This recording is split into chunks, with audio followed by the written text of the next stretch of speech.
but her expression is anything but fun. Her face is drawn, her eyes bruised by worry and fatigue. She catches me staring and tries to smile. All of us head toward the kitchen at the same time. Anna is asking about drinks and snacks. Has everyone eaten? Do Lucy and McGovern want to stay here for the night? No one should be in a hotel on Christmas Eve. That is criminal. On and on she talks, and her hands are unsteady as she pulls out bottles from a cabinet, lining up whiskeys and liquors. The signals are firing so rapidly now I barely hear what anyone is saying. Then the moment of recognition thunders in my psyche. I get it. The truth runs through me in a jolting current as Anna pours me a scotch. I told Berger I have no deep, dark secrets. What I meant was I have always been private. I don't tell people anything that could be used against me. I am by nature cautious. But lately I have talked to Anna. We have spent hours exploring the deepest crevices of my life. I have told her things I am not sure I even knew, and I have never paid her for these sessions. They are not protected by doctor-patient confidentiality. Rocky Caggiano could subpoena Anna, and as I look at her now, I assume this is what has occurred. I take the tumbler of scotch from her, our eyes locked. Something's happened, I say. She glances away. I play out the scenario. Berger will get the subpoena quashed. It is ridiculous. Caggiano is harassing me, trying to intimidate me, plain and simple, and it won't work. Fuck him. I have everything figured out and resolved just that fast, because I am a pro at ducking any truth that directly impacts my inner self, my well-being, my feelings. Tell me, Anna, I say.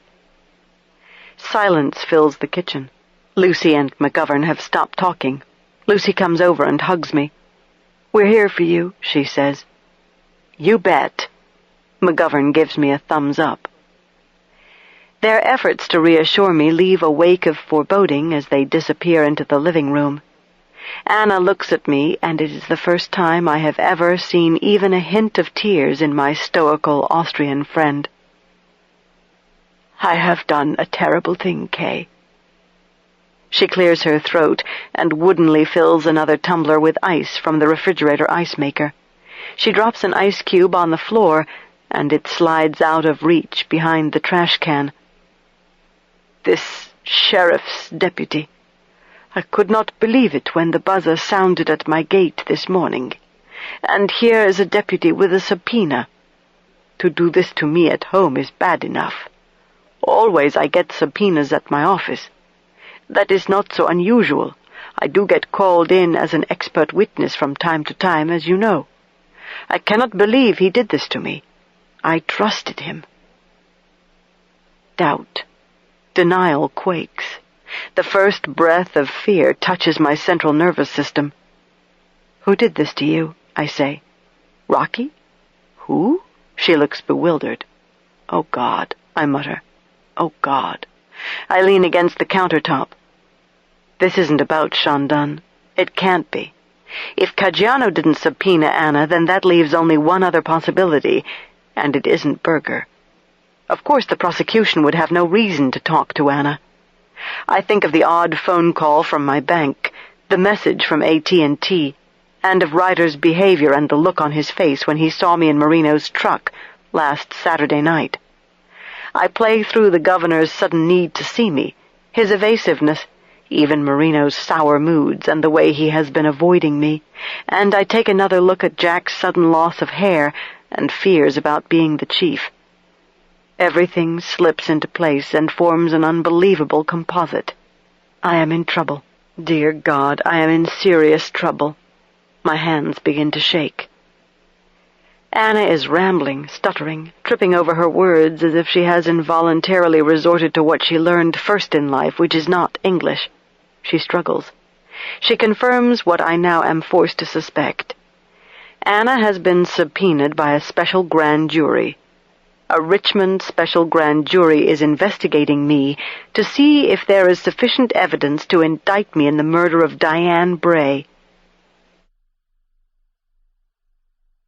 This audiobook has been broken into multiple parts to make the download faster. You have reached the end of a part, but not the end of the complete audiobook. So please check your library for the next part of this audiobook. Audible hopes you have enjoyed this program. This is Audible. Putnam Berkeley Audio presents The Last Precinct by Patricia Cornwell, read by Kate Redding. Anna has been used, she says. She has been set up. Who set you up? Ryder? Buford's behind this? I ask. Anna nods affirmatively. I never will forgive him. I told him, she swears.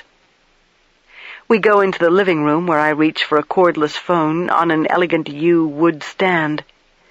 You realize you don't have to be telling me all this, Anna. I try Marino's home number. I will myself to be remarkably calm. I'm sure Buford wouldn't appreciate it, so maybe you shouldn't talk to me. I do not care what I should or should not do. The moment I got the subpoena, Buford called and explained what he needed from me. I called Lucy right away. Anna continues speaking in fractured English as she stares blankly at McGovern. It seems to occur to Anna that she has no idea who McGovern is, or why she is in her house. What time did the deputy show up at your house with the subpoena? I ask Anna. Marino's phone cuts straight into his voicemail. Damn it, I mutter. He is on the line. I leave him the message to call me. It is urgent. About 10 o'clock this morning, Anna answers my question. Interesting, I reply. About the same time Sean Dunn was transported out of here to New York, and then Bray's memorial service and when I first met Berger. In your mind, how does all of this connect? McGovern is listening carefully with her astute, experienced eyes fastened on me. She was one of ATF's most gifted certified fire investigators before she got promoted to supervision by the very people who would eventually cause her to quit. I'm not sure, I reply, except Berger was interested in seeing who showed up at Bray's service.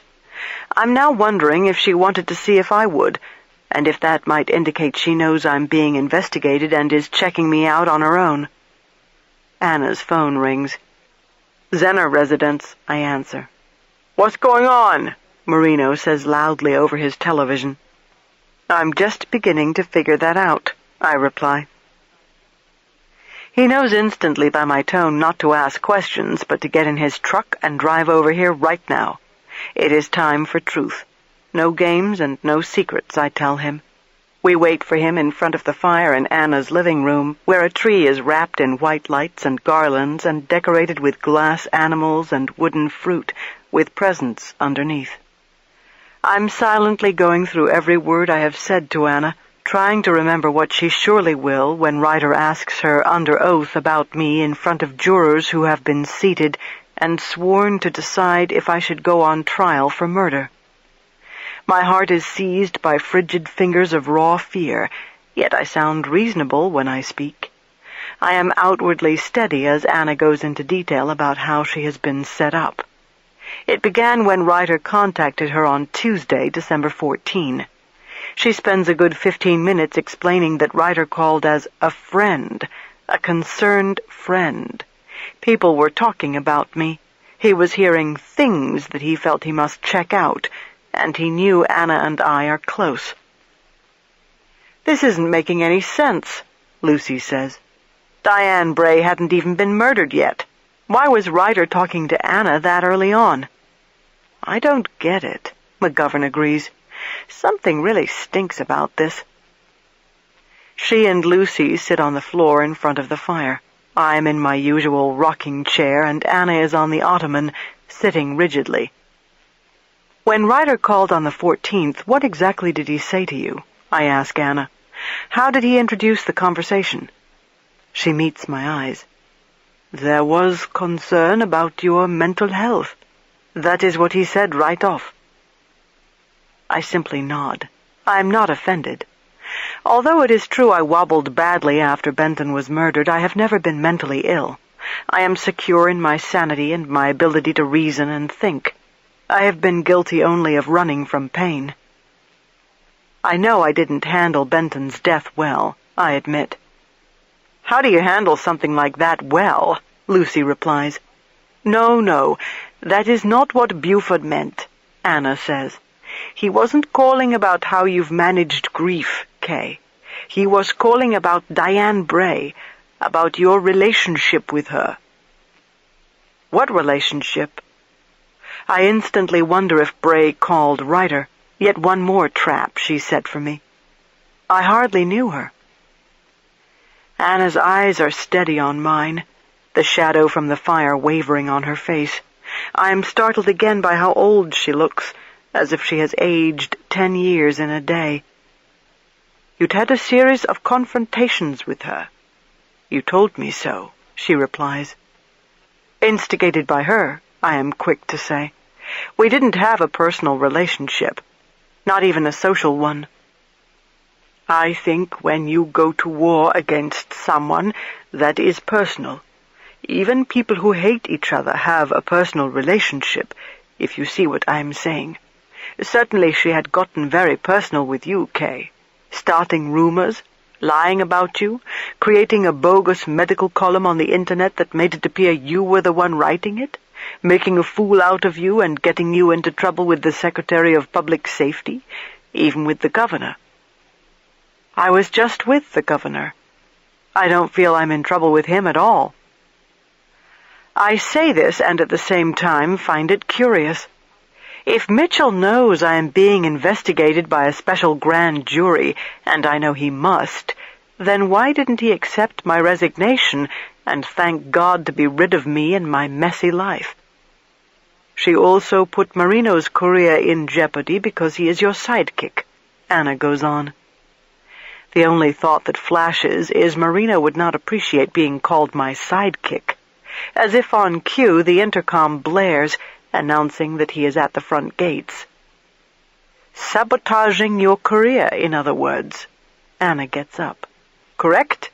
Isn't that what you have told me? She pushes a button on a console on the wall, suddenly energized. Anger burns off her depression. Yes? Who is it? She snaps into the speaker. Me, baby. The rude sounds of Marino and his truck fill the living room. Oh, he calls me baby again. I will kill him. Anna throws her hands up in the air. She goes to the door, and then Marino is walking into the living room.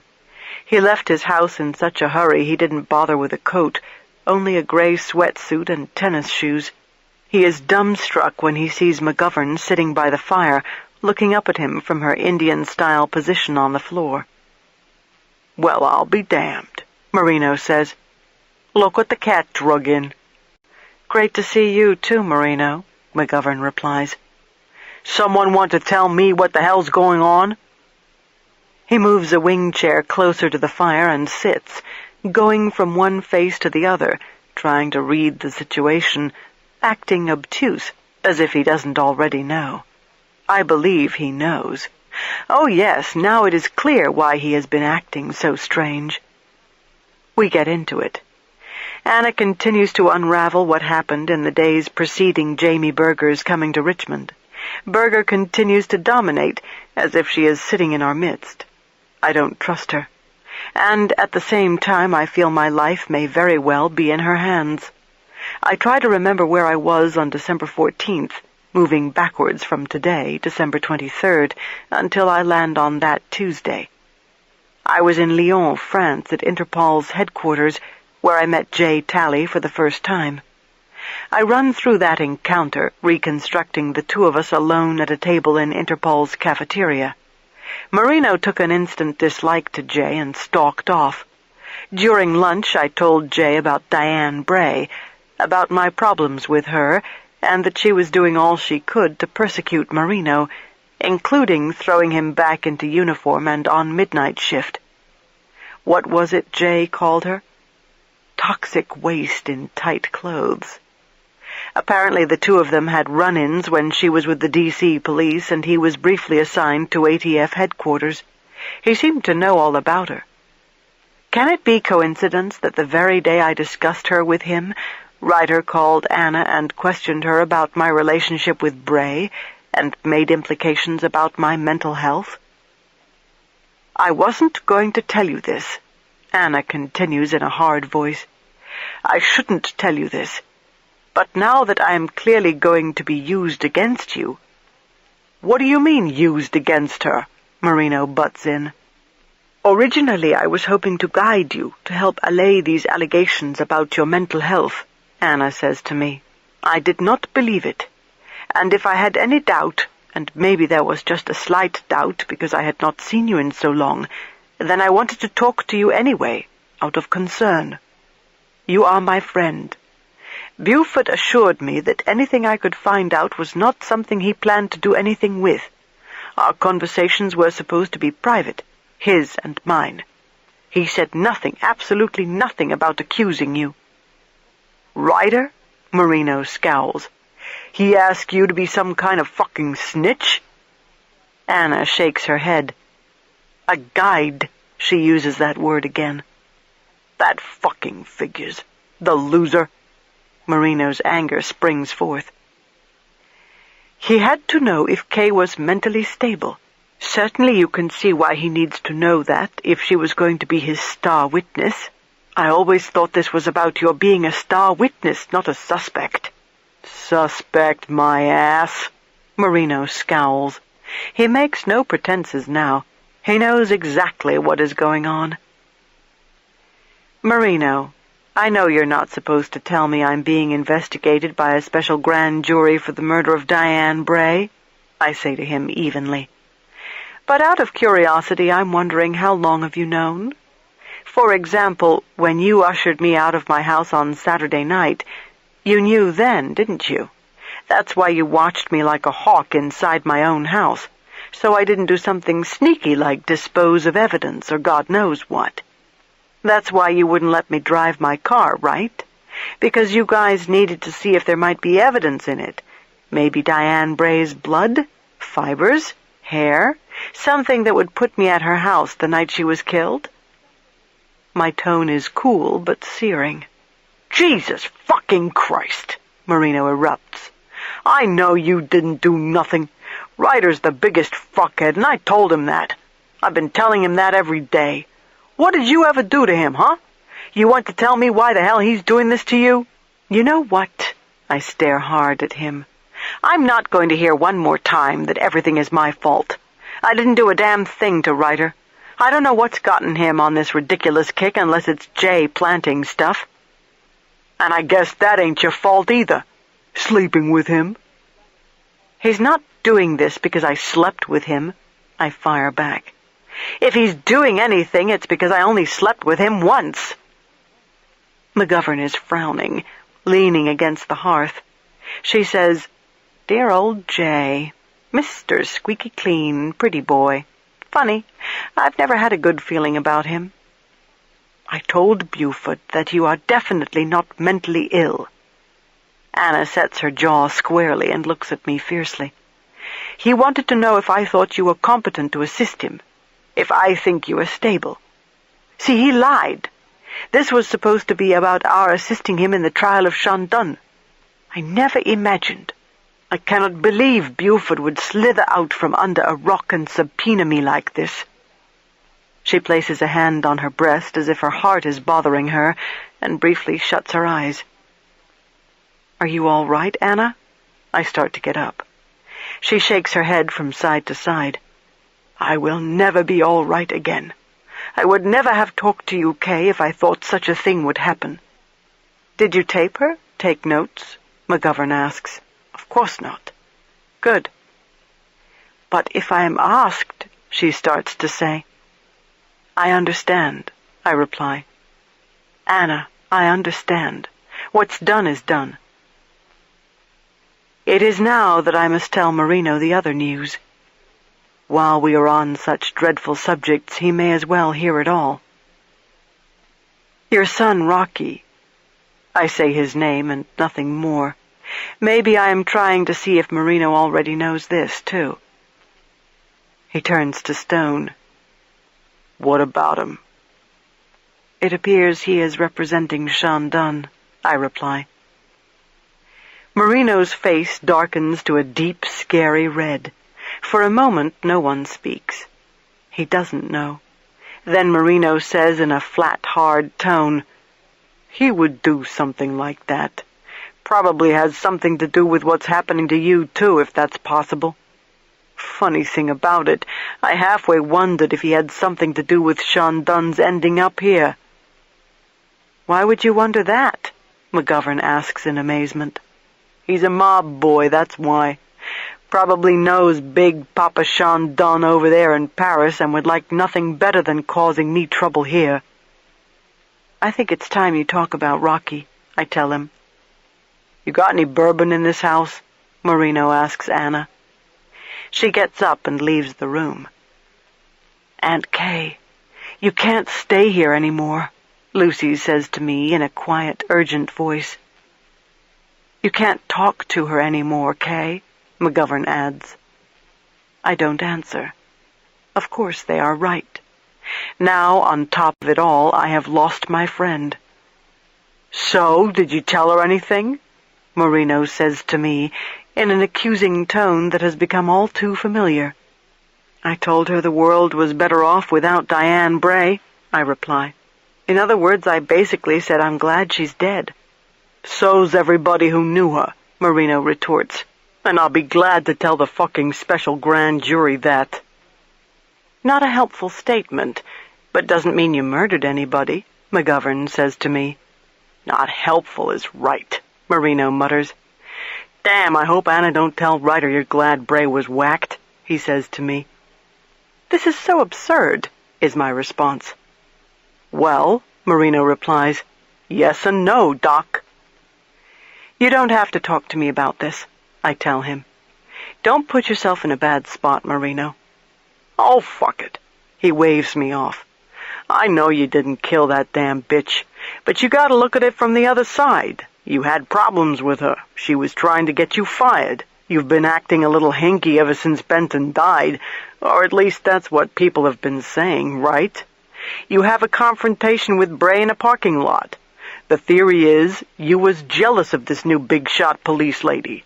She was making you look bad and complaining about you. So you killed her and disguised it to look like it was the same guy who whacked Kim Luong, and who better to do that than you, right? Who more capable of the perfect murder than you, right? And you had access, first dibs on all the evidence. You could have beaten her to death and planted Wolfman's hairs on her body, even switched swabs so they come up with his DNA.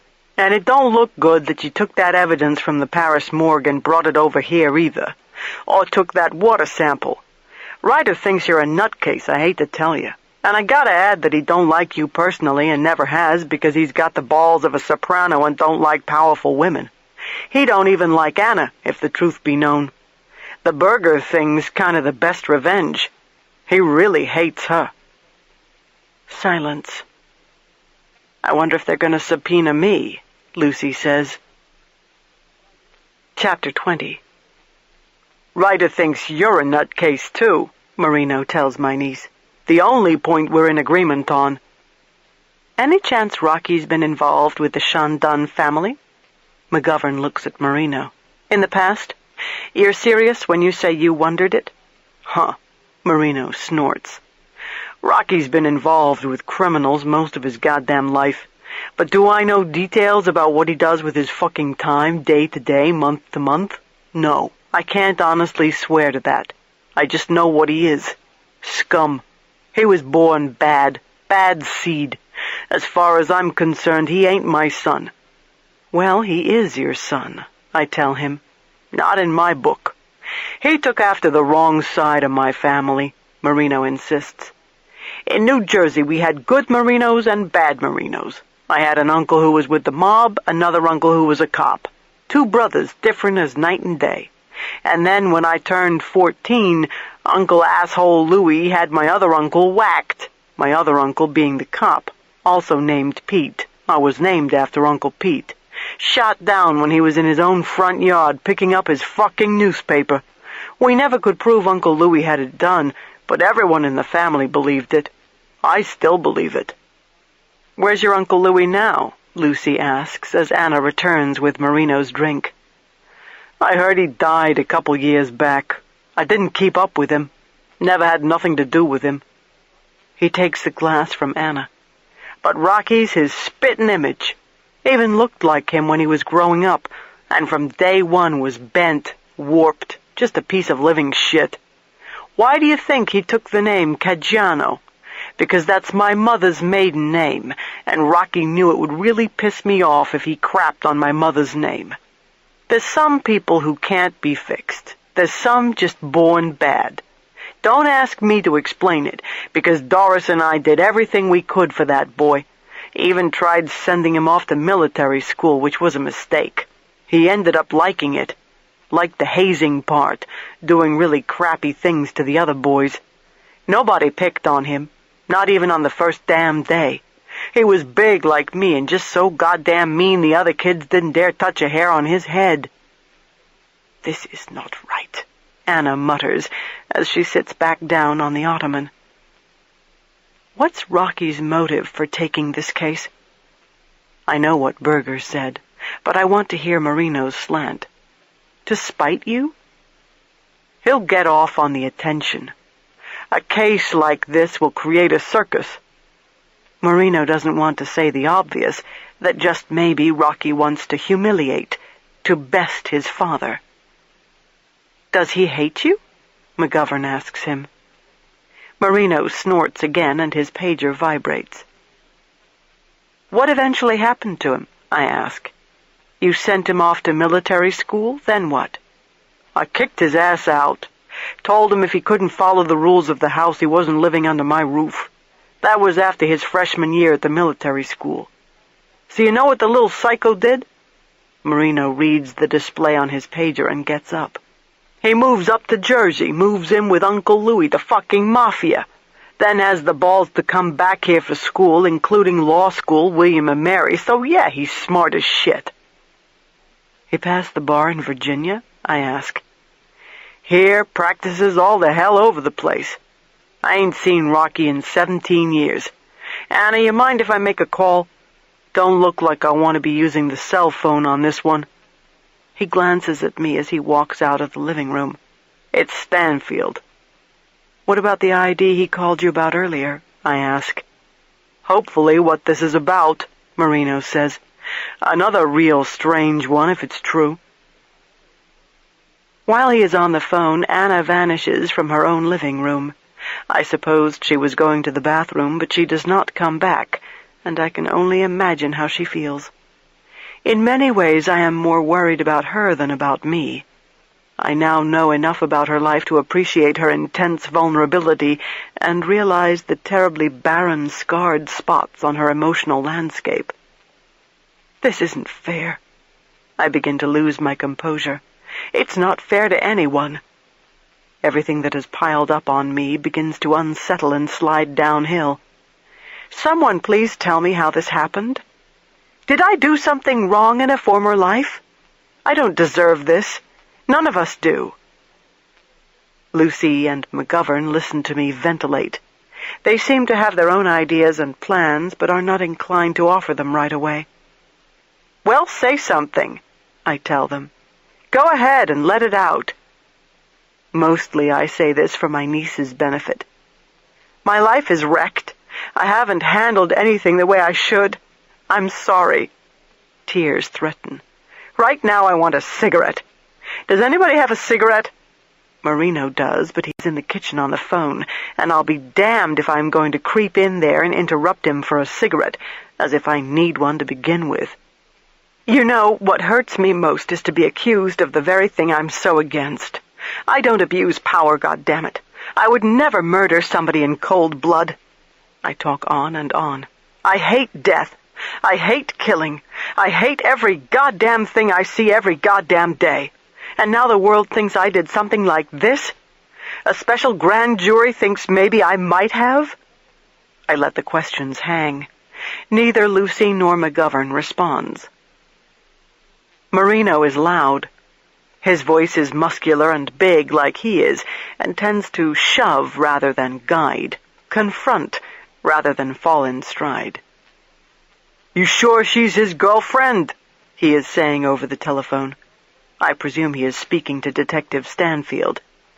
Versus just friends. Tell me how you know that for a fact. Yeah. Uh-huh. What? Do I get it? Hell no, I don't get it. It don't make a shit's worth of sense, Stanfield.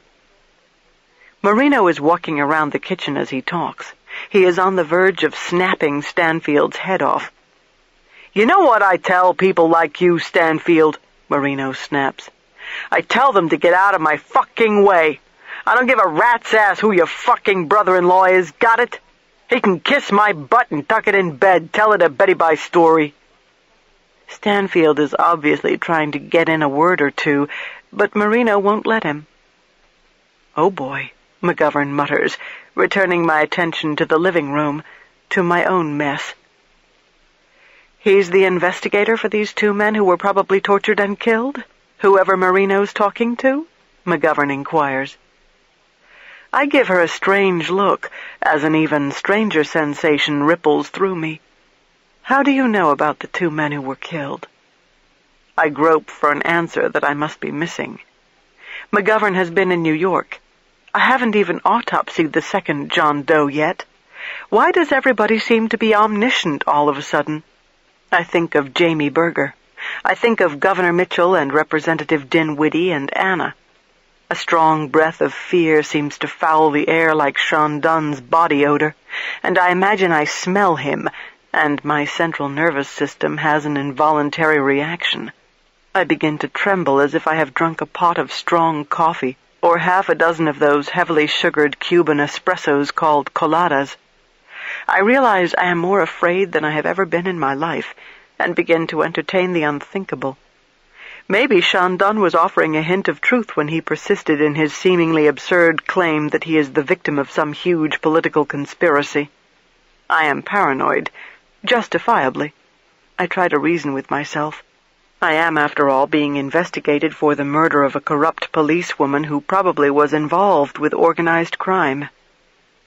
I realize Lucy is talking to me. She has gotten up from her spot before the fire and is pulling a chair close to me. She sits and leans over, touching my good arm as if trying to wake me up. "Aunt Kay," she says. "You with us, Aunt Kay? Are you listening?" I focus on her. Marino is telling Stanfield over the phone that they will meet in the morning. It sounds like a threat. He and I rendezvoused at Phil's for a beer. She glances toward the kitchen, and I remember Marino telling me late this morning that he and Lucy were getting together this afternoon because she had news for him. We know about the guy from the motel. Now she refers to McGovern, who sits very still by the fire, looking at me, waiting to see how I will react when Lucy tells me the rest. "Tian's been here since Saturday," Lucy then says. "When I called you from the Jefferson, remember? Tian was with me. I asked her to get here right away." "Oh," is all I can think to say. "Well, that's good. It bothered me to think of you alone in a hotel." Tears flood my eyes. I am embarrassed and look away from Lucy and McGovern. I am supposed to be strong. I am the one who has always rescued my niece from trouble, most of it of her own making. I have always been the torch-bearer who guided her along the right path. I put her through college.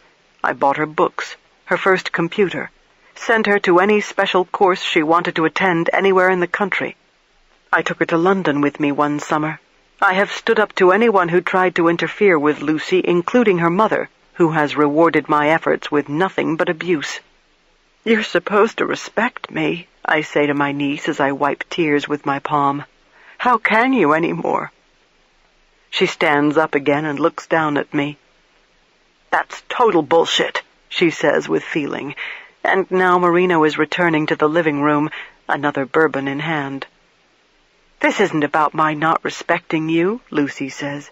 "Jesus Christ. Nobody in the room has any less respect for you, Aunt Kay, but you need help.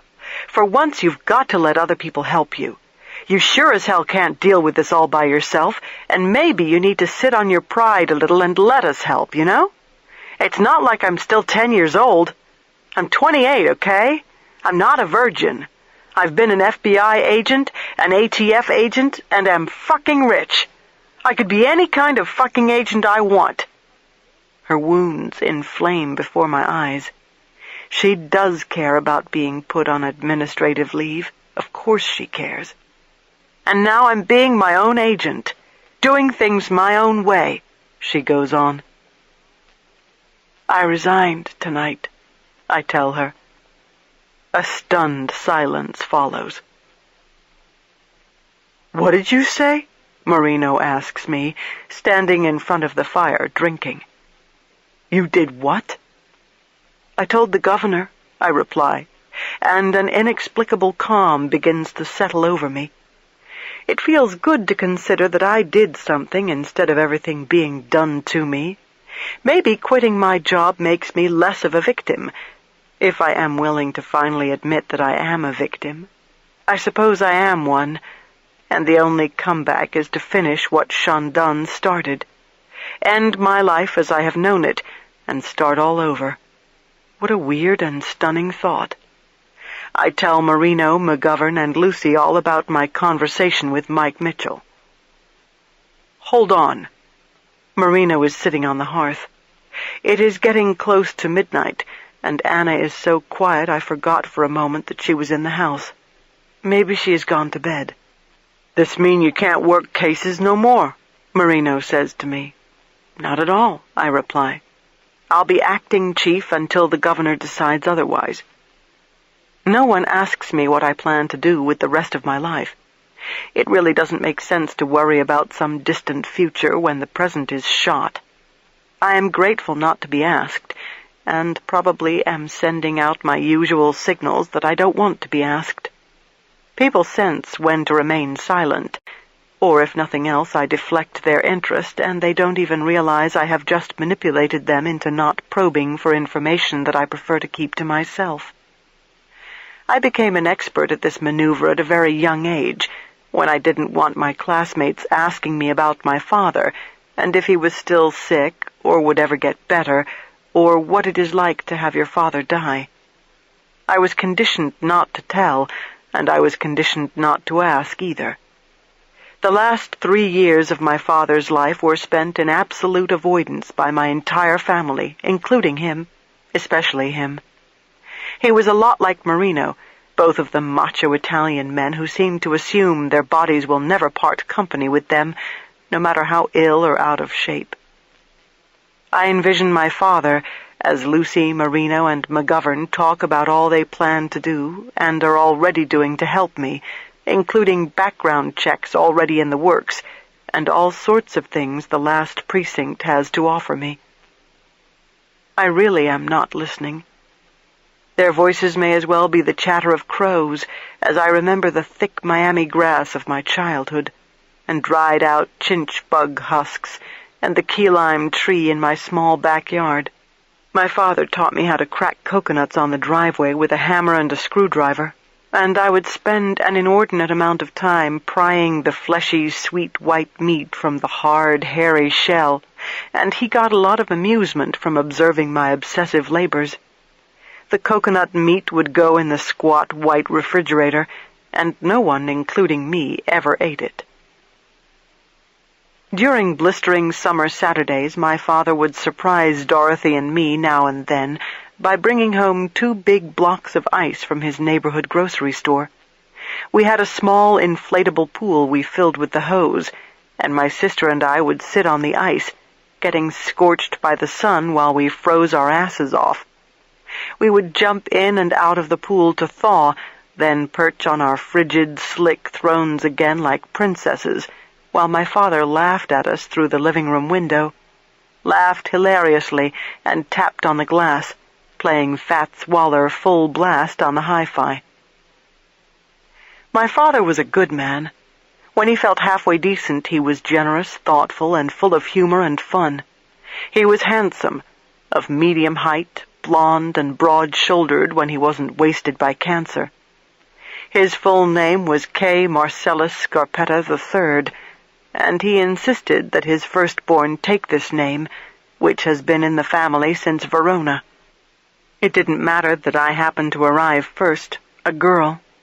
Kay is one of those names that can be assigned to either gender, but my mother has always called me Katie. In part, according to her, it was confusing to have two Kays in the house.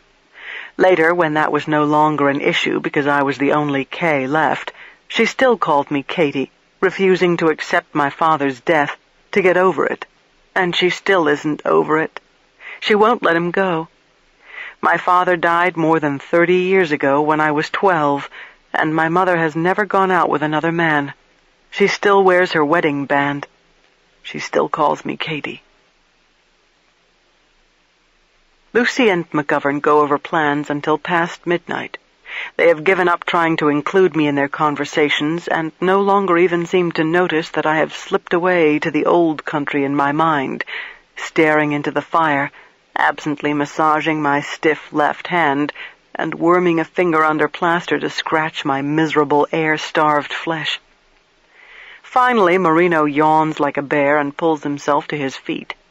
He is made slightly unsteady by bourbon and smells like stale cigarettes, and regards me with a softness in his eyes that I might call sad love, if I were willing to accept his true feelings for me. "Come on," he says to me. "Walk me out to my truck, Doc." This is his way of calling for a treaty between us. Marino is not a brute.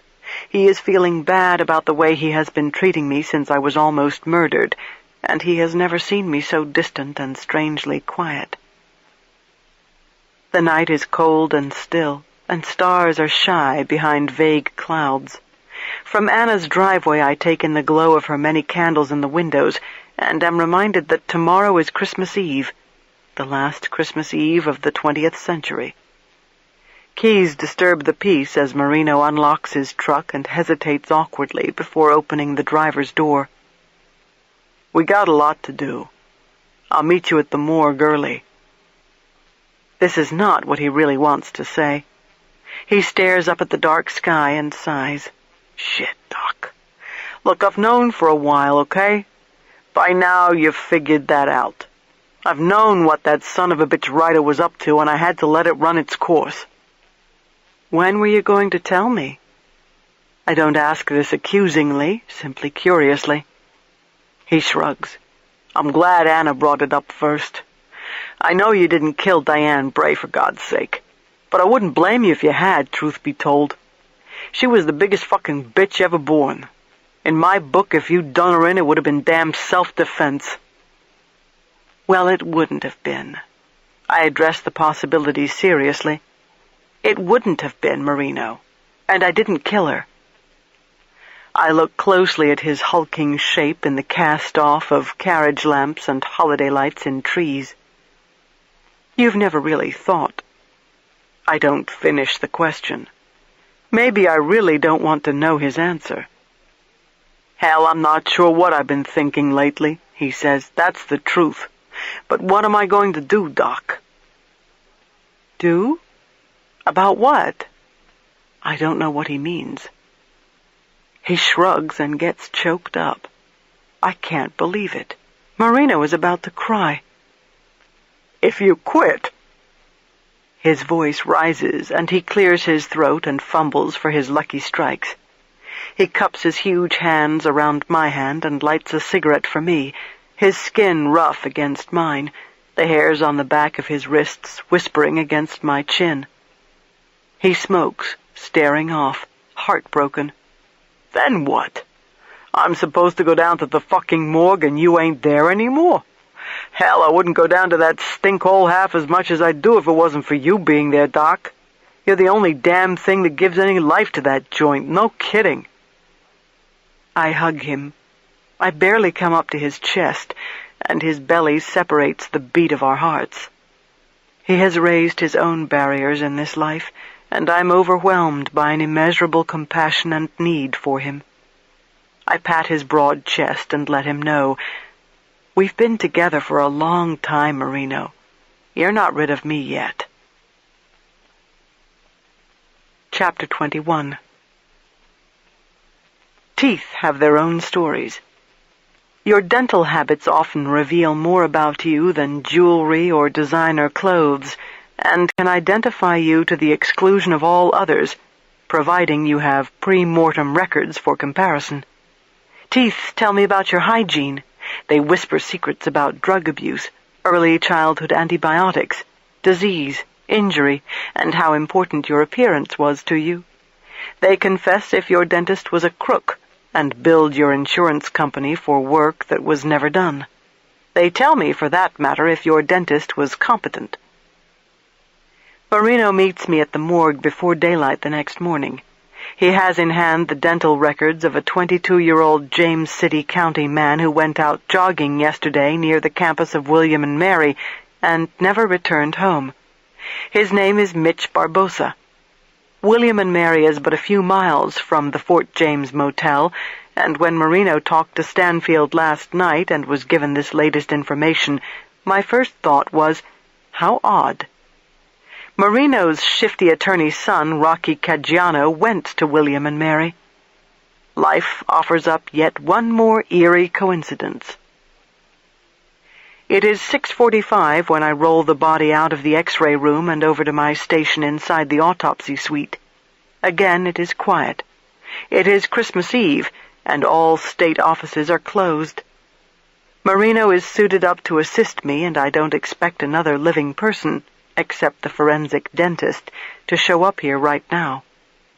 Marino's part will be to help me undress the stiff, unwilling body and lift it to and from the autopsy table. I would never allow him to assist in any medical procedure, not that he has ever volunteered. I have never asked him to scribe, and won't, because his slaughter of Latin medical words and terms is remarkable. Hold him on either side, I direct Marino. Good. Just like that. Marino grips either side of the dead man's head, trying to hold it still as I work a thin chisel into the side of the mouth, sliding it between molars to pry open the jaws. Steel scrapes against enamel. I am careful not to cut the lips, but it is inevitable that I chip the surfaces of the back teeth. It's just a damn good thing people are dead when you do shit like this to them, Marino says. Bet you'll be glad when you got 2 hands again. Don't remind me. I am so sick of my cast, I have had thoughts of cutting it off myself with a striker saw. The dead man's jaws give up and open, and I turn on the surgical lamp and fill the inside of his mouth with white light. There are fibers on his tongue, and I collect them. Marino helps me break the rigor mortis in the arms so we can get the jacket and shirt off, and then I take off shoes and socks, and finally the warm-up pants and running shorts. I perk him and find no evidence of injury to his anus, nothing so far to suggest homosexual activity. Marino's pager goes off. It is Stanfield again. Marino has not said a word about Rocky this morning, but the specter of him hovers. Rocky is in the air, and the effect this has on his father is subtle but profound. A heavy, helpless anguish radiates from Marino like body heat. I should be worried about what Rocky has in store for me, but all I can think about is what will happen to Marino. Now that my patient is naked before me, I take in the full picture of who he was physically. He is 5'7" and a lean 138 pounds. He has muscular legs, but little muscle development in his upper body, which is consistent with a runner. He has no tattoos, is circumcised, and clearly cared about his grooming, based on his neatly manicured fingernails and toenails and clean-shaven face. So far, I find no evidence of injury externally, and X-rays reveal no projectiles, no fractures. He has old scars on his knees and left elbow, but nothing fresh, except the abrasions from being bound and gagged. What happened to you? Why did you die? He remains silent. Only Marino is talking in a blunt, loud way to disguise how unsettled he is. He thinks Stanfield is a dolt and treats him as such. Marino is more impatient, more insulting than usual. Yeah, well, it sure would be nice if we knew that. Marino blasts sarcasm into the wall phone. Death don't take no holiday, he adds a moment later. You tell whoever I'm coming and they will let me in. Then, yeah, 'tis the season. And Stanfield, keep your mouth shut, okay? You got that? I read about this in the goddamn paper one more time. Oh, really? Well, maybe you didn't see the Richmond paper yet. I'll make sure and tear out this morning's article for you. All this Jamestown shit, hate crime shit. One more peep and I'm gonna get tear ass. You never seen me tear ass and you don't want to. Marino pulls on fresh gloves as he returns to the gurney, his gown flapping around his legs. Well, it just gets more squirrely, Doc. Assuming this guy here's our disappeared jogger, it appears we're dealing with a garden-variety truck driver. No record, no trouble, lived in a condo with a girlfriend who's ID'd him by photo. That's who Stanfield talked to late last night, apparently, but she ain't answering the phone so far this morning. He gets a lost look on his face, not certain how much he has already told me. Let's get him on the table, I say. I parallel park the gurney next to the autopsy table. Marino gets the feet, I grab an arm, and we pull. The body bangs against steel, and blood trickles from the nose. I turn on water, and it drums into the steel sink, the dead man's X-rays glowing from light boxes on the wall, revealing perfectly pristine bones, and the skull from different angles, and the zipper of the warm-up jacket snaking down each side of gracefully bowed ribs. The buzzer sounds out in the bay as I run a scalpel from shoulder to shoulder, then down to the pelvis, making a small detour around the navel. I observe Dr. Sam Terry's image on closed-circuit TV and hit a button with my elbow to open the bay door. He is one of our odontologists, or forensic dentists, whose bad luck it is to be on call Christmas Eve. I'm thinking we need to drop by and pay her a visit while we're in the area, Marino goes on. I got her address, the girlfriend, the condo where they live. He glances down at the body. Lived, I guess. And you think Stanfield can keep his mouth shut? I reflect back tissue with staccato cuts of the scalpel, awkwardly gripping forceps in the gloved fingertips of my plaster-bound left hand. Yeah, says he'll meet us at the motel, which ain't being real friendly, moaning and groaning it's Christmas Eve and they don't want any more attention because it's already hurt their business. Something like 10 cancellations because of people hearing about it on the news. Yeah, like bullshit is what I say. Most of the people who stay in that dump probably don't know shit about what's happened around here, or care. Dr. Terry walks in, his scuffed black doctor's bag in hand, a fresh surgical gown untied in back and billowing as he heads to the counter. He is our youngest and newest odontologist, and is almost 7 feet tall. Legend has it that he could have had a career with the NBA, but wanted to continue his education. The truth, and he'll tell you if you ask, is he was a mediocre guard at Virginia Commonwealth University, that the only good shooting he has ever done is with guns, the only good rebounding is with women, and he only went into dentistry because he couldn't get into medical school. Terry desperately wanted to be a forensic pathologist. What he's doing as basically a volunteer is as close as he will ever get. Thank you, I tell him as he begins arranging his paperwork on a clipboard. You are a good man to come help us out this morning, Sam. He grins, then jerks his head at Marino and says in his most exaggerated New Jersey accent, How you doing, Marino? You ever seen the Grinch steal Christmas? 'Cause if you haven't, just hang out with me for a while. I'm in a mood to take back little kids' toys and pat their mamas on the ass on my way up the chimney. Don't you be trying to go up no chimneys. You get stuck for sure. Hell, you could look out the top of a chimney and still have your feet in the fireplace. You still growing? Not as much as you are, man. What you weighing in these days?" Terry thumbs through the dental charts Marino brought in. "Well, this won't take long. He's got a rotated right maxillary second premolar, the distal surface lingual, and lots of restorations. Saying this guy," he holds up the charts, "and your guy are one and the same." "How about them Rams beating Louisville?"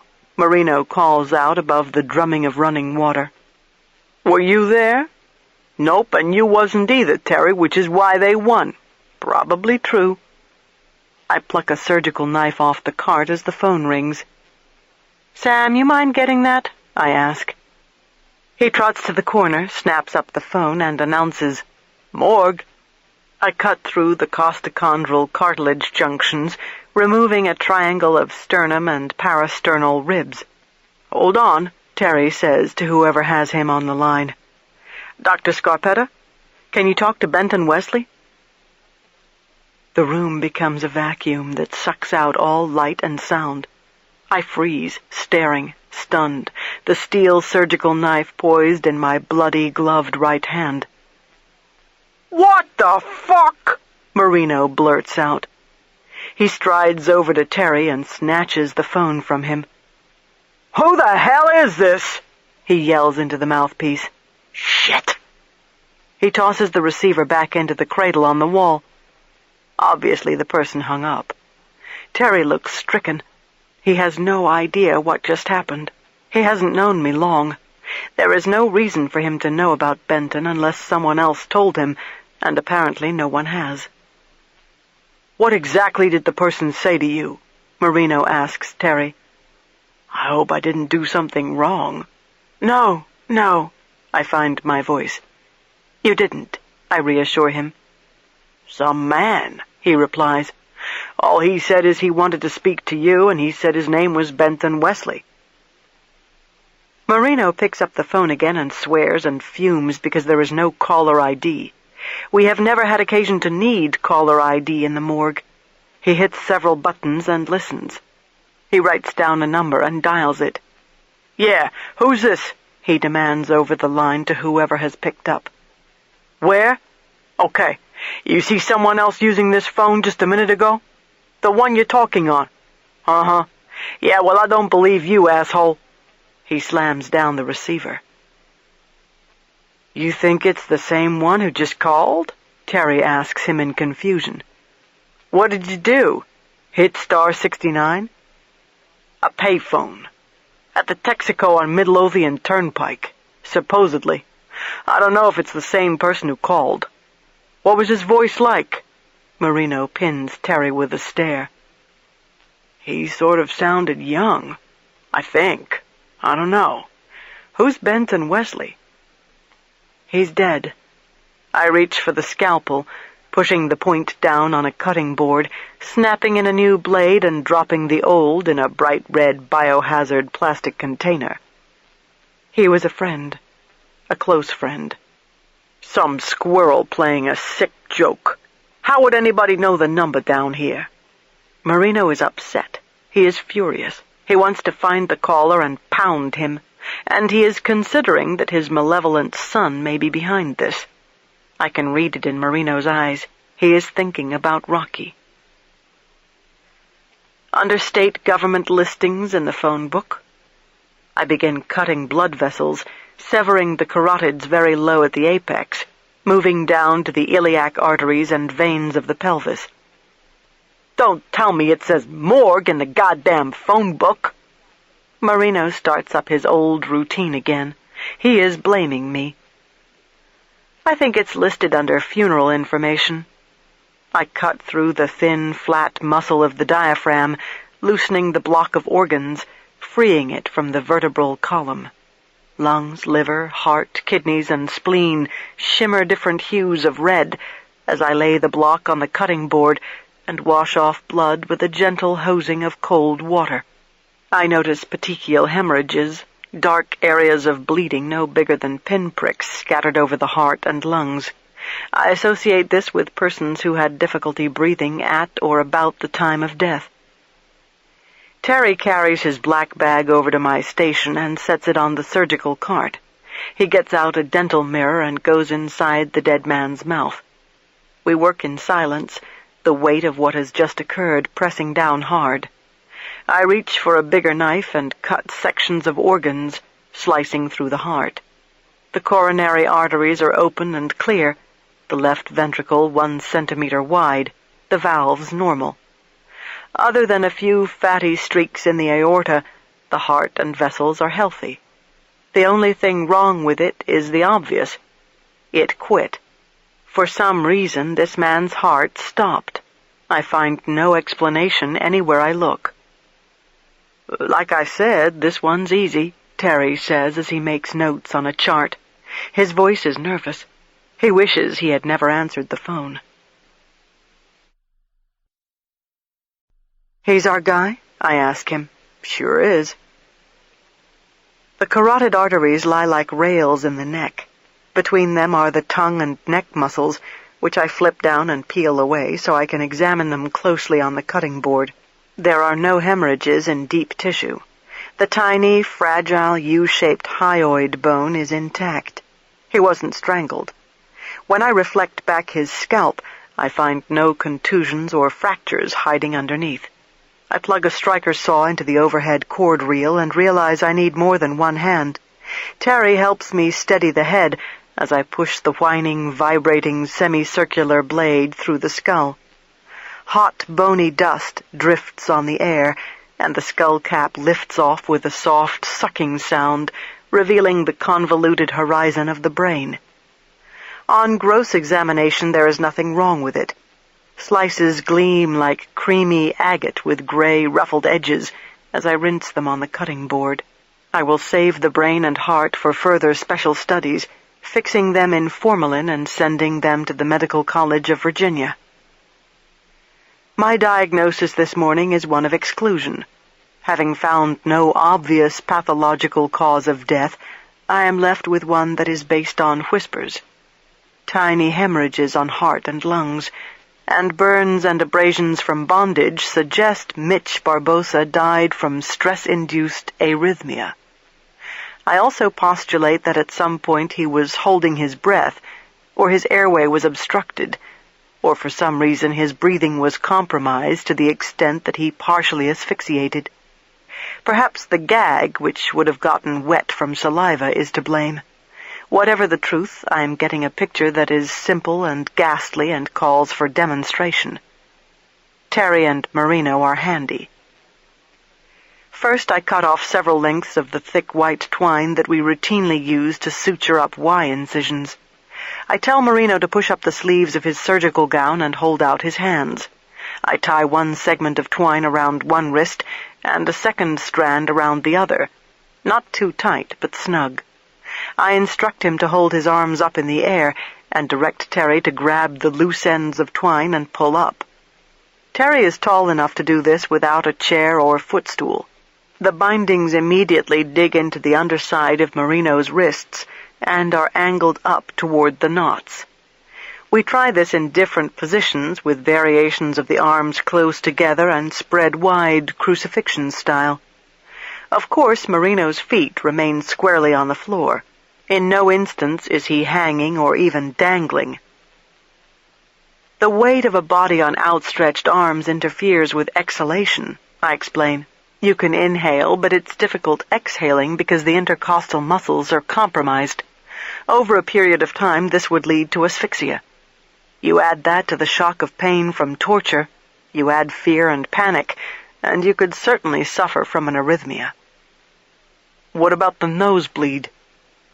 Marino holds out his wrists, and I examine the indentations the twine has left in his skin. They are angled up similarly to those on the dead man.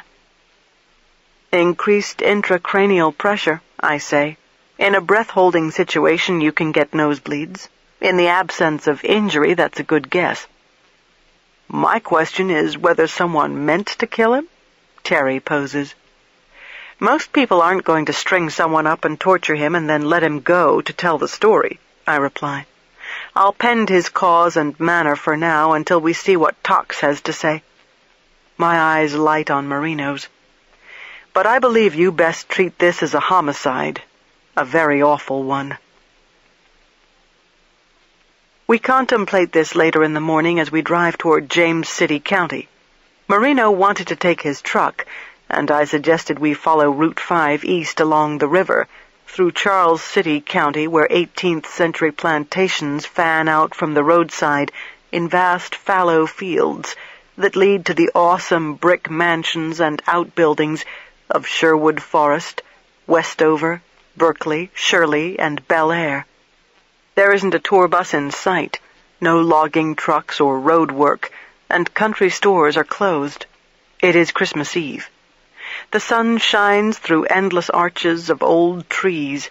Shadows dapple pavement, and Smokey the Bear asks for help from a sign in a gracious part of the world where 2 men have died barbarically.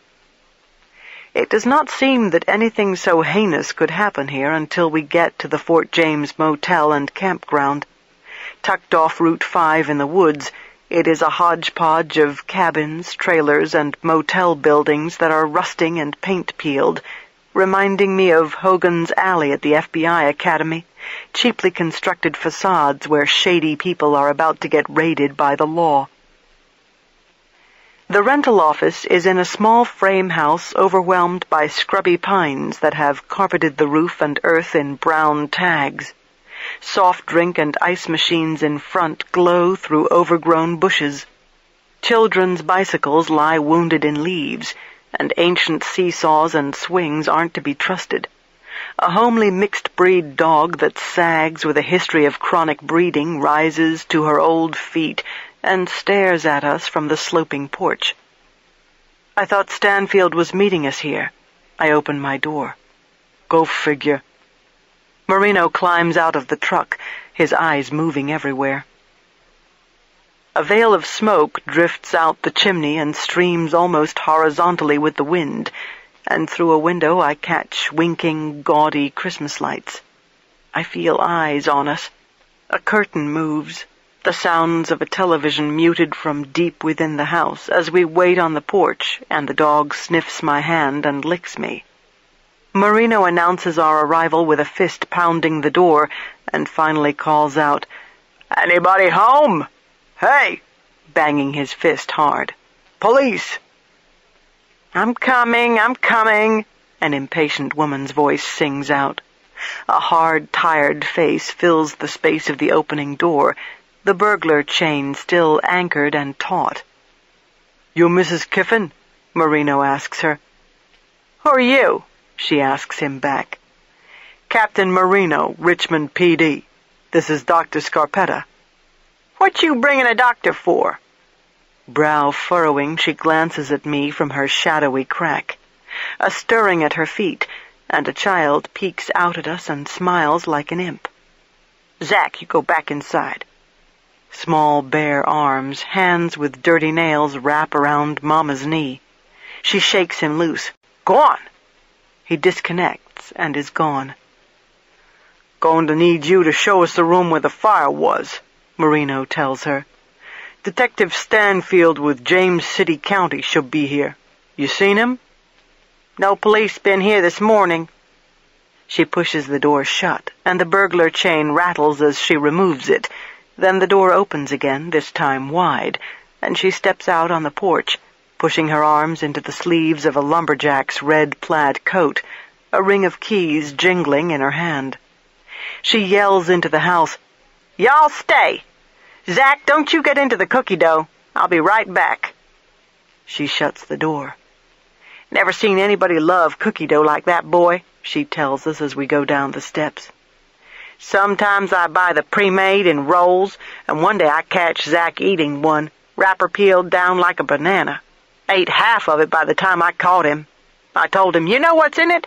Raw eggs, that's what.'" Bev Kiffin is probably no more than 45, her prettiness hard and garish like truck-stop cafes and late-night diners. Her hair is dyed bright blonde and is curly like a French poodle, her dimples deep, her figure ripe on the way to matronly. She has a defensive, obstinate air about her that I associate with people who are used to being worn down and in trouble. I would also call her shifty. I'm about to distrust every word she says. I don't want problems out here, she lets us know.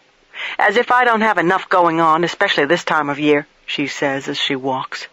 All these people pulling in here morning, noon, and night to gawk and take pictures. What people?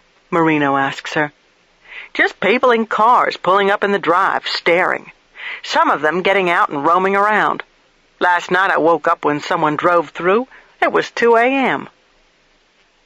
Marino lights a cigarette. We follow Kiffin through the shade of pines along an overgrown path of churned-up snow, past old campers that list like unseaworthy ships. Near a picnic table is a nest of personal belongings that at first glance look like trash from a campsite someone didn't clean up. But then I see the unexpected, an odd collection of toys, dolls, paperback books, sheets, 2 pillows, a blanket, a double baby carriage, items that are soggy and dirty not because they were worthless and deliberately pitched, but because they have been inadvertently exposed to the elements. Scattered throughout are shredded plastic wrappers that instantly connect with the fragment I found clinging to the first victim's burned back. The fragments are white, blue, and bright orange, and are ripped in narrow strips, as if whoever did it has a nervous habit of picking things to pieces. Someone sure left in a hurry, Marino comments. Kiffin is watching me. Maybe skipped without settling the bill, Marino says. Oh, no. She seems in a hurry to move on to the small, tawdry motel showing through trees ahead. They paid up front like everyone else. A family with 2 little ones staying in a tent, and all of a sudden they hightailed it out of here. Don't know why they left all that. Some of it, like the baby buggy's pretty nice. Of course, then it snowed on everything. A gust of wind scatters several bits of wrappers like confetti. I wander closer and nudge a pillow with my foot, turning it over. A pungent, sour odor rises to my nostrils as I squat and take a closer look. Clinging to the underside of the pillow is hair. Long, pale hair, very fine hair that has no pigmentation. My heart thuds like the sudden, unexpected kick of a bass drum. I move the shredded wrappers around with my finger. The plasticized material is pliable but tough, so it doesn't tear easily unless you start at a crinkled edge where the wrapper was heat-sealed together. Some of the fragments are large and easily recognizable as having come from Payday peanut caramel candy bars. I can even make out the website address for Hershey's chocolate. More hair on the blanket. Short, dark hair. A pubic hair. And several more of the long, pale hairs. Payday candy bars, I say to Marino. I look at Kiffin as I open my satchel. Know anybody out here who eats a lot of Payday candy bars and picks apart the wrappers? Well, it didn't come from my house. As if we have accused her, or maybe Zack and his sweet tooth. I do not carry my aluminum crime scene case to scenes where there is no body, but I always keep an emergency kit in my satchel, a heavy-duty freezer bag filled with disposable gloves, evidence bags, swabs, a tiny vial of distilled water, and gunshot residue GSR kits, among other items. I remove the cap from a GSR kit. It is nothing more than a small, clear plastic stub with an adhesive tip that I use to collect 3 hairs from the pillow and 2 from the blanket. I seal the stub and the hairs inside a small, transparent plastic evidence bag. You don't mind my asking? Kiffin says to me. What are you doing that for? Think I'll just bag all this crap, the whole campsite, and take it into the labs. Marino is suddenly low-key, calm like a seasoned poker player. He knows how to handle Kiffin, and now she has to be handled, because he also knows all too well that hypertrichotic people have unique hair, fine, unpigmented, rudimentary, baby-like hair. Only baby hair is not 6 or 7 inches long, like the hair Shandun shed at his crime scenes. It is possible that Jean-Baptiste Chandon has been to this campground. "You manage this place by yourself?" Marino asks Kiffin. "Pretty much." "When did the family in the tent leave? It's not exactly tent weather." "They were here right before it snowed. Late last week." "You ever find out why they left in such a hurry?" Marino keeps probing in his bland tone. "Haven't heard from them. Not a word." "We're going to need to take a better look at what all they left behind." Kiffin blows on her bare hands to warm them and hugs herself, turning away from the wind. She looks back at her house, and you can almost see her contemplating what kind of trouble life holds for her and her family this time. Marino motions for me to follow him. "Wait here," he tells Kiffin. "We'll be right back. Just gonna get something out of my truck. Don't touch nothing, all right?" She watches us walk off. Marino and I talk in low voices. Hours before Chandon appeared at my front door, Marino was out with the response team searching for him, and they discovered where he was hiding in Richmond in the mansion under major renovation on the James River, very close to my neighborhood. Since he rarely if ever went out during daylight hours, we assume, his comings and goings went undetected as he hid in the house and helped himself to whatever was there. Until this moment it never occurred to any of us that Chandon might have stayed any place else. "You think he scared off whoever was in that tent so he could use it?" Marino unlocks his truck and reaches in the back of the cab, where I know for one thing he keeps a pump-action shotgun. "Because I gotta tell you, Doc, something we noticed when we went inside that house on the James was junk food wrappers everywhere. A lot of candy bar wrappers." He lifts out a red toolbox and shuts the door of the truck. "Like he's got a real sugar thing." "Do you remember what kind of junk food?" I remember all the Pepsis Chandon drank while Berger was interviewing him. "Snickers bars. I don't remember if they were paydays, but candy, peanuts. Those little bags of Planters peanuts. And now that I think of it, the wrappers were all tore up." "Christ," I mutter, suddenly chilled to the marrow. I wonder if he might have low blood sugar. I try to be clinical, to regain my balance. Fear returns like a swarm of bats. "What the hell was he doing out here?" Marino says, and he keeps staring in the direction of Kiffin in the distance, making sure she isn't tampering with anything in a campsite that has now become part of a crime scene. "And how the hell did he get here? Maybe he did have a car." "Any vehicles at the house where he was hiding?" I ask, as Kiffin watches our return, a solitary figure in red plaid, breath emerging in smoky puffs. "The people that own the mansion, they didn't keep any cars there while all the work was going on," Marino tells me in a voice Kiffin can't hear. "Maybe he stole something and kept it parked somewhere it wasn't going to be noticed. I just assumed the squirrel didn't even know how to drive, seeing as how he pretty much lived in the dungeon in his family's house in Paris." "Yes, more assumptions," I mutter, remembering Chandon's claiming he drove one of those green motorcycles to clean Paris sidewalks, doubting the story but not much else any longer.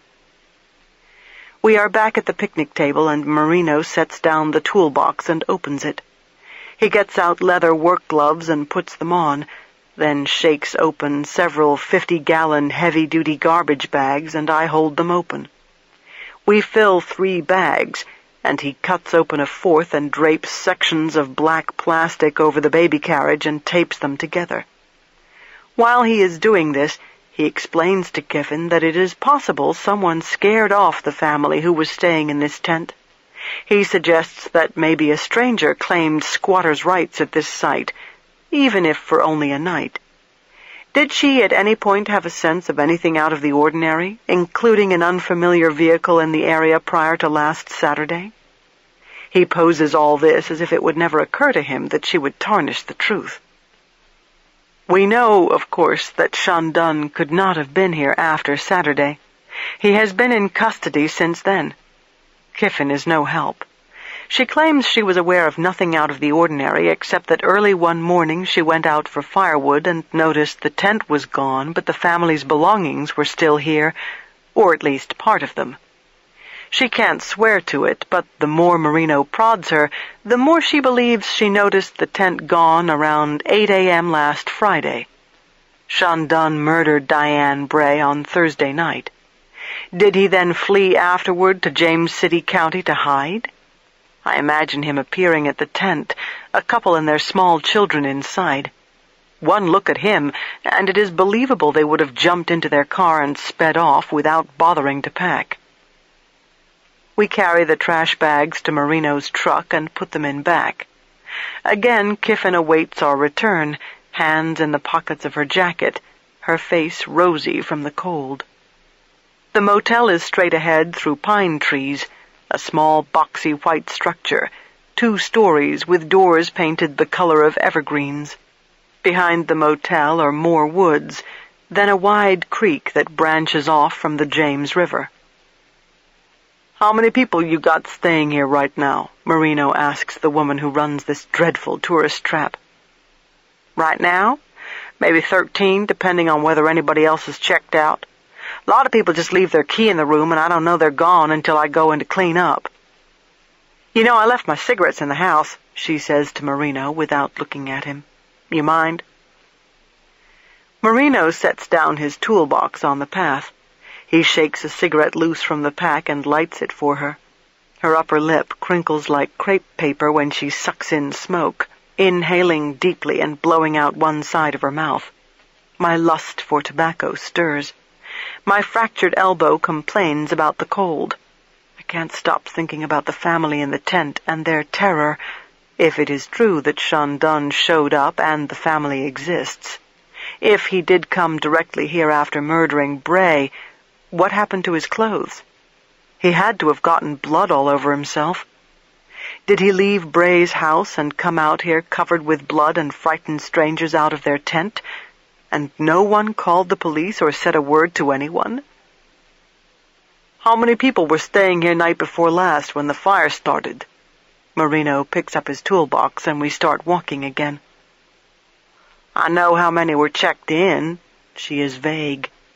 "Don't know who was still here. 11 had checked in, including him." "Including the man who died in the fire?" It is my turn to ask questions. Kiffin throws a look at me.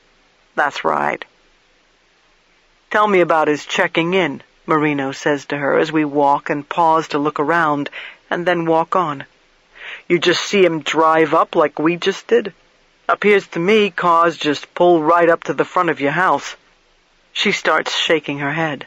"No, sir, didn't see no car. There was a knock on the door and I opened it. Told him to go next door to the office and I'd meet him there. He was a nice-looking man, well-dressed. Didn't look like the usual I get, that much stands out clear as day." "He tell you his name?" Marino asks her. "Paid cash." "So if someone pays cash, you don't get them to fill out nothing?" "Can if they want, don't have to. I have a registration." "He was a nice-looking man, well-dressed. Didn't look like the usual I get, that much stands out clear as day." "He tell you his name?" Marino asks her. "Paid cash." "So if someone pays cash, you don't get them to fill out nothing?" "Can if they want, don't have to. I have a registration pad you can fill out and then I tear off the receipt." He said he didn't need a receipt. "He have an accent or anything?" "He didn't sound like he was from these parts." "Could you place where he sounded from? Northern? Maybe foreign?" Marino keeps on as we pause again beneath pines. She looks around, thinking and smoking as we follow her along a muddy path that leads to the motel parking lot. "Not deep south," she decides. "But he didn't sound like he was from a foreign country. You know, he didn't say much. Said as little as he had to. I got a feeling, you know, like he was in a hurry and sort of nervous, and he sure wasn't chatty." This sounds completely fabricated. Her tone of voice actually changes. "Anybody staying in these campers?" Marino then asks. "I rent 'em out. People don't come with their own campers right now. It's off-season for camping." Anybody renting them now? No, nobody. In front of the motel, a chair with ripped upholstery has been placed near a Coke machine and payphone. There are several cars in the lot, American-made, not new. A Granada, an LTD, a Firebird. There is no sign of whoever might own them. Who do you get this time of year? I inquire. A mixture, Kiffin goes on as we cross the parking lot to the south end of the building. I scan wet asphalt. Folks who aren't getting along. That's a lot of it this time of year. People fussing and one or the other walks out or gets kicked out and needs a place to stay. Or people driving a long distance to visit family need a place for the night. Or when the river floods, like it did a couple months back, some people come here because I allow pets. And I get tourists. People seeing Williamsburg and Jamestown? I ask. A fair number of people here to see Jamestown. That's picked up quite a bit since they started digging up the graves out there. Funny how people are. Chapter 22. Room 17 is on the first level at the very end. Crime scene tape is a bright yellow ribbon across the door. The location is remote, at the edge of thick woods that buffer the motel from Route 5. I am especially interested in any vegetation or debris that might be on the asphalt directly in front of the room, where rescuers would have dragged the body. I note dirt and bits of dead leaves and cigarette butts. I am wondering if the fragment of candy bar wrapper I found adhering to the dead man's back came from inside the room or from out here in the parking lot. If it came from inside the room, that could mean the killer tracked it in, or it could mean that the killer walked through or close to the abandoned campsite at some point prior to the murder, unless the bit of paper had been inside the room for a while, perhaps tracked in by Kiffin herself when she came in to clean after the last guest checked out. Evidence is tricky. You always have to consider its origin and not draw conclusions based on where the evidence ended up. Fibers on a body, for example, might have been transferred from the killer who picked them up from a carpet where they were deposited originally by someone who tracked them into a house after yet another individual left them on a car seat. Did he ask for a particular room? I ask Kiffin as she goes through keys on the ring. She said he wanted something private. 17 didn't have anybody on either side or above, so that's what I gave him. What did you do to your arm? Slipped on ice. Oh, that's too bad. You got to wear that cast a long time? Not much longer. You get the sense he might have had anybody with him? Marino asks her. Didn't see anybody else. She speaks tersely with Marino, but is friendlier toward me. I feel her glancing at my face frequently and have the sinking feeling she has seen my photograph in the papers or on television. What kind of doctor did you say you are? She quizzes me. I'm a medical examiner. Oh, she brightens. Like Quincy. Used to love that show. Remember that one where he could tell everything about a person from one bone? She turns the key in the lock and opens the door, and the air turns acrid with the dirty stench of fire.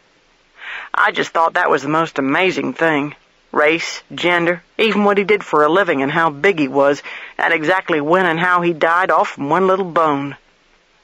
The door opens wide onto a scene that is as dark and filthy as a coal mine. Can't tell you how much this is going to cost me, she says as we move past her and step inside. Insurance won't ever cover something like this. Never does. Damn insurance companies.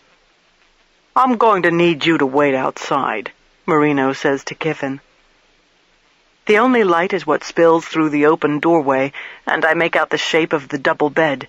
In the center of it is a crater where the mattress burned down to the bed springs. Marino turns on a flashlight, and a long finger of light moves through the room, starting with the closet just right of where I am standing near the doorway. 2 bent wire hangers dangle from the wooden rod. The bathroom is just left of the door, and against the wall opposite the bed is a dresser. Something is on top of the dresser, a book. It is open, Marino walks closer to illuminate the pages. "Gideon Bible," he says. The light moves on to the far end of the room where there are 2 chairs and a small table before a window and a back door. Marino opens the curtains, and wan sunlight seeps into the room. The only fire damage I can see is to the bed, which smoldered and produced a lot of dense smoke. Everything inside the room is covered with soot, and this is an unexpected forensic gift. "The entire room's been smoked," I marvel out loud. "Huh?" Marino shines the light around as I dig out my portable phone. I see no evidence that Stanfield tried looking for latent prints in here, not that I blame him. Most investigators would assume the intense soot and smoke damage would obliterate fingerprints, when in fact the opposite is true. Heat and soot tend to process latent prints, and there is an old laboratory method called smoking used on non-porous objects such as shiny metals, which tend to have a Teflon effect when traditional dusting powders are applied. Latent prints are actually transferred to an object because the friction-ridged surfaces of fingers and palms have oily residues on them. It is these residues that end up on some surface, a doorknob, a drinking glass, a window pane. Heat softens the residues, and smoke and soot then adhere to them. During cooling, the residues become fixed or firm, and the soot can be gently brushed away like dusting powder. Before superglue fuming and alternate light sources, it was not uncommon to conjure up prints by burning tarry pine chips, camphor, and magnesium. It is very possible that beneath the patina of soot in this room, there is a galaxy of latent fingerprints that have already been processed for us. I call Fingerprints Section Chief Niels Vander at home and explain the situation, and he says he will meet us at the motel in 2 hours. Marino is caught up in other preoccupations, his attention fixated on some spot above the bed, where he is shining the light. "Holy shit," he mutters. "Doc, would you look at this?" He illuminates 2 sooty eye bolts screwed into the drywall ceiling about 3 feet apart. "Hey!" he calls through the doorway to Kiffin. She peers inside the room and looks where he shines the light. "You got any idea why these bolts are in the ceiling?" he asks her. She gets a strange expression on her face, her voice going up a note, the way it does when she is being evasive, I think. "Never seen them before. Now I wonder how that happened," she declares. "Last time you were in this room was when?" Marino asks her. "A couple days before he checked in, when I cleaned it after the last person checked out. The last person before him, I mean." "The bolts weren't here then?" "I didn't notice if they were. Mrs. Kiffin, you just hang outside there in case we got more questions." Marino and I put on gloves. He splays his fingers, rubber stretching and snapping. The window next to the back door overlooks a swimming pool that is filled with dirty water. Across from the bed is a small Zenith television on a stand, a note taped to it reminding guests to turn the TV off before they go out. The room is rather much what Stanfield described, but he did not mention the Gideon Bible open on the dresser, or that to the right of the bed near the floor there is an electrical outlet with 2 unplugged cords on the carpet next to it, one to the lamp on the bedside table, the other to the clock radio. The clock radio is old. It isn't digital. When it was unplugged, the hands stopped at 3:12 p.m. Marino tells Kiffin to step inside the room again. "What time did you say he checked in?" he asks. "Oh, round 3. She is just inside the doorway, staring blankly at the clock. "Looks like he came in and unplugged the clock and the lamp now, doesn't it? That's kind of strange, unless maybe he was plugging something else in and needed the outlet. Some of these business types have those laptop computers." "Did you notice if he had one?" Marino glances at her. "I didn't notice he had anything except what looked like a car key in his wallet." "You didn't say nothing about a wallet. You saw a wallet?" "Pulled it out to pay me. Black leather, as I recall. Expensive looking like everything else he had. Might have been alligator or something. She adds to her story. How much cash he pay you, and in what kind of bills? $100 bill and 4 20s. He told me to keep the change. The total was $160.70.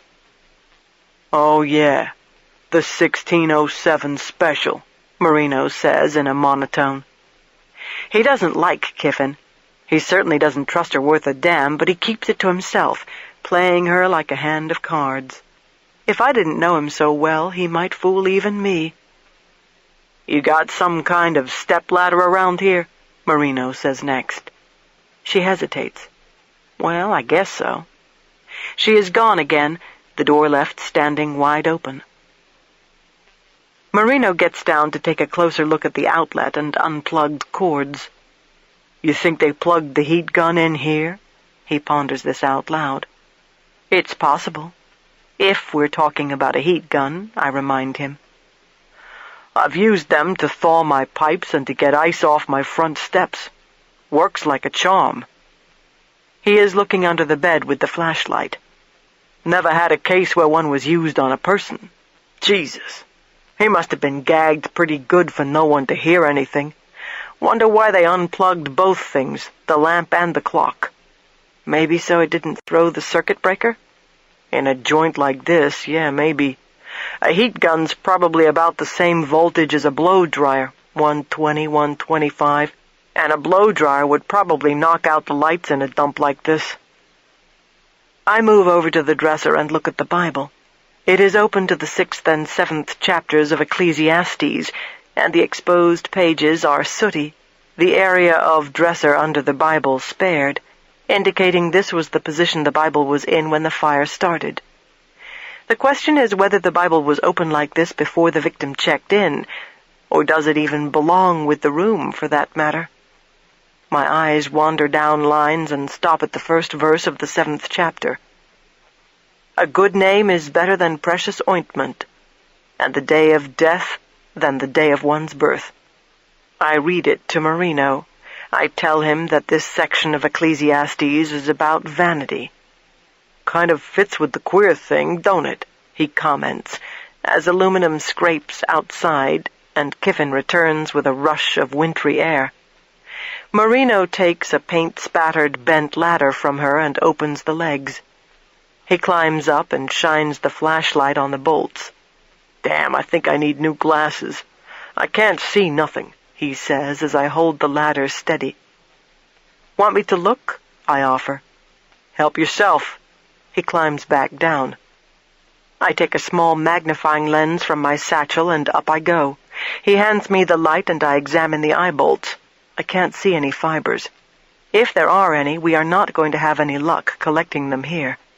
The problem is how to preserve one type of evidence without ruining another, and there are 3 possible types of evidence that might be associated with the eye bolts: fingerprints, fibers, and tool marks.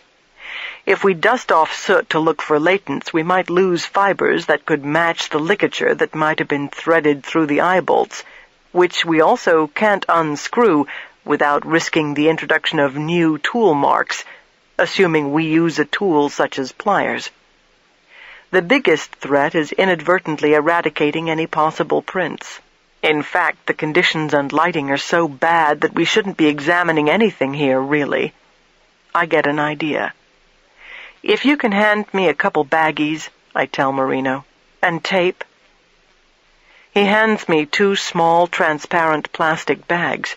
I slip one over each eye bolt and carefully wrap tape around the top of the bag, careful not to touch any part of the bolt or the ceiling. I climb back down while Marino opens his toolbox. Hate to do this to you, he says to Kiffin, who hovers outside the door, hands deep in her pockets, trying to keep warm. But I'm gonna have to cut out part of the ceiling. Like that's gonna make much difference at this point, she says in a voice of resignation. Or is it indifference I detect? May as well, she adds. I am still wondering why the fire only smoldered.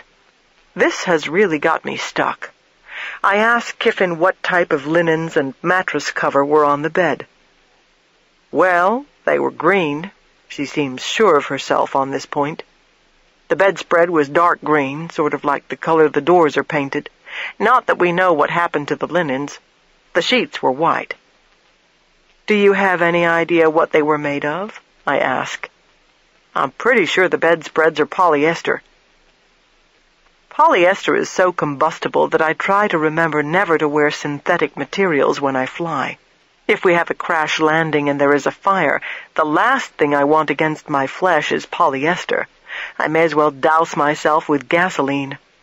If a polyester bedspread had been on the bed when the fire was set, more than likely the entire room would have gone up in flames, and quickly. Where did you get the mattresses? I ask her. She hesitates. She doesn't want to tell me. Well, she finally gets around to what I believe is the truth. New ones are awfully expensive. I get second-hand ones when I can. From where? Well, from that prison they closed down in Richmond a few years back, she tells me. Spring Street? That's right. Now, I didn't get anything that I wouldn't sleep on myself. She defends her choice in fine bedding. Got the newest ones from them. This might explain why the mattress only smoldered and never really caught fire. In hospitals and prisons, mattresses are treated heavily with flame retardants. This also suggests that whoever set the fire wouldn't have had any reason to know he was trying to burn a mattress specially treated with flame retardants. And, of course, common sense would have it that this person also did not hang around long enough to know that the fire went out on its own. Mrs. Kiffin, I say, is there a Bible in every room? The one thing folks don't steal. She avoids my question, taking on a suspicious tone of voice again. Do you know why this one in here is open to Ecclesiastes? Now, I don't go around opening them. I just leave them on the dresser. I didn't open it. She hesitates, then announces, He must have been murdered, or everybody wouldn't be going to all this trouble. We have to look into every possibility, Marino remarks as he climbs back up the ladder, a small backsaw in hand that is helpful at scenes like this, because the teeth are hardened and aren't angled. They can cut elements in situ or in place, such as trim molding, baseboard, pipes, or in this instance, joists. Business has been hard, Mrs. Kiffin says. I'm on my own because my husband's on the road all the time. What does your husband do? I inquire. A truck driver for overland transfer? Marino begins popping out drywall tiles from the ceiling around the ones the eye bolts are screwed through. I don't imagine he's home much, I say. Her lower lip trembles almost imperceptibly, and her eyes brighten with pain. I don't need a murder. Oh, Lord, it's going to hurt me bad. Doc, you mind holding the light for me? Marino doesn't respond to her sudden need for sympathy. Murder hurts many people. I train the flashlight on the ceiling, my good arm steadying the ladder again. That's a sad, unfair fact, Mrs. Kiffin.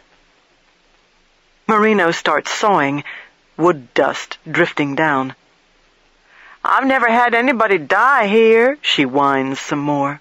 Not much worse can happen to a place. Hey, Marino quips to her above the noise of sawing. You'll probably get business from the publicity. She gives him a black look. Those types can just stay the hell away. From the photographs Stanfield showed me, I recognize the area of wall where the body was propped up, and I get the general idea where the clothing was found. I imagine the victim nude on the bed, his arms strung up by rope threaded through the eye bolts. He might be kneeling or even sitting, only partially hoisted up. But the crucifix position and gag would impair his breathing. He is panting, fighting for breath, his heart palpitating furiously in panic and pain as he watches someone plug in the heat gun, as he hears air blow out when the trigger is pulled. I have never related to the human desire to torture. I know the dynamics, that it is all about control, the ultimate abuse of power.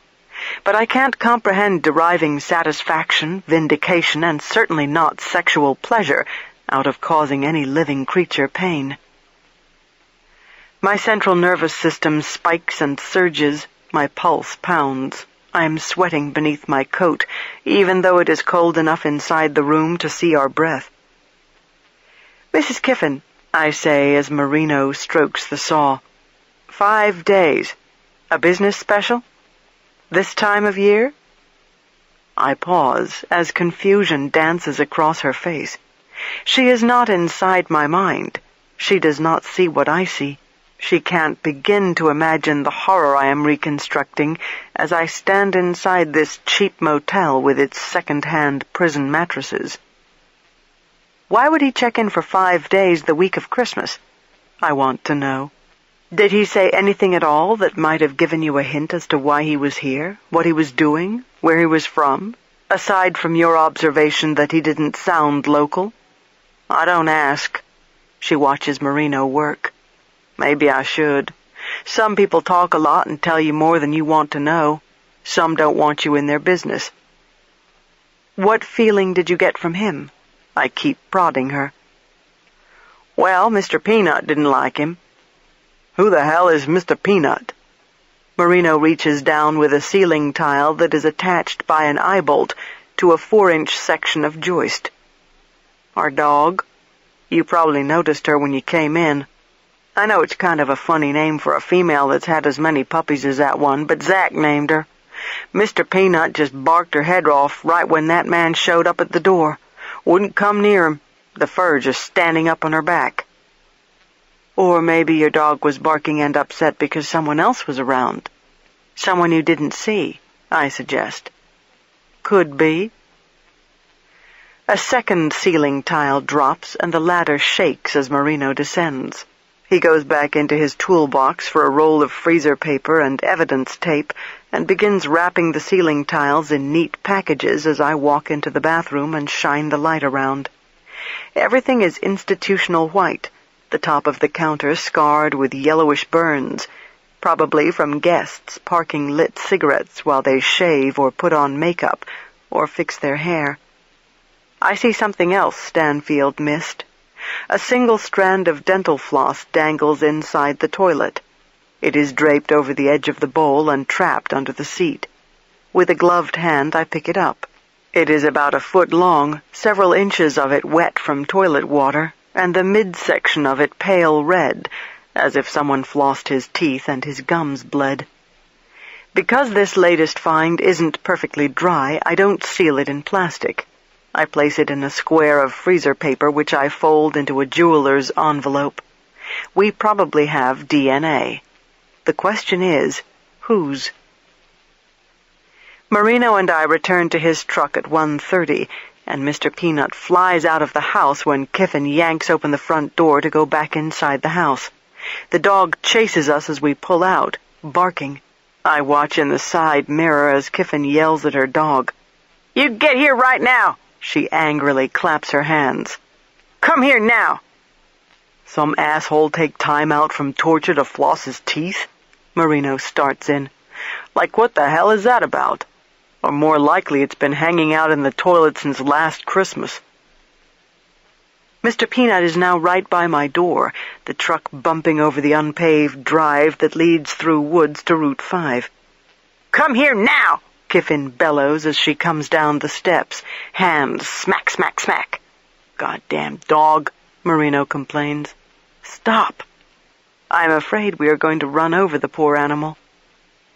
Marino stamps the brakes and the truck lurches to a halt. Mr. Peanut jumps up, barking, her head bobbing in and out of my window. What in the world? I am baffled. The dog was scarcely interested in us when we first showed up several hours ago. "Get back here!" Kiffin is coming after her dog. Behind her, a child fills the doorway. Not the little boy we saw earlier, but someone as tall as Kiffin. I get out of the truck and Mr. Peanut starts wagging her tail. She nuzzles my hand. The poor wretched creature is dirty and smells bad.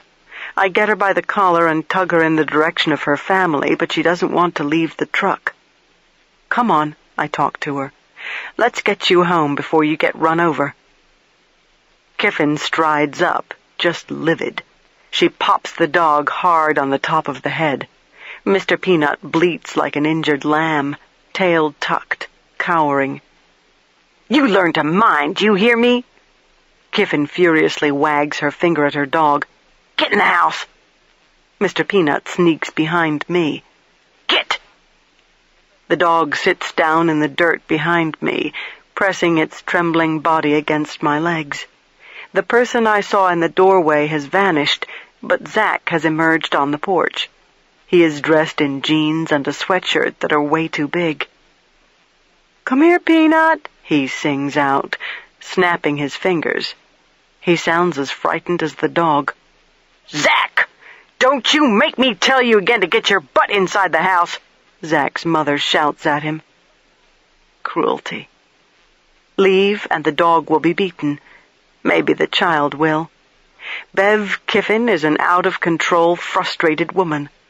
Life has made her feel powerless, and beneath her skin she seethes with hurt and anger, the unfairness of it all. Or maybe she is just plain bad, and maybe poor Mr. Peanut is running after Marino's truck because the dog wants us to take her with us, to save her. That fantasy enters my mind. "Mrs. Kiffin," I say in the calm voice of authority, that cool, cool voice I reserve for times when I intend to threaten the living shit out of somebody. "Don't you touch Mr. Peanut again unless you do it gently. I have this special thing about people who hurt animals." Her face darkens and anger glints. I fix my stare dead center on her pupils. "There are laws against cruelty to animals, Mrs. Kiffin," I say, "and beating Mr. Peanut is not a good example to set in front of your children." I hint that I spotted a second child she has failed to mention to us thus far. She steps back from me, turns, and walks off toward the house. Mr. Peanut sits, looking up at me. "You go home," I tell her as my heart breaks. "Go on, sweetie. You need to go home." Zach comes down the steps and runs up to us. He takes the dog by the collar, squats, and scratches between her ears, talking to her. "Be good. Don't go making Mama mad, Mr. Peanut. Please," he says, looking up at me. "She just don't like it 'cause you're taking her baby buggy." This jolts me, but I don't let it show. I get down to Zach's level and pet Mr. Peanut, trying to block out that her musky stench triggers memories of Sean Dunn again. Nausea twists my stomach and makes my mouth water. "The baby buggy's hers?" I ask Zach. "When she has puppies, I take them on rides in it," Zach tells me. "Why was it over there by the picnic table, Zach?" I ask. "I thought maybe some campers might have left it there." He shakes his head, petting Mr. Peanut. It's Mr. Peanut's buggy, isn't it, Mr. Peanut? I gotta go in." He gets up, glancing back furtively at the open front door. "I tell you what," I get up too. "We just need to look at Mr. Peanut's buggy, but when we're done, I promise to bring it back." "Okay." He tugs the dog after him, half running, half yanking. I stare after them as they go inside the house and shut the door. I stand in the middle of the dirt drive in the shadow of scrub pines, hands in my pockets, watching, because I have no doubt Bev Kiffin is watching me. On the street it is called signifying, making your presence known. My business isn't finished here. I'll be back. Chapter 23. We head east on Route 5, and I am mindful of the time. Even if I could conjure up Lucy's helicopter, I would never make it back to Anna's house by 2. I pull out my wallet and find the card Berger wrote her phone numbers on. There is no answer at her hotel, and I leave a message for her to pick me up at 6 p.m. Marino is silent as I slip the cell phone back inside my satchel. He stares straight ahead, his truck rumbling loudly along the winding, narrow road. He is processing what I just told him about the baby carriage. Bev Kiffin, of course, lied to us. "The whole thing out there, wow," he finally says, shaking his head. "Talk about a creepy feeling. Like there were all these eyes watching everything we were doing. Like that place has a whole life of its own nobody knows nothing about." "She knows," I reply. "She knows something. That much is obvious, Marino. She made a point of telling us the baby carriage was left by the people who abandoned the campsite. She volunteered that without pause. Wanted us to think it. Why? Those people don't exist, whoever was supposedly staying out in that tent. If the Hares turn out to be Sean Dunn's, then I'm gonna have to entertain the idea she let him stay out there, and that's why she got all hinky about it." The vision of Sean Dunn showing up at her motel office and asking for a place to stay for the night shorts out my imagination. I can't picture it. Le Loup-Garou, as he calls himself, would not take such a chance. His modus operandi, as we know it, was not to show up at anyone's door unless he intended to murder and maul that person. As we know it. As we know it, I keep thinking. The truth is, we know less than we did 2 weeks ago. We have to start all over, I tell Marino. We've defined someone without information, and now what? We made the mistake of profiling him and then believing our projection. Well, there are dimensions to him we've completely missed, and even though he's locked up, he isn't. Marino gets out his cigarettes. "Do you understand what I'm saying?" I go on. "In our arrogance, we decided what he's like, based it on scientific evidence, and came up with what in truth is an assumption, a caricature. He's not a werewolf. He's a human being, and no matter how evil he is, he has many facets, and now we're finding them. Hell, it was obvious on the videotape. Why are we so damn slow on the uptake? I don't want Vander going to that motel alone." "Good point." Marino reaches for the phone. "I'll go to the motel with him, and you can take my truck back to Richmond." "There was someone in the doorway," I say. "Did you see him? He was big." "Huh," he says. "I didn't see anyone. Just the little kid, what's his name? Zach, and the dog." "I saw someone else," I insist. "I'll check it out. You got Vander's number?" I give it to him, and he calls. Vander was already on his way, and his wife gives Marino a cell phone number. I stare out the window at wooded residential developments with large colonial homes set back far from the streets. Elegant Christmas decorations shine through trees. "Yeah, there's some strange shit out there," Marino is telling Vander by cell phone. "So yours truly here is going to be your bodyguard." He ends the call, and we are quiet for a moment. Last night seems to fill the rumbling space between us in the truck. "How long have you known?" I finally ask Marino one more time, not at all satisfied with what he told me in Anna's driveway when I walked him out to his truck after midnight. "When exactly did Ryder tell you he was instigating a special grand jury investigation, and what was his reason?" "You hadn't even finished a damn autopsy yet." Marino lights a cigarette. "Bray was still on your table, to be exact. Ryder gets me on the phone and says he don't want you doing her post, and I tell him, so what you want me to do? Walk in the morgue and order her to drop her scalpel and put her hands up in the air? The dumb shit." Marino blows out smoke as my dismay folds into a scary shape inside my brain. "That's why he didn't ask your permission to come snoop around your house either," Marino adds. The snooping part, at least, I had already figured out. "He wanted to see if the cops came across anything." He pauses to tap an ash. "Like a chipping hammer, especially one with maybe Bray's blood on it." "The one he tried to attack me with may very well have her blood on it," I reply reasonably, calmly, as anxiety inches through me. "Problem is, the hammer with her blood on it was found in your house," Marino reminds me of a fact. Of course it was.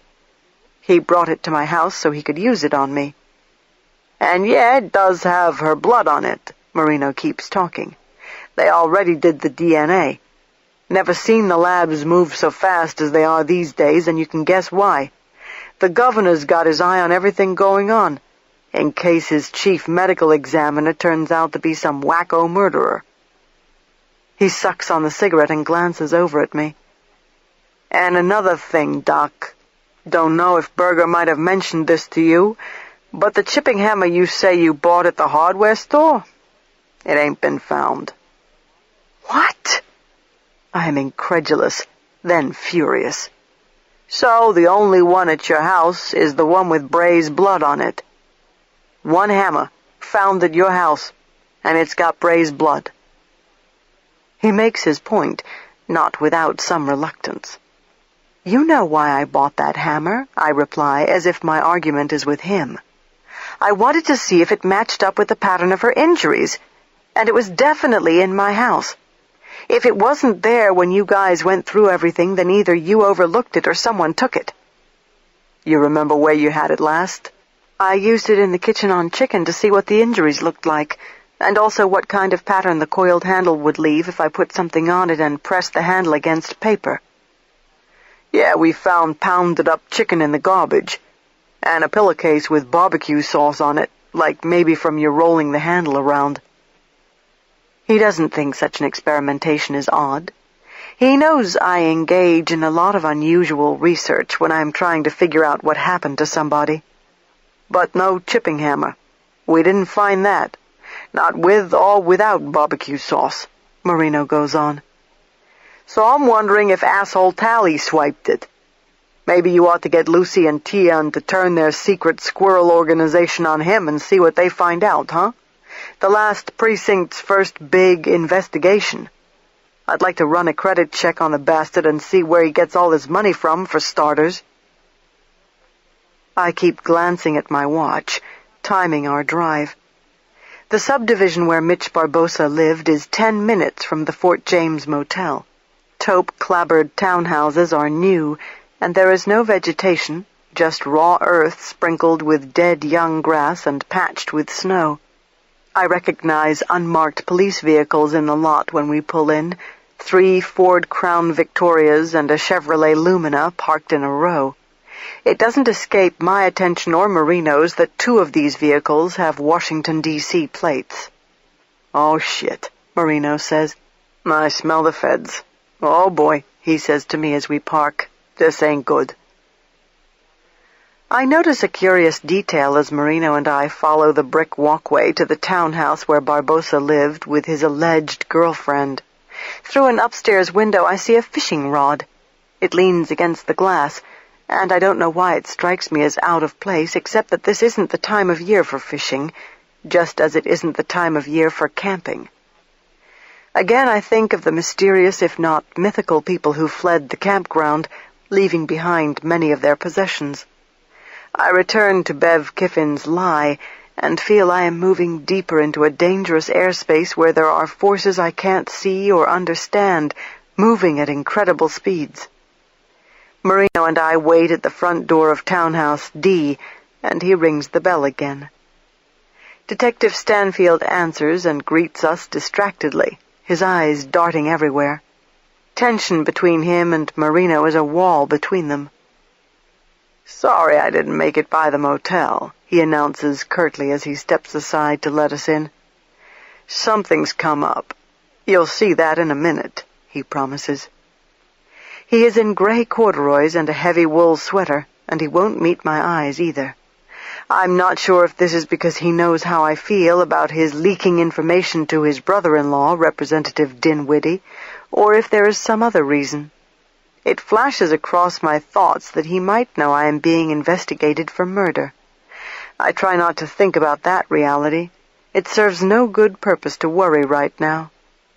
"Everybody's upstairs," he says, and we follow him up. "Who's everybody?" Marino asks. Our feet thud quietly on carpet. Stanfield keeps moving. He doesn't turn around or pause when he replies, "ATF and the FBI." I notice framed photographs arranged on the wall to the left of the staircase and take a moment to peruse them, recognizing Mitch Barbosa grinning with tipsy-looking people in a bar and hanging out the window of the cab of a transfer truck. In one photograph, he is sunbathing in a bikini on a tropical beach, maybe Hawaii. He holds up a drink, toasting the person behind the camera. Several other poses are with a pretty woman, the girlfriend he lives with, I wonder. Halfway up is a landing, and the window the fishing pole leans against. I stop, a strange sensation lightly whispering across my flesh as I examine, without touching, a Shakespeare fiberglass rod and Shimano reel. A hook and split-shot weights are attached to the fishing line, and on the carpet next to the rod's handle is a small blue plastic tackle box. Nearby, as if set down when someone entered the townhouse, are 2 empty Rolling Rock beer bottles, a new pack of Tipperillo cigars, and some change. Marino turns around to see what I am doing. I join him at the top of the stairs, and we emerge into a brightly lit living area that is attractively decorated in spare modern furniture and Indian rugs. "When's the last time you went fishing?" I ask Marino. "Not freshwater," he replies. "Not around here these days." Exactly. I am cut off by an awareness that I know one of the 3 people standing near the picture window in the living room. My heart jumps when the familiar dark head turns to me, and suddenly I am facing Jay Talley. He doesn't smile, his glance sharp as if his eyes are tipped like arrows. Marino makes a barely audible noise that is like a groan from a small primitive animal. It is his way of letting me know that Jay is the last person he wants to see. Another man in a suit and tie is young and looks Hispanic, and when he sets down his coffee cup, his jacket falls open and reveals a shoulder holster holding a large caliber pistol. The third person is a woman. She doesn't demonstrate the devastated, confused demeanor of a person whose lover has just been killed. She is upset, yes, but her emotions are well contained beneath the surface, and I recognize the flare in her eyes and angry set of her jaw. I have seen the look in Lucy, in Marino, and others who are more than bereft when something bad happens to a person they care about. Cops. Cops are offended and in an eye-for-an-eye mode when something happens to one of their own.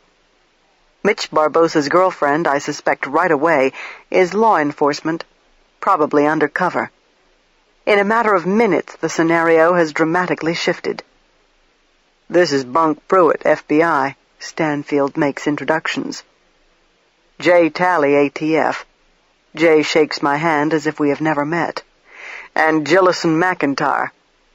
Her handshake is cool but firm. "Ms. McIntyre's ATF. We find chairs and arrange them so all of us can look at each other and talk. The air is hard. It is flinty with anger. I recognize the mood. I've seen it so many times when a cop is killed. Now that Stanfield has set the stage, he slips behind a curtain of sullen silence. Bunk Pruitt takes charge, typical FBI. "Dr. Scarpetta, Captain Marino," Pruitt begins. "I want to state the obvious right off. This is highly, highly sensitive. To be honest, I hate saying anything about what's going on, but you got to know what you're dealing with." His jaw muscles bunch. "Mitch Barbosa was undercover FBI, working a big investigation here in this area, which now, of course, we have to dismantle, at least to a certain degree." "Drugs and guns," Jay says, glancing from Marino to me. Chapter 24. Is Interpol involved? I don't understand why Jay Talley is here. Barely 2 weeks ago he was working in France. "Well, you should know," Jay says with a trace of sarcasm, or maybe I imagine it. "The unidentified case you just contacted Interpol about? The guy who died in the motel down the road? We have an idea who he might be. So yes, Interpol's involved. Now we are, you bet." "I wasn't aware we'd gotten a response from Interpol." Marino barely tries to be civil to Jay. "So you're telling me the guy from the motel's some sort of international fugitive, maybe?" "Yes," Jay replies. "Rosso Matos, 28-year-old native of Colombia. as in South America. Last seen in Los Angeles. Also known as the Cat because he's such a quiet guy when he goes in and out of places, killing. That's his specialty. Taking people out. A hitman. Matos has a reputation for liking very expensive clothes, cars, and young men. I guess I need to talk about him in the past tense. Jay pauses. No one responds beyond looking at him. What none of us understands is what he was doing here in Virginia, Jay adds. What exactly is the operation here? Marino asks Gillison McIntyre. Started 4 months ago with a guy speeding along Route 5 just a couple miles from here. A James City cop pulled him. She glances at Stanfield. Runs his tag and finds out he's a convicted felon. Plus the officer happens to notice the handle of a long gun protruding from under a blanket in the back seat. Turns out to be a Mac 90 with the serial number ground off. Our labs in Rockville managed to restore the SN and traced the weapon to a shipment from China. A regular shipment to Richmond. As you know, a Mac 90 is a popular knockoff of the AK-47 assault rifle, going rate of $1,000, $2,000 on the street. Gang members love the Mac, made in China, regularly shipped to local ports in Richmond, Norfolk, legitly in crates accurately marked. Other Macs are being smuggled in from Asia along with heroin in all kinds of crates marked everything from electronics to oriental rugs. In an all-business voice that only occasionally reveals the strain she feels, McIntyre describes a smuggling ring that, in addition to area ports, involves the James City County Trucking Company where Barbosa was undercover as a driver and she was undercover as his girlfriend.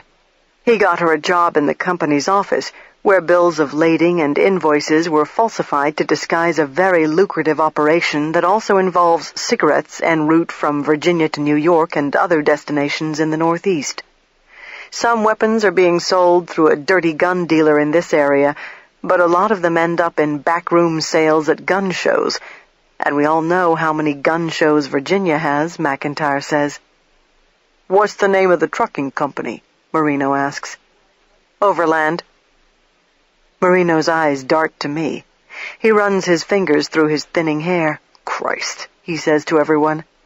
That's who Bev Kiffin's husband works for. Jesus Christ. The lady who owns and runs the Fort James Motel, Stanfield explains to the others. Overland's a big company and not everybody is involved in illegal activity. Pruitt is quick to be objective. That's what makes this so tough. The company and most people in it are legit. So you could pull their trucks all day and never find anything hot inside a single one of them. Then, on another day, a shipload of paper products, televisions, whatever, heads out, and stashed inside boxes are assault rifles and drugs. You think someone put the dime on Mitch? Marino asks Pruitt. And the bad guys decided to whack him? If so, then why is Matos dead, too? It is Jay who speaks. And it appears Matos died first, right? He looks at me. He's found dead in these really weird circumstances, in a motel right down the road. Then the next day, Mitch's body is dumped in Richmond. Plus, Matos is an 800-pound gorilla. I don't see what his interest would be here. Even if someone out there dimed Mitch, you don't send in a hitman like Matos. He's pretty much reserved for big prey and powerful crime organizations. Guys hard to get to because they are surrounded by their own heavily armed thugs. Who does Matos work for? Marino asks. Do we know that? Whoever will pay, Pruitt replies. He's all over the map, Jay adds. South America, Europe, this country. He's not associated with any one network or cartel, but is a lone operator. You want someone taken out, you hire Matos. Then someone hired him to come here, I conclude. We have to assume that, Jay replies. I don't think he was in the area to check out Jamestown or the Christmas decorations in Williamsburg. We also know he didn't kill Mitch Barbosa, Marino adds. Matos was already dead and on the doc's table before Mitch went out jogging. There are nods around the room. Stanfield is picking at a fingernail. He looks lost in space. extremely uncomfortable. He keeps wiping sweat off his brow and drying his fingers on his pants. Marino asks Gillis and McIntyre to tell us exactly what happened. Mitch likes to run midday before lunch, she begins.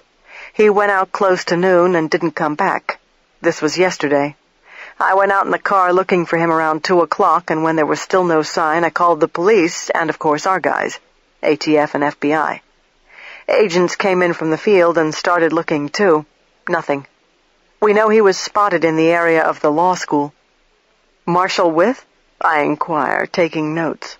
Right, at William and Mary. Mitch usually ran the same route from here along Route 5, then over on Francis Street and to South Henry, then back, usually an hour or so. Do you remember what he was wearing and what he might have had with him? I ask her. Red warm-up suit and a vest. He had on a down vest over his warm-up. Gray, North Face, and his butt pack. He never went anywhere without his butt pack. He had a gun in it? Marino assumes. She nods, swallowing, face stoical. Gun, money, portable phone, house keys. He wasn't wearing the down jacket when his body was found, Marino informs her. No butt pack. Describe the key. Keys, she corrects him. He has the key for here, for the townhouse, and his car key on a steel ring. What does the key for your townhouse look like? I ask, and I feel Jay staring at me. Just a brass key, a normal-looking key. He had a stainless steel key in the pocket of his running shorts, I say. It has 233 written on it in permanent magic marker. Agent McIntyre frowns. She knows nothing about it. Well, now, that's really strange. I have no idea what that key might be to, she replies. So we gotta figure he was taken somewhere, Marino says.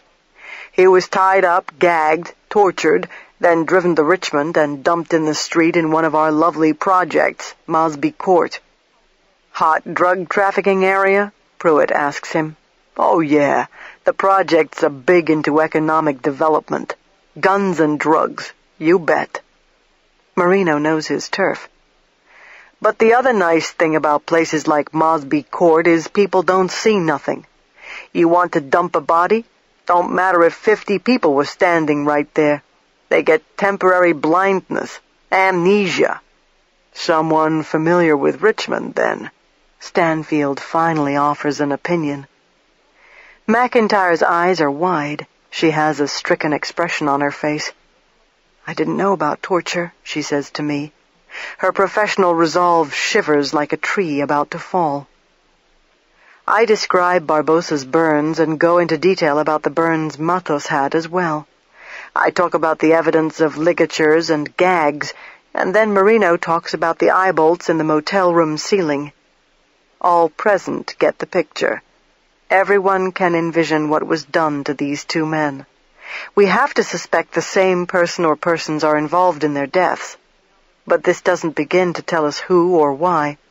We don't know where Barbossa was taken, but I have an idea.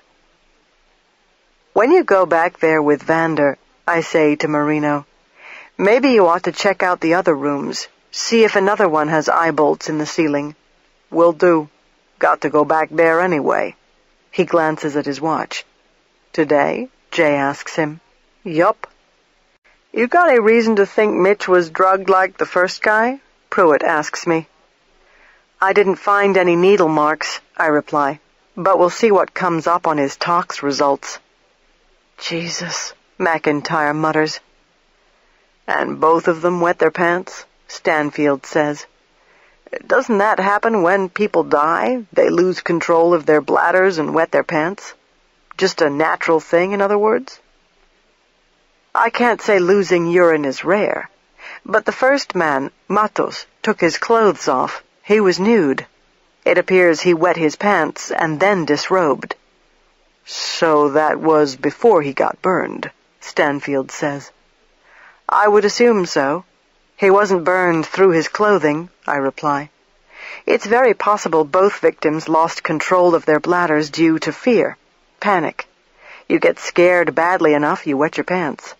Jesus, McIntyre mutters again. and you see some asshole screwing eye bolts in the ceiling and plugging in a heat gun, that's enough to scare the piss right out of you, Marino abundantly illustrates. You know damn well what's about to happen to you. Jesus, McIntyre blurts out. What the fuck is this about? Her eyes blaze. Silence. Why the fuck would someone do something like that to Mitch? And it's not like he wasn't careful. Not like he would just get in someone's car or even get close to some stranger trying to stop him on the road. Stanfield says, Makes me think of Vietnam. The way they did things to prisoners of war. Tortured them to make them talk. Making someone talk can certainly be one reason for torture, I respond to what Stanfield has just said. But it's also a power rush. Some people are into torture because they get off on it. You think that's the case here? Pruitt says to me. I have no way of knowing. Then I ask McIntyre, I noticed a fishing pole when I was coming up the walk. Her reaction is a flicker of confusion. Then she realizes what I'm talking about. Oh, right. Mitch likes to fish. Around here? A creek over near College Landing Park. I look at Marino. That particular creek is at the edge of the wooded camping area at the Fort James Motel. Mitch ever mentioned to you the motel over there by that creek? Marino asks her. I just know he liked to fish over there. He know the lady who runs the joint, Bev Kiffin, and her husband? Maybe you both know him since he works for Overland, Marino says to McIntyre. Well, I do know that Mitch used to talk to her boys. She has 2 young boys, and sometimes they'd be out there fishing when Mitch was. He said he felt for them because their dad was never around. But I don't know anybody named Kiffin at the trucking company, and I do their books. Can you check that out? Jay says. Maybe his last name's different from hers. Yeah. She nods. You remember the last time Mitch went fishing out there? Marino asks her. Right before all the snow, she replies. It was pretty nice weather up until then. I noticed some change, a couple beer bottles and some cigars on the landing, I say, right by the fishing pole. You sure he hasn't been fishing out there since it snowed? Marino picks up my thought. The expression in her eyes makes it evident that she isn't sure. I wonder just how much she really knows about her undercover boyfriend. Any illegal shit going on at the motel that you and Mitch are aware of? Marino asks her. McIntyre starts shaking her head. He never mentioned anything about that. Nothing like that. His only connection to the place was fishing and being nice to the 2 boys on occasion, if he saw them. Just if they happened up when he was fishing? Marino keeps pushing. Any reason to think Mitch might have ever wandered over to the house to say hi to them? She hesitates. Mitch a generous guy? Oh, yes, she says. Very much so. He might have wandered over. I don't know. He really likes kids. Liked them. She tears up again and at the same time simmers. How did he identify himself to people around here? He say he was a truck driver? What did he say about you? You supposed to be a career woman? Now you 2 weren't really boyfriend and girlfriend. That was just part of the front, right? Marino is on to something. He is leaning forward, his arms braced on his knees, staring intensely at Jellison McIntyre. When he gets like this, he fires questions so rapidly people often don't have time to answer. Then they get confused and say something they regret. She does that this very moment. Hey, I'm not a fucking suspect, she snaps at him. And our relationship, I don't know what you're getting at. It was professional. But you can't help being close to someone when you live in the same damn townhouse and act like you're involved, make people think you are. But you weren't involved, Marino says. Or at least he wasn't with you. You guys were doing a job, right? Meaning if he wanted to pay attention to a lonely woman with 2 nice little boys, he could do that. Marino leans back in his chair. The room is so silent, it seems to hum. Problem is, Mitch shouldn't have done that. Dangerous, fucking stupid in light of his situation. He one of those types who had a hard time keeping his pants on? She doesn't answer him. Tears jump out. You know what, folks? Marino scans the room. It just might be that Mitch got tangled up in something that doesn't have a damn thing to do with your undercover operation here. Wrong place, wrong time. Caught something he sure as hell wasn't fishing for. You got any idea where Mitch was at 3 o'clock Wednesday afternoon when Matos checked into the motel and the fire started? Stanfield is putting the pieces together. Was he here or out somewhere? No, he wasn't here, she barely says, wiping her eyes with a tissue. Gone. I don't know where. Marino blows out in disgust. He doesn't need to say it. Undercover partners are supposed to keep track of each other, and if Agent McIntyre didn't always know where Special Agent Barbosa was, then he was up to something that maybe wasn't germane to their investigation.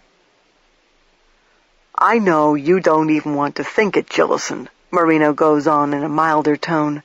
But Mitch was tortured and murdered, okay? I mean, the guy was fucking scared to death. Literally. Whatever someone was doing to him, it was so awful he had a fucking heart attack. He wet his fucking pants.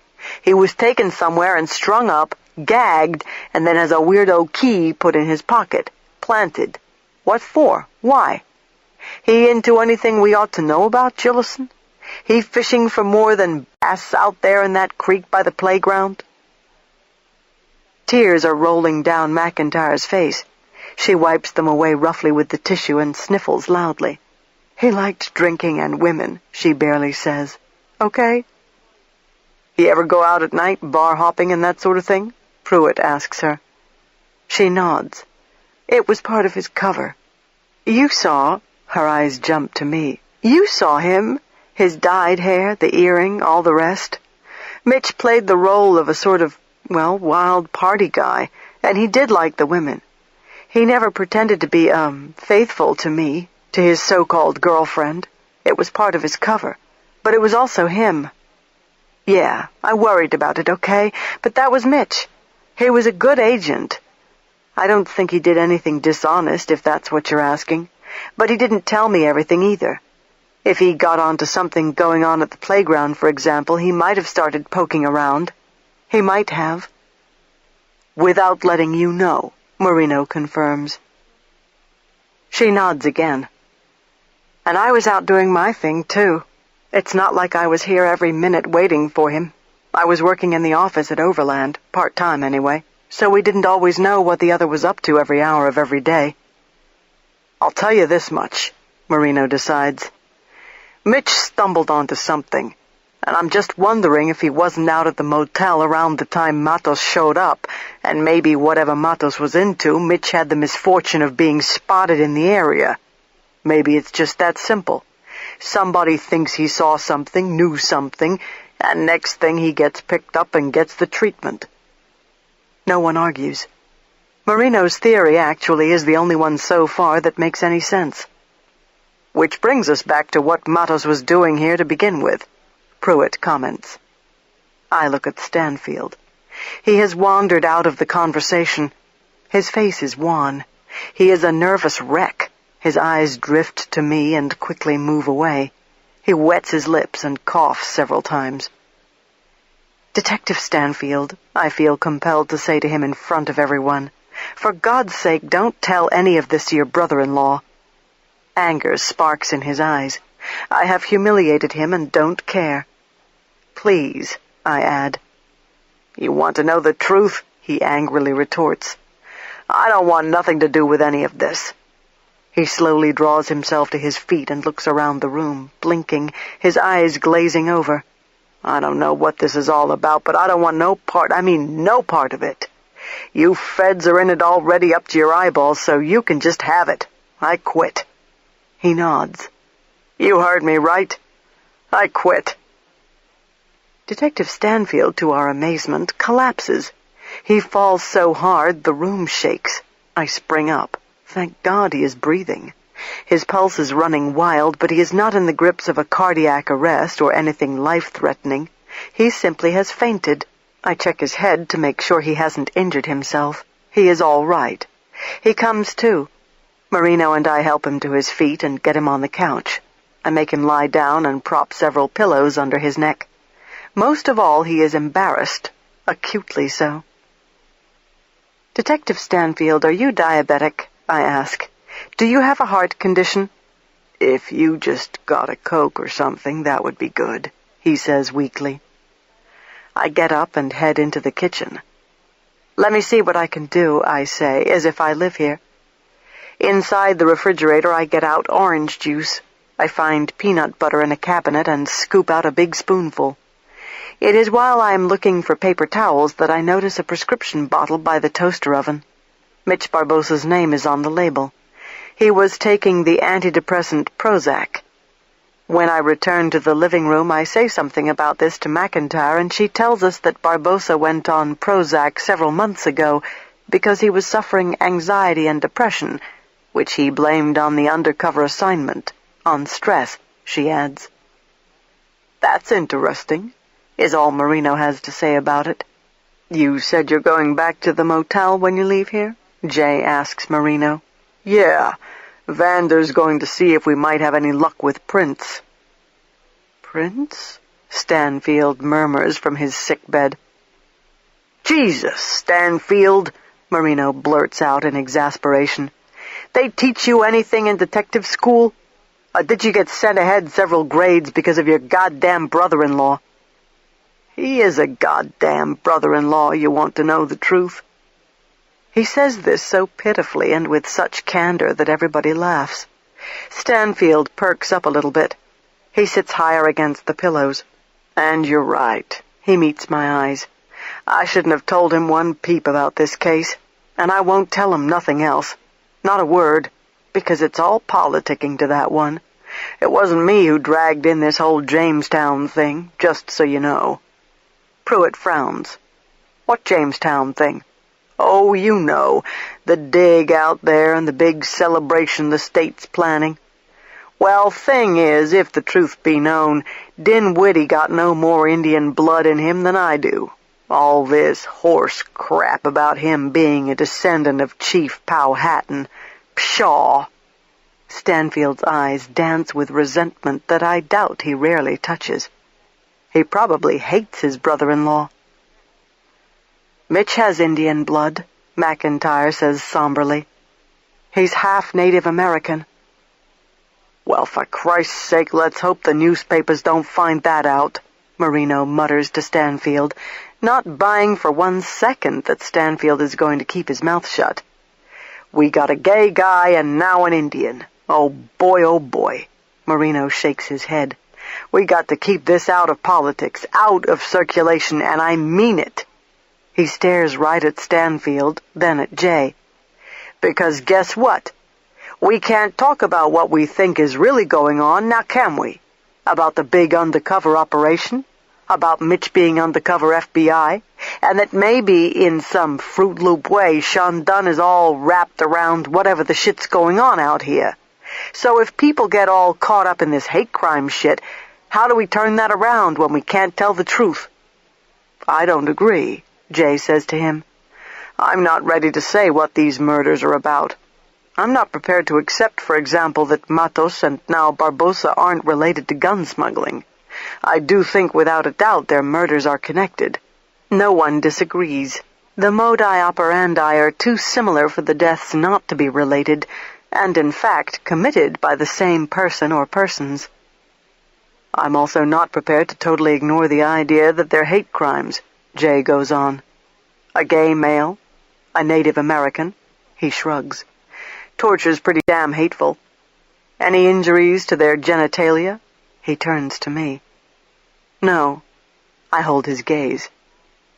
It is odd to think we were intimate, to look at his full lips and graceful hands and to remember their touch. When we walked the streets of Paris, people turned to stare at him. He says. "I find that interesting and maybe important. I'm not a forensic psychiatrist, of course, but it does seem in hate crimes the perpetrators rarely injure the victim's genitals." Marino gives him an incredible look, his mouth parting in blatant disdain. Because you get some redneck homophobic sort, and the last thing he's going to go near is the guy's genitals, Jay adds. Well, if you really want to go around this mulberry bush, Marino acidly says to him, then let's just connect it to Sean Dunn. He never went near his victim's genitals either. Shit, he didn't even take their fucking pants off, just beat and bit the shit out of their faces and breasts. Only lower body thing he did at all was to take off their shoes and socks and bite their feet. And why? The guy's afraid of female genitalia because his own's as deformed as the rest of him. Marino surveys the faces around him. One good thing about the bastard being locked up is we got to find out what the rest of him looks like. Right? And guess what? He ain't got a dick. Or let's just say that what he's got I wouldn't call a dick. Stanfield is sitting straight up on the couch now, his eyes wide in amazement. I'll go with you to the motel, Jay says to Marino. Marino gets up and looks out the window. Wonder where the hell Vander is, he says. He gets Vander on the cell phone and we head out minutes later to meet in the parking lot. Jay walks with me. I feel the energy of his desire to talk to me, to somehow come to a consensus. In this way, he is like the stereotype of a woman. He wants to talk, to settle matters, to have closure, or to rekindle our connection so he can then play hard to get again. I, on the other hand, want none of it. Kay, can I have a minute? He says in the parking lot. I stop and look at him as I button my coat.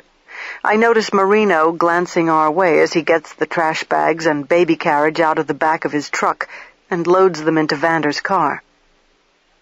I know this is awkward, but is there some way we can make it easier? For one thing, we have to work together, Jay says. Maybe you should have thought about that before you told Jamie Berger every detail, Jay, I reply. That wasn't against you. His eyes are intense. Right. She asked me questions, understandably. She's just doing her job. I don't believe him. That is my fundamental problem with Jay Talley. I don't trust him and wish I never had. Well, that's curious, I comment, because it appears people started asking questions about me before Diane Bray was even murdered. Right about the time I was with you in France, inquiries began, as a matter of fact. His expression darkens. Anger peers out before he can hide it. You're paranoid, Kay, he says. You're right, I reply. You're absolutely right, Jay. Chapter 25. I have never driven Marino's Dodge Ram quad cab pickup truck, and were circumstances not so strained I would probably find the scenario comical. I am not a big person, barely 5'5", slender, and there is nothing funky or extreme about me. I do wear jeans, but not today. I suppose I dress like a proper chief or lawyer, usually in a tailored skirt suit or flannel trousers and a blazer, unless I am working a crime scene. I wear my blonde hair short and neatly styled, am light on makeup, and, other than my signet ring and watch, jewelry is an afterthought. I don't have a single tattoo. I don't look like the sort who would be roaring along in a monster macho truck that is dark blue with pinstriping, chrome, mud flaps, scanner, and big swooping antennas that go with the CB and two-way radios. I take 64 West back to Richmond because it is quicker, and I pay close attention to my driving because it is a lot to handle a vehicle this size with only one arm. I have never spent a Christmas Eve like this, and I am increasingly depressed over the notion. Usually by now I have stocked the refrigerator and freezer, and have cooked sauces and soups and decorated the house. I feel utterly homeless and alien as I drive Marino's truck along the interstate, and it occurs to me that I don't know where I will sleep tonight. I guess at Anna's, but I dread the necessary chill between us. I didn't even see her this morning, and a helpless feeling of loneliness settles over me and seems to push me down in my seat. I page Lucy. I've got to move back into my house tomorrow, I tell her on the phone. Maybe you should stay in the hotel with Tion and me, she suggests. How about you and Tia stay with me? It is so hard for me to express a need, and I need them. I do, for a lot of reasons. When do you want us there? We'll have Christmas together in the morning. Early. Lucy has never stayed in bed past 6 on Christmas morning. I'll be up, and then we'll go to the house, I tell her. December 24. Days have gotten as short as they can, and it will be a while before light savors the hours and burns off my heavy, anxious moods. It is dark by the time I reach downtown Richmond, and when I pull up to Anna's house at 5 minutes past 6, I find Berger waiting for me in her Mercedes SUV, headlights penetrating the night. Anna's car is gone. She is not home.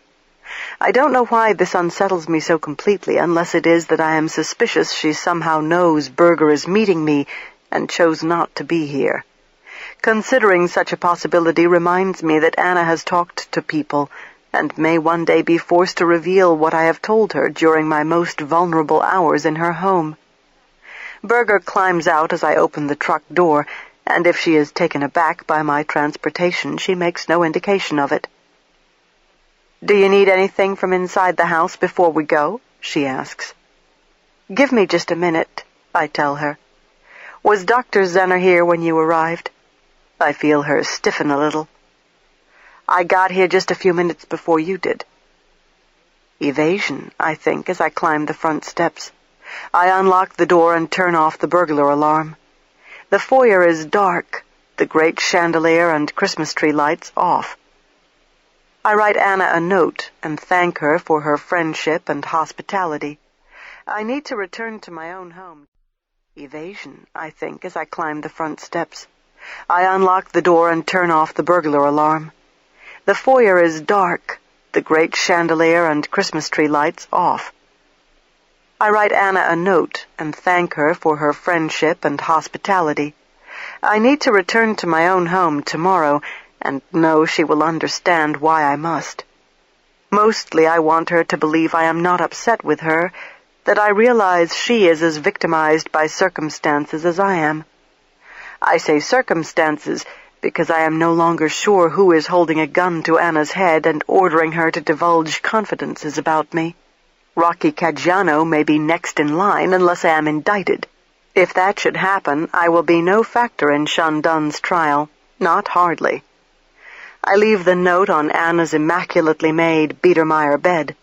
Then I get in Berger's car and begin to tell her about my day in James City County, about the abandoned campsite and the long, pale hairs.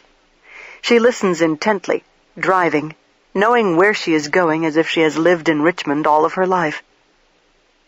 Can we prove the hairs are Shandun's? She finally asks, assuming there are no roots, as usual. And there weren't roots with the ones found at the crime scenes, right? Your crime scenes, Luong and Bray. No roots, I say, rankled by the reference to my crime scenes. They aren't my crime scenes, I silently protest. He shed those hairs, so there are no roots, I tell Berger. But we can get mitochondrial DNA from the shafts. So yes, we can definitely know if the hairs from the campground are his. Please explain, she says. I'm not an expert on mitochondrial DNA, or an expert on hair, for that matter, especially the kind of hair he has. The subject of DNA is a difficult one. Explaining human life on a molecular level tells most people far more than they can understand or care to know. Cops and prosecutors love what DNA can do. They hate to talk about it scientifically. Few of them understand it. The old joke is, most people can't even spell DNA. I explain that nuclear DNA is what we get when cells with nuclei are present, such as with blood, tissue, seminal fluid, and hair roots. Nuclear DNA is inherited equally from both parents. So if we have someone's nuclear DNA, we have in a sense all of him, and can compare his DNA profile to any other biological sample this same person has left at, say, another crime scene. Can we just compare the hairs from the campground to the hairs he left at the murder scenes? Berger asks. Not successfully, I reply. Examining microscopic characteristics in this instance won't tell us much because the hairs are unpigmented. The most we will be able to say is their morphologies are similar or consistent with each other. Not conclusive to a jury. She thinks out loud. Not in the least. If we don't do a microscopic comparison anyway, the defense will bring that up, Berger considers. He'll say, "Why didn't you?" Well, we can microscopically compare the hairs if you want. The ones from Susan Pless's body and the ones from your cases. If you want, I repeat. Explain hair shafts. How does DNA work with those? I tell her that mitochondrial DNA is found in the walls of cells and not in their nuclei, meaning mitochondrial DNA is the anthropological DNA of hair, fingernail, tooth, and bone. Mitochondrial DNA is the molecules that make up our mortar and stone, I say. The limited usefulness lies in that mitochondrial DNA is inherited only through the female lineage. I use the analogy of an egg. Think of mitochondrial DNA as the egg white, while nuclear DNA is the yolk. You can't compare one to the other, but if you have DNA from blood, you have the whole egg and can compare mitochondrial to mitochondrial, egg white to egg white. We have blood because we have Shandun. He had to give up a blood sample while in the hospital. We have his complete DNA profile and can compare the mitochondrial DNA of unknown hairs to the mitochondrial DNA from his blood sample. Berger listens without interruption. She has taken in what I am saying and seems to understand. As usual, she takes no notes. She asks, "Did he leave hair at your house?" I'm not sure what the police found. As much as he seems to shed, I would think he left hair at your house or certainly out in the snow in your yard when he was thrashing about. You would think so. I agree with her. I've been reading about werewolves. Berger leaps to the next topic. Apparently there have been people who really thought they were werewolves or tried all sorts of bizarre things to turn themselves into werewolves. Witchcraft, black magic, Satan worship, biting, drinking blood. Do you think it's possible Shandun really believes he is a loup-garou, a werewolf, and maybe even wants to be one? Thus not guilty by reason of insanity, I reply, and I have assumed all along this would be his defense. There was a Hungarian countess in the early 1600s, Elizabeth Báthory Nadasdy, also known as the Blood Countess, Berger goes on. She supposedly tortured and murdered some 600 young women, would bathe in their blood, believing it would keep her young and preserve her beauty. Familiar with the case? Vaguely. As the story goes, this countess kept young women in her dungeon, fattened them up, would bleed them and bathe in their blood and then force other imprisoned women to lick all the blood off her body, supposedly because towels were harsh on her skin. Rubbing blood in her skin all over her body, she ponders. Accounts of this have left out the obvious. I'd say there was a sexual component, she adds dryly. Lust murders. Even if the perpetrator truly believed in the magical powers of blood, it's about power and sex. That's what it's about, whether you're a beautiful countess or some genetic anomaly who grew up on the Ile Saint-Louis. We turn on Canterbury Road, entering the wooded, wealthy neighborhood of Windsor Farms, where Diane Bray lived on the outer edge, her property separated by a wall from the noisy downtown expressway. I would give my right arm to know what's in the Shandun library, Berger is saying.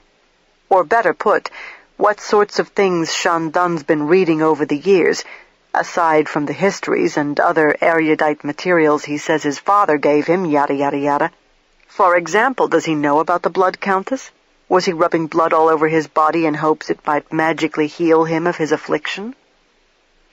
We believe he was bathing in the Seine and then here in the James River, I reply.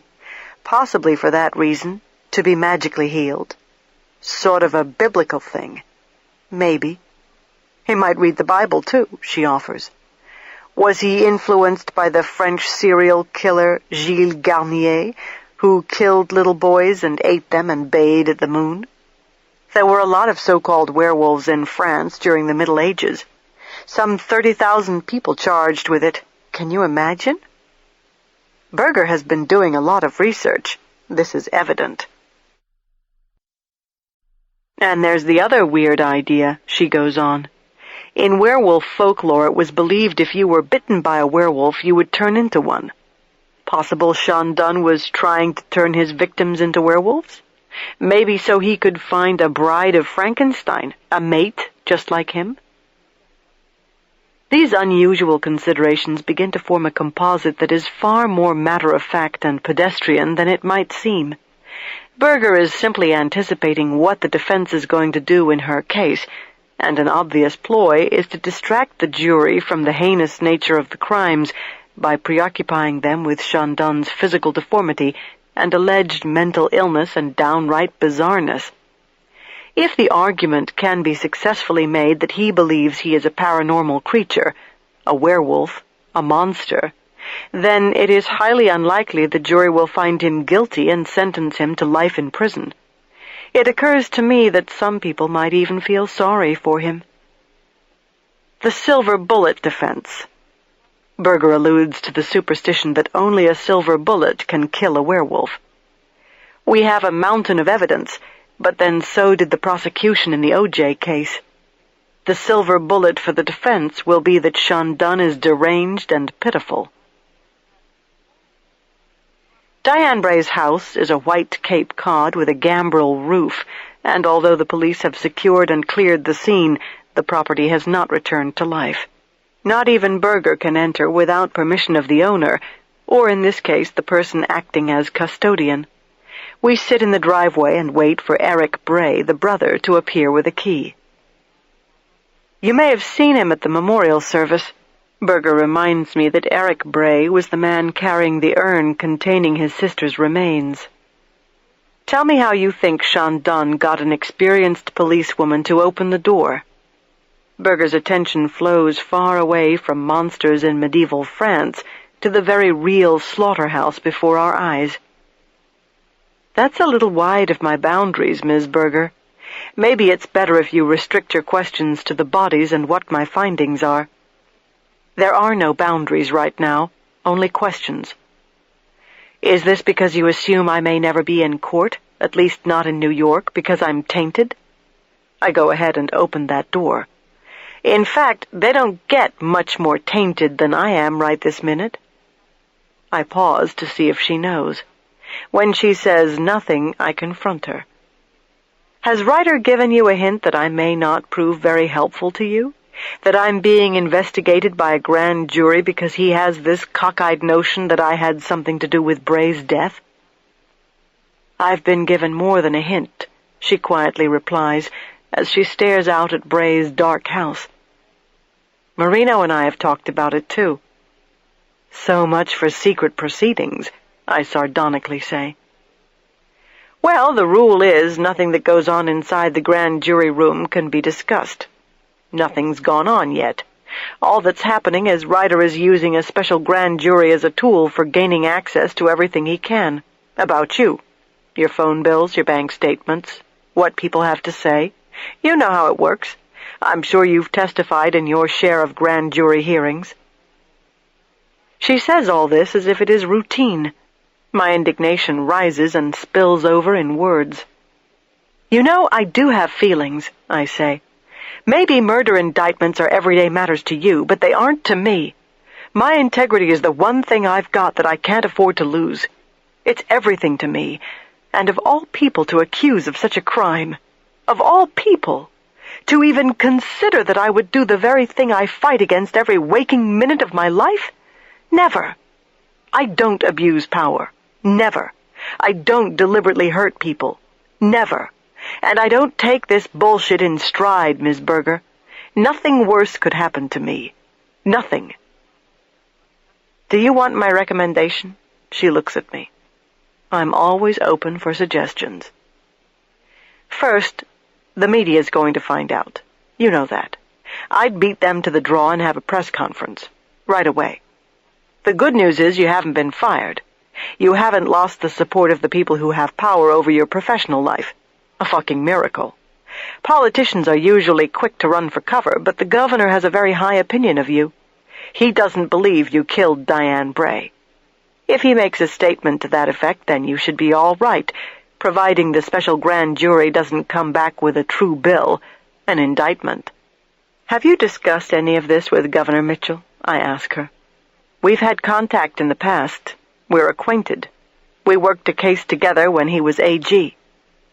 Yes, I know that. It also isn't what I asked. Silence. She stares out at Bray's house. There are no lights on inside, and I point out that it was Chandon's M.O. to unscrew the light bulb over the porch, or pull out the wires, and when his victim opened the door he was hidden by darkness. I would like your opinion, she then says. I'm confident you have one. You're a very observant, seasoned investigator. She says this firmly and with an edge. You also know what Chandon did to you. You are intimately familiar with his M.O. in a way no one else is. Her reference to Chandon's attack on me is jarring. Even though Berger is simply doing her job, I am offended by her blunt objectivity. I'm also put off by her evasiveness. I resent that she decides what we will discuss and when and for how long. I can't help it. I'm human.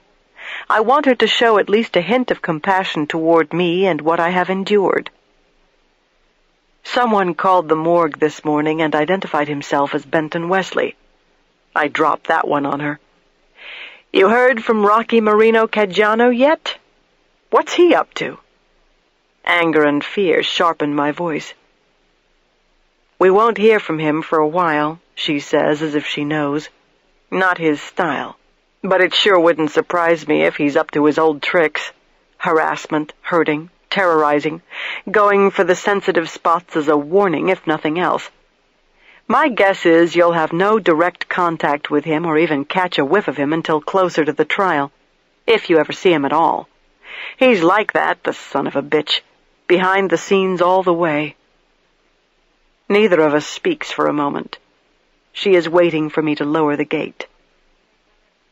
My opinion or speculation? All right, I finally say.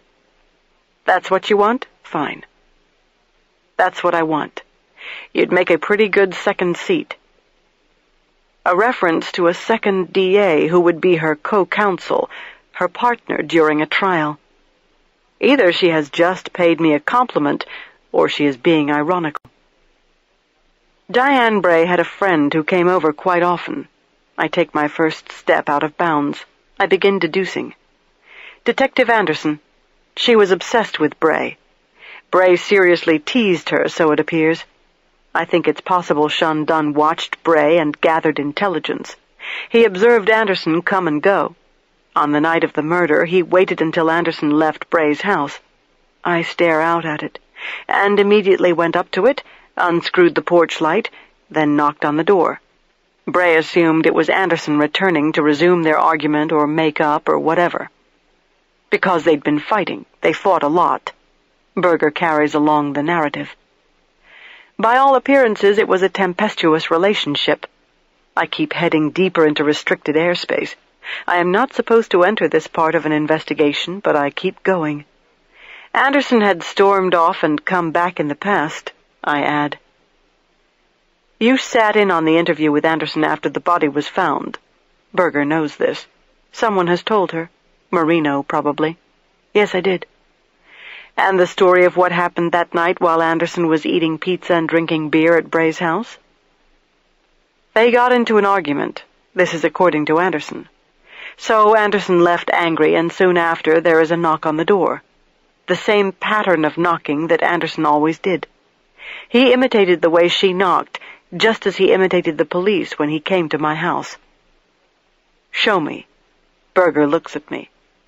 I knock on the console between the front seats. 3 times, hard. This is how Anderson always knocked on the door?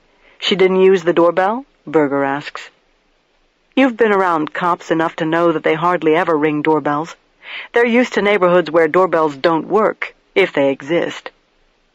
Interesting that Anderson didn't come back, she observes. What if she had? Do you think Shandon somehow knew she wasn't going to come back that night? I've wondered that, too. Maybe just something he sensed about her demeanor when she left. Or maybe he was so out of control he couldn't stop, Berger ponders.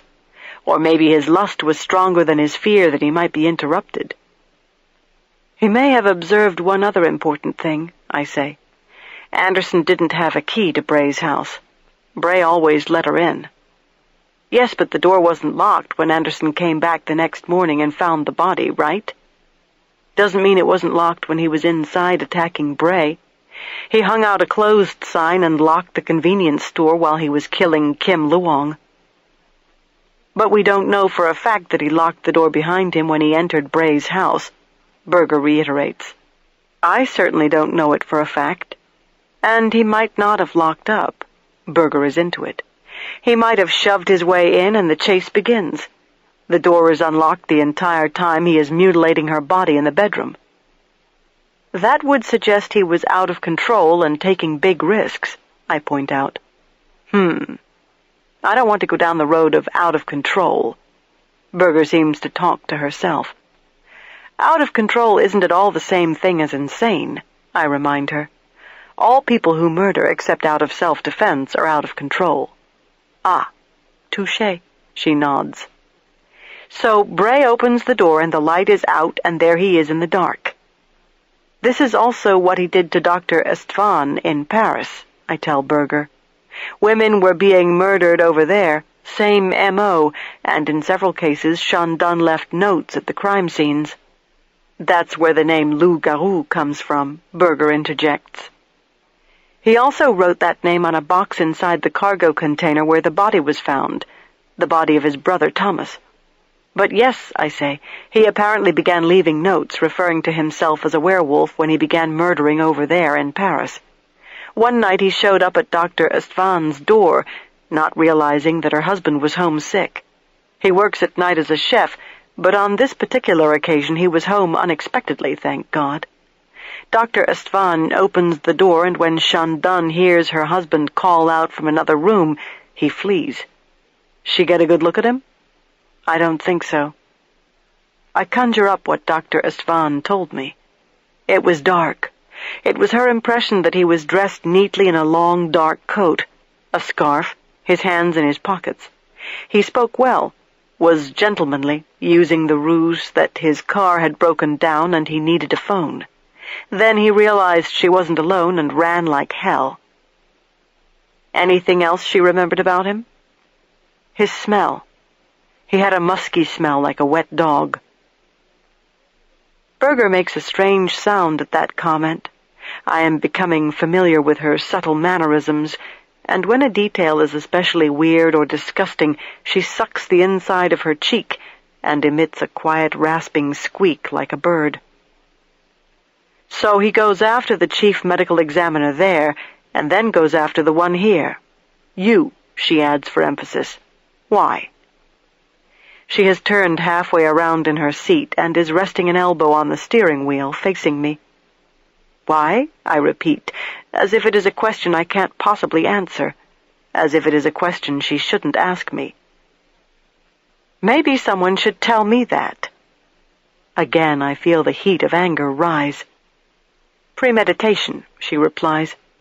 Insane people don't plan their crimes with this sort of deliberation, picking the chief medical examiner in Paris and then the one here. Both women. Both autopsied his victims and therefore in a perverse way are intimate with him. Perhaps more intimate with him than a lover, because you have in a sense watched. You see where he has touched and bitten. You put your hands on the same body he did. In a way you have watched him make love with these women, for this is how Jean-Baptiste Chandon makes love to a woman. A revolting thought. I find her psychological interpretation personally offensive. A pattern, a plan, not the least bit random. So it's important we understand his patterns, Kay, and do so without personal revulsion or reaction. She draws out a pause. You must look at him dispassionately. You can't indulge in hate. It's hard not to hate someone like him, I reply honestly. And when we truly resent and hate someone, it's also hard to give them our time and attention, to be interested in them as if they are worth figuring out. We have to be interested in Shandun, intensely interested. I need you to be more interested in him than you have in anyone else in your life. I don't disagree with what Berger is saying. I know she is pointing out a significant truth, but I desperately resist being interested in Shandun. I've always been victim-driven, I tell Berger. I've never spent my time trying to get into the soul and mind of the assholes who do it. And you've never been involved in a case like this either, she counters. You've never been a suspect in a murder either. I can help you with your mess, and I need you to help me with mine. Help me get into Shandun's mind, into his heart. I need you not to hate him. I am silent. I don't want to give Shandun any more of myself than he has already taken. I feel tears of frustration and fury and blink them back. How can you help me? I ask Berger. You have no jurisdiction here. Diane Bray is not your case.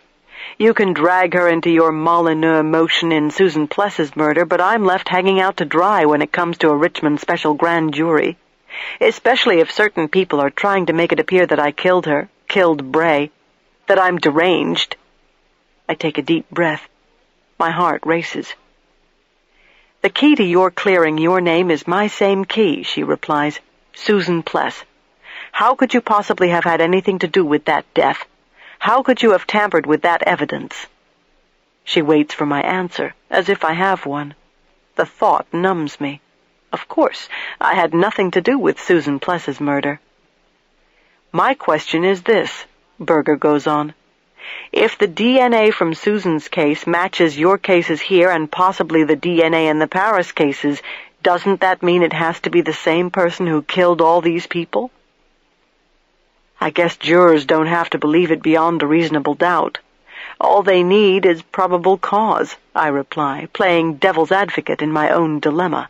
The chipping hammer with Bray's blood on it, found in my house, and a receipt showing that I bought a chipping hammer, and the chipping hammer I actually bought has vanished.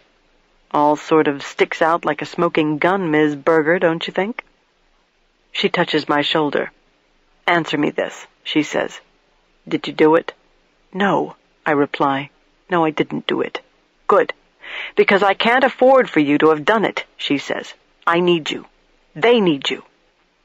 She stares out at the cold, empty house beyond our windshield, indicating Shandun's other victims, the ones who didn't survive. They need me. Okay.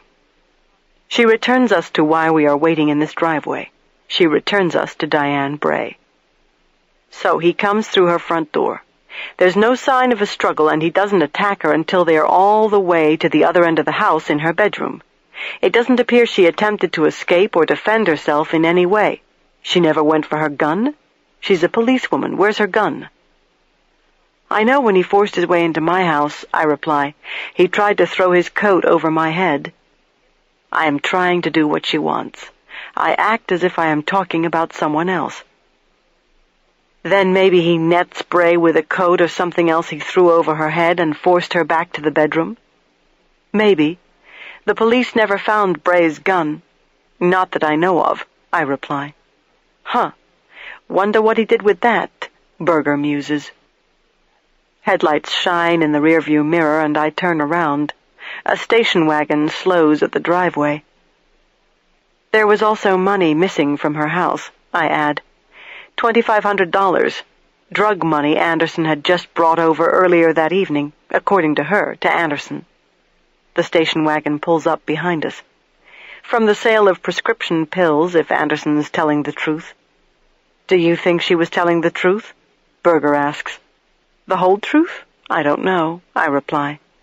So maybe Shandun took the money and he may have taken her gun, too. Unless Anderson took the money when she came back to the house the next morning and found the body. But after seeing what was in the master bedroom, it's frankly hard for me to imagine she did anything but run like the wind. Based on the photographs you've shown me, I would tend to agree, Berger replies. We get out. I can't see Eric Bray well enough to recognize him, but my vague impression is of a well-dressed, attractive man who is close in age to his slain sister, maybe 40 or so. He hands Berger a key attached to a manila tag. "The alarm code's written on it," he says. "I'm just going to wait out here." "I'm really sorry to put you to all this trouble." Berger gathers a camera and an accordion file from the back seat. "Especially on Christmas Eve."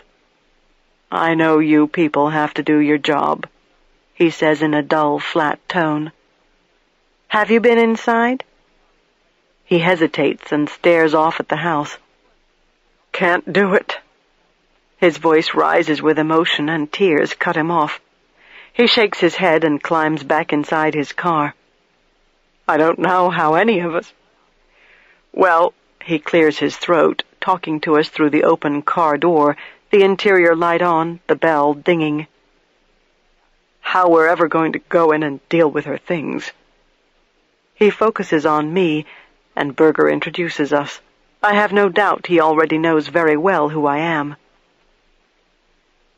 "There are professional cleaning services in the area," I delicately tell him. "I suggest you contact one and have them go in before you or any other family member does. Service master, for example. I have been through this many times with families whose loved ones have died violently inside the residence. No one should have to go in and deal with their loved one's blood and brains everywhere." "They can just go in without us?" he asks me. "The cleaning people can?" "Leave a key in a lockbox at the door, and yes, they'll go in and take care of things without you present," I reply. "They're bonded and insured." "I want to do that. We want to go on and sell this place," he tells Berger, "if you're not needing it anymore." "I'll let you know," she replies. "But you, of course, have the right to do whatever you want with the property, Mr. Bray." "Well, I don't know who will buy it after what happened," he mutters. Neither Berger nor I comment. He is probably right. Most people do not want a house where someone has been murdered. "I already talked to one realtor," he goes on in a dull voice that belies his anger. "They said they couldn't take it on. They're sorry and all that, but they didn't want to represent the property. I don't know what to do." He stares out at the dark, lifeless house. "You know, we weren't real close to Diane. No one in the family was. She wasn't what I would call really into her family or friends. Mostly just into herself, and I know I probably shouldn't say that, but it's the damn honest truth." "Did you see her very often?" Berger asks him. He shakes his head, no. "I guess I knew her best because we're only 2 years apart. We all knew she had more money than we could understand. She stopped by my house on Thanksgiving, pulled up in this brand-new red Jaguar." He smiles bitterly and shakes his head again. "That's when I knew for sure she was into something I probably didn't want to know a damn thing about. I'm not surprised, really." He takes a deep, quiet breath. "Not surprised, really, that it's ended up like this." "Were you aware of her involvement in drugs?" Berger shifts her file to her other arm. "I'm getting cold standing out here, and the dark house pulls at us like a black hole." "The police have said some things. Diane never talked about what she did, and we didn't ask, frankly. As far as we know, she didn't even have a will, so now we've got that mess too," Eric Bray tells us. "And what to do with her things." He looks up at us from the driver's seat, and the dark can't hide his misery. "I really don't know what to do." So much eddies around a violent death. These are hardships that no one sees in the movies or reads about in the newspapers, the people left behind, and the wrenching concerns they bear.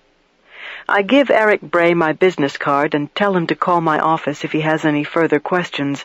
I go through my usual routine of letting him know the Institute has a booklet, an excellent resource called What to Do When the Police Leave, written by Bill Jenkins, whose young son was murdered during the mindless robbery of a fast food restaurant a couple years back. "The book will answer a lot of your questions," I add. "I'm sorry. A violent death leaves many victims in its wake. That's the unfortunate reality. "Yes, ma'am, that's for damn sure," he says. "And yes, I'd like to read anything you got. I don't know what to expect. What to do about any of this," he repeats himself. "I'm out here if you have any questions. I'll be right here inside the car." He shuts his door. My chest is tight. I am touched by his pain, yet I can't feel sorrow for his slain sister. If anything, the portrait he paints of her makes me like her even less. She wasn't even decent to her own flesh and blood. Berger says nothing as we climb the front steps, and I sense her never-ending scrutiny. She is interested in my every reaction. She can tell that I still resent Diane Bray and what she tried to do to my life. I make no effort to hide it. Why bother at this point? Berger is looking up at the porch light, which is faintly illuminated by the headlights of Eric Bray's car. It is a simple glass fixture, small and globe-shaped, supposed to be held into the fixture by screws. Police found the glass globe in the grass near a boxwood, where Shandon apparently tossed it. Then it was simply a matter of unscrewing the bulb, which would have been hot, I tell Berger, so my guess is he covered it with something to protect his fingers. Maybe he used his coat. "No fingerprints on it," she says. "Not Shandon's prints, according to Marino." This is news to me. "But that doesn't surprise me, assuming he covered the bulb so he didn't burn his fingers," she adds. "What about the globe?" "No prints. Not his." Berger inserts the key in the lock. "But he might have had his hands covered when he unscrewed that, too. Just wonder how he reached the light. It's pretty high up." She opens the door and the alarm system begins beeping. "Think he climbed up on something?" She goes to the keypad inside and enters the code. "Maybe he climbed up on the railing," I suggest, suddenly the expert on Jean-Baptiste Chandon's behavior and not liking the role. "What about at your house?" "He could have done that," I reply. "Climbed up on the railing and steadied himself against the wall or the porch roof. No prints on your light fixture or the bulb, in case you don't know," she tells me. "Not his, at any rate." Clocks tick-tock in the living room, and I remember how surprised I was when I walked into Diane Bray's house for the first time after she was dead and discovered her collection of perfectly synchronized clocks and her grand but cold English antiques. Money. Berger stands in the living room and looks around at the scroll-end sofa, the revolving bookcase, the ebonized sideboard. "Oh, yes, indeed. Money, money, money. Cops don't live like this." "Drugs," I comment. "No fucking kidding." Berger's eyes move everywhere. "User and dealer. Only she got others to be her mules, including Anderson. Including your former morgue supervisor who was stealing prescription drugs that you assumed were being disposed of down the morgue sink. Chuck, what's his name?" She touches gold damask draperies and looks up at the valances. "Cobwebs," she observes. "Dust that didn't just appear during these last few days. There are other stories about her." "There must be," I reply. "Selling prescription drugs on the street can't account for all this and a new Jaguar." Brings me back to a question I keep asking everyone who will stand still long enough for me to talk to them. Berger moves on toward the kitchen. "Why did Diane Bray move to Richmond?" I have no answer. "Not for the job, no matter what she said. Not for that. No way." Berger opens the refrigerator door. There is very little inside. Grape nuts cereal, tangerines, mustard, Miracle Whip. The 2% milk passed its expiration date yesterday. "Rather interesting," Berger says. "I don't think this lady was ever home." She opens a cupboard and scans cans of Campbell's soup and a box of saltine crackers. There are 3 jars of gourmet olives. "Martinis?" I wonder. She drink a lot? "Not the night she died," I remind her. "That's right. 0.03 alcohol level." Berger opens another cupboard and another until she finds where Bray kept her liquor. 1 bottle of vodka, 1 of scotch, 2 Argentine Cabernets, not the bar of someone who drank a lot. Probably was too vain about her figure to ruin it with booze. Pills at least aren't fattening. When you came to the scene, was that the first time you'd ever been to her house, to this house? Berger asks. Yes. But your house is only a few blocks away. I'd seen this house in passing, from the street. But no, I'd never been inside. We weren't friends. But she wanted to be friends. I'm told she wanted to have lunch or whatever, to get to know me, I reply. Marino. That's what Marino told me, I confirm, getting used to her questions by now. Do you think she was sexually interested in you? Berger asks this very casually as she opens a cabinet door. Inside are glasses and dishes. There are plenty of intimations that she played both sides of the net. I've been asked that before. I don't know. Would it have bothered you if she was? It would have made me uncomfortable, probably, I admit. She eat out a lot? It's my understanding she did.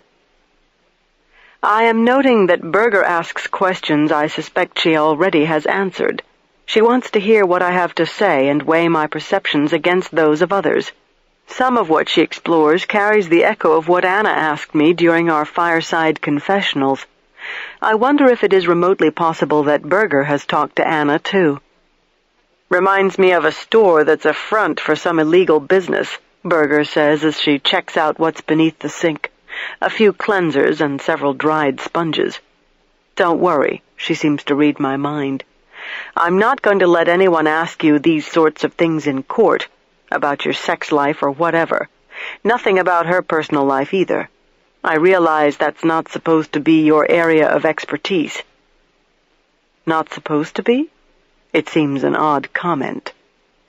Problem is, some of what you know isn't hearsay, but knowledge you got directly from her. She did tell you, Berger opens a drawer, that she often ate out alone, sat at the bar at Buckhead's. That's what she told me.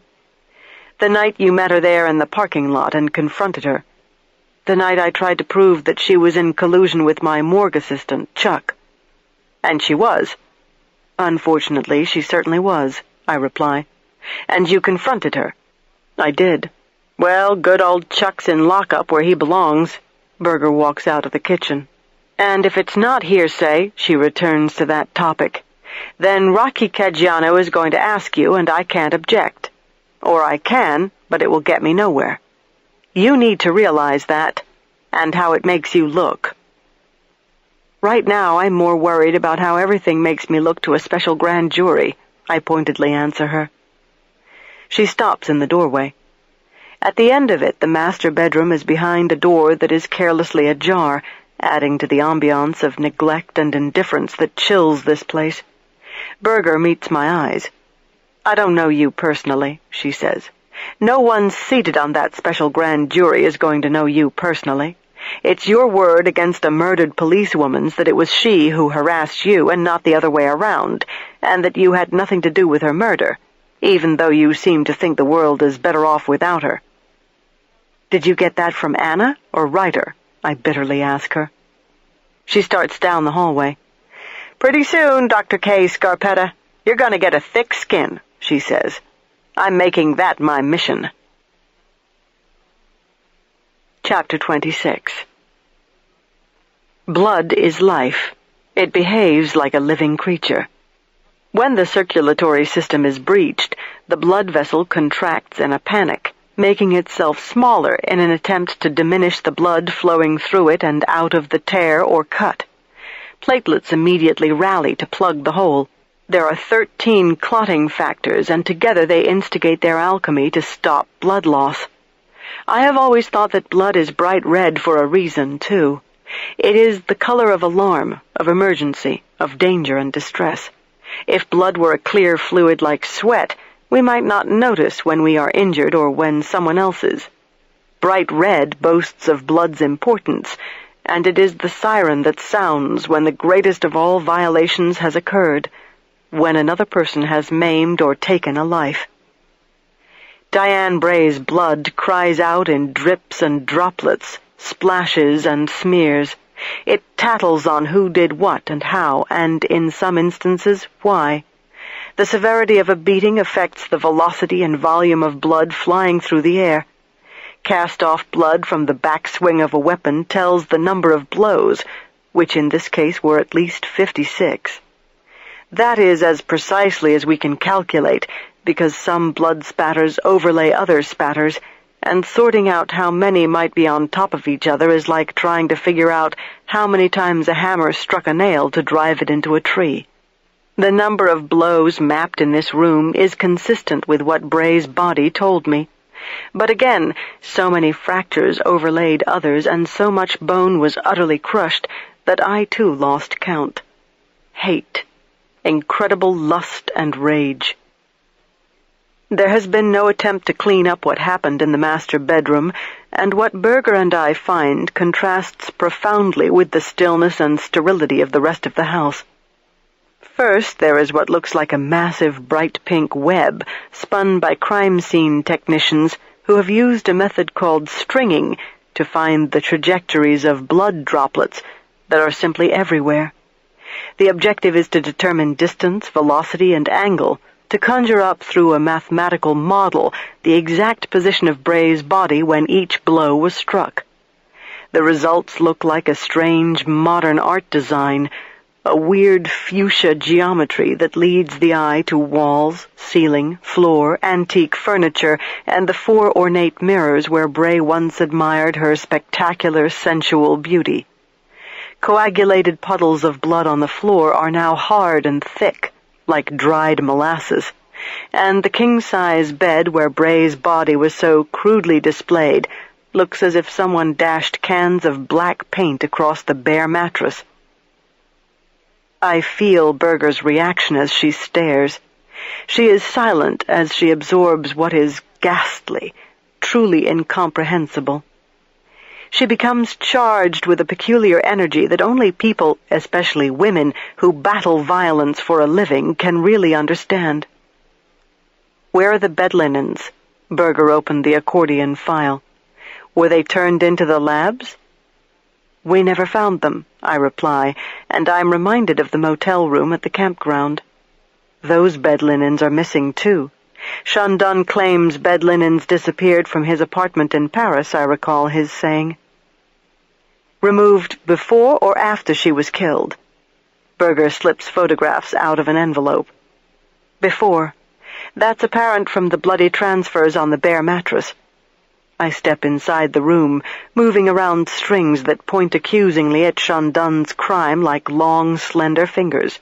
I show Berger unusual parallel smears on the mattress, the bloody stripes transferred by the coil handle of the chipping hammer when Shandon set it down on the mattress between or after blows.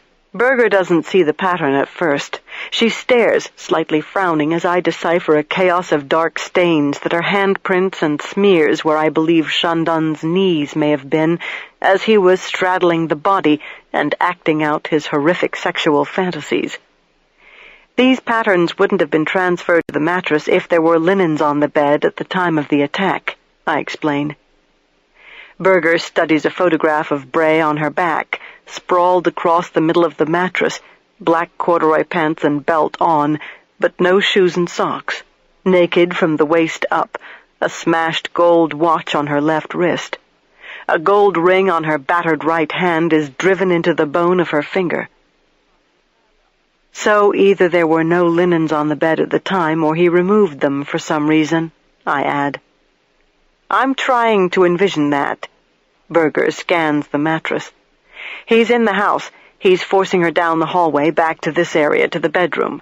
There's no sign of a struggle, no evidence he injured her until they get in here, and then boom, all hell breaks loose. My question is this. He gets her back here and then says, "Hey, wait a second while I strip the bed?" He takes time to do that? By the time he got her on the bed, I seriously doubt she was talking or able to run. If you look here and here and here and here, I refer to segments of string taped to blood droplets that begin at the bedroom's entrance. Cast off blood from the backswing of the weapon, in this case the chipping hammer. Berger follows the bright pink string design and tries to correlate what it indicates with what she is seeing in photographs she goes through. "Tell me the truth," she says. "Do you really put a lot of credence in stringing? I know cops who think it's bullshit and a huge waste of time." "Not if the person knows what he's doing and is faithful to the science." "And the science is?" I explain to her that blood is 91% water. It adheres to the physics of liquid, and it is affected by motion and gravity. A typical drop of blood will fall 25.1 feet per second. Stain diameter increases as the dropping distance increases. Blood dripping into blood produces a corona of spatters around the original pool. Splashed blood produces long, narrow spatters around a central stain, and as blood dries it goes from bright red to reddish-brown to black. I know experts who have spent their entire careers affixing medicine droppers of blood to ring stands, using plumb lines, squeezing or dripping or pouring or projecting blood onto a variety of target surfaces from a variety of angles and heights, and walking through puddles and stamping and slapping and experimenting. Then, of course, there is the math, the straight-line geometry and trigonometry for figuring out point of origin. The blood in Diane Bray's bedroom at a glance is a videotape of what happened, but it is in a format that is unreadable unless we use science, experience, and deductive reasoning to sort it out. Berger also wants me to use my intuition. Again, she wants me to edge beyond my clinical boundaries. I follow dozens of strands of string that connect spatters on the wall and the door frame and converge to a point in mid-air. Since you can't tape string to thin air, the crime scene technicians moved an antique coat rack in from the foyer and taped the string some 5 feet from the base of it to determine the point of origin. I show Berger where Bray probably was standing when Chandon struck the first blow. "She was several feet inside the door," I say. "See this void area here?" I point out a space on the wall where there is no blood, just spatters in an aura all around it. Her body or his blocked blood from hitting that part of the wall. She was upright, or he was, and if he was upright, we can assume she was because you don't stand straight up and beat someone who is on the floor. I stand straight up and show her. Not unless you have arms 6 feet long. Also, the point of origin is more than 5 feet off the floor, implying this is where the blows were connecting with their target, her body, most likely her head. I move several feet closer to the bed. Now she's down. I point out smears and drips on the floor. I explain that stains produced from a 90-degree angle are round. If, for example, you were on your hands and knees and blood was dripping straight down to the floor from your face, those drips would be round. Numerous drips on the floor are round. Some are smeared. They cover an approximate 2-foot area. Bray was, for a brief time, on her hands and knees, perhaps trying to crawl as he kept on swinging. "Did he kick or stomp?" Berger asks. Nothing I found would tell me that. It is a good question. Stomping and kicking would add other shadings to the emotions of the crime. "Hands are more personal than feet," Berger remarks. "That's been my experience in lust murders. Rarely do I see kicking, stomping." I walk around, pointing out more cast-off blood and satellite spatters before moving to a hardened puddle of blood several feet from the bed. "She bled out here," I tell her. "This may be where he tore off her blouse and bra." Berger shuffles through photographs and finds the one of Bray's green satin blouse and black underwire bra on the floor several feet from the bed. This close to the bed, and we begin finding brain tissue. I keep deciphering the gory hieroglyphics. "He places her body on the bed," Berger interpolates, "versus forcing her on it. Question is she still conscious when he gets her on the bed?" "I really don't think so." I point out tiny bits of blackened tissue adhering to the headboard, the walls, a bedside lamp, the ceiling over the bed. Brain tissue. She doesn't know what's going on anymore. That's just an opinion, I offer. Still alive? She's still bleeding out. I indicate dense black areas of the mattress. That's not an opinion. That's a fact. She still has a blood pressure, but it's very likely she's unconscious. Thank God. Berger has gotten out her camera and begins taking photographs. I can tell she is skilled and has been properly trained. She walks out of the room and starts shooting as she comes back in, recreating what I have just walked her through and capturing it on film. I'll get Escudero back here and videotape it, she lets me know. The cops videoed it. I know, she replies as the flash goes off again and again. She doesn't care. Berger is a perfectionist. She wants it done her way. I'd love to have you on tape explaining all this, but can't do it. She can't, not unless she wants opposing counsel to have access to the same tape.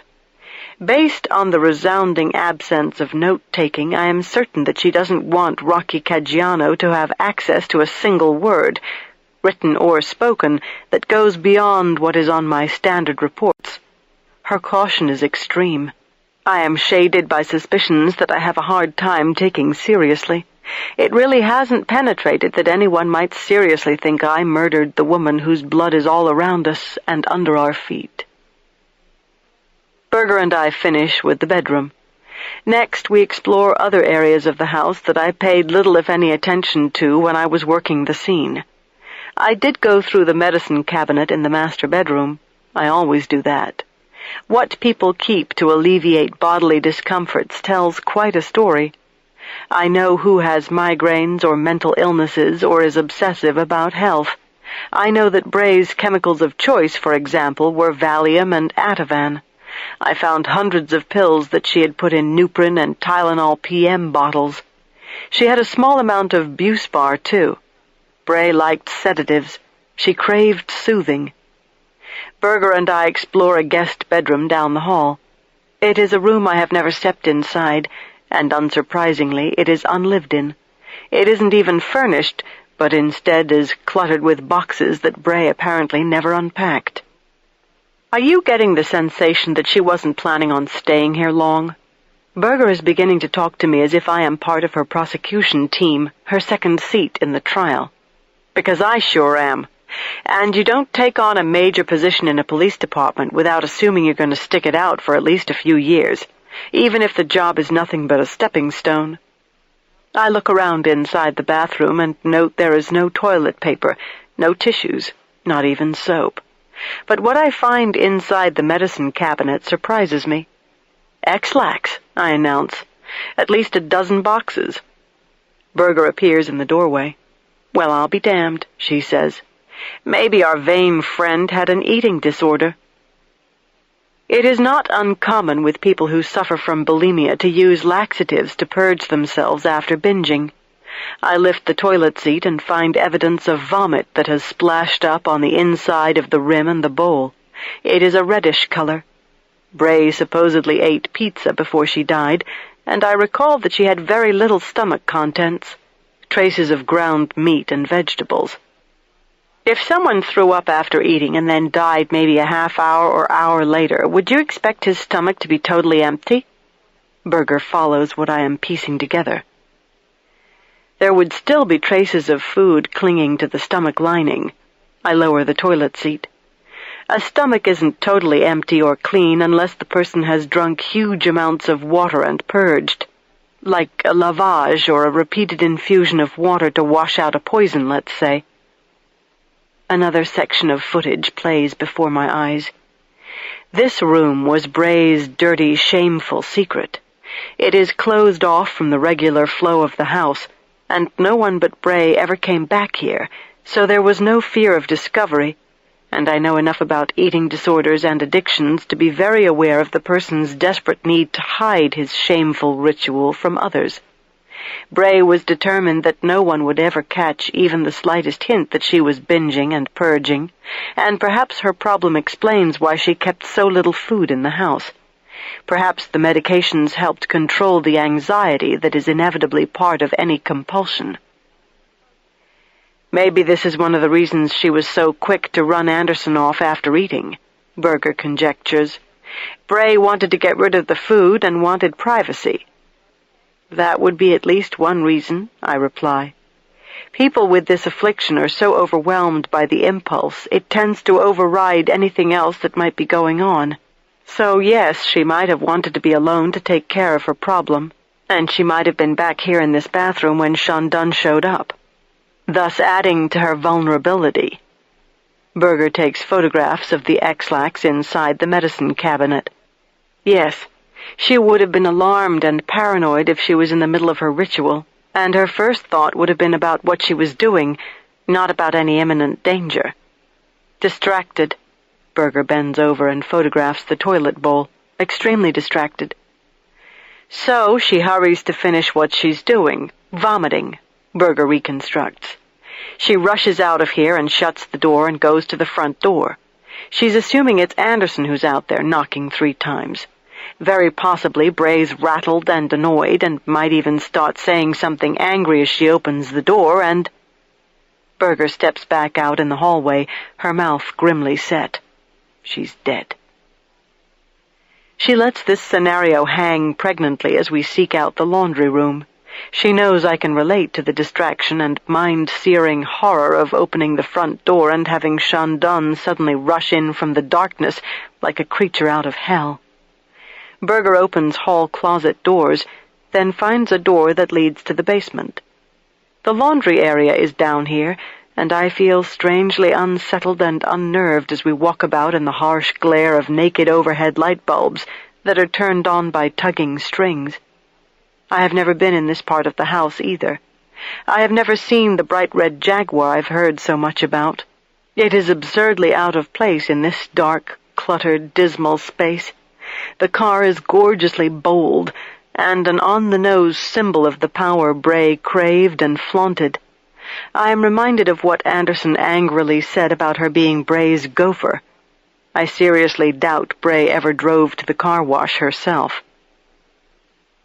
The basement garage looks the way I imagine it did when Bray bought the house, a dusty, dark concrete space frozen in time. There is no sign of improvements. Tools hanging on a pegboard and a push lawnmower are old and rusting. Spare tires lean against a wall. The washer and dryer are not new, and although I feel certain the police checked them, I see no sign of it. Both machines are full. Whenever Bray did laundry last, she didn't bother to empty either the washer or dryer, and lingerie, jeans, and towels are hopelessly wrinkled and smell sour. Socks, more towels, and workout clothes in the washer were never put through the cycle. I pull out a Speedo running shirt. Did she belong to a gym? I ask. Good question. Vain and obsessive as she was, I suspect she did something to keep in shape. Berger digs through clothes in the washer and pulls out a pair of panties that are spotted with blood in the crotch. Talk about airing someone's dirty laundry, she ruefully comments. Even I feel like a voyeur sometimes. So maybe she had her period recently. Not that it necessarily has anything to do with the price of tea in China. It might have, I reply. Depends on how it affected her moods. PMS could certainly make her eating disorder worse, and mood swings couldn't have helped her volatile relationship with Anderson. Pretty amazing to think about the common, mundane things that can lead to catastrophe. Berger drops the panties back into the machine. I had a case one time. This man had to pee, and decides to pull off Bleecker Street and reveal himself in an alleyway. He can't see what he's doing until another car goes by and illuminates the alleyway just enough for the poor old guy to realize he's peeing on a bloody dead body. The guy peeing has a heart attack. A little later, a cop investigates this car illegally parked, goes in the alleyway and finds a dead Hispanic with multiple stab wounds. Next to him is a dead, older white male with his dick hanging out of his unzipped pants. Berger goes to a sink and rinses her hands, shakes them dry. Took a little while to figure that one out, she says. Chapter 27. We finish with Bray's house at 9:30, and although I am tired, it would be impossible for me to even think about sleeping. I am energized in a strung-out way. My mind is lit up like a huge city at night, and I almost feel feverish. I would never want to admit to anyone how much I actually enjoy working with Berger. She misses nothing. She keeps even more to herself. She has me intrigued. I have tasted the forbidden fruit of straying from my bureaucratic boundaries, and I like it. I am flexing muscles I rarely get to use because she is not limiting my areas of expertise, and she is not territorial or insecure. Maybe I also want her to respect me, too. She has encountered me at my lowest point when I am accused. She returns the house key to Eric Bray, who has no questions for us. He doesn't even seem curious, but just wants to be on his way. "How are you feeling?" Berger asks me as we drive off.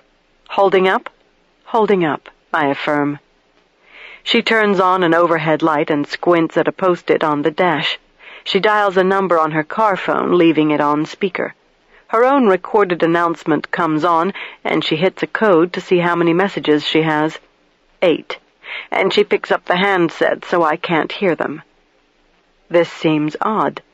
Is there some reason she wanted me to know how many messages she has? I am alone with my thoughts for the next few minutes as she drives through my neighborhood, the phone against her ear. She goes through messages quickly, and I suspect we share the same impatient habit. If someone is long-winded, I tend to delete the message before it's finished. Berger, I bet, does the same thing.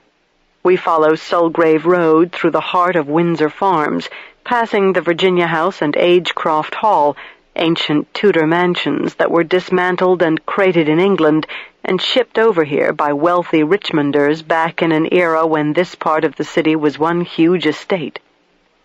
We approach the guard booth for Lock Green, my neighborhood.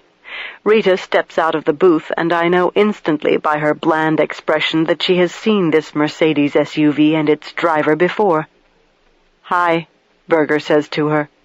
"I have Dr. Scarpetta." Rita bends over, and her face shines in the open window. She is happy to see me. "Welcome back," she says with a hint of relief. "You're home for good, I hope. It doesn't seem right you're not being here. Seems real quiet these days." "Coming home in the morning." I experience ambivalence, even fear, as I hear myself say the words. "Merry Christmas, Rita. It looks like all of us are working tonight."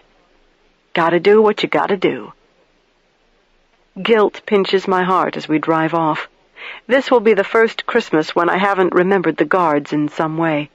Usually I bake bread for them or send food to whoever's sad lot it is to be sitting in that small booth when he should be home with family. I have gotten quiet. Berger senses I am troubled. "It's very important that you tell me your feelings," she quietly says. "I know it's completely against your nature and violates every rule you have laid down in your life." We follow the street toward the river. I understand all too well. "Murder makes everybody selfish," I tell her. "No kidding." "It causes unbearable anger and pain," I continue. "You think only of yourself. I've done much statistical analysis with our computer database, and one day I'm trying to pull up the case of a woman who was raped and murdered.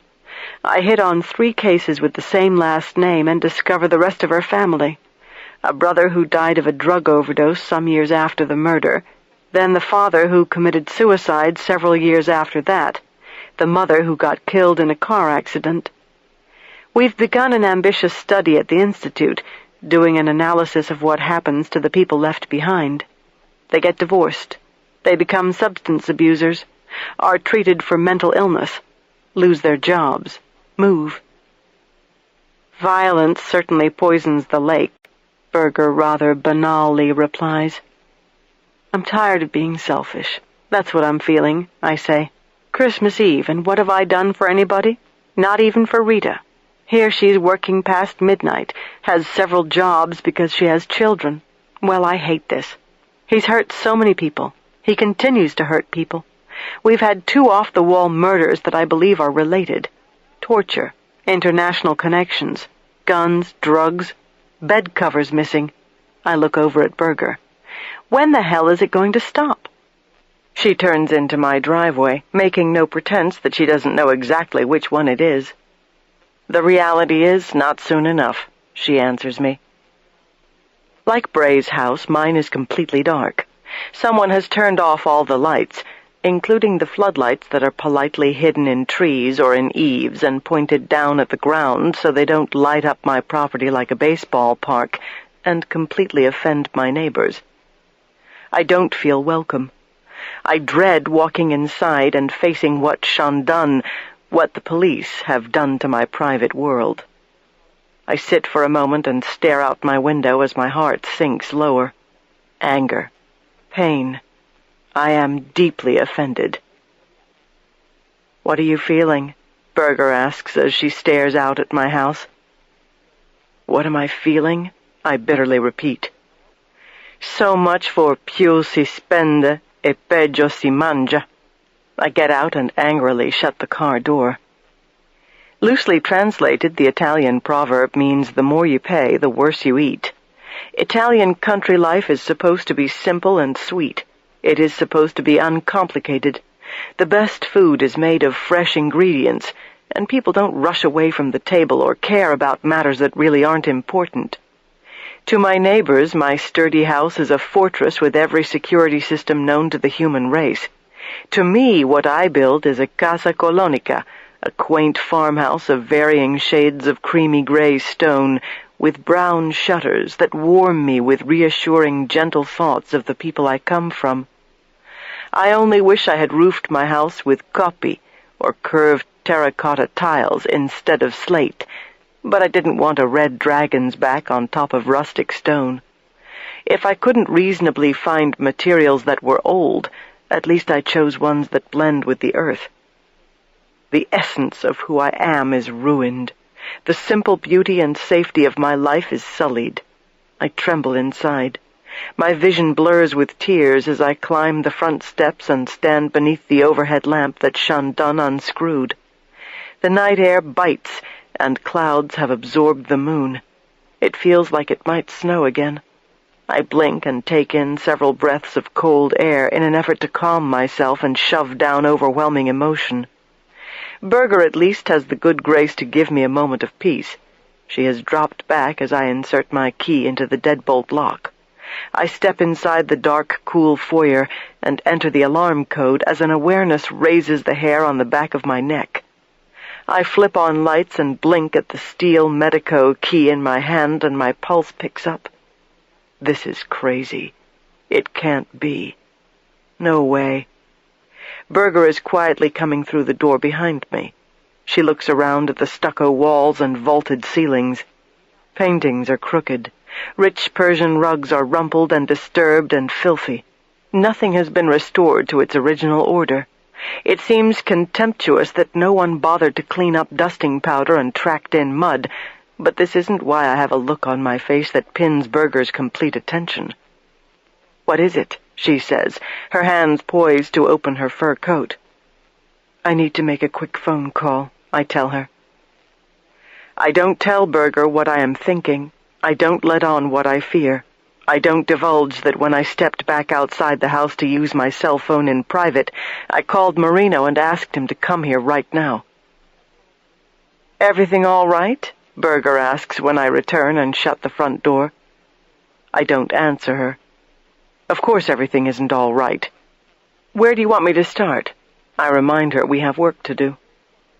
She wants me to reconstruct exactly what happened the night Shandun tried to murder me, and we wander into the great room. I begin with the white cotton sectional sofa in front of the fireplace. I was sitting there last Friday night going through bills, the television turned down low. Periodically a news break would come on, warning the public about the serial killer who calls himself Le Loup-Garou. Information had been released about his supposed genetic disorder, his extreme deformity, and as I remember that evening, it almost seems absurd to imagine a very serious anchor on a local channel talking about a man who is maybe 6 feet tall, has weird teeth, and a body covered with long, baby-fine hair. People were advised not to open the door if they weren't sure who was there. At about 11, I tell Berger, I switched over to NBC, I think, to watch the late news, and moments later my burglar alarm went off. The zone for the garage had been violated according to the display on the keypad, and when the service called, I told them they'd better dispatch the police because I had no idea why the thing had gone off. So your garage has an alarm system? Berger repeats. Why the garage? Why do you think he tried to break into it? To deliberately set off the alarm so the police would come. I repeat my belief. They show up. They leave. Then he shows up. He impersonates the police and I open my door. No matter what anybody says or what I heard on the videotape when you interviewed him, he spoke English. Perfect English. He had no accent at all. Didn't sound like the man in the videotape, she agrees. No, certainly not. So you didn't recognize his voice in that tape? I didn't, I reply. You don't think he was really trying to get inside your garage, then? That this was just for the purpose of setting off the alarm? Berger probes, as usual, writing nothing down. I doubt it. I think he was trying to do exactly what I said. And how do you suppose he knew your garage had an alarm system? Berger inquires. Rather unusual. Most homes don't have an alarm system in the garage. I don't know if he knew or how he knew. He could have tried a back door instead, for example, and been assured that the alarm would go off, assuming you had it on. And I fully believe he knew you would have it on. We can assume he knows you are a very security-minded woman, especially in light of the murders going on around here. I have no clue what would go through his mind, I say rather tersely. Berger paces. She stops in front of the stone fireplace. It gapes empty and dark, and makes my house seem unlived in and neglected like Bray's. Berger points a finger at me. You do know what he thinks, she confronts me. Just as he was gathering intelligence on you and getting a feel for how you think and what your patterns are, you were doing the same to him. You read about him in the wounds of the bodies.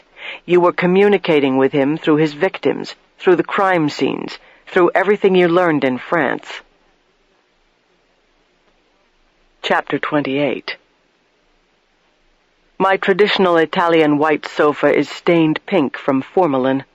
There are footprints on a cushion, probably left by me when I jumped over the sofa to escape Chandon. I will never sit on that sofa again, and can't wait to have it hauled away. I perch on the edge of a nearby matching chair. I must know him to dismantle him in court, Berger goes on, her eyes reflecting her inner fire. I can only know him through you. You must make that introduction, Kay. Take me to him. Show him to me. She sits on the hearth and dramatically lifts her hands. Who is Jean-Baptiste Chandon? Why your garage? Why? What is special about your garage? What? I think for a moment. I can't begin to say what might be special about it to him. All right, then what's special about it to you? It's where I keep my scene clothes. I begin trying to figure out what might be special about my garage. And an industrial-size washer and dryer. I never wear scene clothes inside my house, so that's rather much my changing room out there in the garage. Something shines in Berger's eyes, a recognition, a connection. She gets up. Show me, she says. I turn on lights in the kitchen as we pass on through to the mudroom where a door leads into the garage. Your home locker room, Berger comments. I flip on lights, and my heart constricts as I realize the garage is empty. My Mercedes is gone. Where the hell's my car? I ask. I scan walls of cabinets and the specially ventilated cedar locker and neatly stored yard and gardening supplies, the expected tools, and an alcove for the washer, dryer, and a big steel sink. No one has said anything about taking my car anywhere. I look accusingly at Berger, and am rocked by instant distrust. But either she is quite an actor, or she has no clue. I walk out into the middle of the garage and look around, as if I might find something that will tell me what has happened to my car. I tell Berger my black Mercedes sedan was here last Saturday, the day I moved to Anna's. I haven't seen the car since. I haven't been here since. But you have, I add. Was my car here when you were here last? How many times have you been here? I go ahead and ask her that. She is walking around, too. She squats before the garage door and examines scrapes on the rubber strip where we believe Sean Dunn used some type of tool to pry the door up. Could you open the door? Was my car here when you were here last? How many times have you been here? I go ahead and ask her that. She is walking around, too. She squats before the garage door and examines scrapes on the rubber strip where we believe Sean Dunn used some type of tool to pry the door up. Could you open the door, please? Berger is grim. I press a button on the wall and the door loudly rolls up.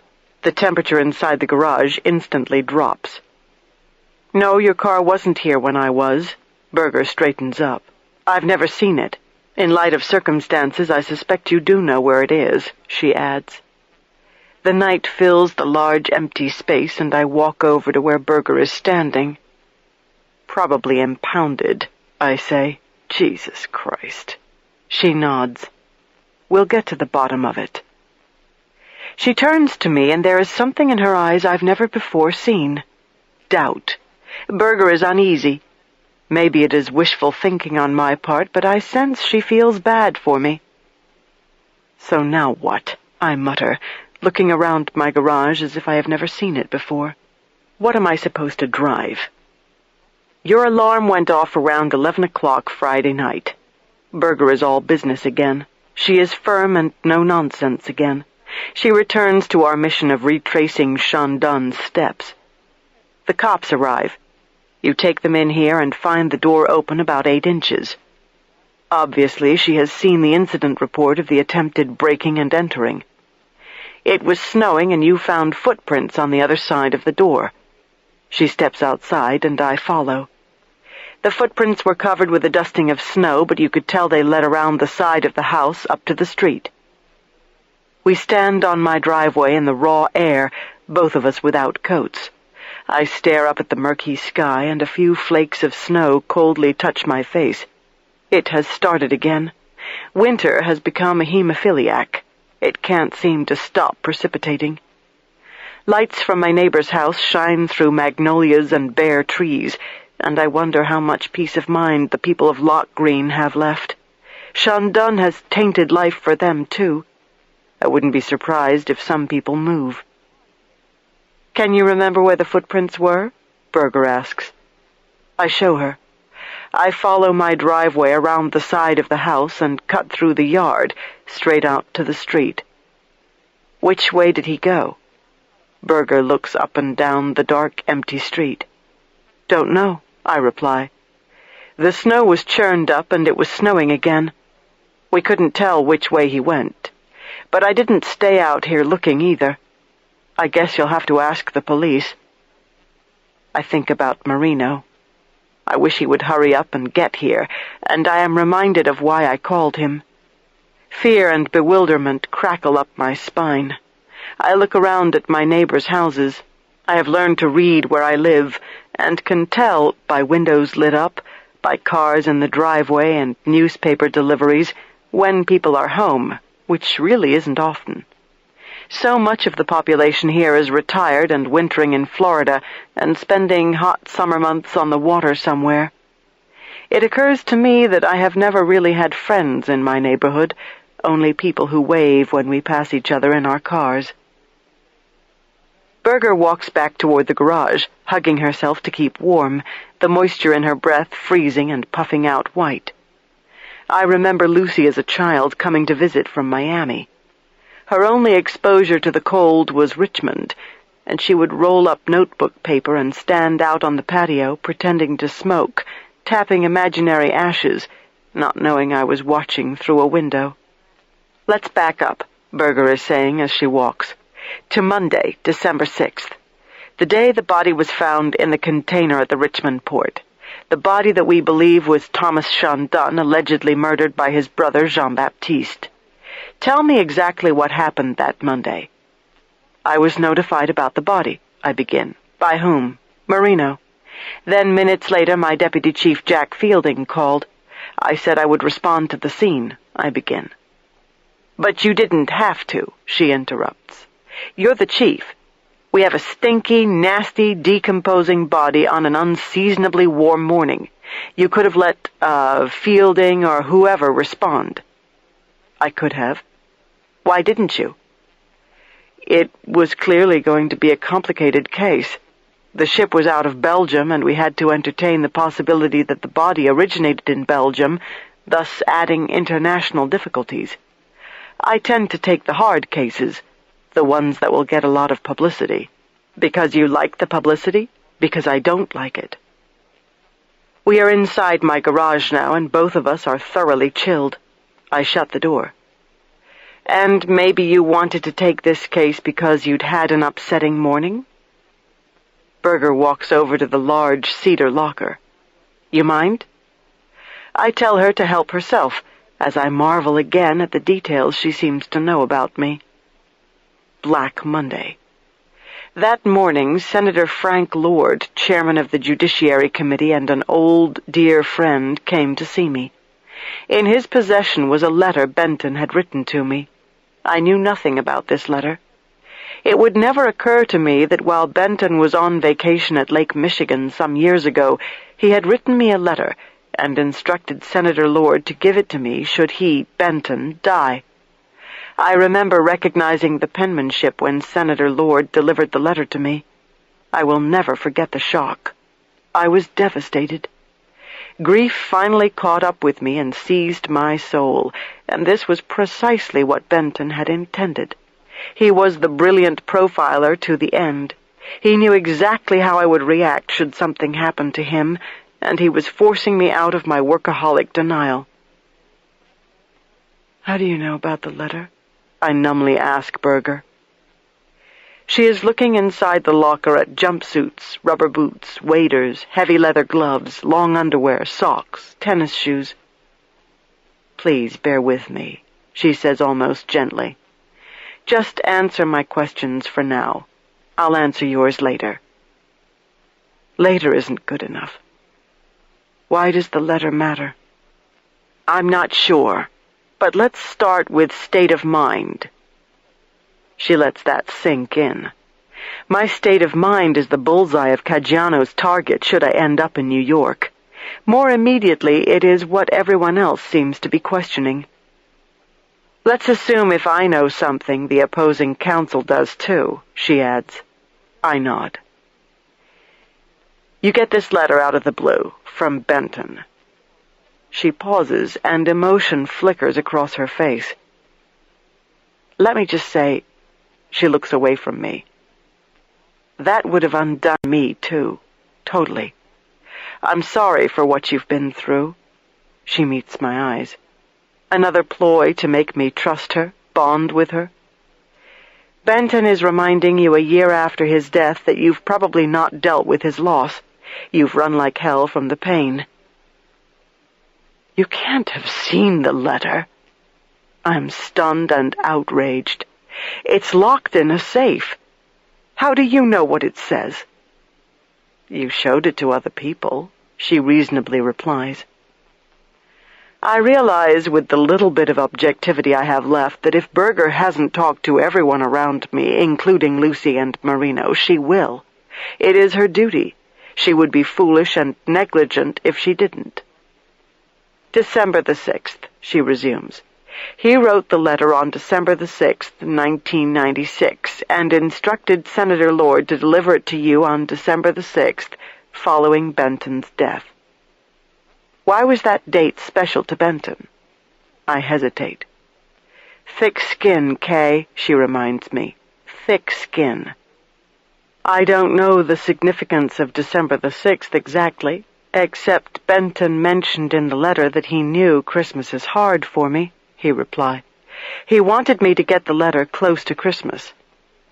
Christmas is hard for you? Isn't it hard for everybody? Berger is silent. Then she asks, when did your intimate relationship with him begin? In the fall, years ago. Okay, in the fall, years ago. That's when you began your sexual relationship with him. She says this as if I am avoiding reality. When he was still married, when your affair with him began. That's right. Okay. This past December the 6th, you get the letter and later that morning responded to the scene at the Richmond port. Then you came back here. Tell me exactly what your routine is when you come straight home from a crime scene. My scene clothes were double-bagged in the trunk of my car, I explain. A jumpsuit and tennis shoes. I keep staring at the empty space where my car should be. The jumpsuit went into the washing machine, the shoes into a sink of scalding water with disinfectant. I show her the shoes. They are still parked on the shelf where I left them to dry more than 2 weeks ago. Then, Berger walks over to the washing machine and dryer.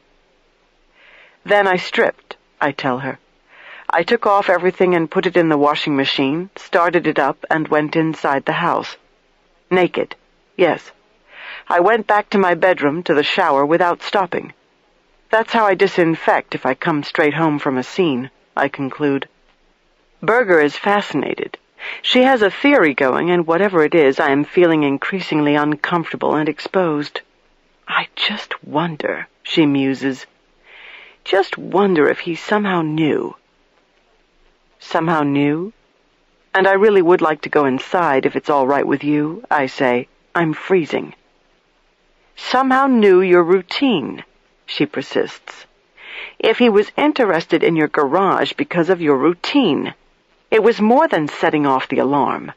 Maybe he really was trying to get in. The garage is where you take off your death clothes. In this instance, clothes sullied by a death he caused. You were nude and vulnerable, even if ever so briefly. She follows me back inside, and I shut the mudroom door behind us.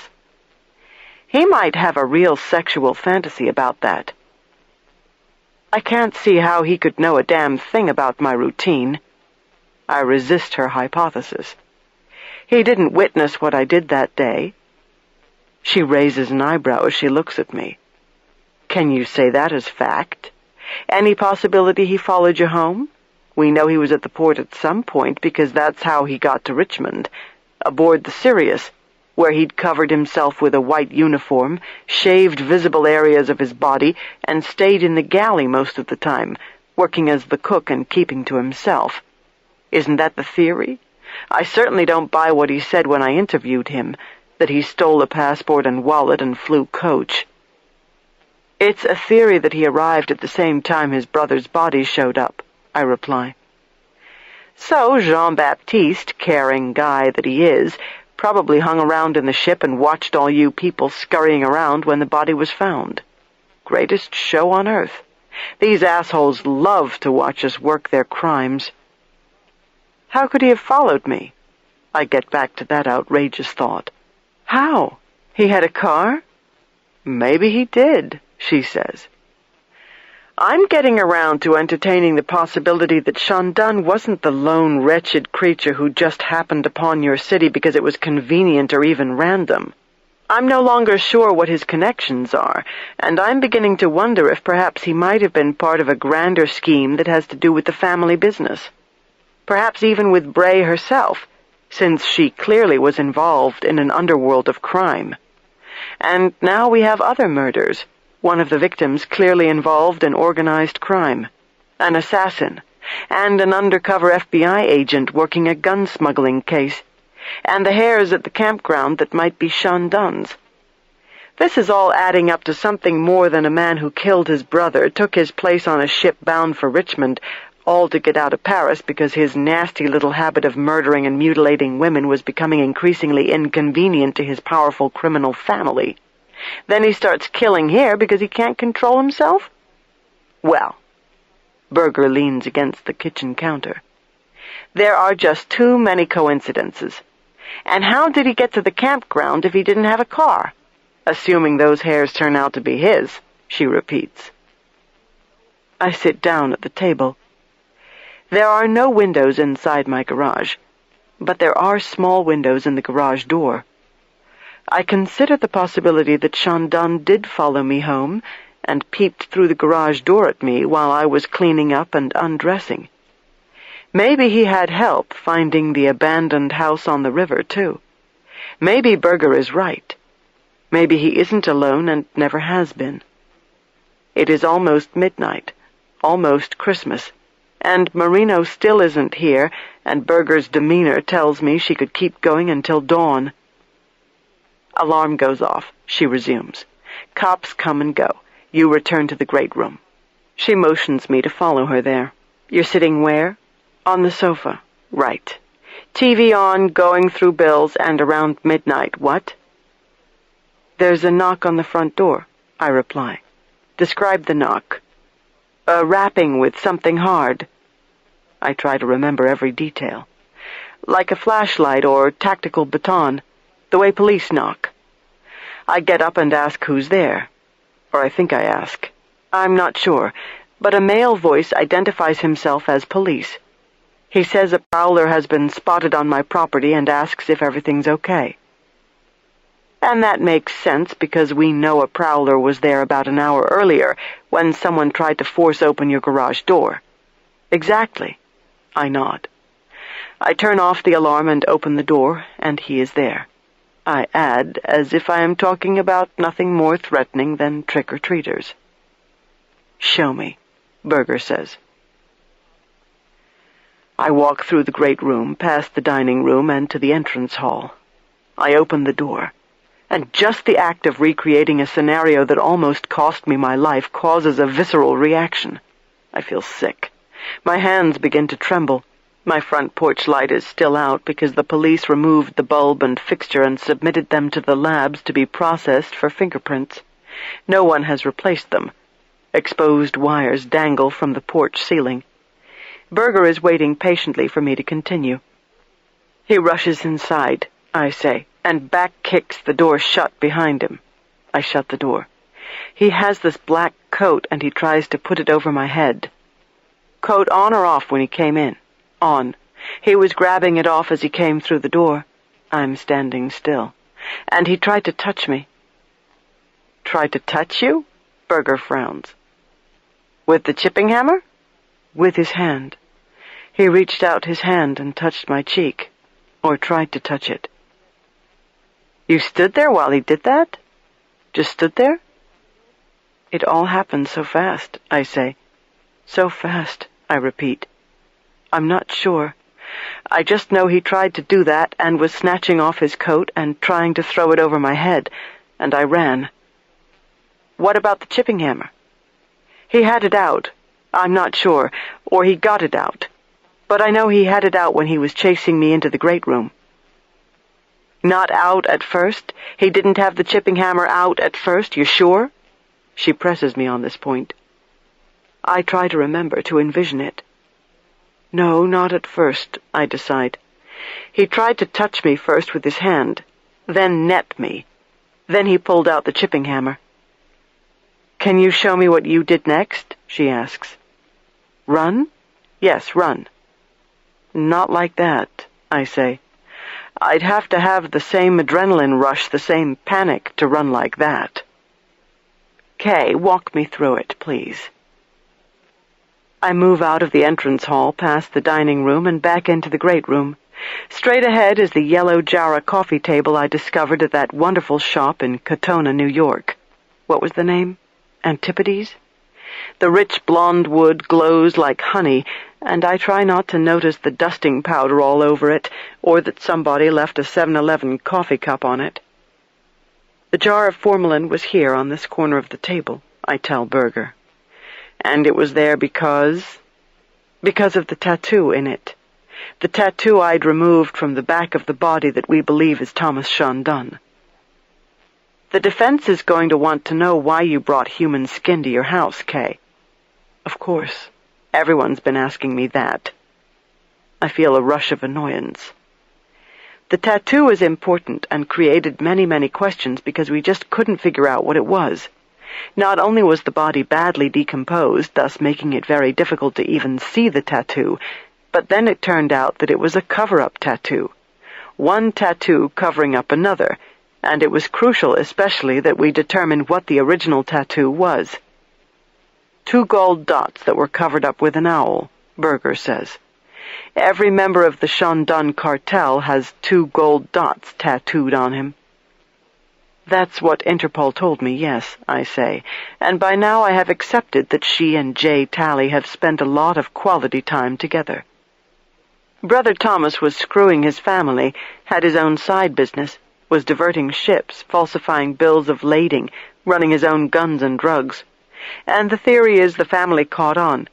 He changed his tattoo into an owl and began using aliases because he knew the family would kill him if they found him.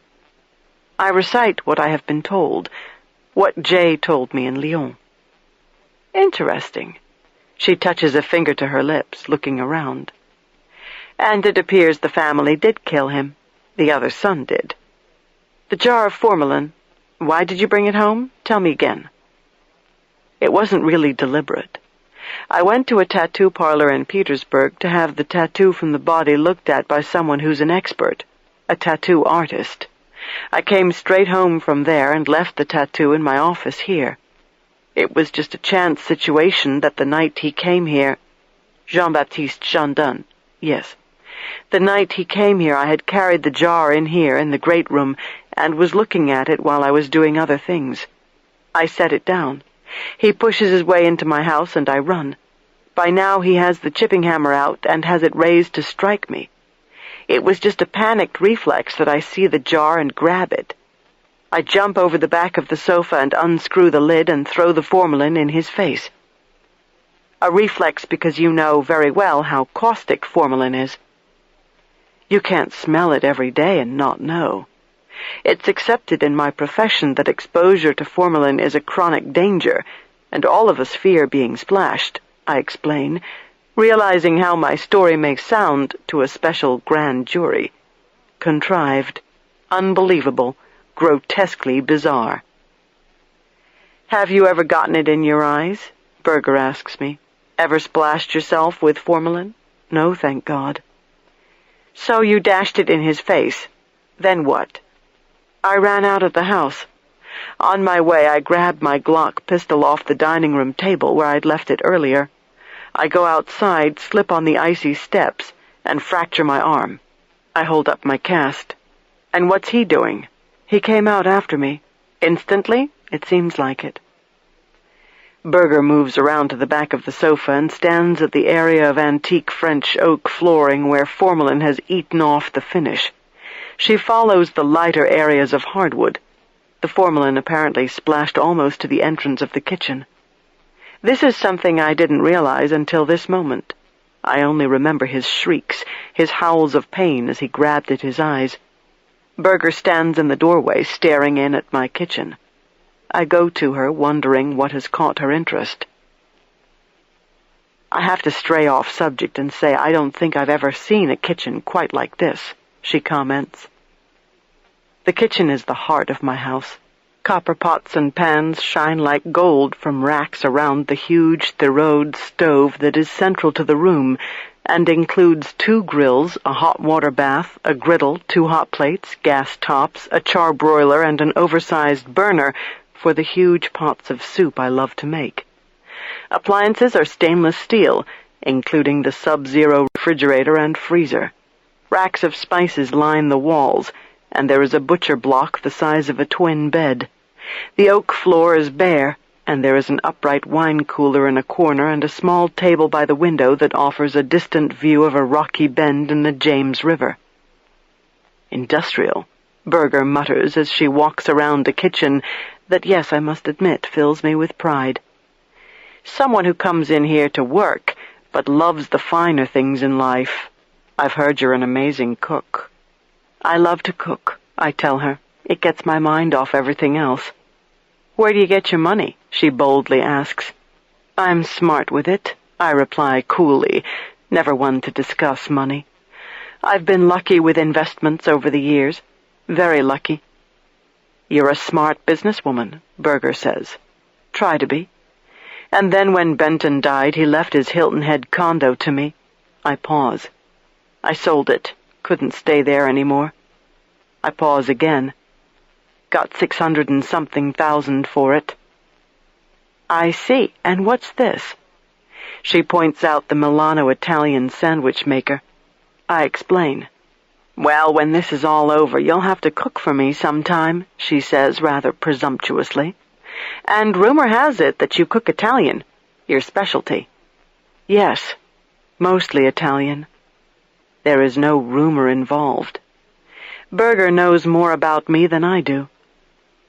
"Do you suppose he might have come in here and tried to wash his face in the sink?" she then asks. "I don't have any idea. All I can tell you is I ran out and fell, and when I looked up he was staggering out the door after me. He came down the steps, still screaming, and dropped to the ground and started rubbing snow in his face. Trying to wash the formalin out of his eyes. It's rather oily, isn't it? Hard to wash out?" "It wouldn't be easy," I reply. "You would want copious amounts of warm water." "And you didn't offer that to him? Made no effort to help him?" I look at Berger. "Come on," I say. "What the hell would you have done?" Anger spikes. "I'm supposed to play doctor after the son of a bitch has just tried to beat my brains out?" "It will be asked," Berger matter-of-fact answers me. "But no, I wouldn't have helped him either, and that's off the record. So he's in your front yard." I left out that I hit the panic alarm when I was running out of the house, I remember. "You grabbed the formalin, you grabbed your gun, you hit the panic alarm. You had pretty damn good presence of mind, didn't you?" she comments. "Anyway, you and Sean Dunn are in your front yard. Lucy pulls up and you have to talk her out of shooting him point blank in the head. ATF and all the troops show up. End of story." I wish it were the end of the story, I say. "The chipping hammer." Berger gets back to that. "Now you figured out what the weapon was because you went to a hardware store and just looked around until you found something that might have made a pattern like the one on Bray's body?" "I had more to go on than you might think," I reply.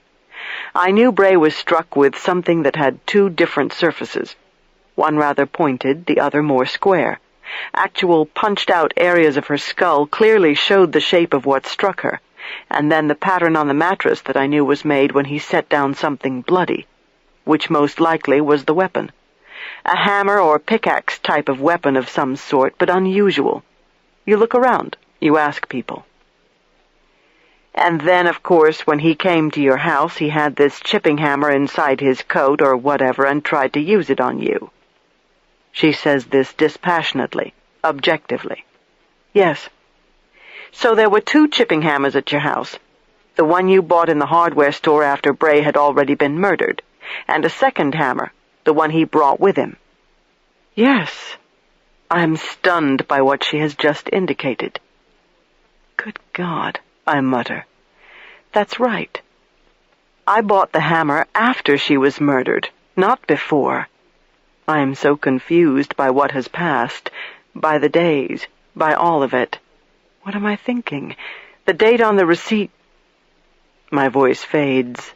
I remember paying cash in the hardware store, $5, something like that. I don't have a receipt, I'm fairly sure, and I feel the blood drain from my face. Berger has known all along what I have forgotten, that I didn't buy the hammer before Bray was beaten to death, but the day after. But I can't prove it. Unless the clerk who waited on me in the hardware store can produce the cash register tape and swear I am the one who bought the chipping hammer, there is no proof. And now one of them is gone.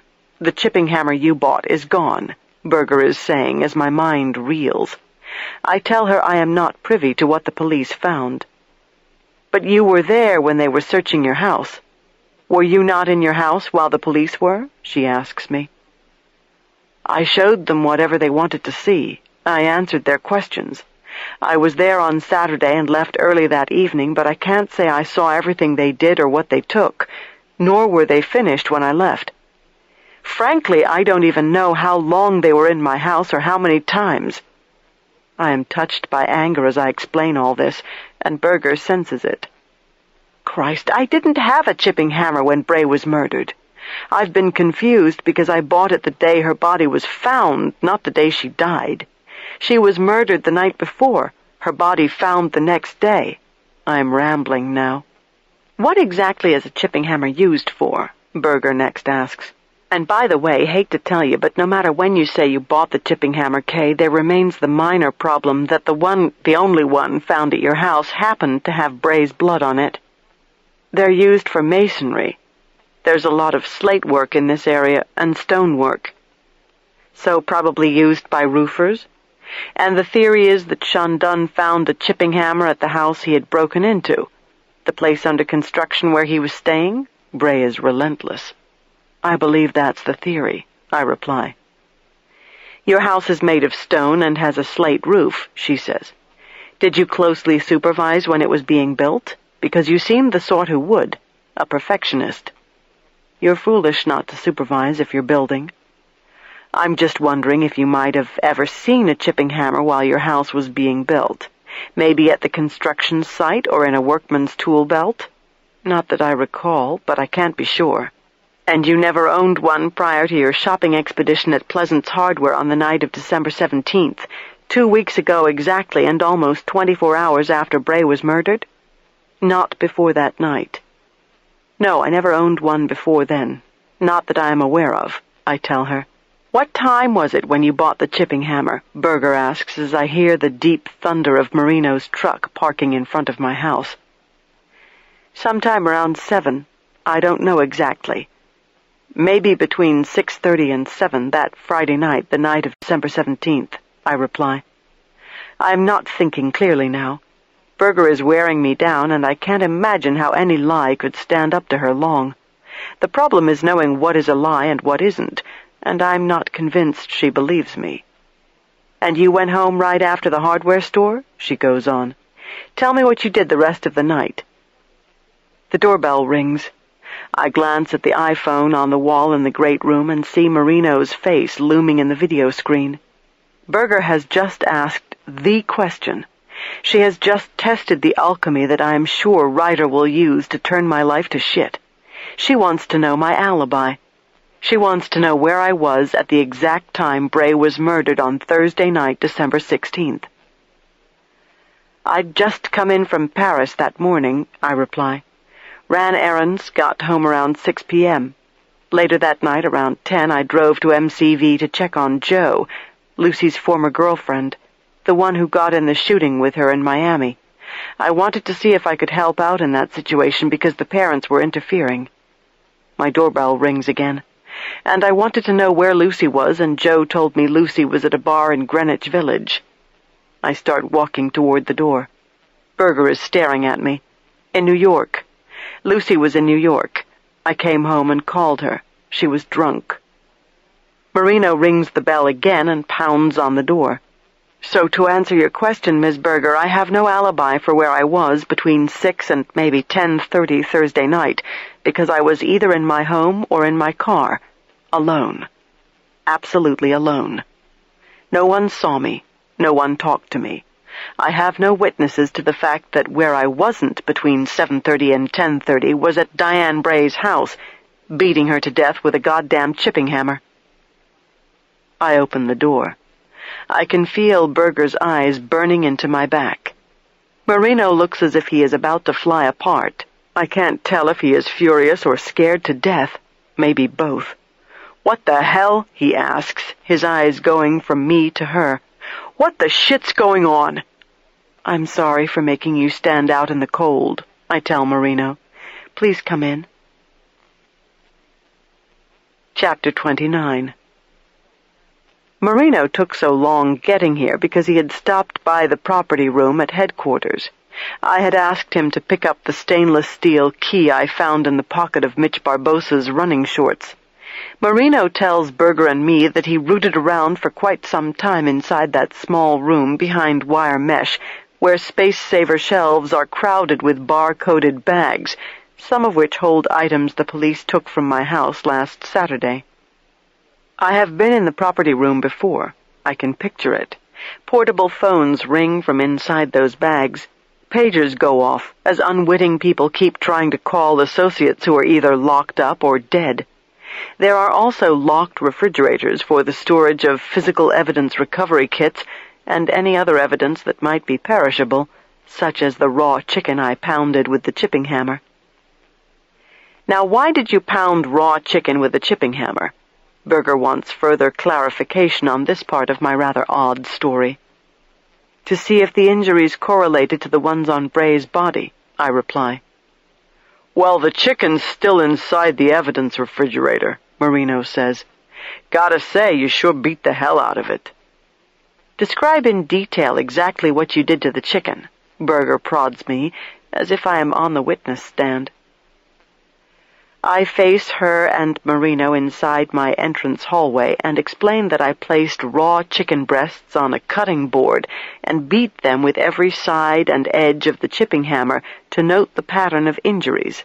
The wounds from both the blunt-bladed tip and the pointed tip were identical in configuration and measurement to those on Bray's body, particularly to the punched-out areas in her cartilage and skull, which are excellent for retaining the shape, or tool mark, of whatever penetrated them. Then I spread out a white pillowcase, I explain. I rolled the coiled handle of the chipping hammer in barbecue sauce. What kind of barbecue sauce? Berger wants to know, of course. I recall it was smoky pig barbecue sauce that I had thinned to the consistency of blood, and then I pressed the sauce-coated handle against the cloth to see what that transfer pattern looked like. I got the same striations that were left in blood on Bray's mattress. The pillowcase with its barbecue sauce imprints, Marino says, were turned into the DNA lab. I remark that this is a waste of time. We don't test for tomatoes. I am not trying to be funny, but am sufficiently frustrated to emit a spark of sarcasm. The only result the DNA lab will get from the pillowcase, I promise, is not human. Marino is pacing the floor. I am screwed, he says, because the chipping hammer I bought and did all these tests with is gone. He couldn't find it. He looked everywhere for it. It isn't listed in the evidence computer. It clearly was never turned into the evidence room, nor was it picked up by forensic technicians and receipted to the labs. It is gone. Gone, and I have no receipt. By now, I am sure of this. I told you from my car phone that I had bought it, I remind him. Yeah, he says. He remembers my calling him from my car after I left Pleasant's hardware store sometime between 6:30 and 7. I told him I believed a chipping hammer was what had been used on Bray. I said I had bought one. But, he points out, that doesn't mean I didn't buy such a tool after Bray's murder to fabricate an alibi. You know, to make it look like you didn't own one or even know what she was killed with until after the fact. Whose goddamn side are you on? I say to him. You believe this writer bullshit? Jesus, I can't take any more of this. This isn't about sides, Doc, Marino grimly replies, as Berger looks on. We are back to there being only one hammer, the one with Bray's blood on it found inside my house, specifically in my great room on the Persian rug, exactly 17.5 inches to the right of the Jarrah wood coffee table. Chandon's hammer.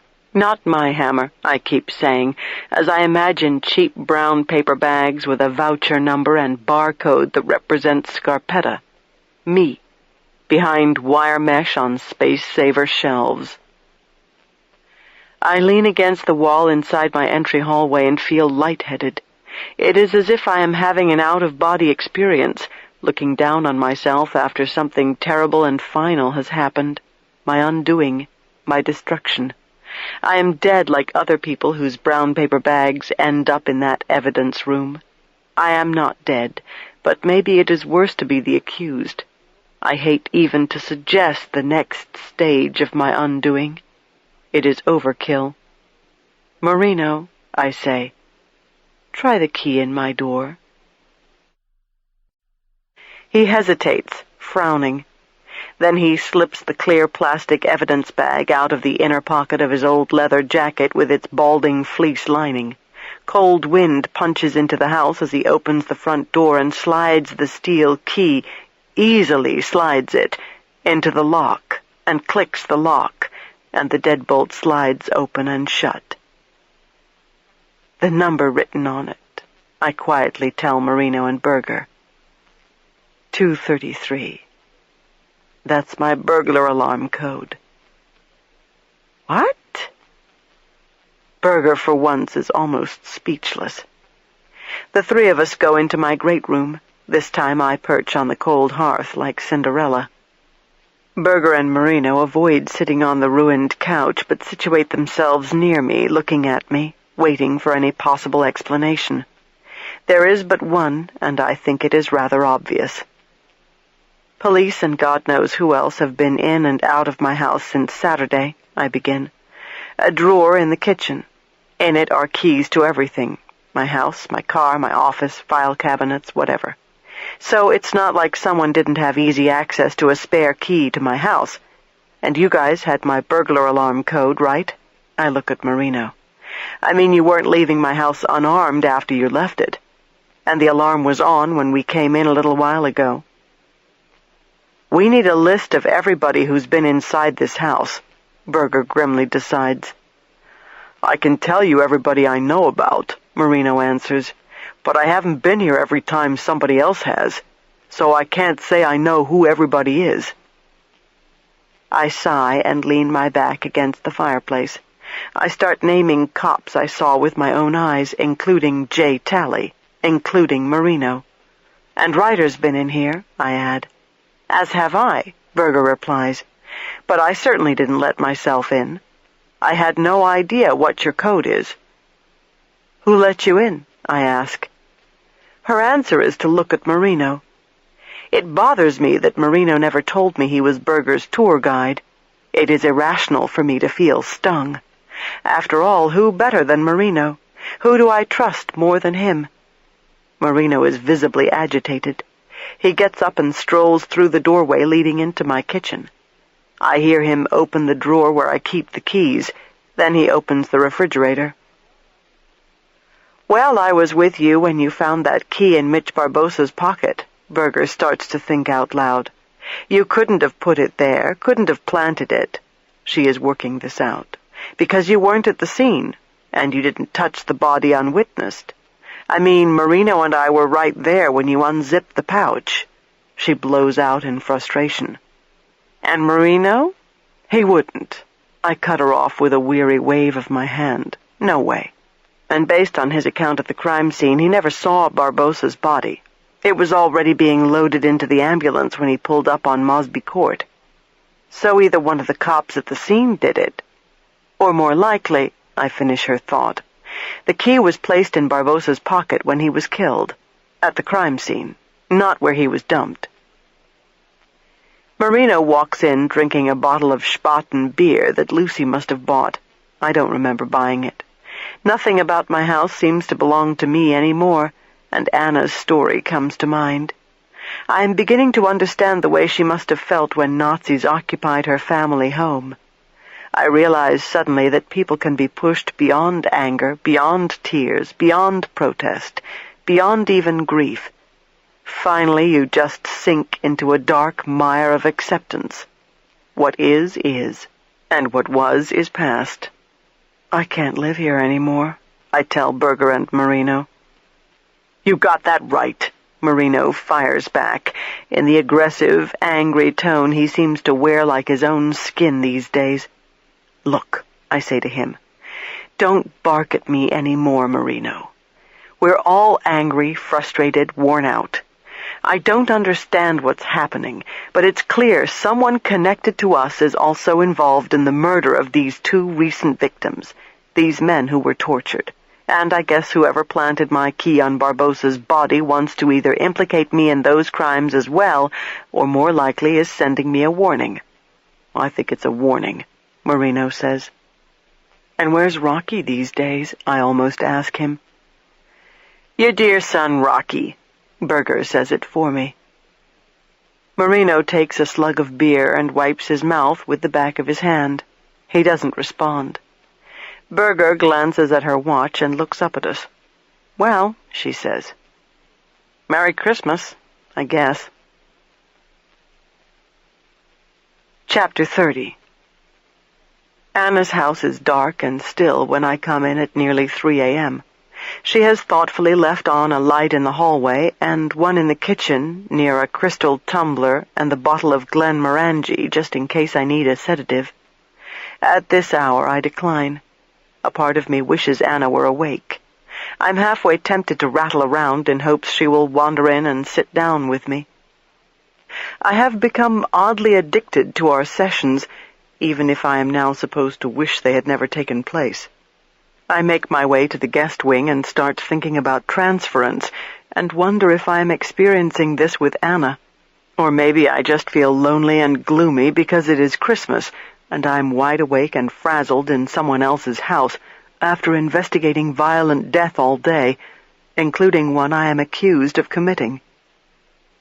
Anna has left a note on my bed. I pick up the elegant, creamy envelope and can tell by its weight and thickness that whatever she has written is lengthy. I leave my clothes in a pile on the bathroom floor and imagine the ugliness that must linger in their very fabrics because of where I have been and what I have done the past 20 hours. I do not realize until I am out of the shower that the clothes carry with them the dirty fire smell of the motel room. Now I ball them up in a towel so I can forget about them until they can go to the dry cleaner. I wear one of Anna's thick robes to bed and am edgy as I pick up the letter again. I open it and unfold 6 stiff pages of watermarked engraved stationery. I begin to read, willing myself not to go too fast. Anna is deliberate and wants me to take in every word because she does not waste words. Dearest Kay, as a child of the war, I learned that truth is not always what is right or good or best. If the SS came to your door and asked if you had Jews inside, you did not tell the truth if you were hiding Jews. When members of the Totenkopf SS occupied my family home in Austria, I could not tell the truth about how much I hated them. When the SS commander of Mauthausen came into my bed so many nights and asked me if I enjoyed what he did to me, I did not tell the truth. He would tell vile jokes and hiss in my ear, imitating the sound of the Jews being gassed, and I laughed because I was afraid. He would get very drunk sometimes when he came back from the camp, and once he bragged he had killed a 12-year-old village boy in nearby Langenstein during an SS hunting raid. Later I learned this was not so, that the Leitsteller, chief of Staatspolizei in Linz, was the one who shot the boy. But I believed what I was told at the time, and my fear was indescribable. I too was a civilian child. No one was safe. In 1945, that same commander died in Gusen, and his body was displayed to the public for days. I saw it and spat. That was the truth about how I felt, a truth I could not tell earlier. Truth is relative, then. It is about timing. It is about what is safe. Truth is the luxury of the privileged, of people who have plenty of food and are not forced to hide because they are Jews. Truth can destroy, and therefore it is not always wise or even healthy to be truthful. A strange thing for a psychiatrist to admit, yes? I give you this lesson for a reason, Kay. After you read my letter, you must destroy it, and never admit it existed. I know you well. Such a small covert act will be hard for you. If you are asked, you must say nothing about what I am telling you here. My life in this country would be ruined if it was known that my family gave food and shelter to the SS, no matter that our hearts were not in it. It was to survive. I also think you would be greatly harmed if people should know that your best friend is a Nazi sympathizer, as I am certain I would be called. And, oh, what a terrible thing to be called, especially when one hates them as I do. I am a Jew. My father was a prescient man and very aware of what Hitler intended to do. In the late 30s, my father used his banking and political connections and wealth to secure entire new identities for us. He changed our name to Zenner and moved us from Poland to Austria when I was too young to be aware of much. So you might say that I have lived a lie since I can remember. Perhaps this helps you understand why I do not want to be interrogated in a legal proceeding, and why I will avoid this if I can. So, Kay, The real reason for this long letter is not to tell my story. At last, I talk to you about Benton. I am quite certain you do not know that for a while he was my patient. About 3 years ago he came to see me in my office. He was depressed and had many work-related difficulties that he could not speak of to anyone, including you. He said that throughout his career with the FBI he had seen the worst of the worst, the most aberrant acts imaginable, and although he had been haunted by them and suffered in many ways because of this exposure to what he called evil, he had never felt truly afraid. Most of those bad people were not interested in him, he said. They meant him no personal harm, and in fact enjoyed the attention he paid to them when he interviewed them in prison. As for the many cases he helped police solve, again, he was in no personal danger. Serial rapists and killers were not interested in him. But then strange things began to happen to him some months before he came to see me. I wish I could remember better, Kay, but there were odd events. Phone calls. Hang-ups that could not be traced because they were made by satellite. I guess he meant cell phones. He got crank mail that made very terrible references to you. There were threats made towards you. Again, untraceable. It was clear to Benton that whoever was writing the letters knew something about both of you personally. Of course he was very suspicious of Carrie Greffin. He kept saying, "We haven't heard the last from that woman." But at the time, he did not see how she could be making the calls and sending the mail because she was still locked up in New York, in Kirby. I will sum up 6 months of conversations with Benton by saying he had a very strong premonition that his death was imminent. He suffered subsequent depression, anxiety, paranoia, and began to struggle with alcohol. He said he hid bouts of heavy drinking from you and that his problems were causing a deterioration in his relationship with you. As I listened to some of what you told me during our talks, Kay, I can see that his behavior at home did change. Now perhaps you understand some of the reasons why. I wanted to put Benton on a mild antidepressant, but he would not let me. He worried constantly about what would happen to you and Lucy if something happened to him. He wept about it openly in my office. It was I who suggested he write the letter that Senator Lord delivered to you several weeks ago. I said to Benton, "Imagine you are dead and have one last chance to say something to Kay." So he did. He said to you the words you read in his letter. During our sessions, I suggested to him repeatedly that perhaps he knew more about who was harassing him, and perhaps denial was preventing him from facing the truth. He hesitated. I remember so well I had a feeling he possessed information he could not or would not say. Now I am beginning to think I might know. I have reached the conclusion that what happened to Benton several years ago and what is now happening to you are connected to Marino's mafia son. Rocky is involved with very powerful criminal people, and he hates his father. He would hate everyone who matters to his father. Can it be a coincidence that Benton got threatening letters and was murdered, and then this terrible killer Sean Dunn ends up in Richmond, and now Marino's terrible son is Sean Dunn's lawyer? Is this tortuous road not winding at last to some dreadful conclusion that is meant to bring down everyone good in Marino's life? In my office, Benton often referred to a clip file. In it he kept all the strange, menacing letters and other records of communications and incidents that he had begun to receive. For months I thought he was saying tip file, as in police tips. But one day I made mention of his tip file, and he corrected me and said the file was actually his TLP file, which he pronounced clip. I next asked what TLP stood for, and he said the Last Precinct. I asked him what he meant by that, and his eyes filled with tears. His exact words to me were this: "The Last Precinct is where I will end up, Anna. It is where I'll end up." You cannot imagine my feeling when Lucy mentioned that this is also the name for the investigative consulting company that she has now gone to work for in New York. When I was so upset last night, it was not simply over the subpoena delivered to my house.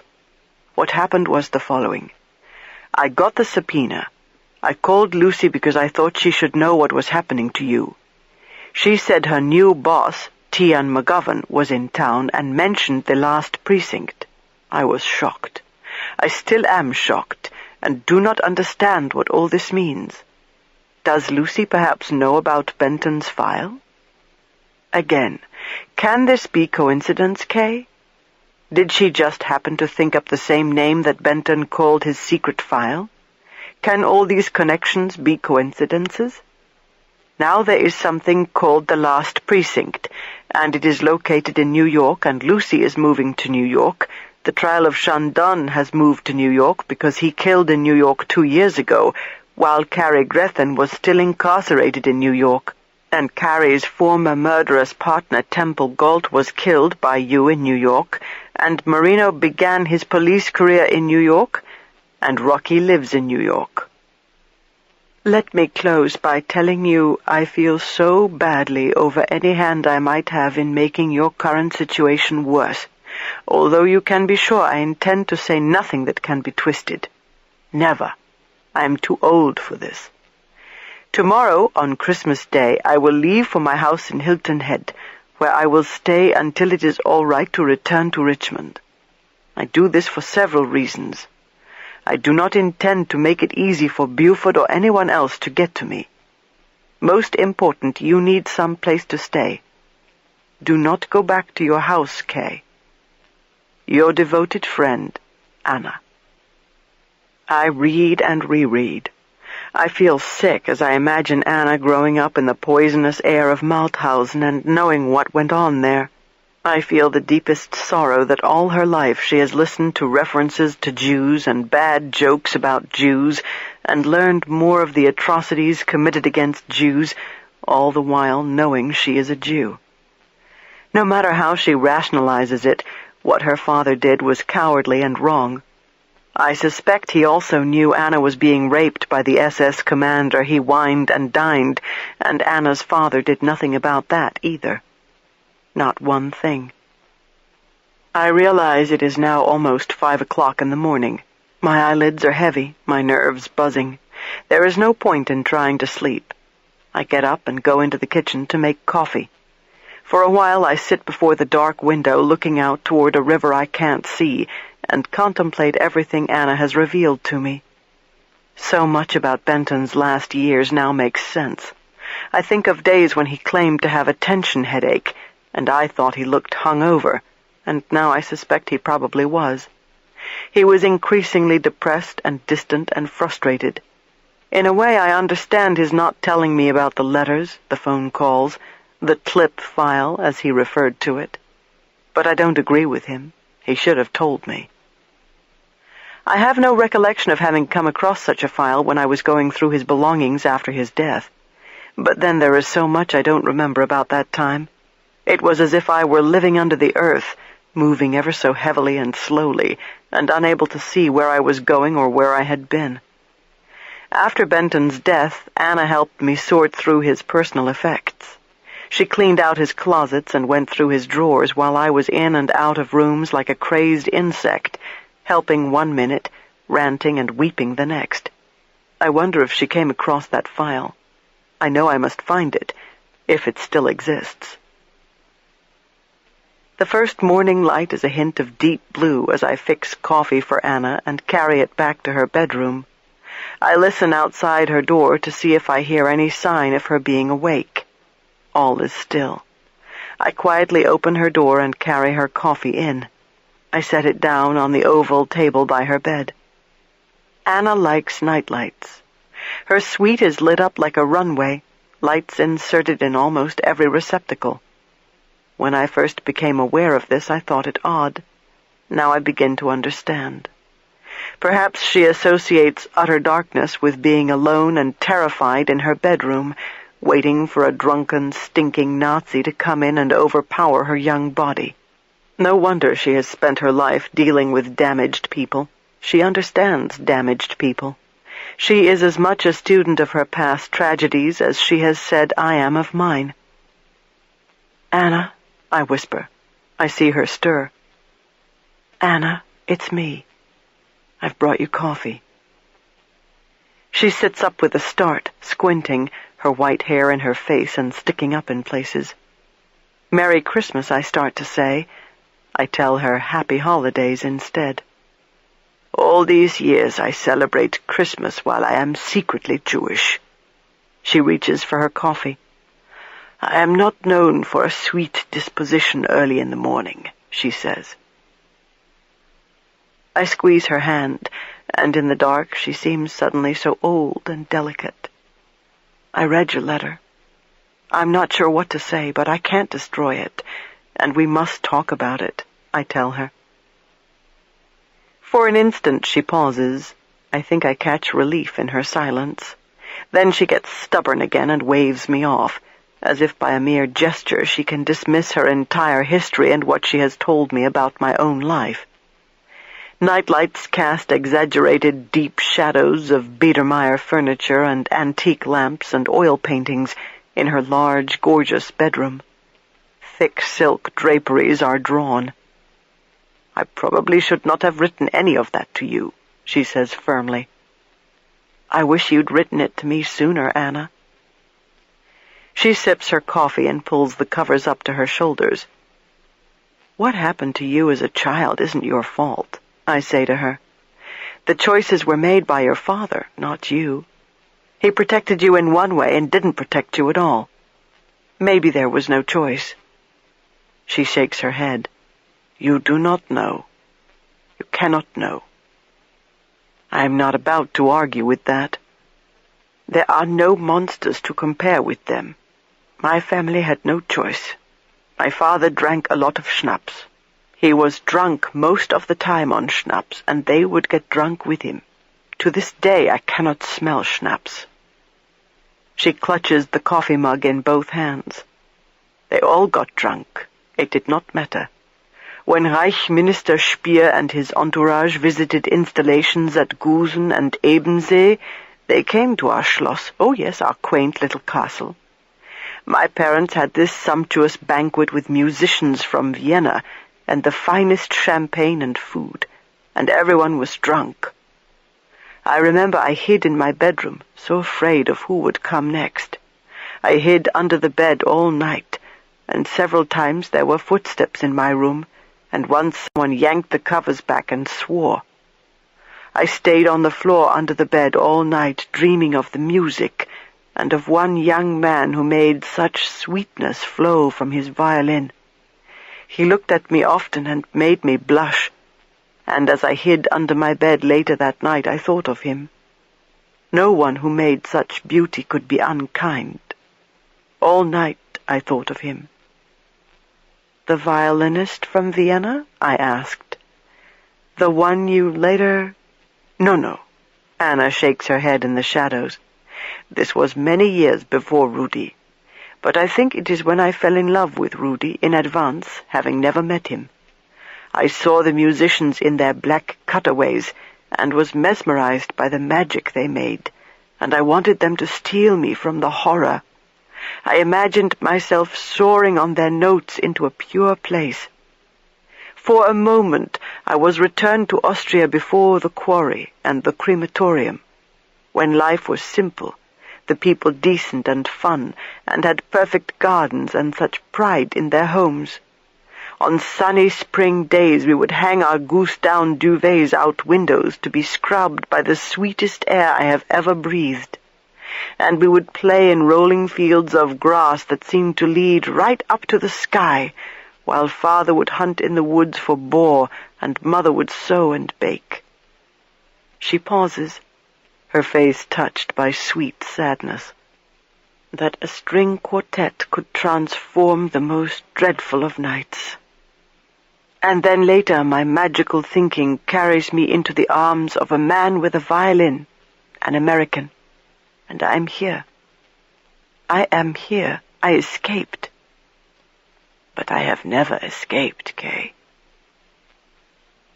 Dawn begins to light up the drapes and turn them the color of honey. I tell Anna I am glad she is here. I thank her for talking to Benton and for finally letting me know. In some ways, the picture is more complete because of what I now understand. In some ways, it isn't.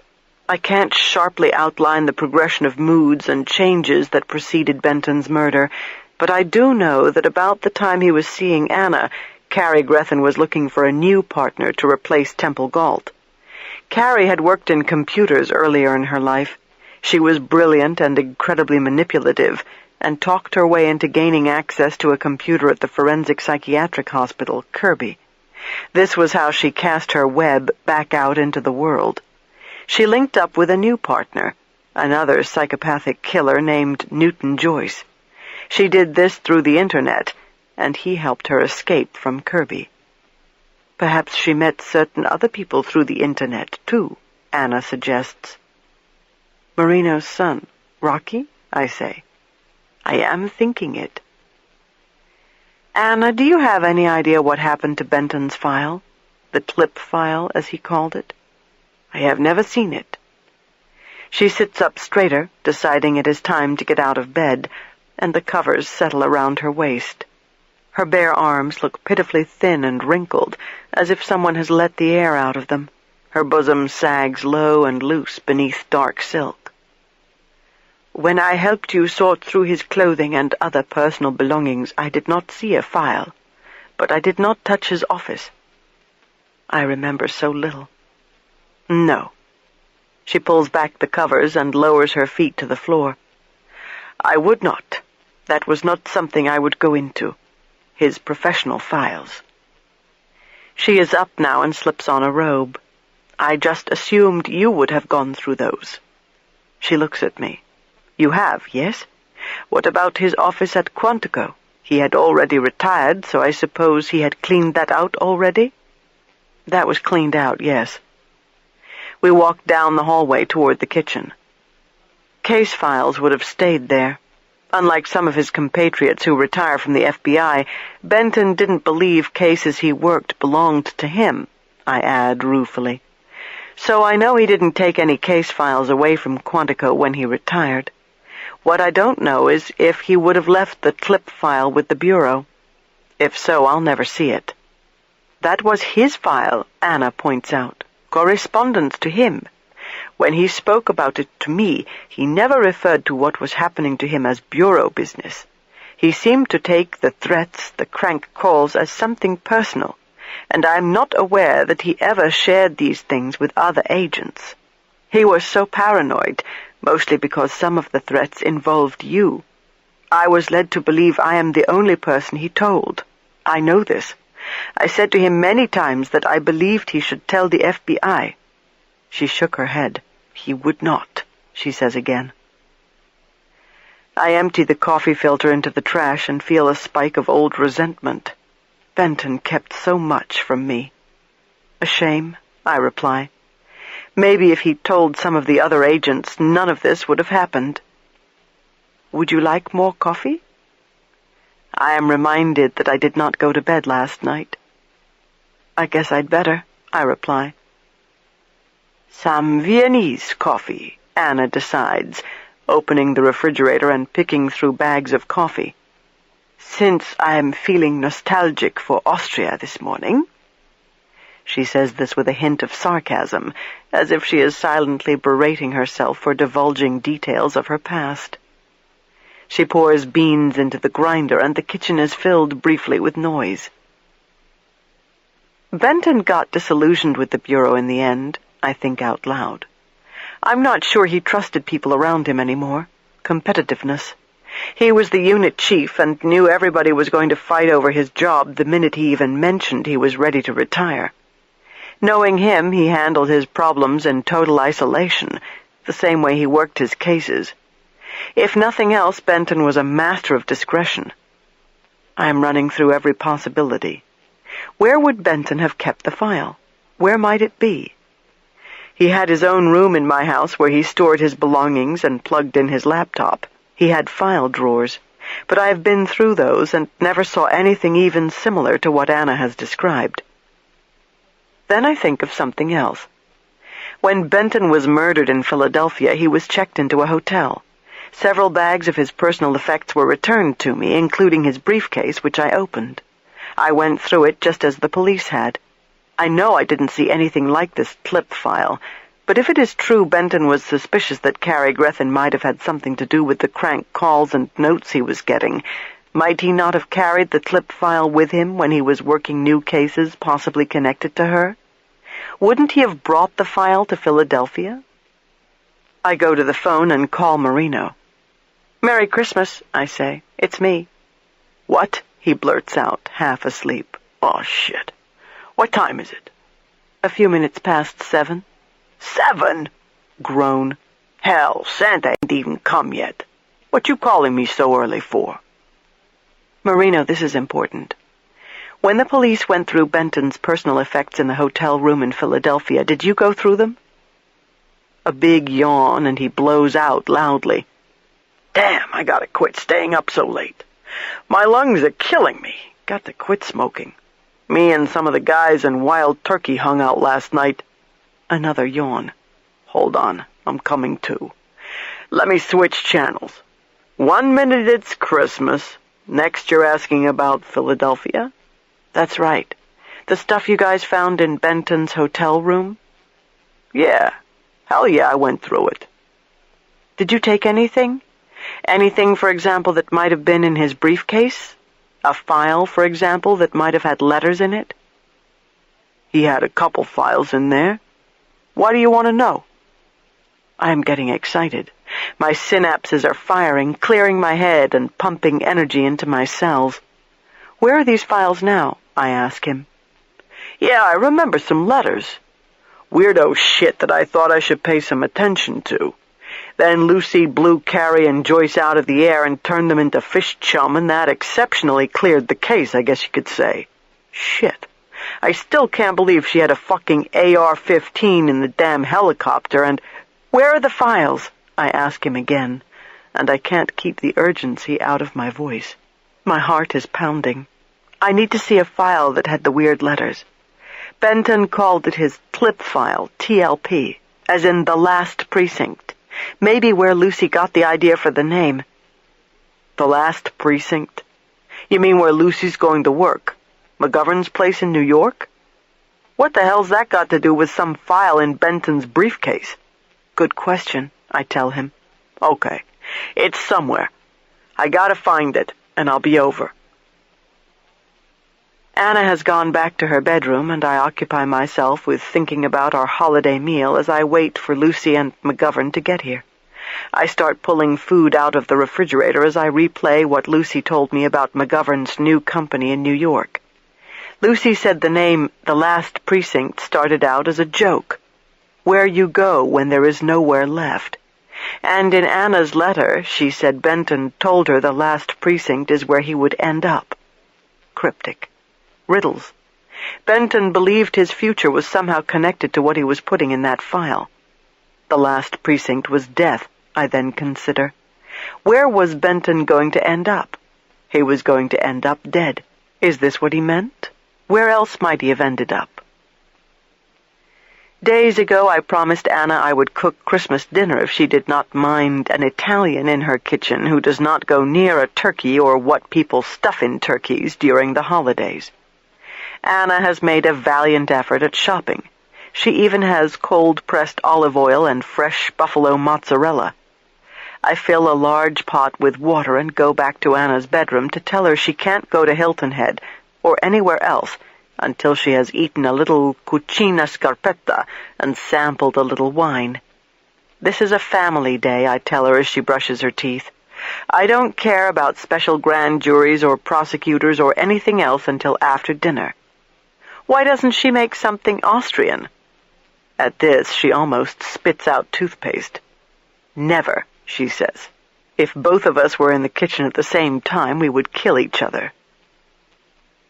For a while, the mood seems to lift in Anna's house. Lucy and McGovern appear around 9, and gifts are piled under the tree. I start mixing eggs and flour and work it all together with my fingers on a wooden cutting board. When the dough is the right consistency, I wrap it in plastic and start looking for the hand-cranked pasta machine Anna claims to have somewhere as I jump from thought to thought, barely hearing what Lucy and McGovern are chatting about. It's not that I can't fly when it's not VFR conditions. Lucy is explaining something about her new helicopter, which apparently has been delivered to New York.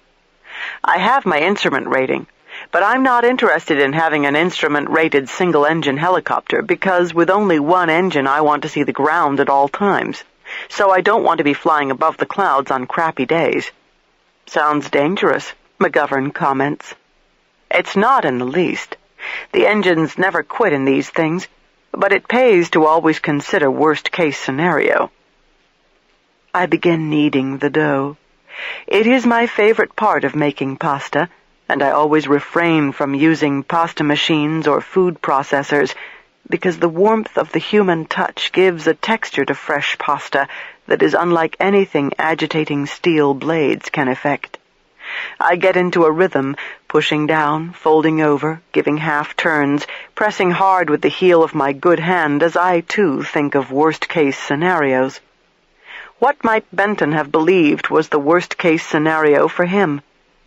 If he was thinking that his metaphorical Last Precinct was where he would end up, what would have been the worst-case scenario?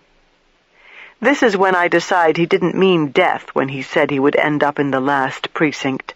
No. Benton, of all people, knew there are far worse things than death. I've given her lessons off and on. Talk about a quick study.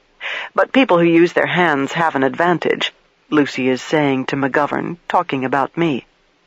It is where I will end up. Benton's words shine in my mind. Right, because it takes coordination. Got to be able to use both hands and both feet at the same time. And unlike fixed wing, a helicopter is intrinsically unstable. That's what I'm saying. They're dangerous. It is where I'll end up, Anna. They aren't, Tian. You can lose an engine at 1,000 feet and fly it right down to the ground. The air keeps the blades turning.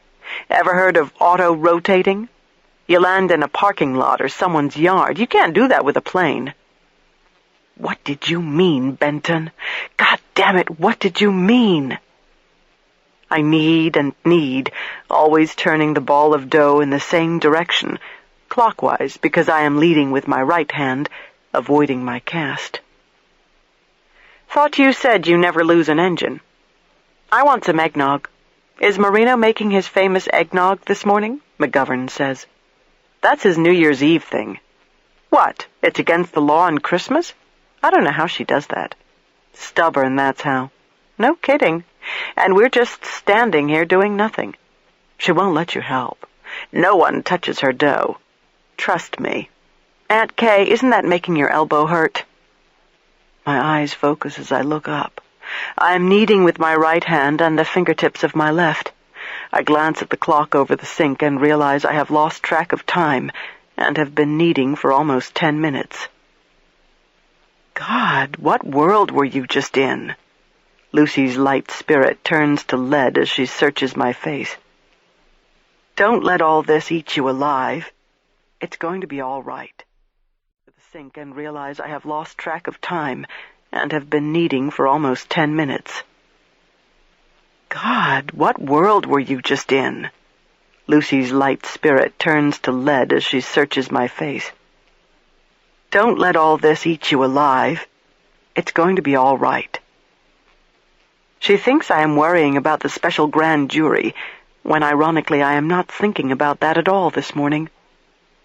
Tian and I are going to help you, are helping you. What do you think we've been doing these last few days? We've got a plan we want to talk to you about.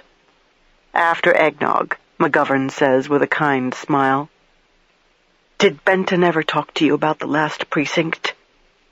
I am out with it, almost accusing in the fierce way I look at both of them, then realizing by their confused expressions they don't know what I am alluding to at all. You mean what we're doing now? Lucy frowns. The office in New York? He couldn't have known about that unless you mentioned to him you were thinking about going into your own business. This she says to McGovern. I divide the dough into smaller parts and begin kneading again.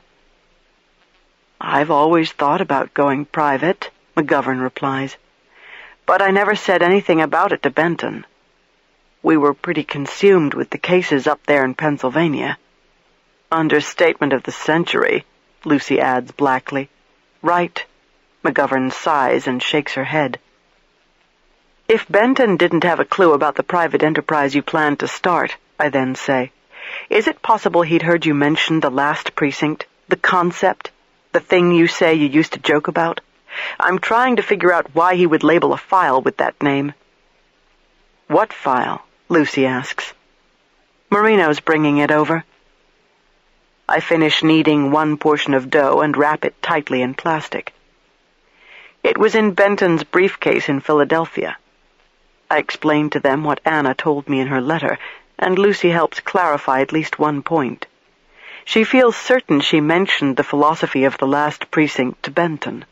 She seems to recall that she was in the car with him one day and was asking him about the private consulting he had begun doing in his retirement. He told her it was going all right, but it was difficult handling the logistics of running his own business, that he missed having a secretary and someone else answering the phone, that sort of thing. Lucy wistfully replied that maybe all of us ought to get together and form our own company. That was when she used the term the Last Precinct, sort of a league of our own, she says she told him. I spread clean, dry dish towels over the countertop. "Did he have any idea you might be serious about really doing that someday?" I ask.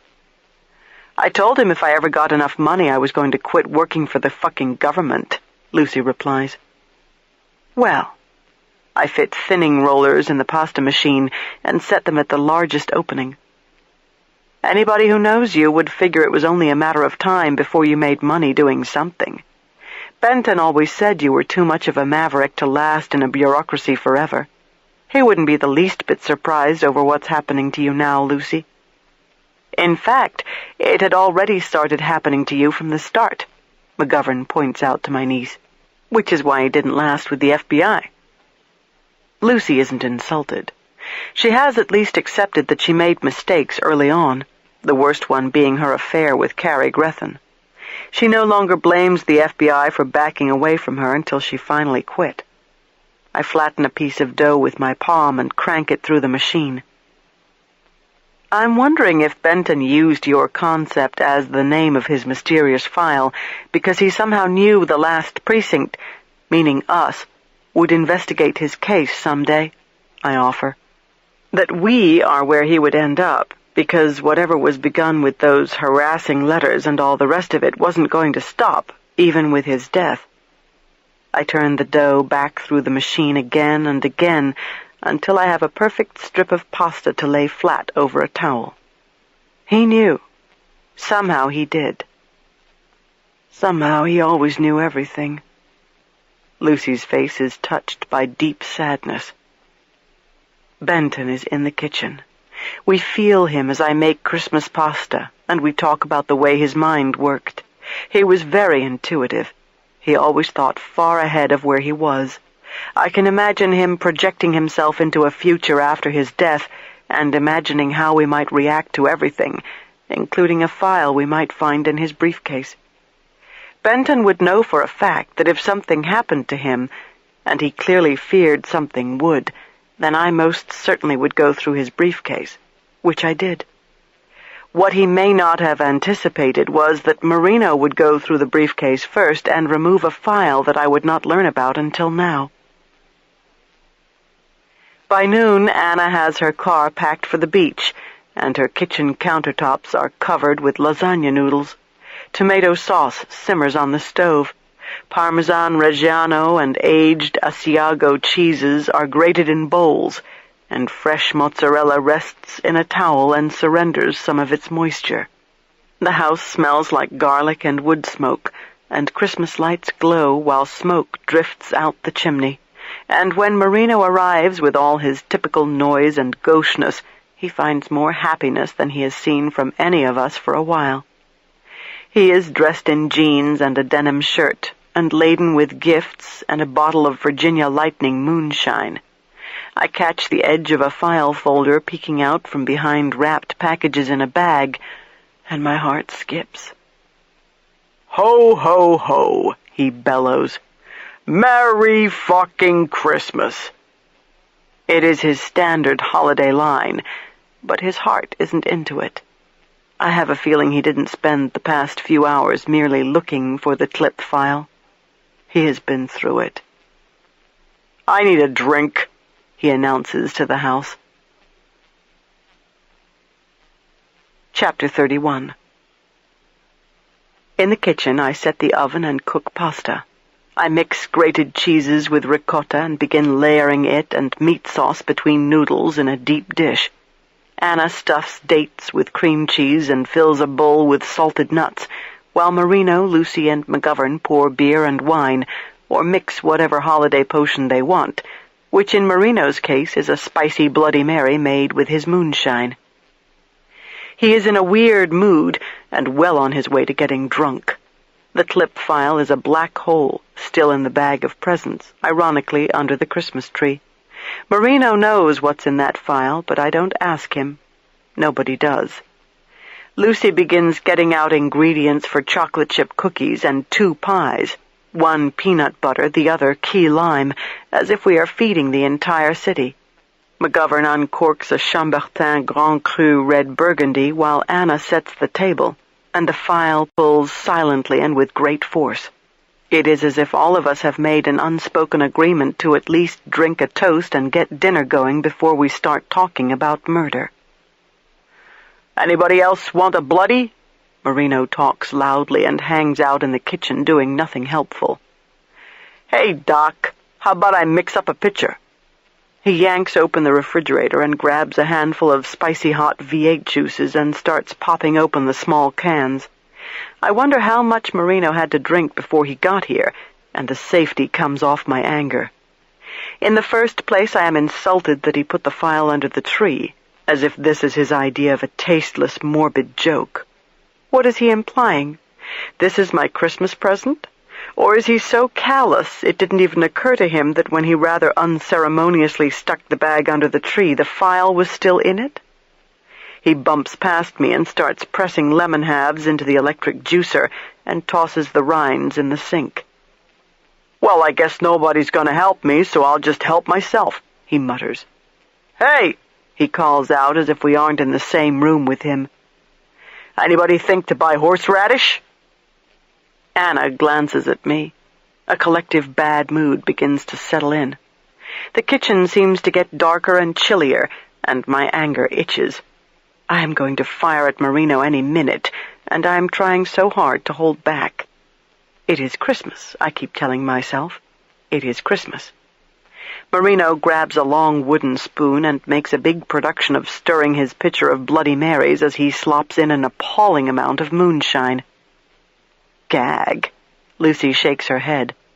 At least use Grey Goose. Ain't a way in hell I'm drinking French vodka. The spoon clacks as he stirs and then taps it on the lip of the pitcher. French wine, French vodka. Hey, what happened to things Italian? He exaggerates a New York Italian accent. What happened to the neighborhood? Nothing Italian about that shit you're mixing, Lucy tells him as she gets a beer out of the refrigerator. You drink all that, Aunt Kay will take you to work with her in the morning. Only you'll be lying down in a bag.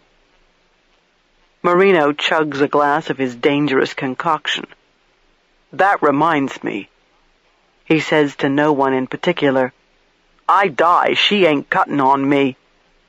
As if I am not standing right there. That's the deal. He pours another glass, and by now all of us have stopped what we are doing. We stare at him. That's been bothering me for 10 fucking years now. Another swallow. Damn, this stuff will warm your toes. I don't want her slamming me around on one of those damn steel tables and cutting me up like I'm a fish from the fucking market. Huh. I got a deal with the girls up front. A reference to my clerks in the front office. No passing my pictures around. Don't think I don't see what goes on up there. They compare dick sizes. He chugs half a glass and wipes his mouth with the back of his hand. I've heard him do it. Especially Clita. He makes a lewd play on Clita's name. He starts for the pitcher again, and I put out my hand to stop him as my anger rushes forth in an army of harsh words. That's enough. What the hell's gotten into you? How dare you come here drunk and then get drunker? Go sleep it off, Marino. I'm sure Anna can find a spare bed.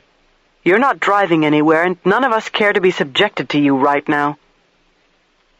He gives me a defiant, mocking stare as he lifts his glass again. Least I'm being honest, he retorts. Rest of you can pretend all you want that it's a good damn day because it's fucking Christmas. Well, so fucking what? Lucy's quit her job so she don't get fired because she's a smart-ass queer. Don't, Marino, Lucy warns him. McGovern quit her job and I don't know what her deal is. Pokes a thumb at her, insinuating she may be of Lucy's same persuasion. Anna's gotta move out of her own fucking house because you're here and being investigated for murder, and now you're quitting your job. No small fucking goddamn wonder, and we'll just see if the governor keeps you around. A private consultant, yeah. He slurs his words and sways in the middle of the kitchen, his face blotchy red. That'll be the day. So guess who's left? Me, myself, and I. He slams the glass down on the counter and walks out of the kitchen, bumping into a wall, knocking a painting crooked, stumbling into the living room. My God. McGovern quietly lets out a big breath. Redneck bastard, Lucy says. The file. Anna stares after him. That is what is wrong with him. Marino is in a drunken coma on the living room couch. Nothing stirs him. He does not move, but his snoring alerts us that he is both alive and not aware of what is going on inside Anna's house. The lasagna is cooked and staying warm in the oven, and a key lime pie chills inside the refrigerator. Anna has set out on the 8-hour drive to Hilton Head despite my protests. I did all I could to encourage her to stay, but she felt she should go on. It is mid-afternoon. Lucy, McGovern, and I have been sitting at the dining room table for hours, place settings moved out of the way, gifts still unopened under the tree, the clip files spread out before us. Benton was meticulous. He sealed each item in clear plastic, and purple stains on some of the letters and envelopes indicate ninhydrin was used to process latent fingerprints. The postmarks are Manhattan, all with the same first 3 digits of a zip code, 100. It is not possible to know which branch posted the letters.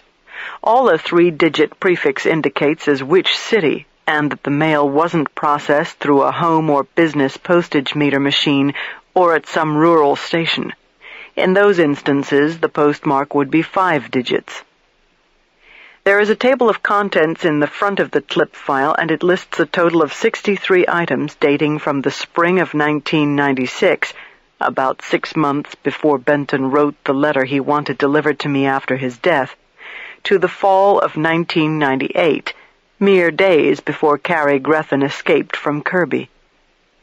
The first item is labeled Exhibit 1, as if it is physical evidence for a jury to see. It is a letter posted in New York on May 15, 1996, unsigned and computer-printed in an ornate, hard-to-read word-perfect font that Lucy identifies as Ransom. Dear Benton, I'm the president of the Ugly Fan Club, and you've been picked to be an honorary member. Guess what? Members get to be ugly for free. Aren't you excited? More later.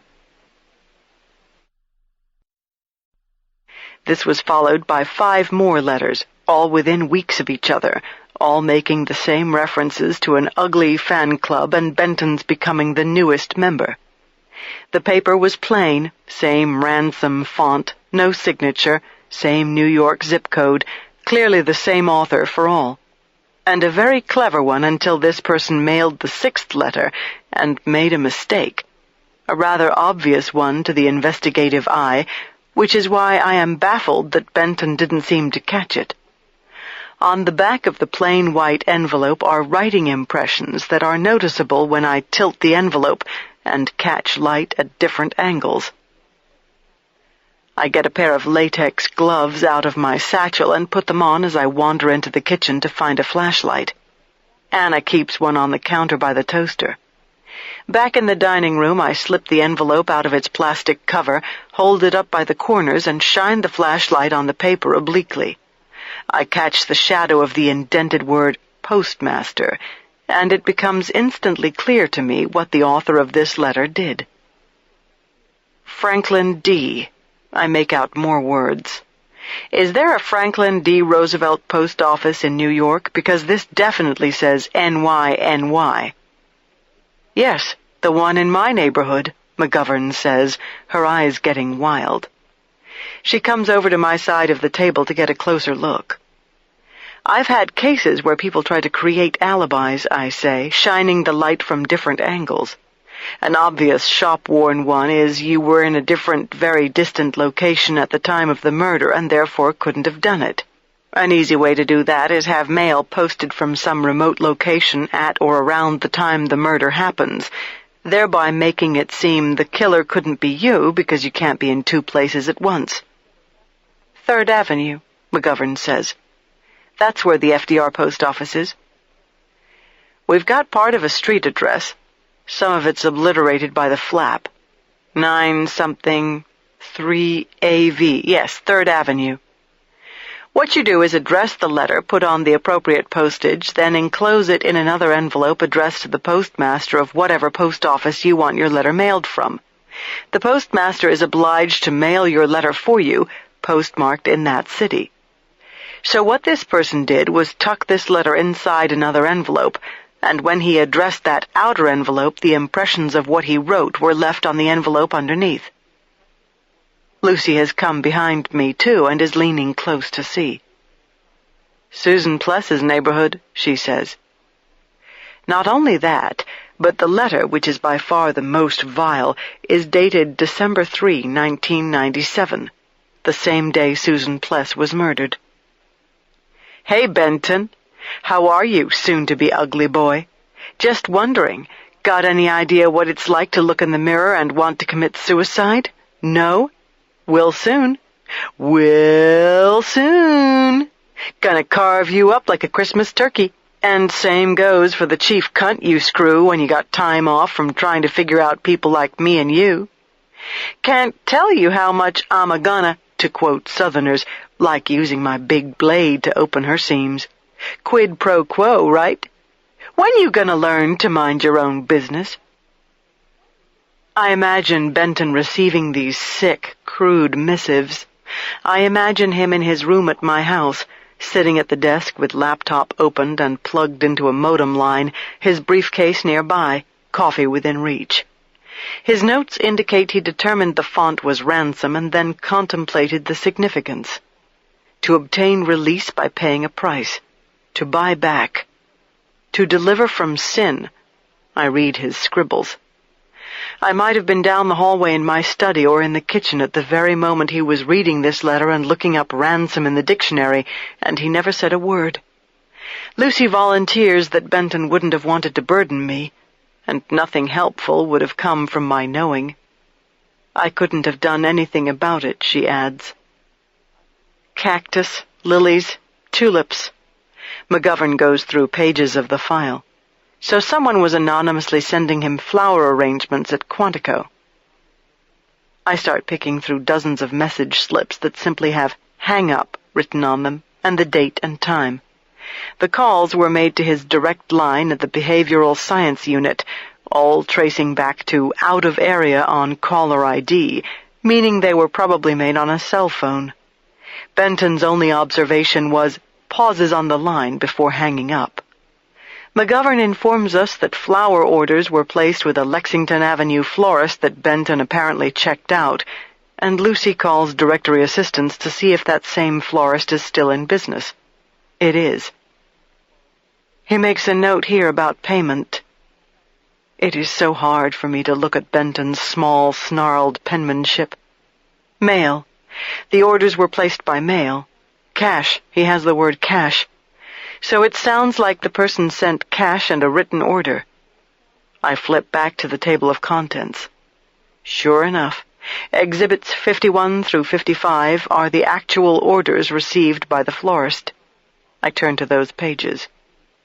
Computer-generated and unsigned.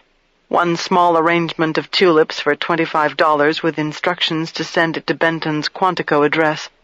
One small cactus for $25, and so on. Envelopes postmarked New York. Probably the same thing, Lucy says. They were mailed through the New York postmaster. Question is, where were they mailed from originally? We can't know that without the outer envelopes, which certainly would have been tossed into the trash the instant post office employees opened them. Even if we had those envelopes, it is highly unlikely the sender wrote out his return address. The most we could have hoped for was a postmark.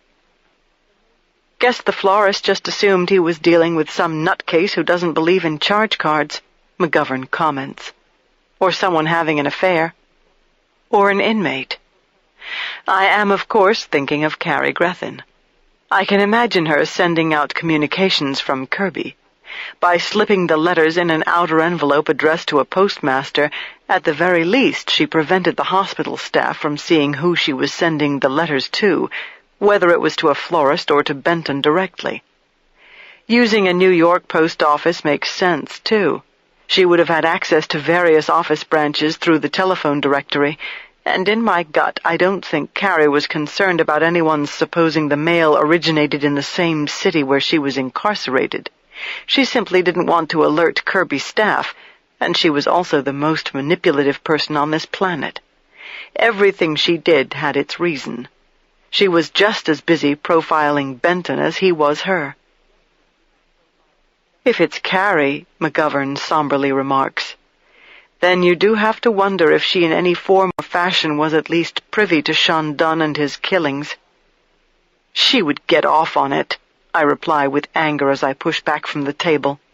And she would know damn well that by writing a letter to Benton dated the same day as Susan's murder would send him through the ceiling. He'd make that connection all right. And picking a post office located in Susan's neighborhood, Lucy adds.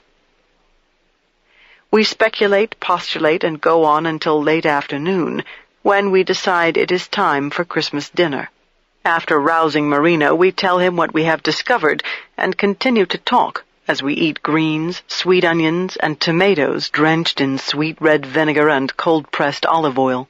Marino shovels in food as if he hasn't eaten in days, stuffing lasagna into his mouth, while we debate and speculate and beg the question, if Carrie Grethen was the person harassing Benton and she had some link to the Sean Dunn family, was Benton's murder more than a simple act of psychopathy?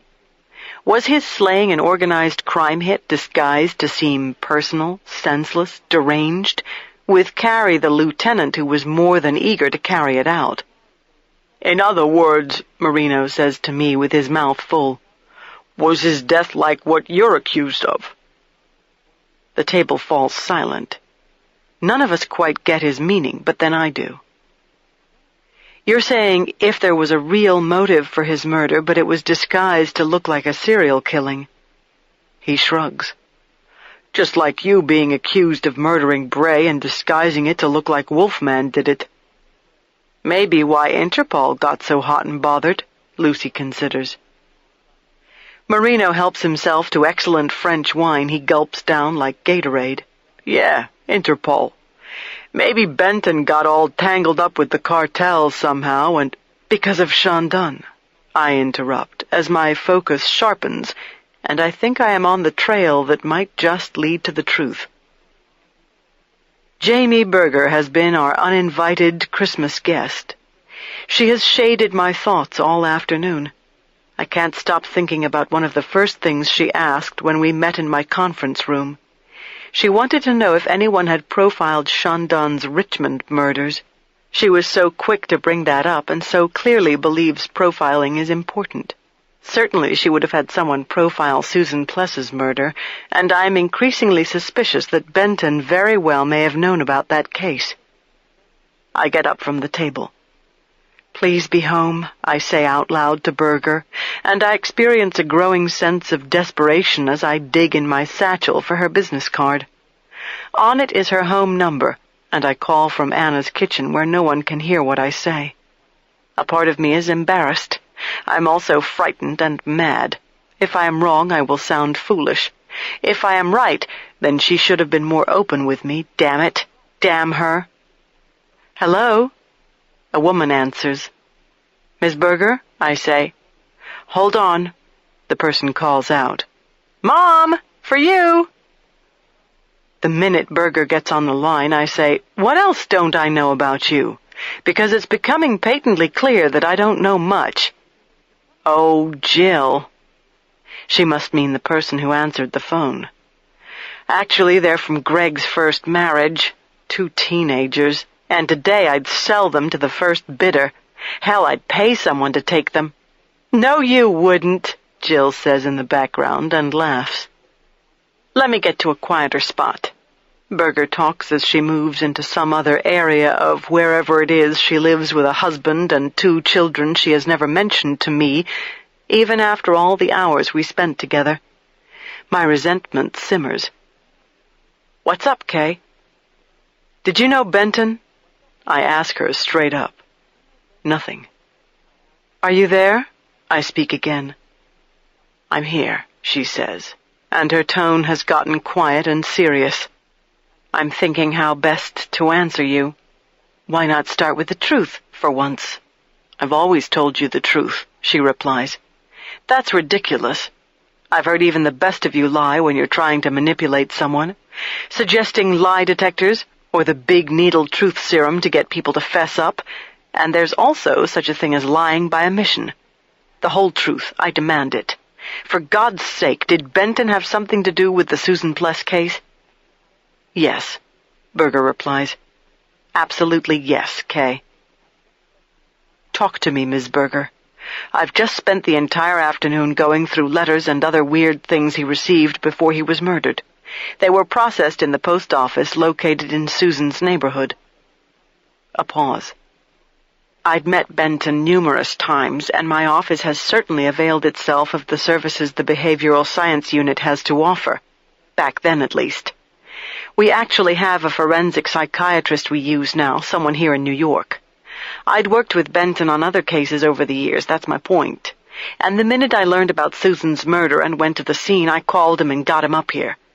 We went through her apartment, just as you and I went through the Richmond crime scenes. Did he ever indicate to you that he was getting strange mail and phone call and other things? And that just possibly there was a connection between whoever was doing it and whoever murdered Susan Pless? I see, is all she says. See? What the hell do you see? I see you know, she answers me. Question is, how? I tell her about the clip file. I inform her that it appears Benton had the documents checked for fingerprints, and I'm wondering who did that and where and what the results might have been. She has no idea, but says we should run any latent prints through the automated fingerprint identification system known as APHIS. There are postage stamps on the envelopes, I inform her. He didn't remove them, and he would have had to if he wanted them checked for DNA. It has only been in recent years that DNA analysis has become sophisticated enough, because of PCR, to make it worthwhile to analyze saliva. And just maybe whoever affixed postage stamps to the envelopes did so by licking them. I'm not sure that even Carrie Grethen would have known back then that licking a stamp might give up her identity to us. I would have known. Had Benton showed these letters to me, I would have recommended he have the stamps examined. Maybe we would have gotten results. Maybe he wouldn't be dead. Back then, a lot of people, even those in law enforcement, just didn't think about things like that. Berger is still talking about the postage stamps. Seems like all cops do these days is follow people for their coffee cups or sweaty towels, Kleenex, cigarette butts. Amazing. I have an incredible thought. What she is saying has brought to mind a case in England where a man was falsely accused of a burglary because of a cold hit on the Birmingham-based National DNA database. The man's solicitor demanded a retest of the DNA recovered from the crime, this time using 10 loci, or locations, instead of the standard 6 that had been used. Loci, or alleles, are simply specific locations on your genetic map. Some alleles are more common than others, so the less common they are and the more locations used, the better your chances for a match, which isn't literally a match, but rather a statistical probability that makes it almost impossible to believe the suspect didn't commit the crime. In the British case, the alleged burglar was excluded upon retesting with additional loci. There was a 1 in 37 million chance of a mismatch, and sure enough, it happened. When you tested the DNA from Susan's case, did you use STR? I asked Berger. STR is the newest technology in DNA profiling. All it means is we amplify the DNA with PCR and look at very discriminating repeat base pairs called short tandem repeats. Typically, the requirement for DNA databases these days is that at least 13 probes or loci be used, thus making it highly improbable that there will be any mismatches. I know our labs are very advanced, Berger is saying. They've been doing PCR for years. It's all PCR unless the lab is still doing the old RFLP, which is very reliable but just takes forever, I reply. In 1997, it was a matter of how many probes you used, or loci. Often in first screening of a sample, the lab may not do 10, 13, or 15 loci. That gets to be expensive. If only 4 loci were done in Susan's case, for example, you could come up with an unusual exception. I'm assuming the ME's office still has the extraction left in their freezer. What sort of bizarre exception? If we're dealing with siblings, brothers, and one left the seminal fluid and the other left the hair and saliva. But you tested Thomas's DNA, right? And it was similar to Jean-Baptiste's, but not the same? I can't believe it. Berger is getting agitated. We also did that just days ago with 13 loci, not 4 or 6, I reply. I'm assuming the profiles had a lot of the same alleles, but also some different ones. The more probes you do, the more you come up with differences, especially in closed populations. And when you think of the Chandon family, theirs is probably a very closed population, people who have lived on Ile Saint-Louis for hundreds of years, probably married their own kind. In some cases, inbreeding, marrying cousins, which might also account for Jean-Baptiste Chandon's congenital deformity. The more people inbreed, the more they up their chances for genetic glitches. We need to retest the seminal fluid from Susan's case, Berger decides. Your labs would do that anyway, since he's up on murder charges, I reply, but you might want to encourage them to make it a priority. God, let's hope it doesn't turn out to be someone else, she says in frustration.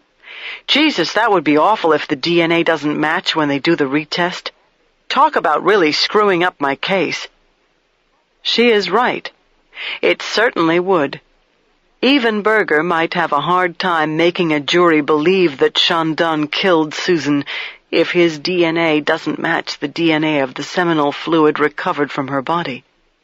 I'll get Marino to submit the stamps and any latent prints to the Richmond labs, she then says. And Kay, I need to ask you not to look at anything in that file unless it's witnessed. Don't look any further. That's why it's best you don't submit any evidence yourself. I understand. Another reminder that I am under suspicion for murder. For your own protection, she adds. Miss Berger, if you knew about the letters, about what was happening to Benton, then what did you think when he was murdered? Aside from the obvious shock and grief? That he was killed by whoever was harassing him. Yes, first thing that came to mind. However, when it became clear who his killers were and then they were gunned down, there didn't seem to be anything to pursue further. And if Carrie Grethen wrote those harassing letters, she wrote the worst one, it seems, on the very day Susan was killed. Silence. I think we must consider there could be a connection. I am firm on this point. Susan may have been Shandun's first victim in this country, and as Benton started poking around, he might have started getting too close to other things that point to the cartel. Carrie was alive and in New York when Shandun came there and killed Susan. And maybe Benton was a hit? Berger sounds doubtful. More than maybe, I reply. I knew Benton and the way he thought. For starters, why was he carrying the clip file in his briefcase? Why did he take it with him to Philadelphia if he didn't have some reason to think that the weird stuff in it was connected to what Carrie and her accomplice were doing? Killing people and cutting their faces off, making them ugly. And the notes Benton was getting made it clear he was going to be made ugly, and he sure as hell was. I need a copy of that file. Berger dismisses me. It is obvious by her tone that she suddenly wants to get off the phone. I've got a fax machine here in the house. She gives me the number. I go into Anna's study and spend the next half hour photocopying everything in the clip file because I can't feed laminated documents into the fax machine. Marino finished the burgundy and is asleep on the couch again when I return to the living room, where Lucy and McGovern sit in front of the fire talking, continuing to paint scenarios that are only getting wilder the more they are influenced by alcohol. Christmas speeds away from us. We finally get around to opening gifts at 10:30, and Marino groggily plays Santa, handing out boxes and trying to be festive. But his mood has gotten only darker, and any attempts at humor have a bite. At 11 o'clock, Anna's phone rings. It is Berger. Quid pro quo, she launches in, referring to the letter dated December 3, 1997. How many non-legal-minded people use that term? Just a crazy idea, but wonder if there's a way we could get hold of Rocky Caggiano's DNA. May as well turn over every stone and not be so quick to assume Carrie wrote these letters. Maybe she did, but maybe she didn't. I can't concentrate as I return to Christmas gifts beneath the tree. I try to smile and act abundantly thankful, but I don't fool anyone. Lucy gives me a stainless steel Breitling watch called a B-52, while Marino's gift to me is a coupon for a year of firewood that he will personally deliver and stack. Lucy loves the Whirly Girl's necklace I had made for her, and Marino loves the leather jacket from Lucy and me. Anna would be pleased with an art glass vase I found for her, but she is somewhere on I-95, of course. Everybody goes through the motions quickly because questions hang heavy in the air. While we gather up rumpled ribbons and torn paper, I motion to Marino that I need a private word with him. We sit in the kitchen. He has been in some stage of drunkenness all day, and I can tell that he is probably getting drunk on a regular basis. There is a reason for it. You can't keep drinking like this, I say to him as I pour each of us a glass of water. It doesn't help anything. Never has, never will. He rubs his face. And that don't seem to make a damn difference when I'm feeling like shit. Right now everything's shit. His bleary, bloodshot eyes meet mine. Marino looks like he is about to cry again. Any reason you might have something that could give us Rocky's DNA? I come right out and ask. He flinches as if I have hit him. What did Berger tell you when she called? That it? She call about Rocky? She's just going down the list, I reply. Anybody connected with us or Benton who might have a link to organized crime. And Rocky certainly comes to mind. I go on and tell him what Berger revealed about Benton and the Susan Pless case. But he was getting that wacko shit before Susan was murdered, he says. So why would someone be jerking him around if he wasn't sticking his nose in anything yet? Why would Rocky, for example? And I assume that's what you're thinking, that maybe Rocky was sending him that weird shit. I have no answer. I don't know. Well, I guess you're going to have to get DNA from Doris and me, 'cause I don't got anything of Rocky's, not even hair. You could do that, right? If you got the DNA of the mother and the father, then you could compare something like saliva? We could get a pedigree, and at least know your son can't be ruled out as a contributor of the DNA on the stamps." "Okay," he blows out, "if that's what you want to do. Since Anna's split, think I can smoke in here?" "I wouldn't dare," I reply. "What about Rocky's fingerprints?" "Forget that. Besides, it didn't look to me like Benton had any luck with the prints. I mean, you can tell he tested the letters for them, and that seems to be the end of it. And I know you don't want to hear this, Doc, but maybe you'd better be sure why you're getting into all this. Don't go on a witch hunt 'cause you want to pay back the fucker who might have sent that shit to Benton and maybe had to do with him being killed. It ain't worth it. Especially if you're thinking Carrie did it. She's dead. Let her rot." "It is worth it," I say. "If I can know for sure who sent those letters to him, it's worth it to me." "Huh. He said the Last Precinct was where he'd end up. Well, looks like he has," Marino muses. "We're the Last Precinct, and we're working his case. Ain't that something?" "Do you think he carried that file to Philadelphia because he wanted to make sure you or I got it?" "Assuming something happened to him?" I nod. "Maybe," he says. "He was worried he wasn't going to be around much longer, and he wanted us to find that file if something did happen to him. And it's strange, too. It's not like he says much in it, almost like he knew other people might see it, and he didn't want anything in it that maybe the wrong person would see. Don't you find it interesting there ain't any names in it? Like if he had suspects in mind, he never mentioned anybody?" "The file's cryptic," I agree. "So who was he afraid might see it? Cops? 'Cause if something happened to him, he would know cops are going through his shit. And they did. Philly cops went through everything in his hotel room and then turned it over to me. He would also figure you're going to see his stuff at some point. Maybe Lucy, too. I think the point is he couldn't be sure of who might see the file, so he was cautious, period. And Benton was certainly known for being cautious.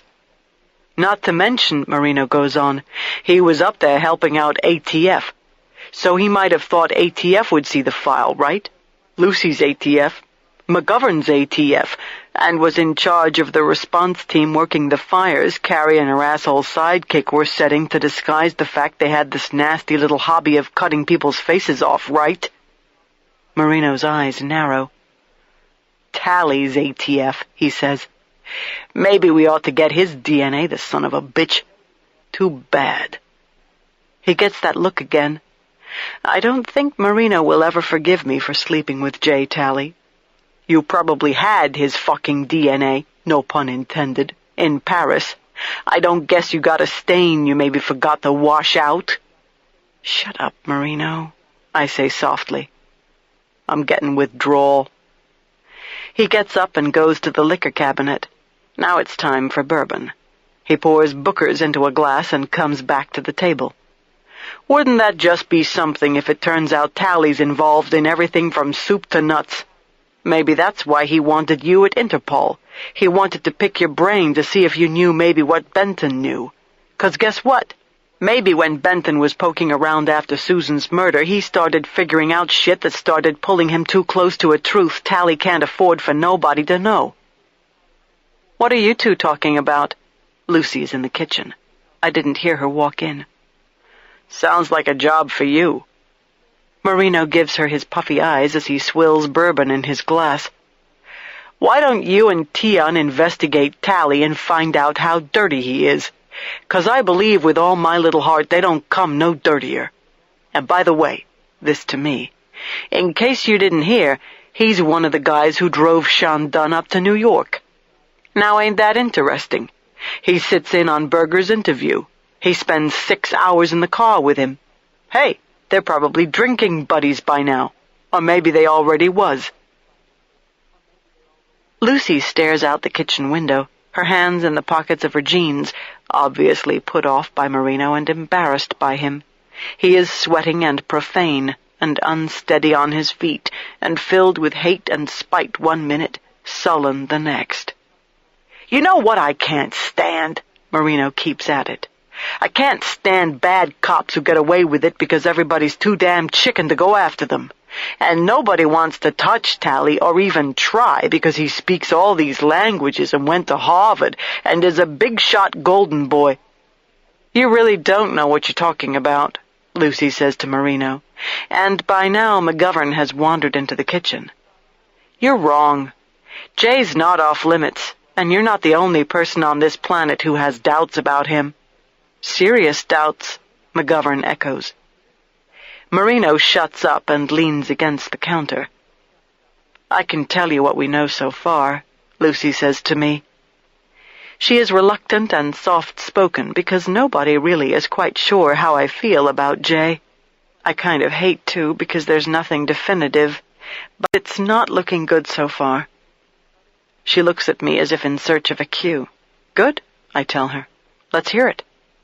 Yeah, I'm all ears, Marino responds. I've run him through quite a number of databases. No criminal or civil court records, no liens or judgments, etc. Not that we expected him to be a registered sex offender or deadbeat parent or missing or wanted or whatever.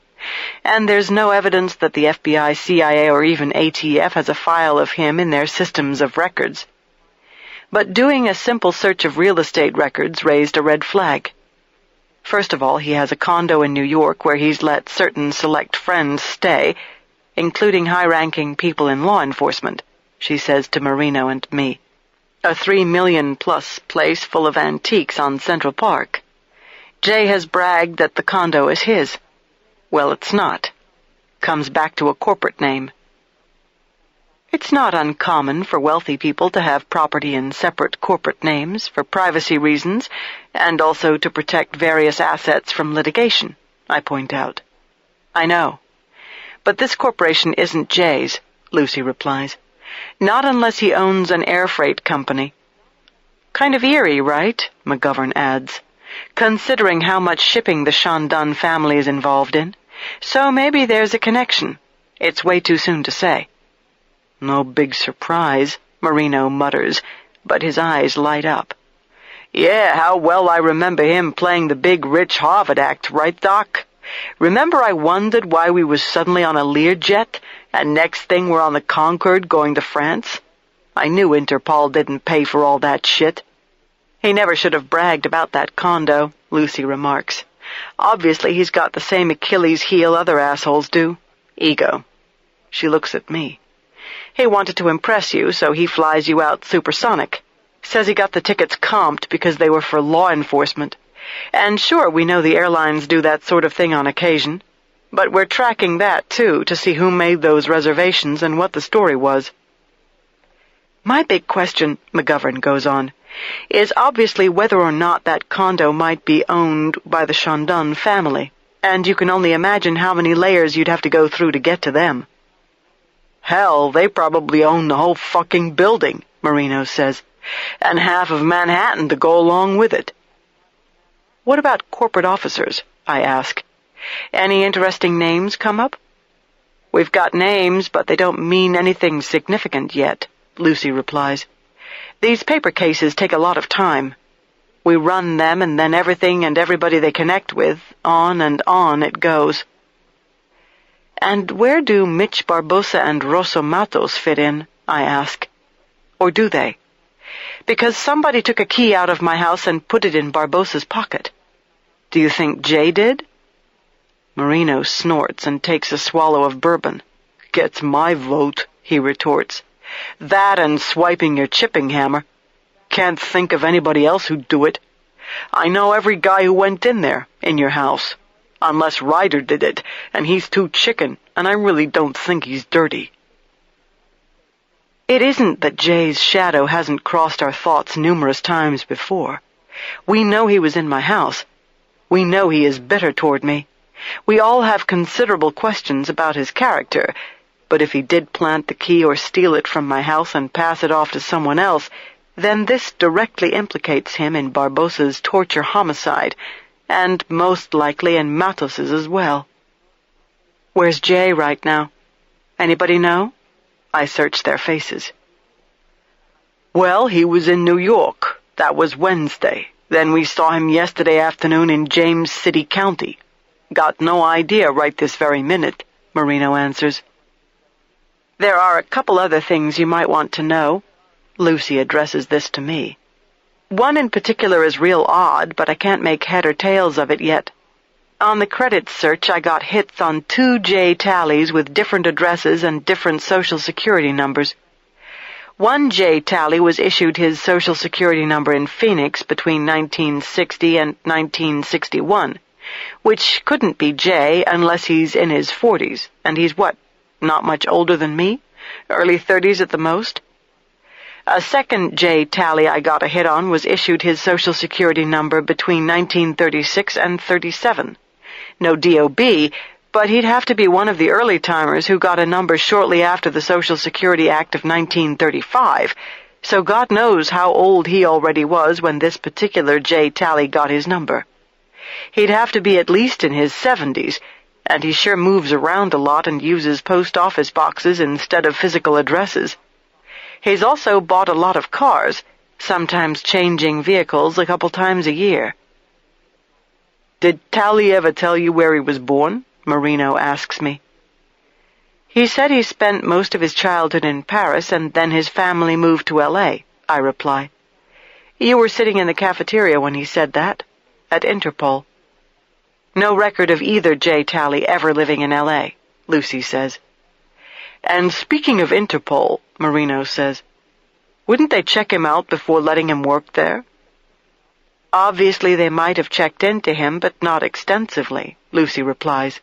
He's an ATF agent. You assume he's clean. What about a middle name? Marino asks. We know his? He doesn't have one. Nothing in his ATF personnel records. McGovern smiles wryly.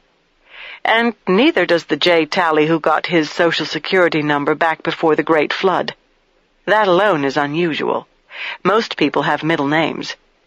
In his file at headquarters it does say he was born in Paris and lived there until he was 6. But after that he supposedly moved to New York with his French father and American mother, and there's no mention of Los Angeles. On his ATF application he claims to have gone to Harvard, but having looked into that we discovered there's no record of any J. Tally having ever attended Harvard. Jesus, Marino exclaims. Don't people check out nothing when they go through these applications? They just take your word for it that you went to Harvard or were a Rhodes Scholar or pole vaulted in the Olympics, and they hire you and give you a badge and a gun? Well, I'm not going to give Internal Affairs a heads up that they may want to check him out a little more closely, McGovern offers. We've got to be careful someone doesn't tip him off, and it's hard to say who his friends are at headquarters. Marino lifts his arms in the air and stretches. He cracks his neck. I'm hungry again, he says. Chapter 32. The guest room in Anna's house faces the river, and over passing days I have fashioned a makeshift desk before the window. This required a small table which I covered with a cloth so I would not scratch the satin finish, and from the library I purloined an apple-green English leather swivel chair. At first I was dismayed that I had forgotten my laptop computer, but I discovered an unexpected solace in putting fountain pen to paper and letting thoughts flow through my fingers and shimmer in black ink. My penmanship is awful, and the notion that it has something to do with being a doctor is probably true. There are days when I must sign my name or initials 500 times, and I suppose scribbling gross descriptions and measurements with bloody gloved hands has taken its toll, too. I have developed a ritual at Anna's house. Each morning I slip into the kitchen and pour myself a cup of coffee that was timed to begin dripping at exactly 5:30. I return to my room, shut the door, and sit at the window writing before a glass square of utter darkness. My first morning here I was outlining classes I am scheduled to teach at the Institute's next death investigation school. But transportation fatalities, asphyxia, and forensic radiology completely left my mind as life on the river was touched by first light. This morning I have faithfully watched the show once again. At 6:30, the darkness lightened to a charcoal gray, and within minutes I could make out the silhouettes of bare sycamores and oaks. Then dark plains turned into water and land, Most mornings the river is warmer than the air, and fog rolls over the surface of the James. Right now it looks like the river Styx, and I halfway expect a ghostly, gaunt man in rags to pole by in his boat through veils of mist. I don't expect to see animals until closer to 8, and they have become a huge comfort to me. I have fallen in love with the Canada geese that congregate by Anna's dock in a chorus of honking. Squirrels run errands up and down trees, tails curled like plumes of smoke. Birds hover at my window and look me straight in the eye as if to see what I am spying on. Deer run through bare winter woods on the opposite riverbank, and red-tailed hawks swoop. At rare privileged moments I am graced by bald eagles. Their enormous wingspans, white helmets, and pantaloons make them unmistakable, and I'm comforted because eagles fly higher and alone, and don't seem to have the same agendas other birds do. I watch them circle or perch briefly in a tree, never staying in one spot long before suddenly they are gone, leaving me to wonder, like Emerson, if I have just been sent a sign. I have found nature to be kind. The rest of what I live with these days is not. It is Monday, January 17, and I remain in exile at Anna's house, or at least this is how I view it. Time has passed slowly, almost stagnantly, like the water beyond my window. The currents of my life are moving in a certain, barely perceptible direction, and there is no possibility of rerouting their inevitable progress. The holidays have come and gone, and my cast has been replaced by ace bandages and a splint.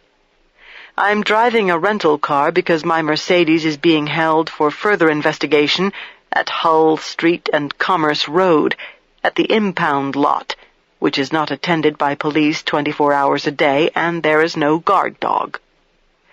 On New Year's Eve, someone smashed a window out of my car and stole the two-way radio, the AM/FM radio, and CD player, and God knows what else. So much for the chain of evidence, I told Marino. There are new developments in the Chandon case.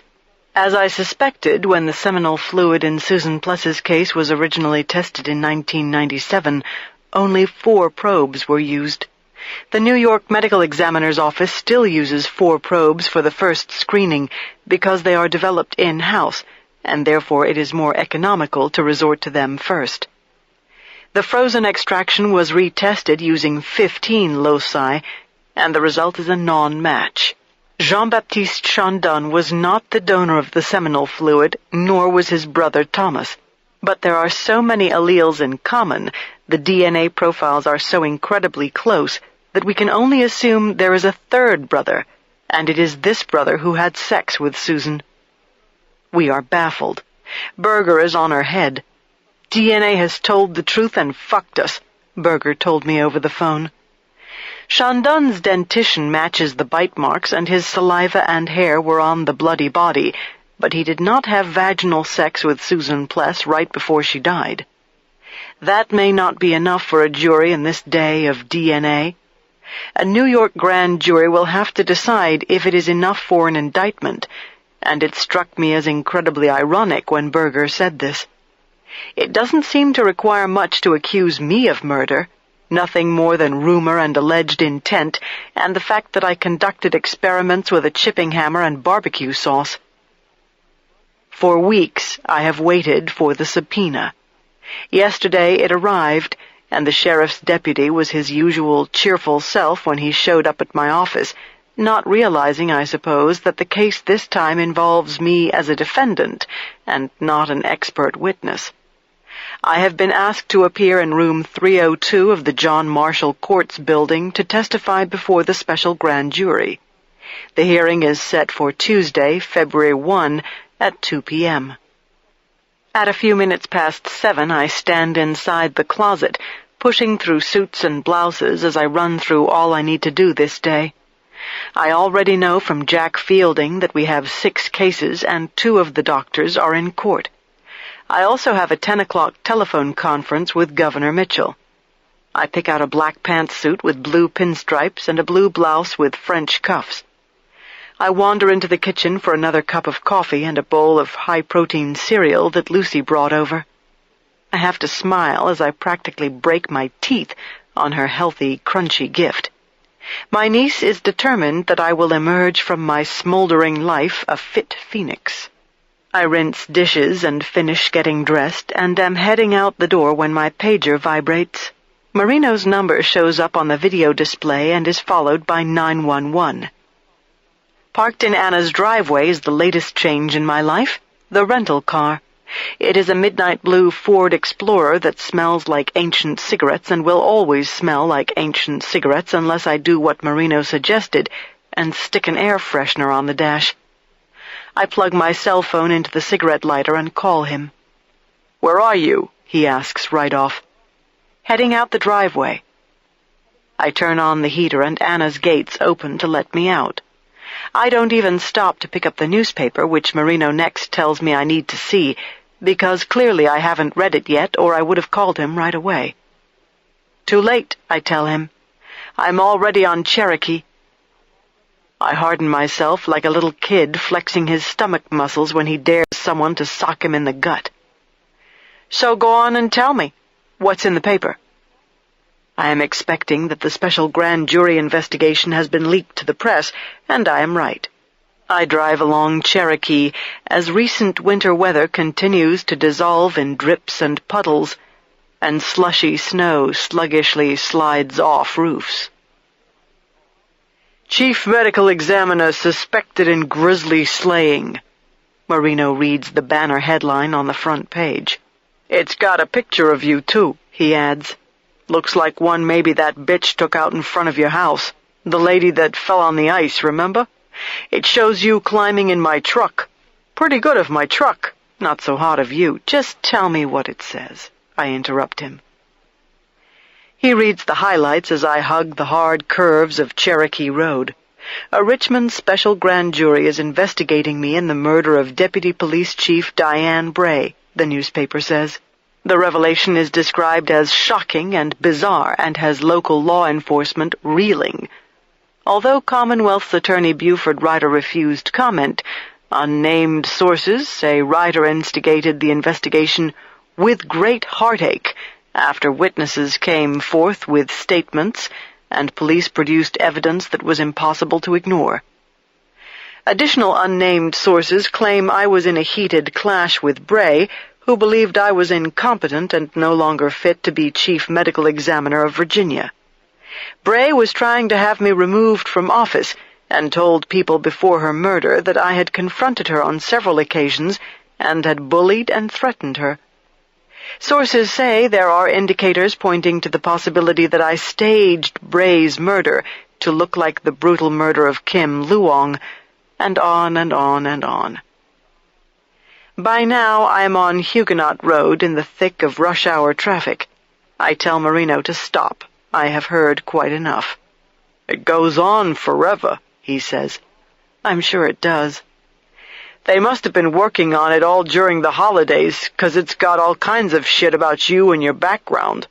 I hear pages turning. "Even stuff about Benton and his death and Lucy. There's this big sidebar with all your vital statistics, where you went to school, Cornell, Georgetown, Hopkins. The pictures on the inside are good. Even one of you and me together at a crime scene. Oh, shit. It's Bray's crime scene." "What about Lucy?" I asked. But Marino is bewitched by publicity, by what must be huge photographs that include him and me working together. "I ain't never seen anything like this." More pages turning. "It just goes on, Doc. So far I've counted 5 bylines. They must have had the entire fucking news staff working this thing without our having a clue, including an aerial shot of your house." "What about Lucy?" I ask with more force. "What does it say about Lucy?" "Well, I'll be damned. There's even a photo of you and Bray out in the parking lot at Luong's scene at the convenience store. Both of you look like you hate each other's guts." "Marino!" I raise my voice. It is all I can do to concentrate on my driving. "Okay. Enough. A pause, then, "I'm sorry, Doc. Jesus, I know it's awful, but I didn't get a chance to look at much beyond the front page before I got hold of you. I had no idea. I'm sorry. I just never seen nothing like this unless somebody really famous suddenly dies." Tears smart. I don't point out the irony of what he just said. I feel as if I have died. "Let me look at this Lucy stuff," Marino is saying. "Pretty much what you'd expect. She's your niece, but you've always been more like her mother. Graduated all that loudy shit from UVA, her DUI car wreck, fact she's gay, flies a helicopter, FBI, ATF, yeah. And that she almost shot Sean Dunn in your front yard. I guess that's the fucking point." Marino returns to his irritated self. As much as he picks on Lucy, he doesn't like it one bit if anybody else does. Don't say she's on admin leave or that you're hiding out at Anna's house. Least there's something those assholes haven't dug up. I inch closer to West Carey Street Road. "Where are you?" I ask him. "HQ, about to head your way," he replies. "Because you're gonna have quite a welcome party." He means the press. "Thought you might like a little company. Plus, I got some stuff to go over with you. Also thought we might try a little trick, Doc. I'll get to your office first and ditch my car. You pull in front on Jackson Street instead of going around to the back lot off 4th, hop out and go in and I'll park your car. Word from the troops, there's about 30 reporters, photographers, TV guys camping out at your parking place, waiting for you to show up." I start to agree with him and then have second thoughts. "No," I say. "I am not about to start the charade of hiding, ducking, and holding up files or my coat to hide my face from cameras as if I am a crime boss. Absolutely not. I tell Marino I will see him at my office, but I will park as usual and deal with the media. For one thing, my stubbornness has kicked in. For another, I don't see what I have to lose by going about my business as usual and simply telling the truth. And the damn truth is I didn't kill Diane Bray. I never even thought about it, although I certainly disliked her more than anyone else I have ever met in my life. On 9th Street, I stop at a red light and put on my suit jacket. I check myself in the rearview mirror to make sure I look reasonably glued together. I put on a dab of lipstick and comb my fingers through my hair. I turn on the radio, bracing myself for the first news spot. I anticipate that local stations will interrupt their programs frequently to remind everybody that I am the first scandal of the new millennium. "So, I gotta say this, Jim. I mean, talk about someone who could get away with the perfect murder. No kidding. You know, I interviewed her once." I switch to a different station and then another one, as I am mocked and degraded, or simply reported on, because someone has leaked to the media what is supposed to be the most secret and sacred of all legal proceedings. I wonder who violated his code of silence, and what is even sadder, several names come to mind. I don't trust Ryder. I don't trust anyone he has contacted for telephone or bank records. But I have another suspect in mind, Jay Talley, and I'm betting that he has been subpoenaed, too. I compose myself as I pull into my parking lot and see the television and radio vans lining 4th Street, and the dozens of people waiting for me with cameras, microphones, and notepads. Not one of the reporters notices my dark blue Explorer because they aren't expecting it, and this is when I realize I have made a serious tactical error. I have been driving a rental car for days, and it didn't occur to me until this moment that I might be asked why. I turn into my reserved space by the front door and am sighted. The pack moves toward me like hunters after big game, and I will myself to go into my role. I am the chief. I am reserved, poised, and unafraid. I have done nothing wrong. I climb out and take my time gathering my briefcase and a stack of folders out of the back seat.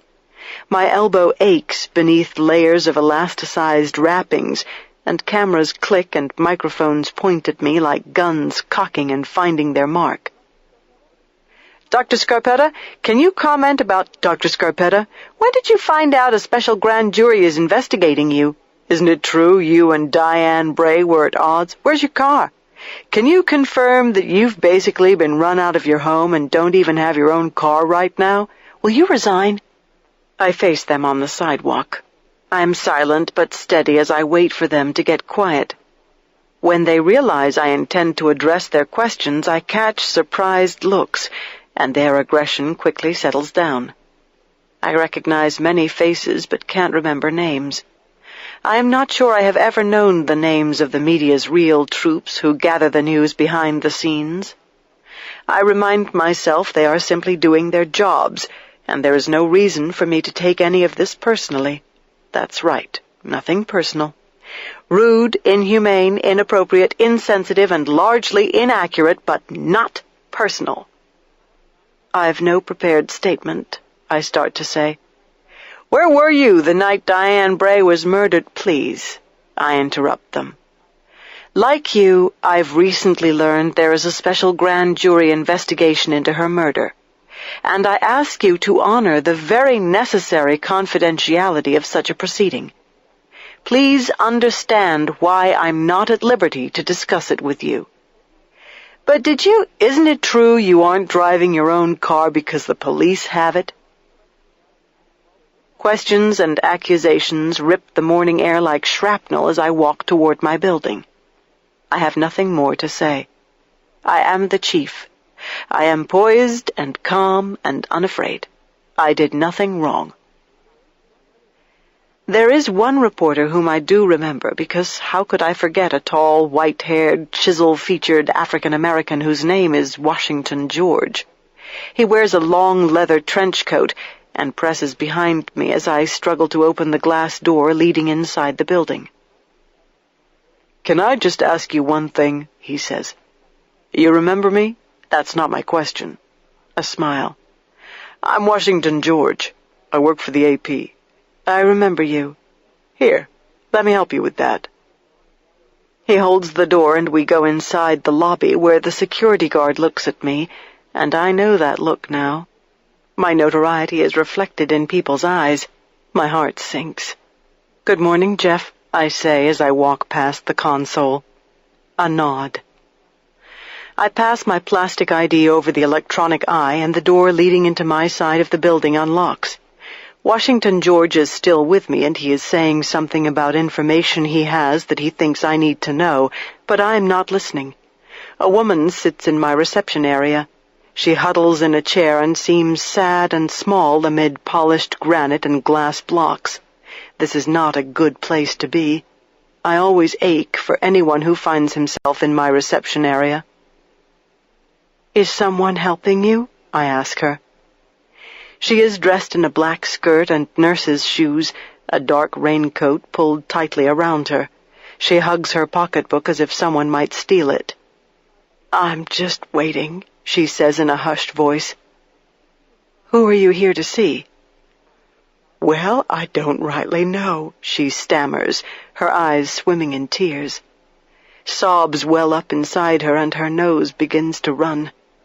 "It's about my boy. Do you think I might see him? I don't understand what y'all are doing to him in there." Her chin trembles and she wipes her nose on the back of her hand. "I just need to see him." Fielding left me a message about today's cases, and I know that one of them is a teenage boy who supposedly hanged himself. What was the name? White? I ask her and she nods. "Benny," she gives me his first name. I presume she is Mrs. White, and she nods again and explains that she and her son changed their last name to White after she got remarried a few years back.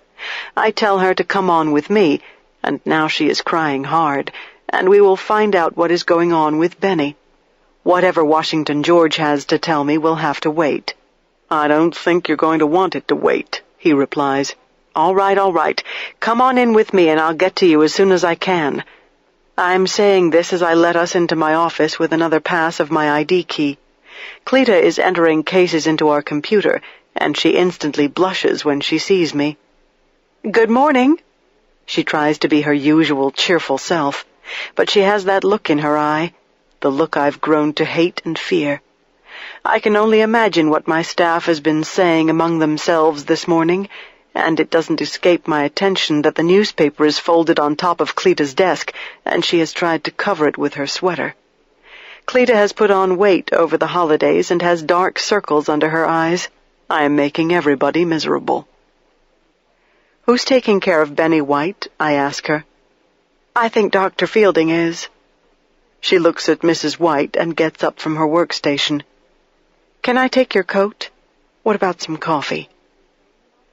I tell Cleta to take Mrs. White to my conference room, and Washington George can wait in the medical library. I find my secretary, Rose. I am so relieved to see her that I forget about my troubles, nor does she reflect them to me by giving me a look, that secretive, curious, embarrassed look. Rose is just Rose. If anything, disaster irons more starch in her than usual. She meets my eyes and shakes her head. "I'm so disgusted I could spit nails," she says when I show up in her doorway. "The most ridiculous hogwash I've ever heard of in my entire life." She picks up her copy of the paper and shakes it at me as if I am a bad dog.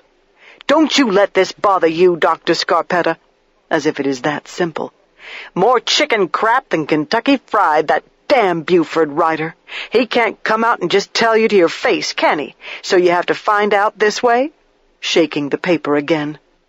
"Rose, is Jack in the morgue?" I ask.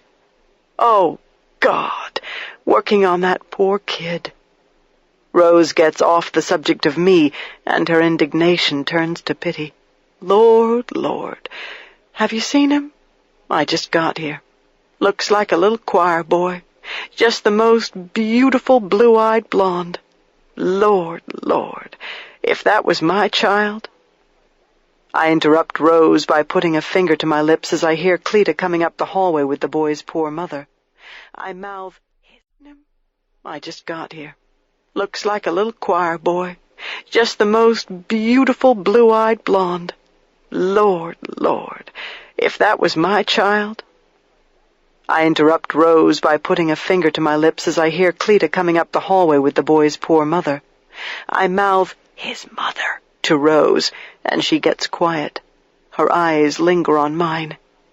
She is fidgety and high-strung this morning, and dressed severely in black, her hair pulled back and pinned up, reminding me of Grant Wood's American Gothic. "I'm okay," I tell her quietly. "Well, I don't believe that." Her eyes get dewy, and she nervously busies herself with paperwork. Jean-Baptiste Chandon has decimated my entire staff. Everyone who knows and depends on me is dismayed, bewildered. They don't completely trust me anymore and secretly anguish over what will happen to their lives and jobs. I am reminded of my worst moment in school when I was 12. Like Lucy, precocious, the youngest in my class.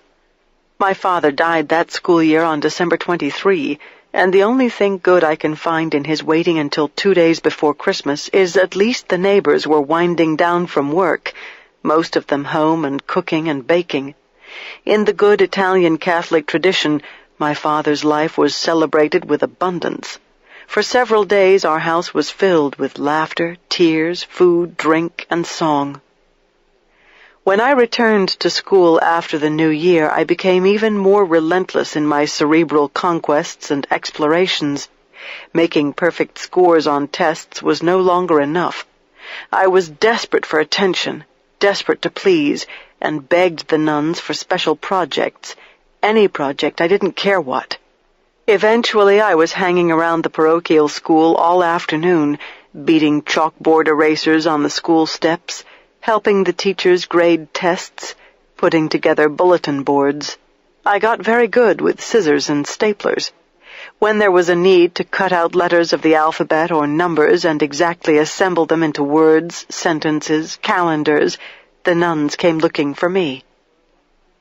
Martha was a girl in my math class who sat in front of me and never spoke. She glanced back at me a lot, cold but curious, always trying to catch a peek at the grades circled in red on top of my folded homework and tests, hopeful she had scored better than I had. One day, after an especially difficult algebra test, I noticed that Sister Teresa's demeanor toward me decidedly chilled.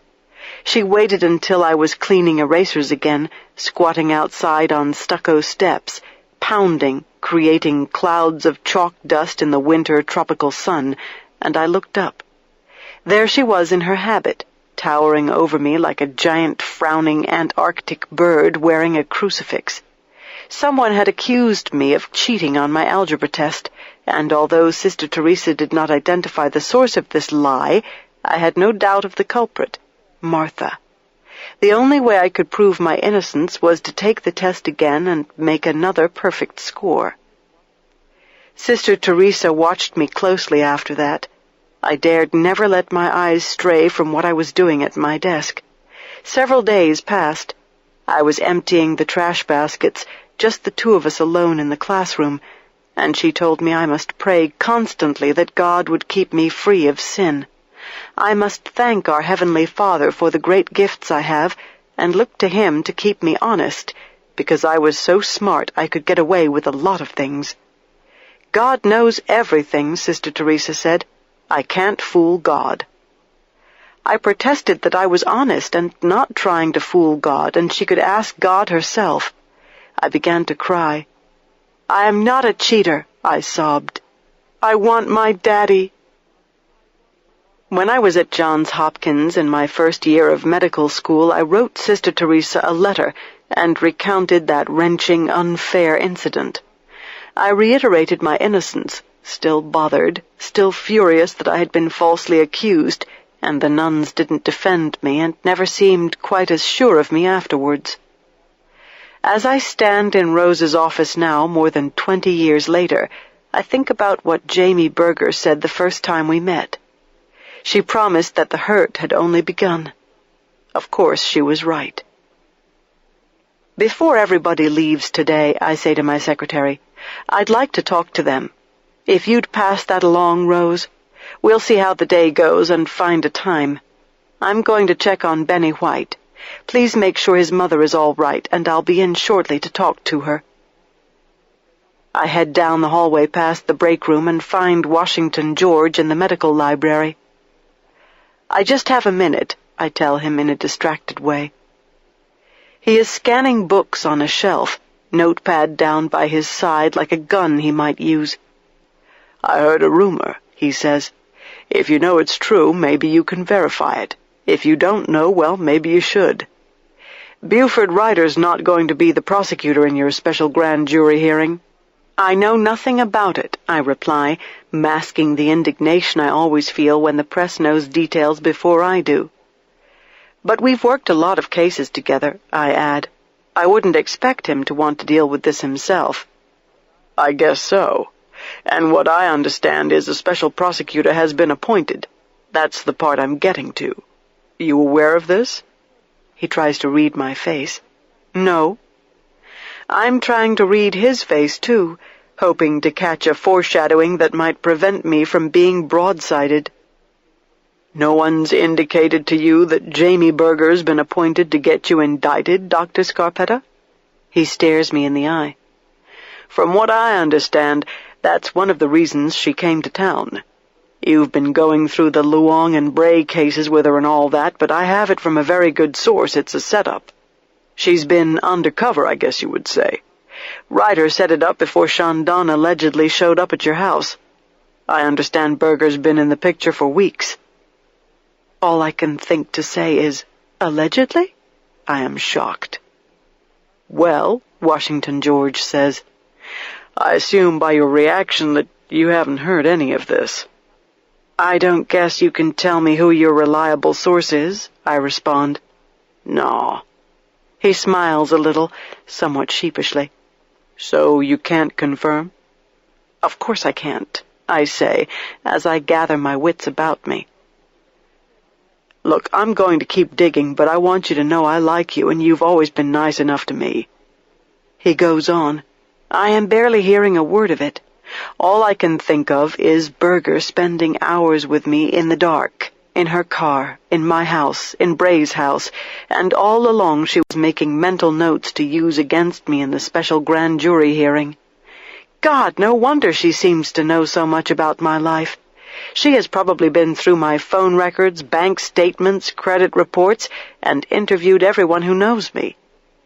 Washington, I say, I've got the mother of some poor person who just died, and I can't stand here and talk to you any longer. I walk off. I don't care if he thinks I am rude. I cut through the ladies' room, and in the changing area I put on a lab coat and slip paper covers over my shoes. The autopsy suite is full of sounds, every table occupied with the unfortunate. Jack Fielding is splashed with blood. He has already opened up Mrs. White's son and is inserting a syringe with a 14-gauge needle into the aorta to draw blood. Jack gives me a rather frantic, wild-eyed look when I walk over to his table. The morning news is all over his face. Later, I raise my hand before he can ask a question. His mother's in my office. I indicate the body. Shit, Fielding says.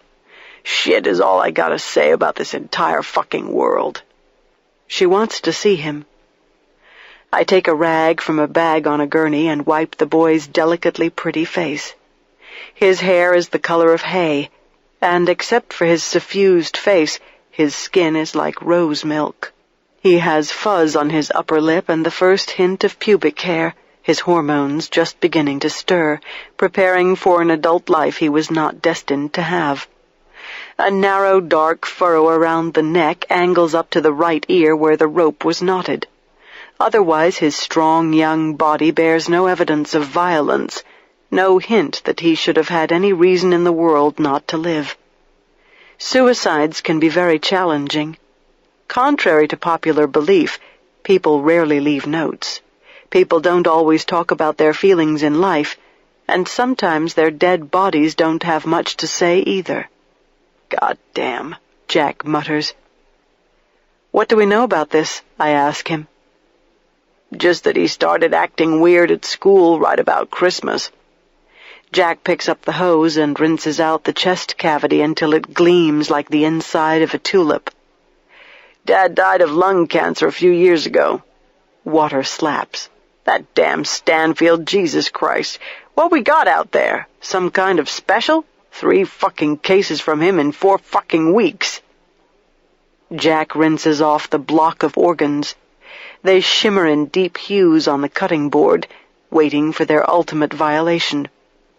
He keeps turning up like a fucking bad penny. Jack grabs a large surgical knife from the cart. So this kid goes to church yesterday, comes home and hangs himself in the woods. The more times Jack Fielding uses the word fuck, the more upset he is. He is extremely upset. What about Stanfield? I ask darkly. I thought he was quitting. I wish he would. The guy's an idiot. He calls about this case, and guess what else? Apparently he goes to the scene.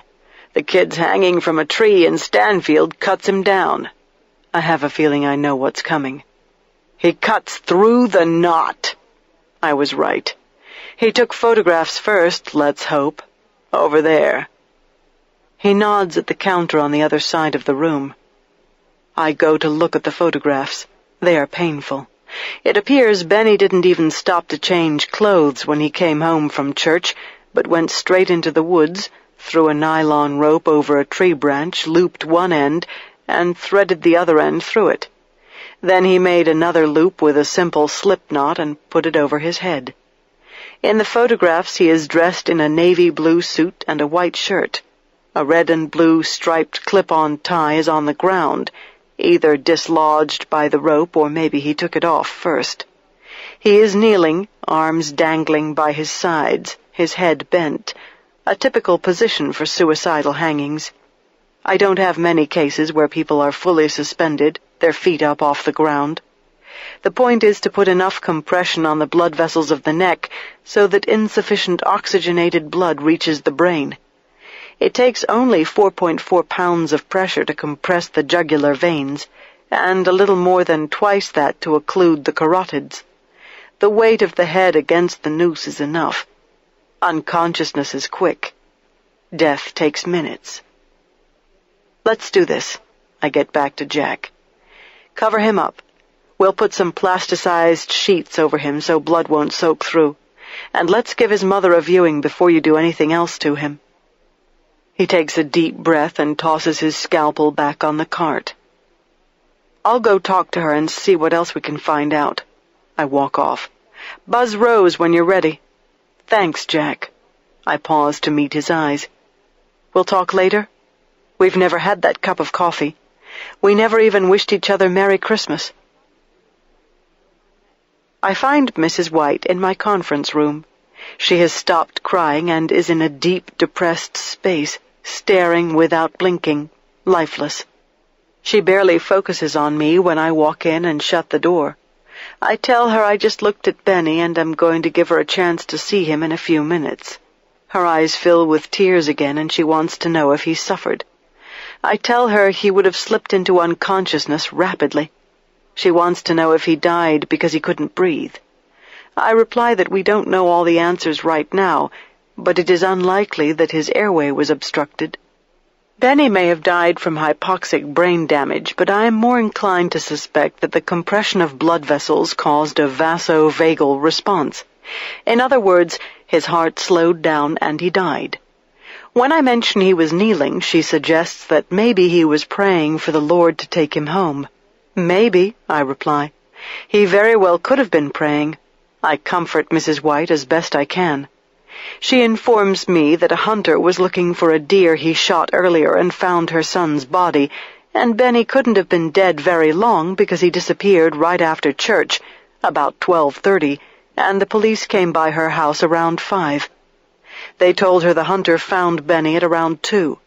So at least he wasn't out there all by himself for very long, she keeps saying. And it was a good thing he had his New Testament in his suit pocket because it had his name and address in it. That was how the police figured out who he was and located his family. "Mrs. White," I say, "was something going on with Benny of late? What about at church yesterday morning? Anything happen that you know about?" "Well, he's been moody." She is steadier now. She is talking about Benny as if he is sitting out in the reception area waiting for her. "He'll be 12 next month, and you know how that goes." "What do you mean by moody?"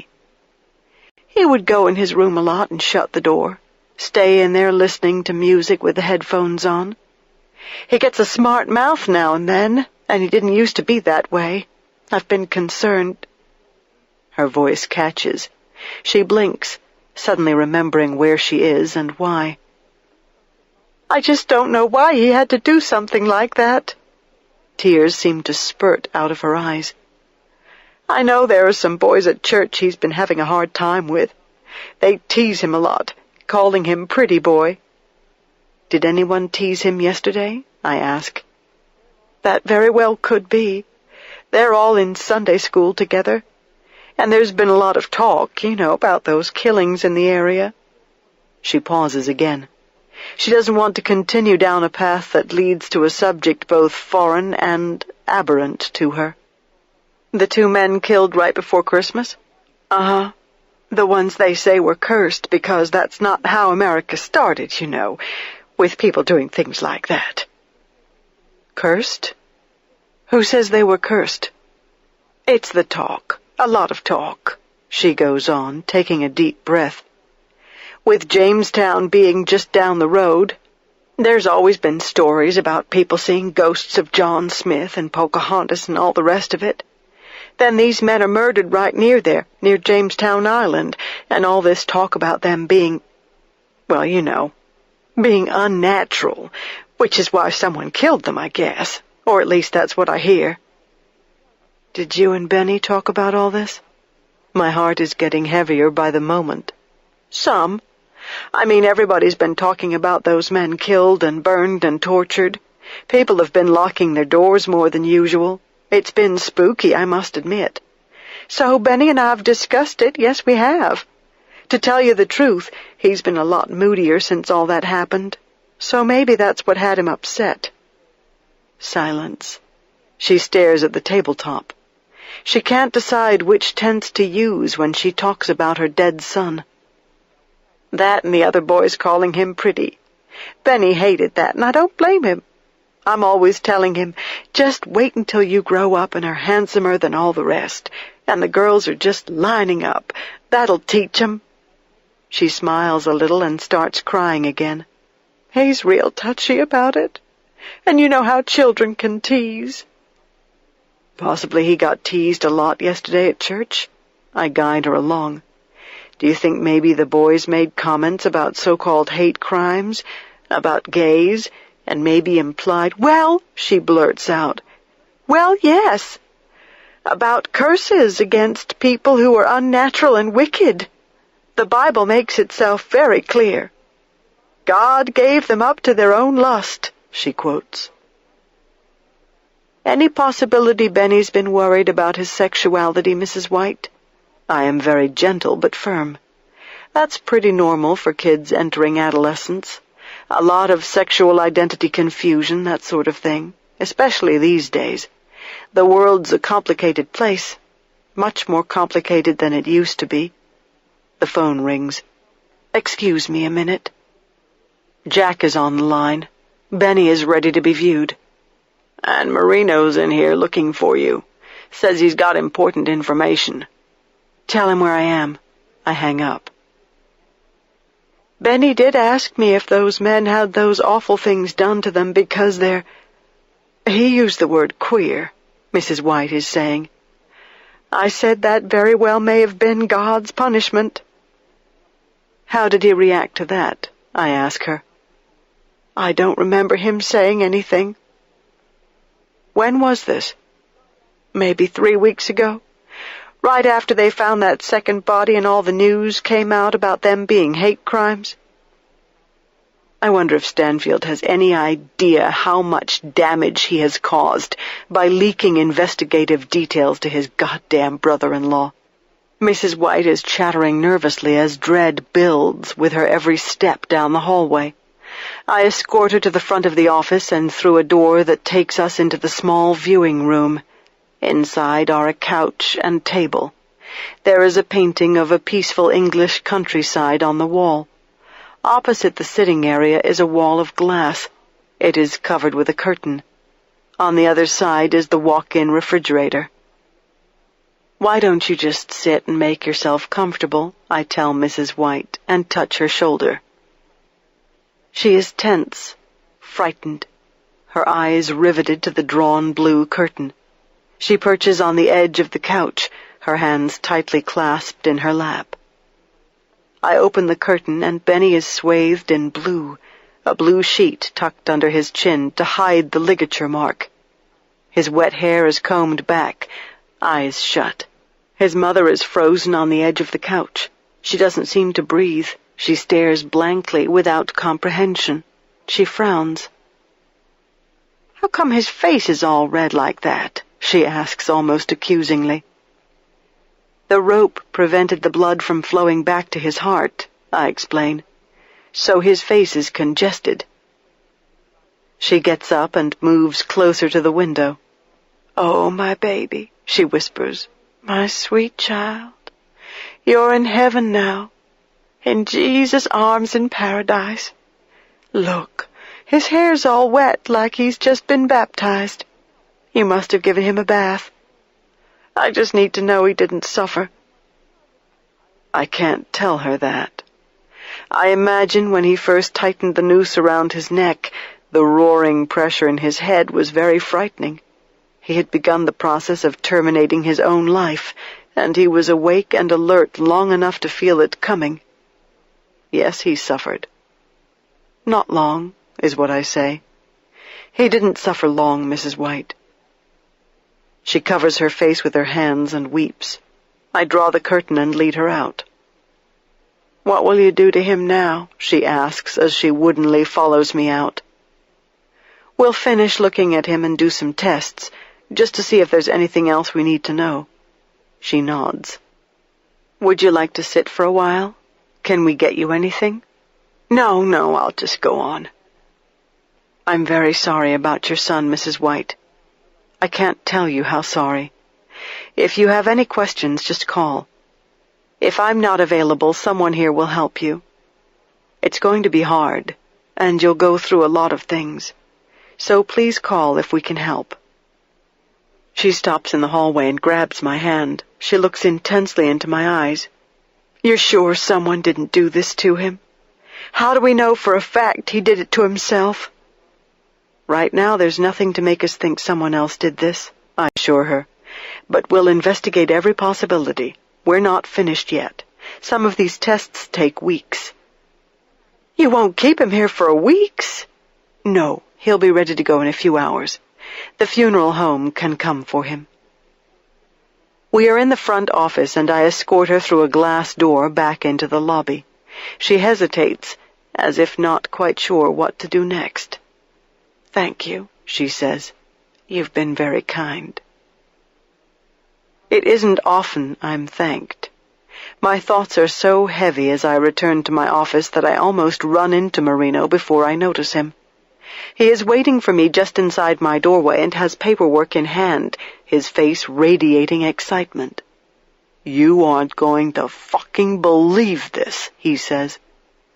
"I'm to the point of believing just about anything," I grimly reply, as I almost fall into the big leather chair behind my piled-up desk. I sigh. I expect Marino has come to tell me that Jamie Berger is the special prosecutor. "If it's about Berger, I already know," I say. "An AP reporter told me she's been appointed to get me indicted. I haven't decided if it's a good thing or a bad thing. Hell, I can't decide if I even care." Marino has a puzzled expression on his face. "No kidding? She is? How's she going to do that? She passed the bar in Virginia?" "Doesn't have to," I reply. "She can appear pro hac vice. The phrase means for this one particular occasion, and I go on to explain that at a special jury's request, the court can grant an out-of-state lawyer special permission to participate in a case, even if that person is not licensed to practice law in Virginia." "So what about Ryder?" Marino asks. "What will he be doing during all this?" "Someone from the Commonwealth's attorney's office will have to work with her. My guess is he'll be second seat and leave the questioning to her." "We've had a weird break in the Fort James motel case." He gives me his news. "Vander's been working like hell on the prints he got inside the room, and you aren't gonna fucking believe it," he says again. "Guess who's popped up?" "Diane Braze. I'm not shitting you. A perfect latent by the light switch when you first come in the room. Her latent. Bray's damn fingerprint. Of course we got the dead guy's prints, but no hit on any others except Bev Kiffin, as you'd expect. Her prints are on the Gideon Bible, for example, but not his. Not Mattis's. And that's kind of interesting, too. It's looking like Kiffin might have been the one who opened the Bible to whatever it was. Ecclesiastes, I remind him. Yeah. A latent on the open pages. Kiffin's fingerprint. And remember, she said she didn't open the Bible, so I asked her about it over the phone, and she still says she didn't open it. So I'm getting mighty suspicious about what her involvement is, especially now that we know Bray was in that very room before the guy was killed in there. What was Bray doing at that motel? You want to tell me that?" "Maybe her drug dealing brought her there," I reply. "I can't think of another reason. Certainly the motel isn't the sort of place you would expect her to stay." "Bingo!" Marino fires his finger at me like a gun. "And Kiffin's husband supposedly works for the same trucking company that Barbosa did, right? Although we still ain't found no record of someone named Kiffin who drives a truck or whatever. Can't even track him down at all, which I have to admit is strange. And we know Overland's into smuggling drugs and guns, right? Maybe it's making more sense if it turns out that Chandon's the one who left those hairs at the campsite. Maybe we're talking his family cartel, huh? Maybe that's what fucking brought him to Richmond to begin with, the family business. And while he was in the area, he just couldn't control his habit of whacking women." "Might also help explain what Matos was doing there," I add. "No kidding. Maybe him and John the Baptist were pals. Or maybe someone in the family sent Matos to Virginia to snuff Johnny Boy, take him out of commission so he don't sing to anyone about the family business." There are endless possibilities. What none of this explains is why Matos was murdered and who did it. Or why Barbosa was killed, I point out. No, but I feel like we're getting warmer, Marino replies. And I got an itch, and I think if we scratch it we might find Tally. Maybe he's the missing link in all this. Well, he apparently knew Bray in Washington, I say. And he's been living in the same city where the Chandon family is headquartered. And he always manages to be on the scene when John the Baptist is, too, Marino adds. And I think I saw the asshole the other day. Was pulled up at a red light and there's this big black Honda motorcycle in the lane next to me. Didn't recognize him at first because he had a helmet on with this tinted shield covering his face, but he was staring at my truck. I'm pretty sure it was Tally, and he looked away real quick, asshole. Rose buzzes me to say that the governor is calling for our 10 o'clock telephone appointment. I motion for Marino to shut my office door while I wait on the line for Mitchell. Reality again intrudes. I am returned to my predicament and its wide broadcast. I have a feeling I know exactly what the governor has on his mind. Kay? Mike Mitchell is somber. I was very sorry to see the paper this morning. I'm not happy about it either, I let him know. I'm supportive of you and will continue to be, he says, maybe to ease me into the rest of what he plans to relay, which can't be good. I don't respond. I also suspect he knows about Berger, and probably had something to do with her being appointed the special prosecutor. I don't bring it up. There is no point. I think in light of your current circumstances, he goes on, that it's best you relinquish your duties until this matter is resolved. And Kay, it's not because I believe a word of it. This is also not the same thing as saying that he thinks I am innocent. But until things calm down, I believe your continuing to run the medical examiner system for the Commonwealth would be unwise. Are you firing me, Mike? I ask him point blank. No, he is quick to say, and his tone is gentler. Let's just get through the special grand jury hearing and we'll go from there. I haven't given up on you or your idea of being a private contractor either. Let's just get through this, he says again. Of course I will do whatever you wish, I tell him with all due respect. But I have to say that I don't think it's in the best interest of the Commonwealth for me to withdraw from ongoing cases that still need my attention. Kay, it's not possible. He is the politician. We're only talking 2 weeks, assuming your hearing turns out all right. Good God, I reply. It has to, and I'm sure it will. I get off the phone and look at Marino. Well, that's that. I start throwing things in my briefcase. I hope they don't change the locks the minute I'm out the door. Really, what could he do? When you think about it, Doc, what could he do? Marino has resigned himself to this inevitability. I would just like to know who the hell leaked it to the media. I shut my briefcase and snap in the locks. Have you been subpoenaed, Marino? I go ahead and ask. Nothing's confidential. May as well tell me. You knew I would be. He has a pained expression on his face. Don't let the bastards get you, Doc. Don't give up. I pick up my briefcase and open the office door. I'm doing anything but give up. In fact, I've got a lot to do. His expression asks, What? I've just been ordered by the governor to do nothing. Mike's a good guy, Marino says, but don't push him. Don't give him a reason to fire you. Why don't you go somewhere for a few days?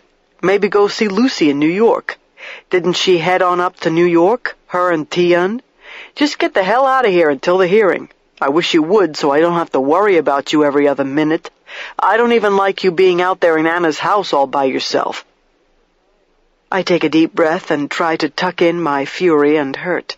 Marino is right. There is no point in pissing off the governor and making matters worse. But now I feel run out of town on top of everything else, and I have not heard a word from Anna, and that stings too. I'm almost in tears, and I refuse to cry in my office. I avert my eyes from Marino, but he catches my feelings. Hey, he says, you got every right not to feel good.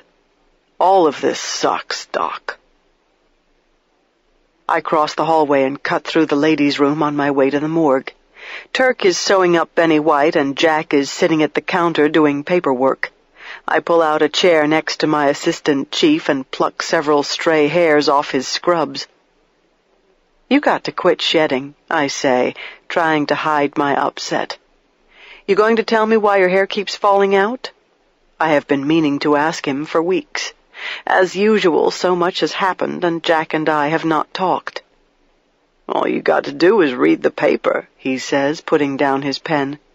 "That should tell you why my hair's falling out." His eyes are heavy. I nod as I get his meaning. It is what I expect. Jack has known for a while that I am in serious trouble. Maybe Ryder contacted him weeks ago and started fishing, just as he did with Anna. I ask Jack if this is the case, and he admits it. He says he has been a wreck. He hates politics and administration and does not want my job and never will. "You make me look good," he says. "You always have, Dr. Scarpetta. They might think I should be appointed chief. Then what do I do? I don't know." He runs his fingers through his hair and loses more. "I just wish everything could go back to normal."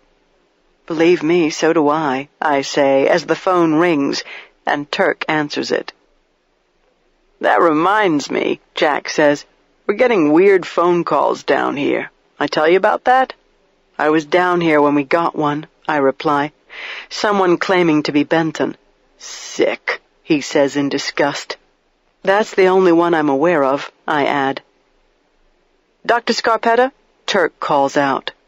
"Can you take it? It's Paul." I go to the phone. "How are you, Paul?" I ask Paul Monty, the statewide director of the forensic labs. "First, I just want you to know everybody in this damn building is pulling for you, Kay," he says. "Bullshit. I read all that bullshit and practically spit my coffee out. And we're working our fannies off." By this he means evidence testing. There is supposed to be an egalitarian order in the workup of evidence. Appropriately, no one victim should be more important than another and move to the front of the line. But there is also an unspoken code, same as in police shootings. People take care of their own. It is a fact. "Got some interesting test results that I wanted to pass on to you personally," Paul Monty goes on. "The hairs from the campground, the ones that you suspect are Chandon's, well, the DNA matches. What's of even more interest is that a fiber comparison shows that the cotton linens from that campsite match fibers collected from the mattress in Diane Bray's bedroom." A scenario forms.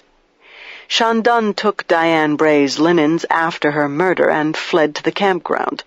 Maybe he slept on them, or maybe he simply disposed of them.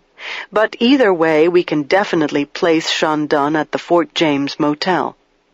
Paul has nothing more to report at the moment. "What about the dental floss I found in the toilet?" I ask Paul. "In the room where Matos was killed." "No hit on that. The DNA's not Chandon's or Bray's or any of the usual suspects," he tells me. "Maybe some previous guest at the motel? Could be unrelated." I return to the counter where Jack resumes telling me about the strange phone calls. He says there have been several of them. "One I happened to answer, and the person a guy asked for you, says he's Benton and then hangs up," Jack reports. "Turk answered the second time. The guy says to tell you he called and will be an hour late to dinner, identifies himself as Benton and hangs up. So add that to the mix. No wonder I'm going bald." "Why didn't you tell me?" I absently pick up Polaroid photographs of Benny White's body on the gurney before he was unclothed. "Thought you had enough shit going on. I should have told you. I was wrong." The sight of this young boy dressed in his Sunday best and inside an unzipped body pouch on top of a steel gurney is so incongruous. I feel deeply saddened as I notice his pants are a little short and his socks don't quite match, one blue, one black. I feel worse. "You find anything unexpected with him?" I have talked enough about my problems. My problems, as a matter of fact, do not seem very important when I look at photographs of Benny and think about his mother in the viewing room. Yeah, one thing puzzled me, Jack says. The story I got is he came home from church and never went inside the house. He gets out of the car and heads out to the barn, saying he'll be right in, and is trying to find his pocket knife. Thinks it might be in his tackle box, and he forgot to take it out when he came home from fishing the other day. He never comes back to the house. In other words, he never ate Sunday dinner. But this little guy had a full stomach. Could you tell what he might have eaten? I ask. Yeah, popcorn for one thing. And looks like he ate hot dogs. So I call his house and talk to his stepdad. I ask if Benny might have eaten anything at church, and am told no. His stepdad's got no idea where the food came from, Jack replies. That's very odd, I comment. So he comes home from church and goes out to hang himself, but stops off someplace to eat popcorn and hot dogs first? I get up from the counter. Something's wrong with that picture. If it wasn't for the gastric contents, I'd say it's a straightforward suicide. Jack remains seated, looking up at me. I could kill Stanfield for cutting through the knot. The fuckhead. Maybe we should take a look at where Benny was hanged, I decide. Go to the scene. They live on a farm in James City County, Jack says, right on the river, and apparently the woods where he was hanged are at the edge of the field, not even a mile from the house. Let's go, I tell him. Maybe Lucy can give us a ride. It is a 2-hour flight from the hangar in New York to Hilo Air in Richmond, and Lucy was more than happy to show off her new company vehicle. The plan is simple. She will pick up Jack and me and land us at the farm. Then the three of us will check out where Benny White allegedly killed himself. I also want to see his bedroom. Afterwards, we will drop Jack off in Richmond, and I will return to New York with Lucy, where I will stay until the special grand jury hearing.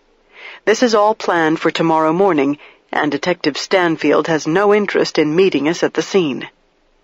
"What for?" are the first words out of his mouth. "What you need to go there for?" I almost mention the gastric contents that don't make sense. I come close to inquiring as to whether there was anything Stanfield observed that made him suspicious, but I catch myself. Something stops me. If you can just give me directions to their place, I tell him. He describes where Benny White's family lives, just off Route 5. I can't miss it because there is a small country store at the intersection, and I need to turn left at that store. He gives me landmarks that will not be helpful from the air. I finally get it out of him that the farm is less than a mile from the ferry near Jamestown, and that's when I realize for the first time that Benny White's farm is very close to the Fort James Motel and Campground. "Oh, yeah," Stanfield says when I ask him about this. "He was right there in the same area as the other ones. That's what had him so upset, according to his mom." "How far is the farm from the motel?" I ask. "Right across the creek from it.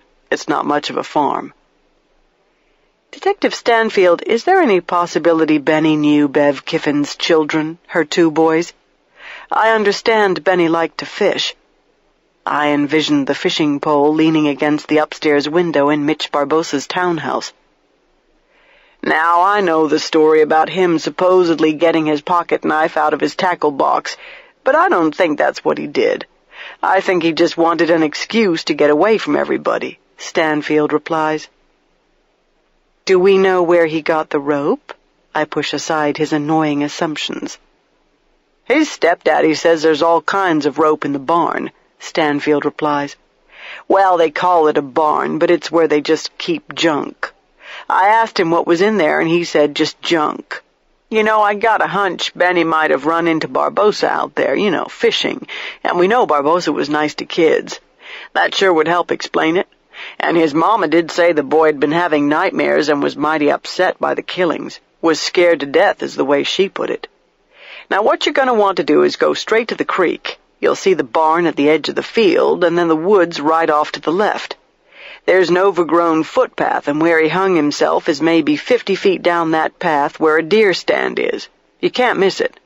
I didn't climb up the deer stand, to cut down the rope, only cut off the end that was around his neck.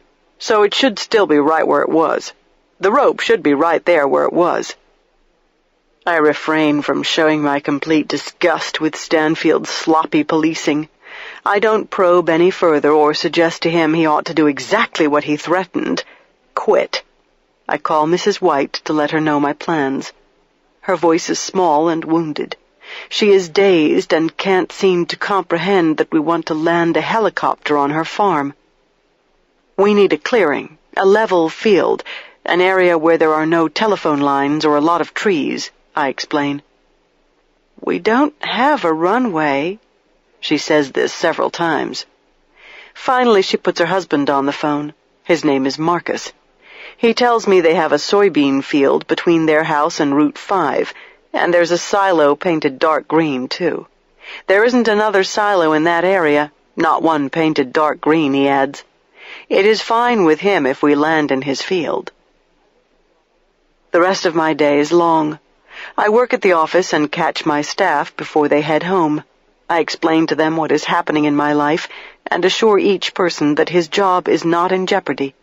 I also make it clear that I have done nothing wrong and am confident my name will be cleared. I don't tell them I have resigned.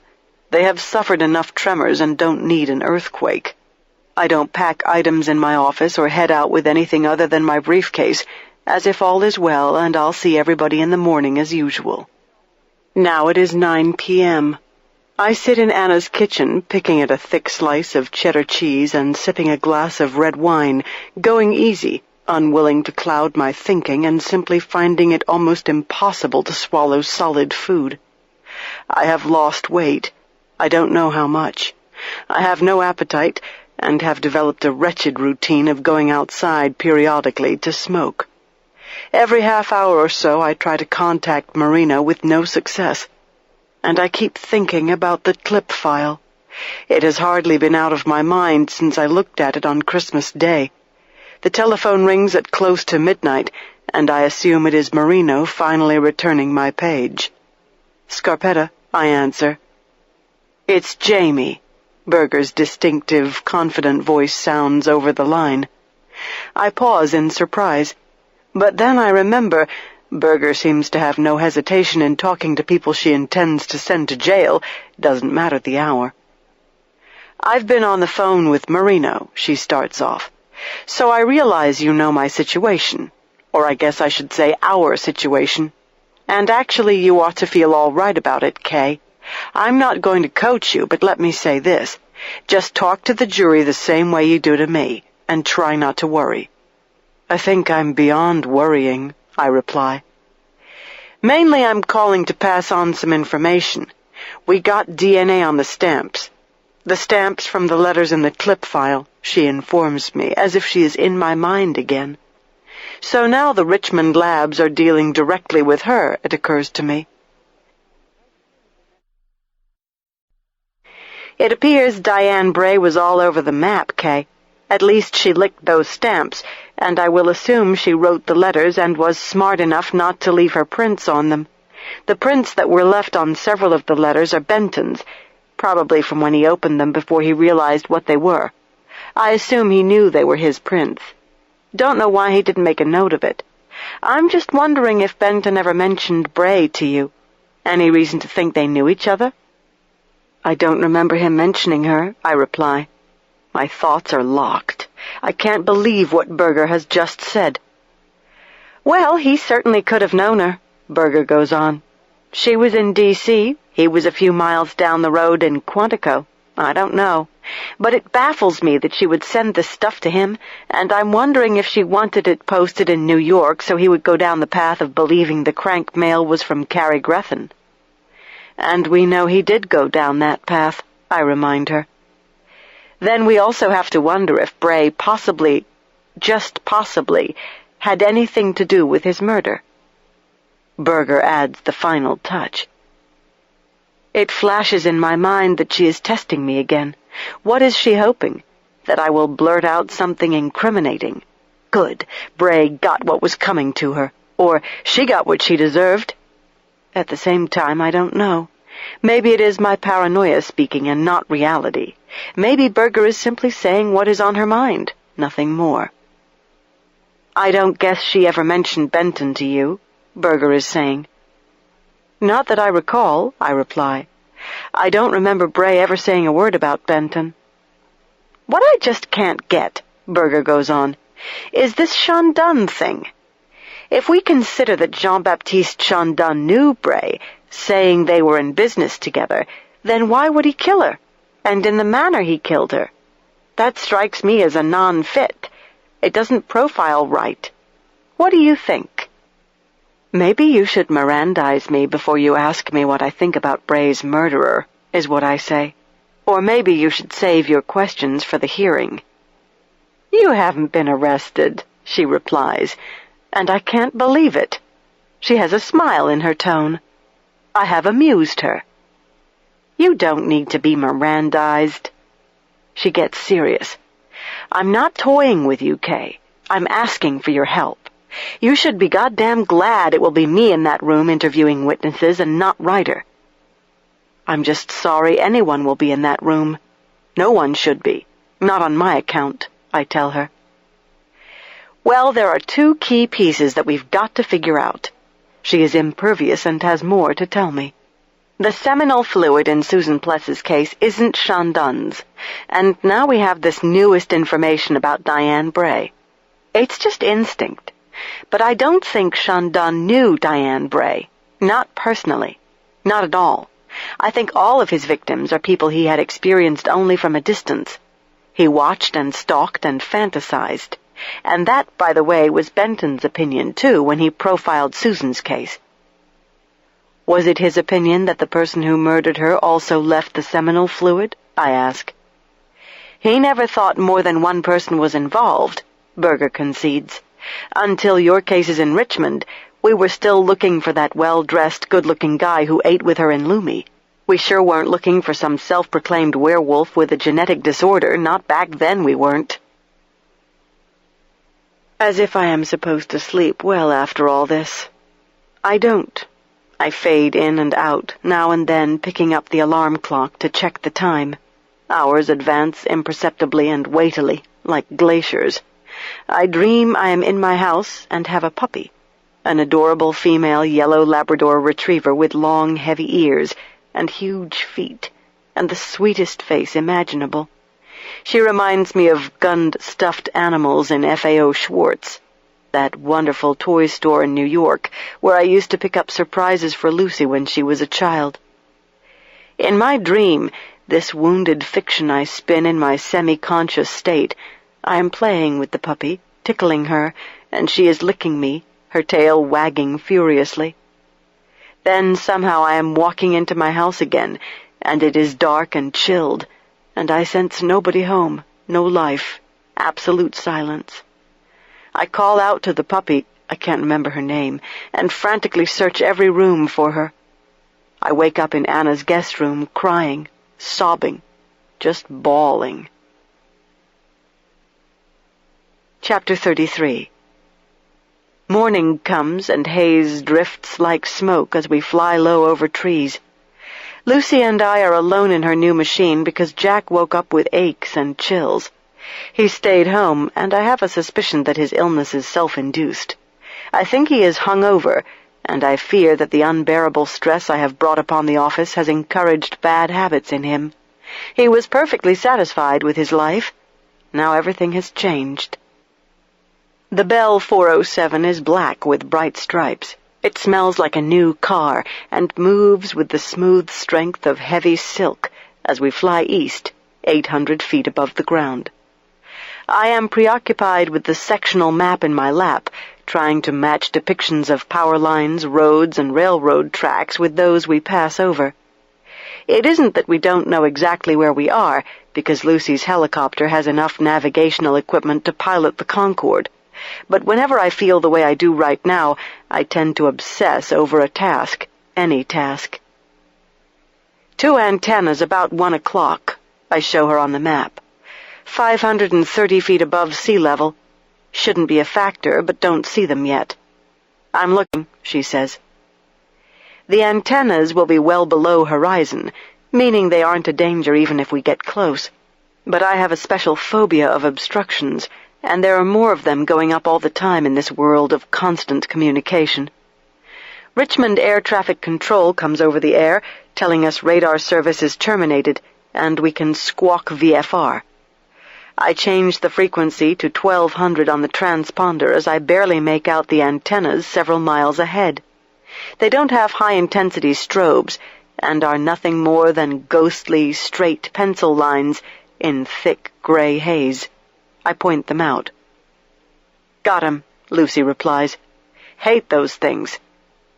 She pressures the cyclic right, curving well to the north of them, wanting nothing personal with antenna guy wires, for the heavy steel cables are the snipers.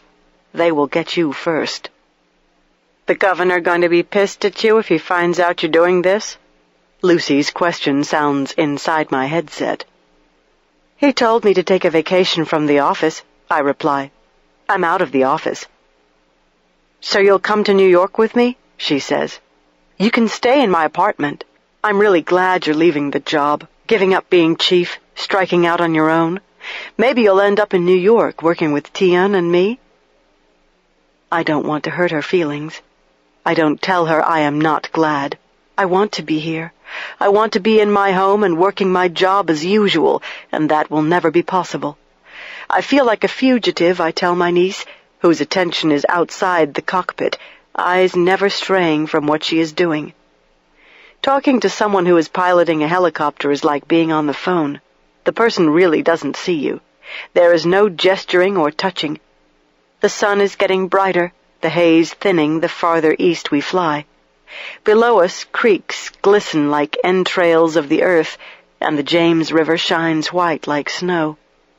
We get lower and slower, passing over the Susan Constant, Godspeed, and Discovery, the full-size replicas of the ships that carried 104 men and boys to Virginia in 1607. In the distance I make out the obelisk peeking up through the trees of Jamestown Island, where archaeologists are raising the first English settlement in America from the dead. A ferry slowly carries cars across the water towards Surrey. "I see a green silo at 9 o'clock, Lucy observes.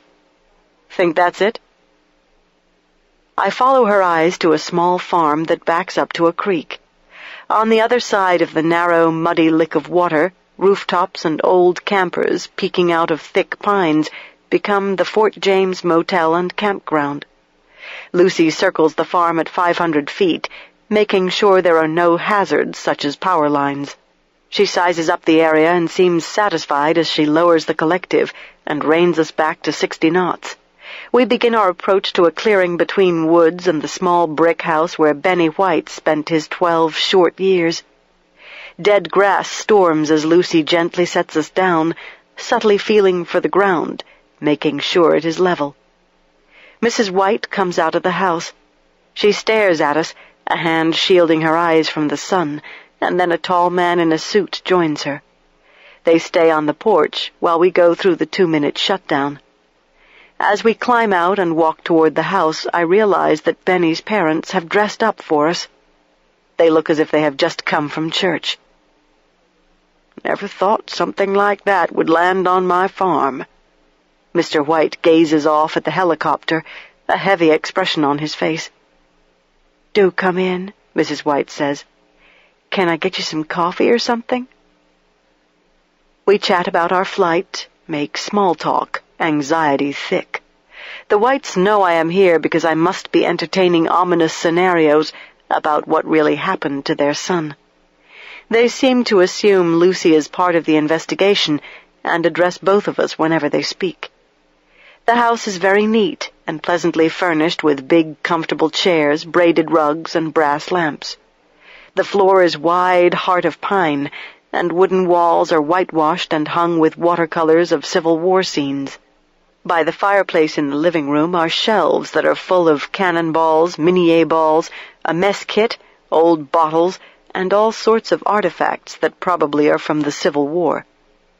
When Mr. White notices my interest, he explains that he is a collector. He is a treasure hunter and scours the area with a metal detector when he is not busy at the office. He is an accountant. His farm is not an active one, but has been in the family for more than 100 years, he tells Lucy and me. "I guess I'm just a history nut," he goes on. I've even found a few buttons from the American Revolution. Just never know what you're going to find around here. We are in the kitchen, and Mrs. White is getting a glass of water for Lucy. "What about Benny?" I ask. "Was he interested in treasure hunting?" "Oh, sure he was," his mother replies. "Of course he was always hoping to find real treasure, like gold." She has begun to accept his death and speaks of him in the past tense. "You know the old story about the Confederates hiding all this gold that's never been found. Well, Benny thought he was going to find it," Mr. White says, holding a glass of water as if he isn't sure what to do with it. He sets it down on the countertop without drinking a drop. He loved being outside, that one did. I've often thought it was too bad we don't work the farm anymore, because I think he would have really liked it. "Especially animals," Mrs. White adds. "That child loved animals more than anyone I've ever met. Just so tender-hearted." She tears up. "If a bird flew into a window, he'd go running out of the house to try and find it, and then he'd come in just in hysterics if the poor thing broke its neck, which is usually what happens." Benny's stepfather stares out the window, a pained expression on his face. His mother falls silent. She is fighting to hold herself together. "Benny had something to eat before he died," I tell them. "I think Dr. Fielding might have asked you about that to see if he possibly was given something to eat at the church." Mr. White shakes his head, still staring out. "No, ma'am. They don't serve food at the church except at the Wednesday night suppers. If Benny had something to eat, I sure don't know where." "He didn't eat here," Mrs. White adds with emphasis. "I fixed a pot roast for Sunday dinner, and, well, he never had his dinner. Pot roast was one of his favorites." "He had popcorn and hot dogs in his stomach," I say. "It appears he ate them not long before he died." I make sure they understand the oddity of this, and that it demands an explanation. Both parents have baffled expressions. Their eyes light up with both fascination and confusion. They say they have no earthly idea where Benny would have gotten hold of junk food, as they call it. Lucy asks about neighbors, if perhaps Benny might have dropped by someone's house before he went into the woods. Again, they can't imagine him doing something like that, not at dinner time, and the neighbors are mostly elderly and would never give Benny a meal or even a snack without calling his parents first to make certain it was all right. They wouldn't spoil his dinner without asking us. Mrs. White is certain of this. "Would you mind if I see his bedroom?" I then say. "Sometimes I get a better feel for a patient if I can see where he spent his private time." The Whites look a little uncertain. "Well, I guess that would be all right," the stepfather decides. They take us down a hallway to the back of the house, and along the way we pass a bedroom off to the left that looks like a girl's bedroom, with pale pink curtains and a pink bedspread. There are posters of horses on the walls, and Mrs. White explains that this is Laurie's bedroom. She is Benny's younger sister, and is at her grandmother's house in Williamsburg right now. She hasn't gone back to school yet, and won't until after the funeral, which is tomorrow. Although they don't say it, I infer that they didn't think it was a good idea for the child to be here when the medical examiner dropped in out of the sky and started asking questions about her brother's violent death. Benny's room is a menagerie of stuffed animals, dragons, bears, birds, squirrels, fuzzy and sweet, many of them comical. There are dozens. His parents and Lucy stay outside the doorway while I walk in and pause in the middle of the room, looking around, letting the surroundings speak to me. Taped to the walls are bright pictures done in magic marker, again of animals, and they show imagination and a great deal of talent. Benny was an artist. Mr. White tells me from the doorway that Benny loved to take his sketch pad outside and draw trees, birds, whatever he saw. He was always drawing pictures to give people for presents, too. Mr. White talks on while his wife cries silently, tears rolling down her face. I am looking at a drawing on the wall to the right of the dresser. The colorful, imaginative picture depicts a man in a small boat. He wears a wide-brim hat and is fishing, his rod bent as if he might just be having some luck. Benny has drawn a bright sun and a few clouds, and in the background on the shore is a square building with lots of windows and doors. "Is this the creek behind your farm?" I inquire. "That's right," Mr. White says, hooking an arm around his wife. "It's all right, sugar," he keeps saying to her, swallowing hard, as if he might start crying too. "Benny like to fish?" Lucy's voice sounds from the hallway.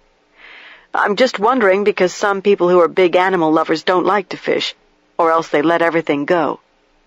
"Interesting point," I say. "All right to look inside his closet?" I ask the Whites. "Go right ahead," Mr. White says without hesitation. "No, Benny didn't like to catch anything. Truth is, he'd just like to go out in the boat or find him a spot on the shore. Most of the time he'd sit there drawing." "Then this must be you, Mr. White." I look back at the picture of the man in the boat. "No, I think that would be his daddy," Mr. White answers somberly. "His daddy used to go out in the boat with him. Truth is, I don't go out in the boat." He pauses. "Well, I don't know how to swim, so I just have this uneasiness about being in the water." "Benny was a little shy about his drawing," Mrs. White says in a shaky voice. "I think he liked to carry his fishing pole around because, well, you know, he thought it made him look like other boys. I don't think he even bothered bringing bait. Can't imagine him killing even a worm, much less a fish." "Bread," Mr. White says. "He'd take bread, like he was going to roll it up in bread balls. I used to tell him he wasn't going to catch anything very big if all he used for bait was bread." I scan suits, slacks, and shirts on hangers, and shoes lined on the floor. The clothing is conservative and looks as if it was picked out by his parents. Leaning against the back of the closet is a Daisy BB gun, and Mr. White says Benny would shoot targets and tin cans. No, he never used the BB gun on birds or anything like that. Of course not. He couldn't even bring himself to catch a fish. Both parents make that point again. On the desk is a stack of school books and a box of magic markers. On top of these is a sketch pad, and I ask his parents if they have looked through it. They say they have not. Is it okay if I do? And they nod. I stand at the desk. I don't sit or in any way make myself at home in their dead son's room. I am respectful of the sketch pad and turn pages carefully, going through meticulous drawings in pencil. The first one is a horse in a pasture, and it is surprisingly good. This is followed by several sketches of a hawk sitting in a bare tree, water in the background. Benny drew an old, broken-down fence. He drew several snow scenes. The pad is half filled, and all of the sketches are consistent with each other until I get to the last few. Then the mood and the subject decidedly change. There is a night scene of a cemetery, a full moon behind bare trees, softly illuminating tilting headstones. Next I turn to a hand, a muscular hand clenched in a fist, and then I find the dog. She is fat and homely and is baring her teeth, her hackles up, and she cowers as if threatened. I look up at the Whites. "Did Benny ever talk about the Kiffin's dog?" I ask them. "A dog named Mr. Peanut." The stepfather gets a peculiar expression, and his eyes brighten with tears. He sighs. "Laurie's allergic," he says, as if that answers my question. "He was always complaining about the way they treated that dog," Mrs. White helps out. "Benny wanted to know if we could take Mr. Peanut.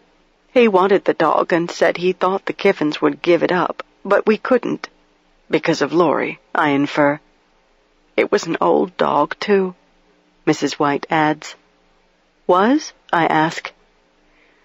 "Well, it's real sad," she says. "Right after Christmas, Mr. Peanut didn't seem to be feeling well. Benny said the poor dog was shaking and licking itself a lot, like it was in pain, you know. Then maybe a week ago it must have gone off to die. You know how animals will do that. Benny went out looking for Mr. Peanut every day. It just broke my heart. That child sure did love that dog," Mrs. White adds. "I think that's the main reason he'd go over there, to play with Mr. Peanut. And he just searched high and low for her."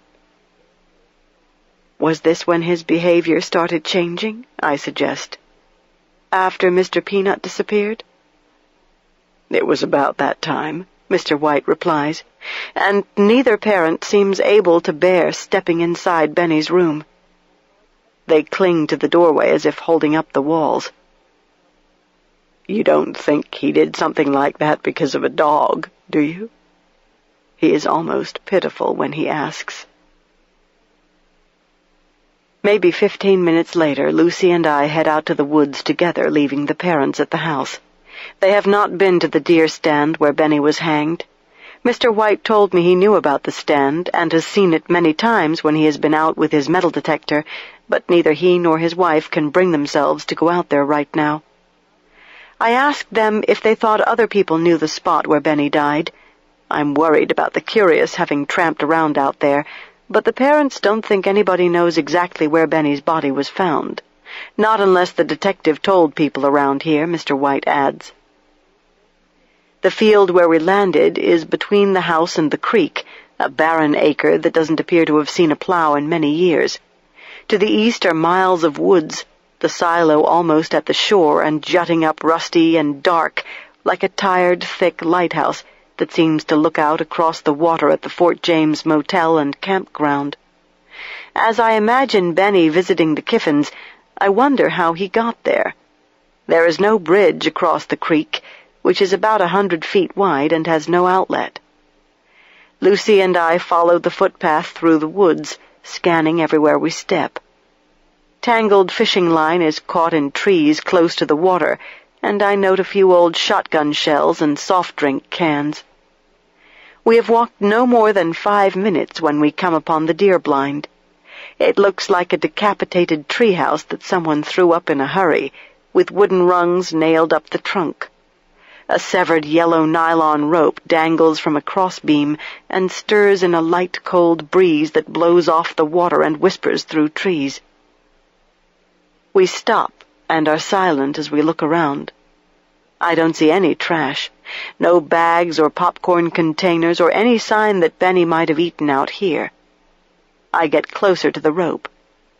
Stanfield cut it about 4 feet from the ground, and since Lucy is more athletic than I am, I suggest that maybe she could climb up into the stand and remove the rope properly. At least we can take a look at the knot on the other end. I take photographs first. We test the rungs nailed into the tree, and they seem sturdy enough. Lucy is bundled in a thick, down-filled jacket that doesn't seem to slow her down as she climbs up, and she is careful as she reaches the platform, pushing and tugging boards to make sure they can bear her weight. "Seems pretty sturdy," she lets me know. I toss up a roll of evidence tape and she opens a buck tool. One thing about ATF agents, they all carry their own portable toolkits that include knife blades, screwdrivers, pliers, scissors. It goes back to needing them at fire scenes, if for no other reason, to pull nails out of the soles of your steel-reinforced boots. ATF agents get dirty. They step in all sorts of hazards. Lucy cuts the rope above the knot and tapes the ends back together. "Just a simple double square knot," she says, dropping the rope and tape down to me. "Just a good old Boy Scout knot, and the end's melted. Whoever cut the end melted it so it wouldn't unravel." That surprises me a little. I wouldn't expect someone to bother with a detail like that if he were cutting off rope so he could hang himself with it. "Atypical," I comment to Lucy when she climbs down. "Tell you what, I'm going to be bold and take a look." "Just be careful, Aunt Kay. There are a few rusty nails sticking out, and watch out for splinters," she says. I'm wondering if Benny might have adopted this old stand as a tree fort. I grip weathered gray boards one after the other and work my way up, grateful that I wore khakis and ankle boots. Inside the deer blind is a bench seat, where the hunter can sit as he waits for an unsuspecting buck to wander into his sights. I test the seat by pushing against it, and it seems fine, so I sit. Benny was only an inch taller than I am, so I now have his view, assuming he came up here. I have a strong feeling that he did. Someone has been up here. Otherwise, the floor of the stand would be thick with dead leaves, and it isn't at all. "You notice how neat it is up here?" I call down to Lucy. "It's probably still being used by hunters," she replies. "What hunter is going to bother sweeping out leaves at 5 o'clock in the morning?" From this vantage point I have a sweeping view of the water and can see the back of the motel and its dark and slimy swimming pool. Smoke curls out the chimney of the Kiffin house. I envision Benny sitting up here and spying on life as he sketched, and perhaps escaped the sadness he must have felt since his father's death. I can imagine only too well as I remember my own young life. The deer blind would be a perfect spot for a lonely, creative boy, and just a stone's throw ahead at the water's edge is a tall oak tree wearing kudzu around its trunk like spats. I can picture a red-tailed hawk sitting high up on a branch. "I think he might have drawn that tree over there," I say to Lucy, "and he had a damn good view of the campground." "Wonder if he saw something." Lucy floats this up to me. "No kidding," I reply grimly.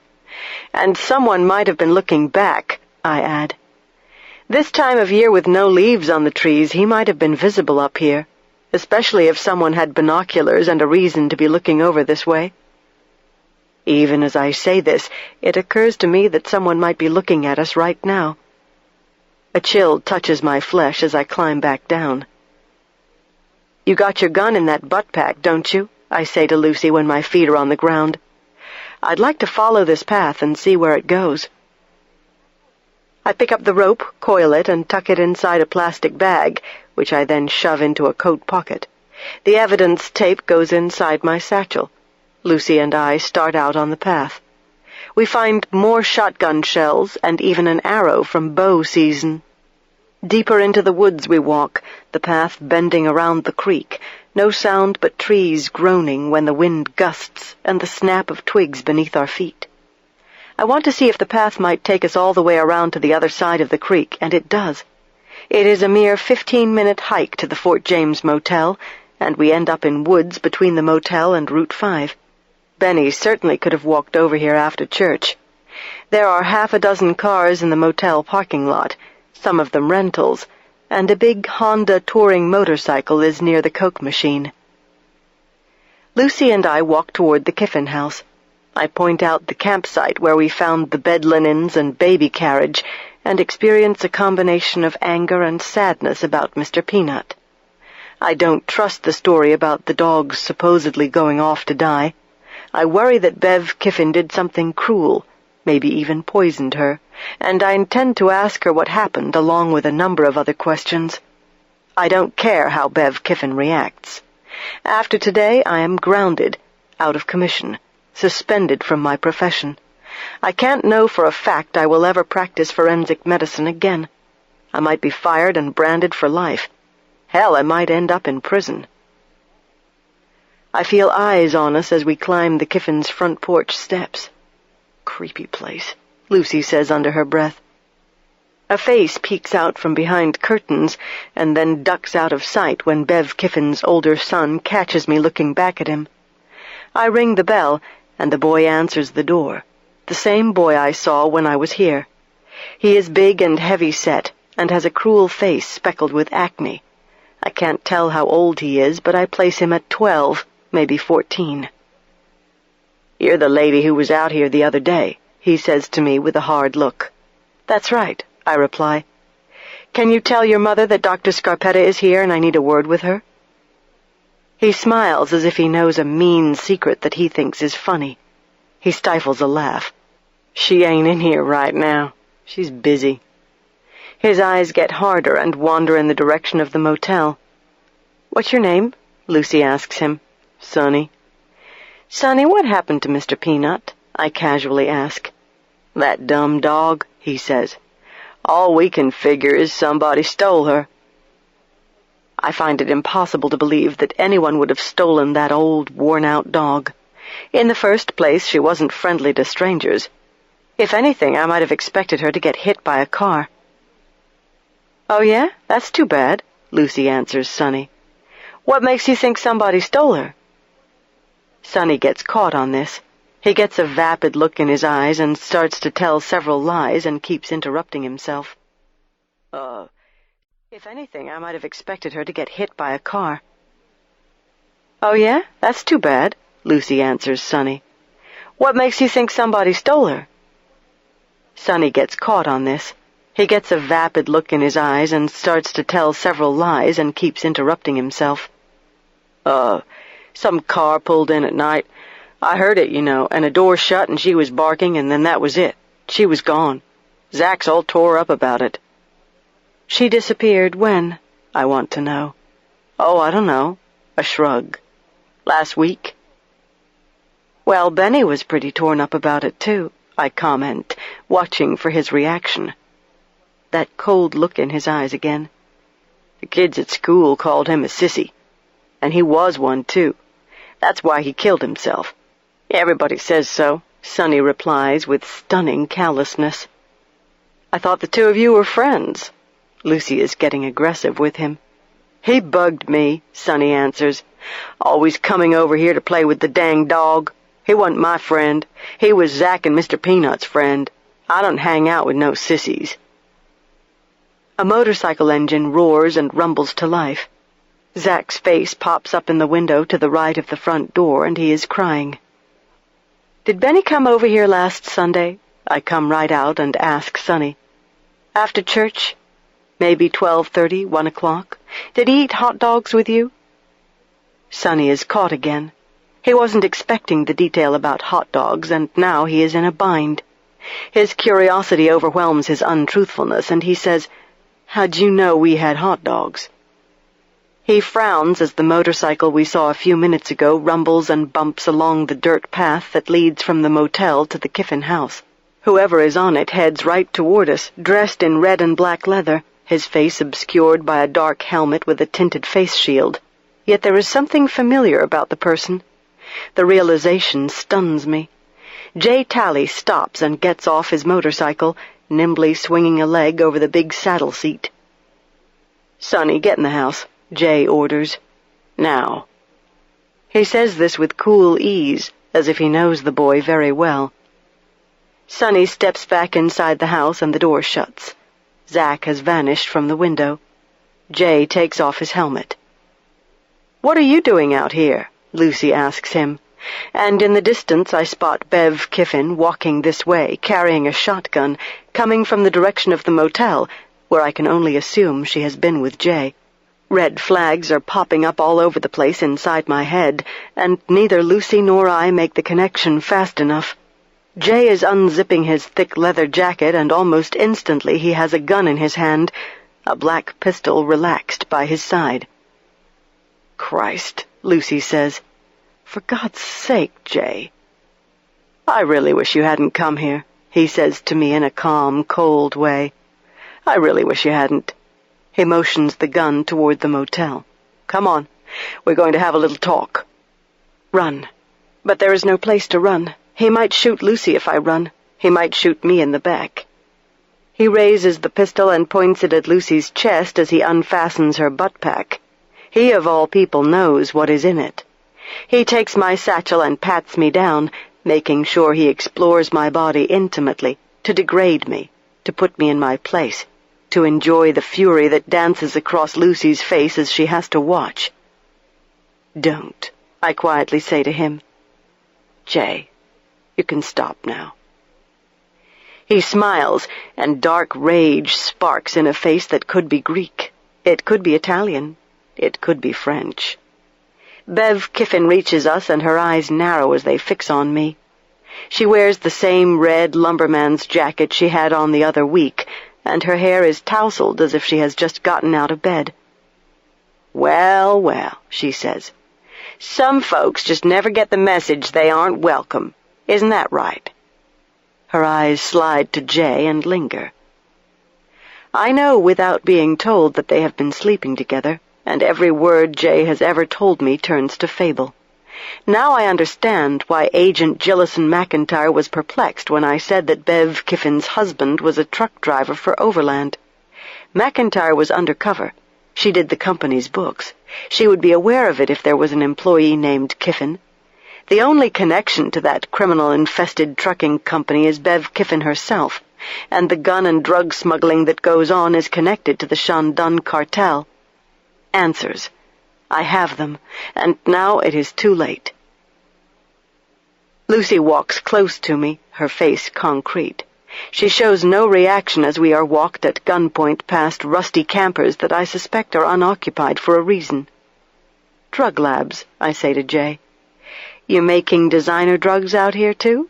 Or maybe just storing assault rifles and other things that end up on the street and kill people? Kay, shut up, he softly says. Bev, you take care of her.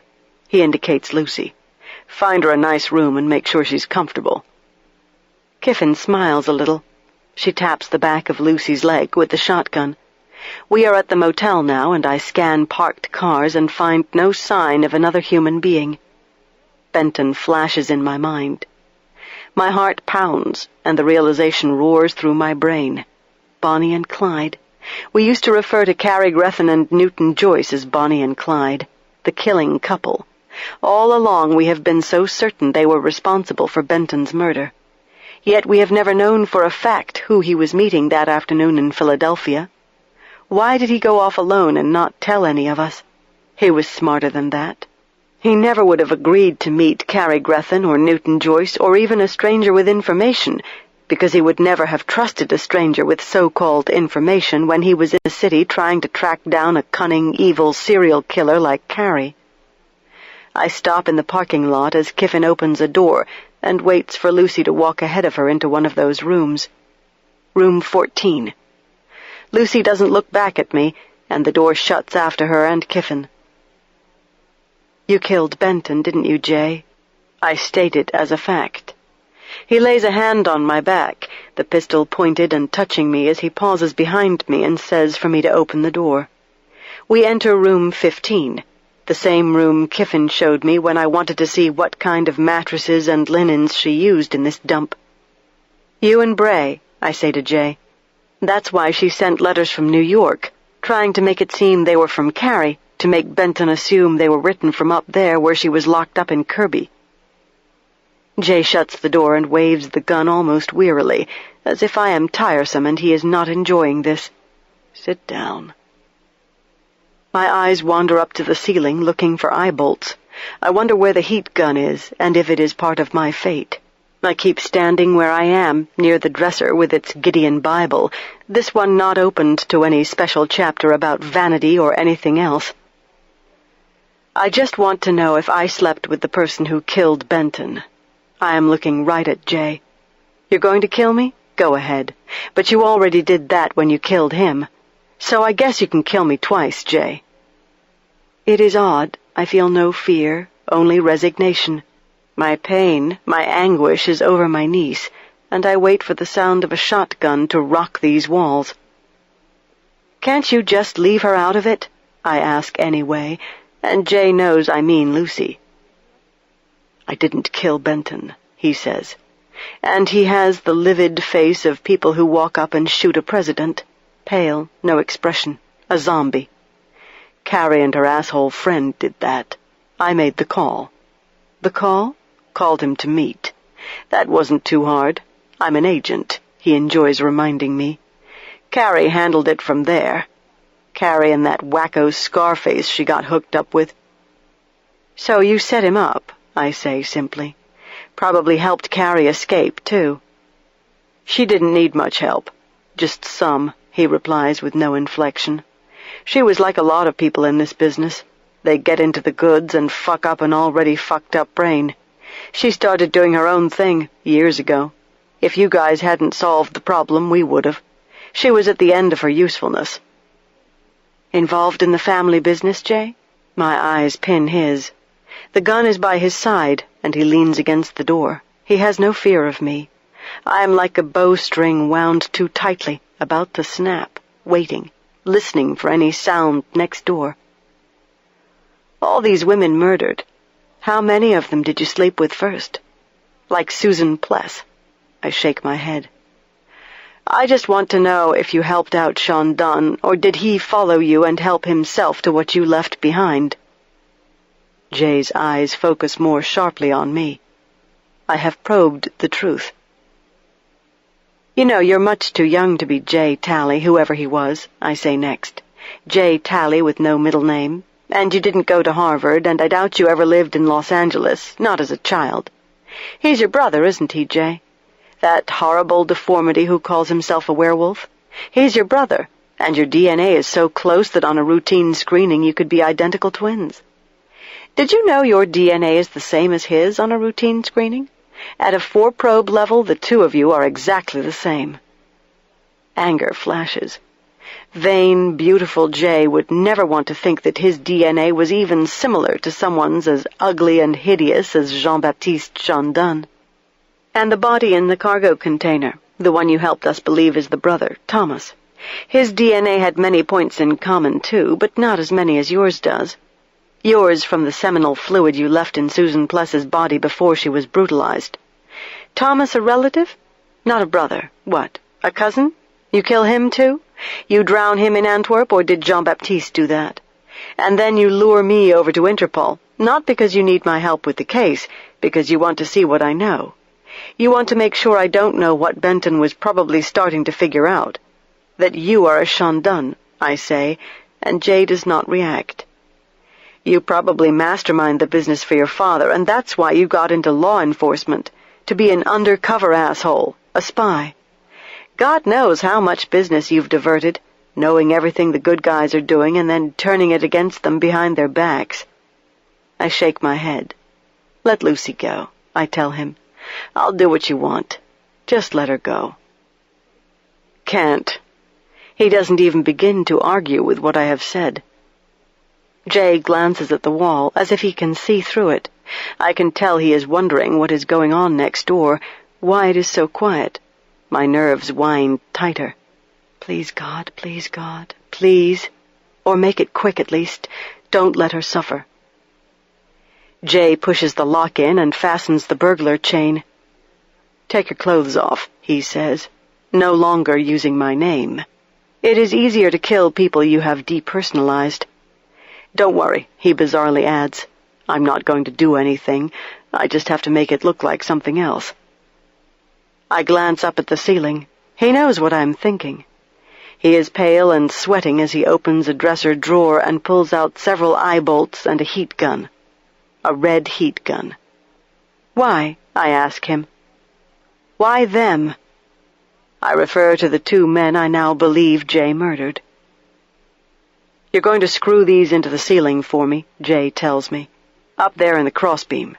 Now get on the bed and do it, and don't try anything. He places the eye bolts on the bed and nods for me to pick them up and do what he orders. It's all about what becomes necessary when people get into something they shouldn't. He gets a rag and rope out of the drawer. I stand where I am, just looking at him. The eye bolts gleam like pewter on the bed. Matos came here to find Jean-Baptiste, and it took a little coaxing to know exactly what he had in mind and who gave him the order, which wasn't what you think. Jay takes off his leather jacket and drapes it over a chair. Not the family, but a first lieutenant who doesn't want Jean-Baptiste to start talking and ruin a good thing for a lot of people. One thing about the family— your family, Jay. I remind him of his family and that I know him by name. Yeah. He stares at me. Fuck yeah. My family. We take care of each other. Doesn't matter what you do, family is family. Jean-Baptiste's a fuck-up. I mean, anybody can look at him and see that and understand why he's got his problem. I say nothing. Of course we don't approve, Jay goes on, as if he is talking about a kid who is shooting out streetlights or drinking too much beer. But he's blood, our blood, and you don't touch our blood. Someone touched Thomas, I reply, and I have not picked up the eye bolt or climbed up on the bed. I have no intention of helping him torment me. You want to know the truth? That was an accident. Thomas couldn't swim. He tripped over a rope and fell off the dock or something like that, Jay tells me. I wasn't there. He drowned. Jean-Baptiste wanted to get his body a long way from the shipyard, away from other stuff going on there, and didn't want him identified. Bullshit, I reply. Sorry, but Jean-Baptiste left a note with the body. Bon voyage, le loup-garou. You do that when you don't want to draw attention to something? I don't think so. Maybe you better recheck your brother's story. Maybe your family takes care of family. Maybe Jean-Baptiste's an exception. Sounds like he doesn't take care of family at all. Thomas was a cousin. As if that lessens the crime. Get up and do what I say. Jay indicates the eye bolt, and he is beginning to get angry. Very angry. No, I refuse. Do what you're going to do, Jay. And I keep saying his name. I know him. I'm not going to let him do this to me without my saying his name and looking him in the eye. I'm not going to help you kill me, Jay. A thud sounds next door as if something has turned over or fallen to the floor, and then an explosion, and my heart lurches. Tears choke me and fill my eyes. Jay flinches, and then his face is impassive. Sit down, he tells me. When I don't comply, he comes closer and shoves me down on the bed as I cry. I cry for Lucy. You fucking son of a bitch, I exclaim. You kill that boy, too? You take Benny out and hang him? A goddamn 12-year-old? He shouldn't have come out here. Mitch shouldn't have. I knew Mitch. He saw me. There was nothing I could do. Jay stands over me as if not sure what to do next. Then you killed the boy. I wipe my eyes with the backs of both hands. Confusion flickers in Jay's eyes. He has a problem with the boy. The rest of us don't bother him, but the boy does. How could you stand there and watch him hang? A kid in his Sunday suit. Jay swings back his hand and slaps me across the face. It happens so fast I don't even feel it at first. My mouth and nose go numb and begin to sting, and something wet drips. Blood drips into my lap. I let it drip as I tremble all over and stare up at Jay. Now it is easier for him. He has begun the process. He pushes me down on the bed and straddles me, pinning my arms with his knees, and my healing fractured elbow screams in pain as he forces my hands above my head and struggles to tie them with the rope. All the while he is snarling about Diane Bray. He is mocking me, telling me that she knew Benton, and didn't Benton ever tell me that Bray had a thing for Benton? And if Benton had been a little nicer to her, maybe she would have left him alone. Maybe she would have left me alone. My head pounds. I barely comprehend. Did I really think that Benton had an affair only with me? Was I so stupid to think that Benton would cheat on his wife but never on me? How fucking stupid am I? Jay gets up for the heat gun. What people do is what they do, he says. Benton had something with Bray up in D.C., and then when he dumped her, and he did it pretty quickly to give him credit, she wasn't going to let that pass, not Diane Bray. Jay is trying to gag me, and I keep jerking my head from side to side. My nose is bleeding. I won't be able to breathe. Bray got Benton good all right, and this is partly why she wanted to move to Richmond, to make sure she ruined my life, too. Quite a price to pay for fucking somebody a few times. Jay gets up from the bed again. He is sweating, his face pale. I struggle to breathe through my nose, and my heart is hammering like a machine gun as my entire body begins to panic. I try to will myself to calm down. Hyperventilating will only make it harder for me to get air. Panic. I try to inhale, and blood is dripping down the back of my throat, and I cough and gag as my heart explodes against my ribs like fists trying to pound down a door. Pounding, pounding, pounding, and the room turns grainy and I can't move. Chapter 34. 2 weeks later. Those who have assembled in my honor are ordinary people. They sit quietly, even reverently, almost in shock. It is not possible that they have not heard everything that has been in the news. You would have to live in the hinterlands of Africa not to know what has gone on in recent weeks, especially what happened in James City County at a cesspool of a tourist trap that has turned out to be the eye of a monstrous storm of corruption and evil. All seemed so quiet in that run-down, overgrown campground. I can't imagine how many people have stayed in tents or in the motel and had no idea what was raging around them. Like a hurricane blown out to sea, the raging forces have fled. As far as we know, Bev Kiffin isn't dead. Neither is Jay Talley. Ironically, he is now considered a red notice by Interpol. The very people he once worked with are after him in a furious full-court press. Kiffin is a red notice, too. The supposition is that Jay and Kiffin have fled the United States and are hiding abroad somewhere. Jamie Berger stands before me. I'm in the witness stand, facing a jury of 3 women and 5 men. 2 are white, 5 are African American, 1 is Asian. The races of all of Shandon's victims are represented, even though that was not deliberate on anybody's part, I am sure. But it seems just, and I'm glad. Brown paper has been taped over the courtroom's glass door to ensure that the curious, the media, can't look in. Jurors and witnesses and I entered the courthouse by an underground ramp, the same way prisoners are escorted to their trials. Secrecy chills the air, and the jurors stare at me as if I am a ghost. My face is greenish-yellow from old bruises. My left arm is in a cast again, and I still have rope burns around my wrists. I am alive only because Lucy happened to wear body armor. I had no idea. When she picked me up in the helicopter, she had on a bulletproof vest underneath her down-filled jacket. Berger is asking me about the night Diane Bray was murdered. It is as if I am a house where different music is playing in every room.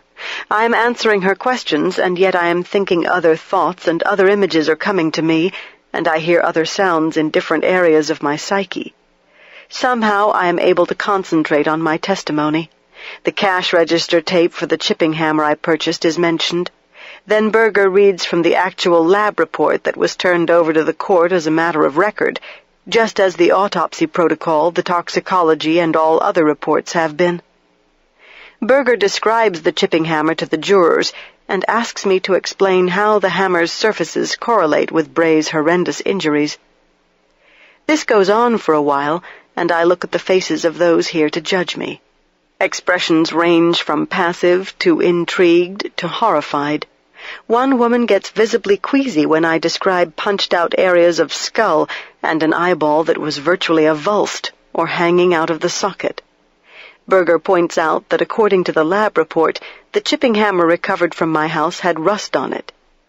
She asks me if the hammer I bought from the hardware store after Bray's murder was rusty. I say it wasn't. Could a tool like this rust in a matter of a few weeks? She asks me. In your opinion, Dr. Scarpetta, could blood on the chipping hammer have caused it to be in this condition, in the condition of the one recovered from your house, the one you say Shandon brought with him when he attacked you? Not in my opinion, I reply, knowing that it is in my best interest to answer such. But it doesn't matter. I would tell the truth, even if it were not in my best interest. For one thing, the police should, as a matter of routine, make sure the hammer is dry when it is placed in an evidence bag, I add. And the scientists who received the chipping hammer for examination say it was rusty. Is this not right? I mean, I am reading this lab report correctly, aren't I? She smiles slightly. She is dressed in a black suit with pale blue pinstripes and paces in little steps as she works through the case. I don't know what the labs have said, I answer. I haven't seen those reports. Of course not. You've not been in the office for 10 days or so, and, this report was just turned in day before yesterday. She glances at the date typed on it. But it does say the chipping hammer that has Bray's blood on it was rusty. It looked old, and I believe the clerk at Pleasant's hardware store claims the hammer you bought on the night of December 17, almost 24 hours after Bray's murder, certainly didn't look old. It was brand new, correct?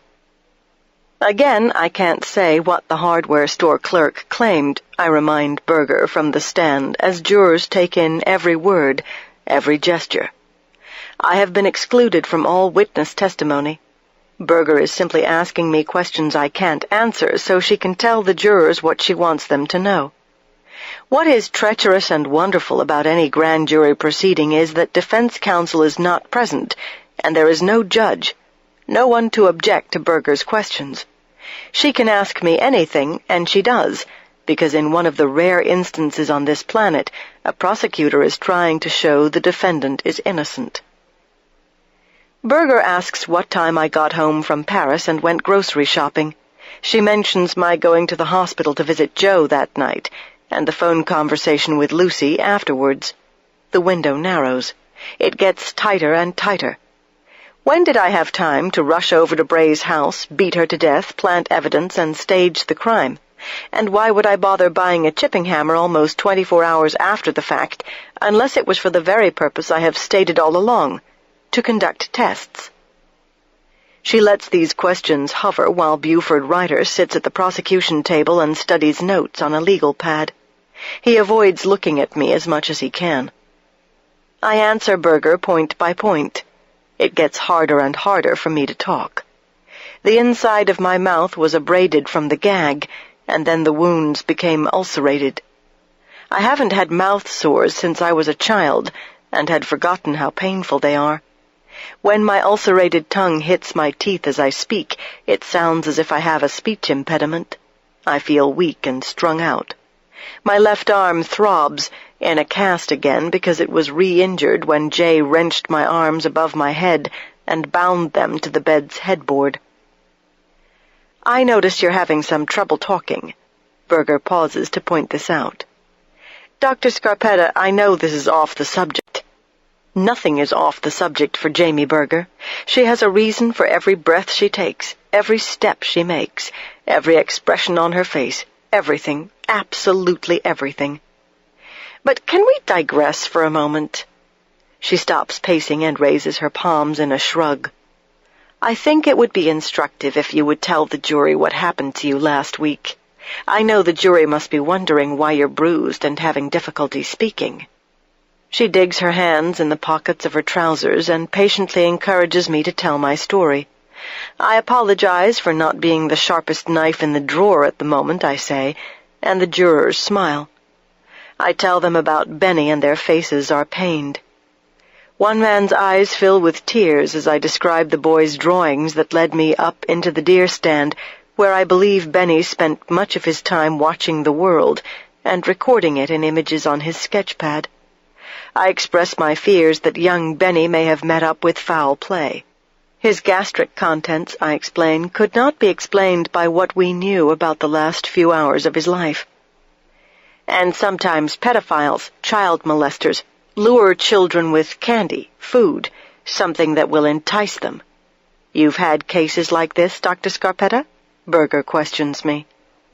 Yes, I reply, unfortunately. Can you give us an example of a case in which a child was lured by food or candy? Some years ago we got in the body of an 8-year-old boy. I offer a case from personal experience. On autopsy, I determined he had asphyxiated when the perpetrator forced the boy, this 8-year-old child, to perform oral sex. I recovered gum from the child's stomach, a rather large wad of chewing gum. It turned out an adult male neighbor had given the boy 4 sticks of gum, dentine gum, and this man did in fact confess to the killing. So you had good reason, based upon your years of experience, to be concerned when you found popcorn and hot dogs in Benny White's stomach, Berger states. That is correct. I was very concerned, I answer. Please continue, Dr. Scarpetta, Berger says. What happened when you left the deer stand and followed the footpath through the woods? There is a woman juror. She is on the front row of the jury box, second from the left, and she reminds me of my mother. She is very overweight and must be close to 70 at least, and wears a frumpy black dress with big red flowers on it. She doesn't take her eyes off me, and I smile at her. She seems like a kind woman with a lot of sense, and I am so glad my mother isn't here, that she is in Miami. I don't think she has any idea what is happening in my life. I haven't told her. My mother's health is poor, and she doesn't need to worry about me. I keep going back to the juror in the flower-printed dress as I describe what happened at the Fort James Motel. Berger prompts me to give background information on J. Talley, how we met and became intimate in Paris. Woven into Berger's prompting and conclusions are the seemingly inexplicable events that transpired after Shandun attacked me, the disappearance of the chipping hammer I had bought for research purposes, the key to my house found in Mitch Barbossa's pocket, an undercover FBI agent who was tortured and murdered, and whom I had never even met. Berger asks if Jay was ever inside my house, and of course he was. So he would have had access to a key and the burglar alarm code. He would have had access to evidence. Yes, I confirm. And it would have been in J. Talley's best interest to frame me and confuse the issue of his brother's guilt, right? Berger stops pacing again, fixing those eyes on me. I am not sure I can answer the question. She moves on. When he attacked me in the motel room and gagged me, I scratched his arms, didn't I? I know I struggled with him, I reply, and after it was over I had blood under my fingernails, and skin. Not your skin? Did you perhaps scratch yourself during the struggle? No. She goes back to her table and shuffles through paperwork for another lab analysis report. Buford Ryder is turned to slate, sitting rigidly, tensely. DNA done on my fingernail scrapings doesn't match my DNA. It does match the DNA of the person who ejaculated inside Susan Pless's vagina. And that would have been J. Talley, Berger says, nodding, pacing again. So we have a federal law enforcement officer who had sex with a woman right before she was brutally murdered. This man's DNA also so closely resembles Jean-Baptiste Chandon's DNA that we can conclude almost with certainty that J. Talley is a close relative, most likely a sibling of Jean-Baptiste Chandon. She walks a few steps, a finger on her lips. We do know J. Talley's real name isn't J. Talley. He is a living lie. He beat you, Dr. Scarpetta? Yes. He struck my face. He tied you to the bed and apparently intended to torture you with a heat gun? That was my impression. He ordered you to undress, he bound and gagged you, and clearly was going to kill you? Yes, he made it clear he was going to kill me. Why didn't he, Dr. Scarpetta? Berger says this as if she doesn't believe me. But it is an act. She believes me. I know she does. I look at the juror who reminds me of my mother. I explained that I was having a terribly hard time breathing after Jay tied me up and gagged me. I was panicking and began to hyperventilate, which means, I explain, that I was taking such rapid, shallow breaths I couldn't get sufficient oxygen. My nose was bleeding and swelling, and the gag prevented me from breathing out of my mouth. I went unconscious, and when I came to, Lucy was in the room. I was untied, the gag removed, and J. Talley and Bev Kiffin were gone. Now, we've already heard Lucy's testimony, Berger says, pensively moving toward the jury box. So we know from her testimony what happened after you passed out. What did she tell you when you came to, Dr. Scarpetta? In a trial, for me to say what Lucy said would constitute hearsay. Again, Berger can get away with almost anything in this uniquely private proceeding. She told me she'd worn a bulletproof vest, body armor. I answer the question. Lucy said there was some conversation in the room. Between Lucy and Bev Kiffin, Berger clarifies. Yes. Lucy said she was against the wall and Bev Kiffin had the shotgun pointed at her, and she fired it and Lucy's vest absorbed the shot, and although she was badly bruised, she was all right, and she grabbed the shotgun away from Mrs. Kiffin and ran from the room. Because her primary concern at this point was you, she didn't stick around to subdue Bev Kiffin because Lucy's priority was you. Yes. She told me she started kicking doors. She didn't know which room I was in, so then she ran around to the back of the motel because there are windows in back overlooking the pool. She found my room, saw me on the bed, and broke out the window with the butt of the shotgun and came inside. He was gone. Apparently he and Bev Kiffin went out the front and got on his motorcycle and fled. Lucy says she remembers hearing a motorcycle while she was trying to revive me. Have you heard from J. Tally since? Berger pauses to meet my eyes. No, I say, and for the first time this long day, anger stirs. What about from Bev Kiffin? Got any idea where she is? No idea. So they're fugitives. She leaves behind 2 children and a dog, the family dog, the dog Benny White was so fond of, perhaps even the reason he came to the motel after church. Correct me if my memory is failing me, but didn't Sonny Kiffin, the son, say something about teasing Benny? Something about Benny's calling the Kiffin's house right before church to see if Mr. Peanut had been found? That the dog had, quote, just been for a swim, and if Benny came over he could see Mr. Peanut? Didn't Sonny tell Detective Marino all this after the fact? After J. Tally and Bev Kiffin tried to kill you and your niece and then escaped? I don't know firsthand what Sonny told Pete Marino, I reply. Not that Berger really wants me to answer. She just wants the jury to hear the question. My eyes mist over as I think of that old, pitiful dog, and what I know for a fact happened to her.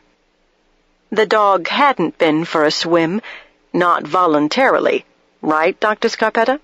Didn't you and Lucy find Mr. Peanut as you waited at the campground for the police to come? Berger goes on. Yes. Tears well up. Mr. Peanut was behind the motel in the bottom of the swimming pool. She had bricks tied to her back legs. The juror in the flower-printed dress begins to cry. Another woman juror gasps and puts a hand over her eyes. Looks of outrage and even hate pass from face to face, and Berger lets the moment, this painful, awful moment, stay in the room.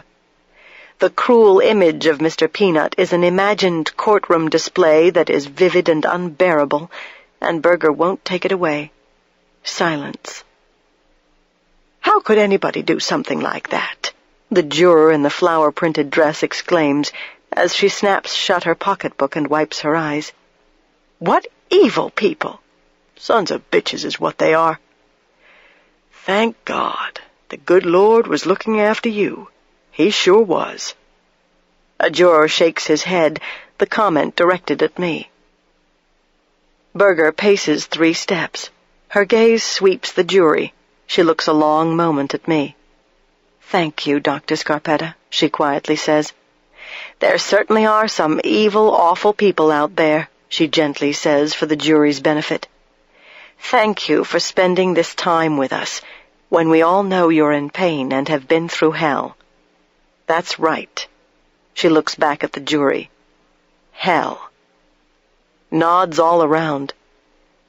Hell is right, the juror in the flower-printed dress tells me, as if I don't know. You've sure been through it. Can I ask a question? We can ask, can't we? Please, Berger replies. I know what I think, the juror in the flower-printed dress comments to me. But you know what? I'll tell you something. The way I grew up, if you didn't tell the truth, you got your bottom spanked, and I mean hard. She juts out her chin in righteous indignation. Never heard of people doing the things you all have talked about in here. I don't think I'll sleep a wink ever again. Now, I'm no nonsense. Somehow I can tell, I reply. So I'm just going to come right out with it. She stares at me, her arms hugging her big green pocketbook. Did you do it? Did you kill that police lady? No, ma'am, I say as strongly as I have ever said anything in my life. I did not. We wait for a reaction. Everyone sits very quietly. No more talking, no more questions. The jurors are done. Jamie Berger goes to her table and picks up paperwork. She straightens it and gets the edges flush by knocking them on the table. She lets things settle before she looks up. She picks out each juror with her eyes, then looks at me. I have no further questions, she says. Ladies and gentlemen. She goes right up to the railing, leaning into the jury as if she is peering into a great ship. And she is, really. The lady in the flower-printed dress and her colleagues are my passage out of troubled, dangerous waters. I am a professional truth-seeker. Berger describes herself in words I have never heard a prosecutor use. It is my mission, always, to find the truth and honor it. That is why I was asked to come here to Richmond, to reveal the absolute certain truth. Now all of you have heard that justice is blind. She waits, acknowledging nods. Well, justice is blind in that it is supposed to be supremely nonpartisan, impartial, perfectly fair to all people. But, she scans faces, we aren't blind to the truth, now are we? We've seen what has gone on inside this room. I can tell you understand what has gone on inside this room and are anything but blind. You would have to be blind not to see what is so apparent. This woman, she glances back at me and points. Dr. Kay Scarpetta deserves no more of our inquiries, our doubts, our painful probing. In good conscience, I can't allow it. Berger pauses. The jurors are transfixed, barely blinking as they stare at her. Ladies and gentlemen, thank you for your decency, your time, your desire to do what is right. You can go back to your jobs now, back to your homes and families. You are dismissed. There is no case. Case dismissed.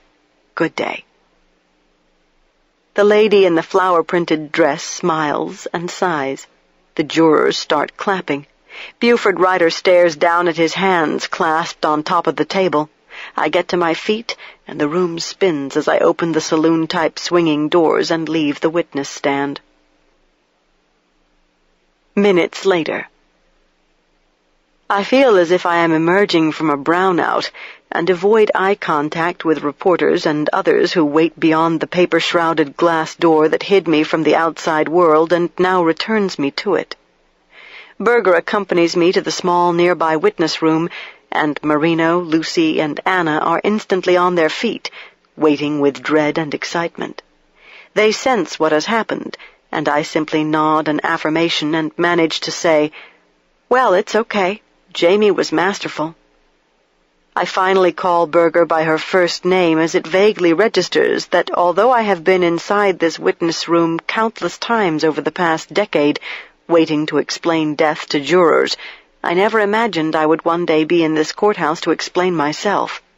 Lucy grabs me, hugging me off my feet, and I wince because of my injured arm and laugh at the same time. I hug Anna. I hug Marino. Berger waits in the doorway, for once not intruding. I hug her, too. She begins tucking files, legal pads into her briefcase and puts on her coat. "I'm out of here," she announces. All business again, but I detect her elation. God damn, she is proud of herself, and ought to be. "I don't know how to thank you," I tell her with a heart full of gratitude and respect. "I don't even know what to say, Jamie." "Amen to that," Lucy exclaims. My niece is dressed in a sharp, dark suit and looks like a gorgeous lawyer or doctor or whatever the hell she wants to be. I can tell by the way her eyes fix on Berger that Lucy recognizes what an attractive, impressive woman Berger is. Lucy won't stop looking at her and congratulating her. My niece is effusive. Actually, she is flirting. She is flirting with my special prosecutor. "Got to head back to New York," Berger tells me. "Remember my big case up there?" She dryly reminds me of Susan Pless. "Well, there's work to be done. How soon can you come up so we can go over Susan's case?" Berger is serious, I think. "Go," says Marino in his rumpled navy suit, wearing a solid red tie that is too short. Sadness crosses his face. "Go to New York, Doc. Go now. You sure as hell don't want to be around here for a while. Let the hoopla die down."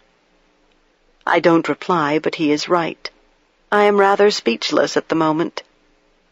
"You like helicopters?" Lucy asks Berger. "Never would you get me in that thing," Anna pipes up. "There is no law in physics that accounts for one of those things being able to fly. Not one." "Yep, and there's no law in physics for why bumblebees can fly either," Lucy good-naturedly replies. "Big fat things with teeny wings. Bl bl bl bl bl." She imitates a bumblebee flying, both arms going like mad, just giddy. "Shit, you on drugs again?" Marino rolls his eyes at my niece. Lucy puts her arm around me and we walk out of the witness room. Berger by now has made it to the elevator, alone, her briefcase under her arm. The down arrow glows and the doors open. Rather unsavory-looking people step out, coming for their judgment day, or about to watch someone else go through hell. Berger holds the doors for Marino, Lucy, Anna, and me. Reporters are on the prowl, but they don't bother trying to approach me as I make it clear by shakes of my head that I have no comment and to leave me alone. The press doesn't know what just happened in the special grand jury proceeding. The world doesn't know. Journalists were not allowed inside the courtroom, even if they obviously are aware that I was scheduled to appear today. Leaks. There will be more, I am sure. It doesn't matter, but I realize Marino is wise to suggest I get out of town, at least for a while. My mood slowly descends as the elevator does. We bump to a stop on the first floor. I face reality and make a decision. "I'll come," I quietly tell Jamie Berger as we get out of the elevator. "Let's take the helicopter and go to New York. I'd be honored to help you in any way I can." "It's my turn, Miss Berger." Berger pauses in the busy, noisy lobby and shifts her fat, ratty briefcase to her other arm. One of the leather straps has come off. She meets my eyes. "Jamie," she reminds me. "See you in court, Kay," she says. This is Kate Redding. We hope you've enjoyed this production of The Last Precinct by Patricia Cornwell. This program was produced by Sigrid Hecht. This work is copyrighted 2000 by Cornwell Enterprises, Incorporated. This performance is copyrighted 2000 by Putnam Berkeley Audio and Books on Tape, Incorporated. All rights reserved. Audible hopes you have enjoyed this program.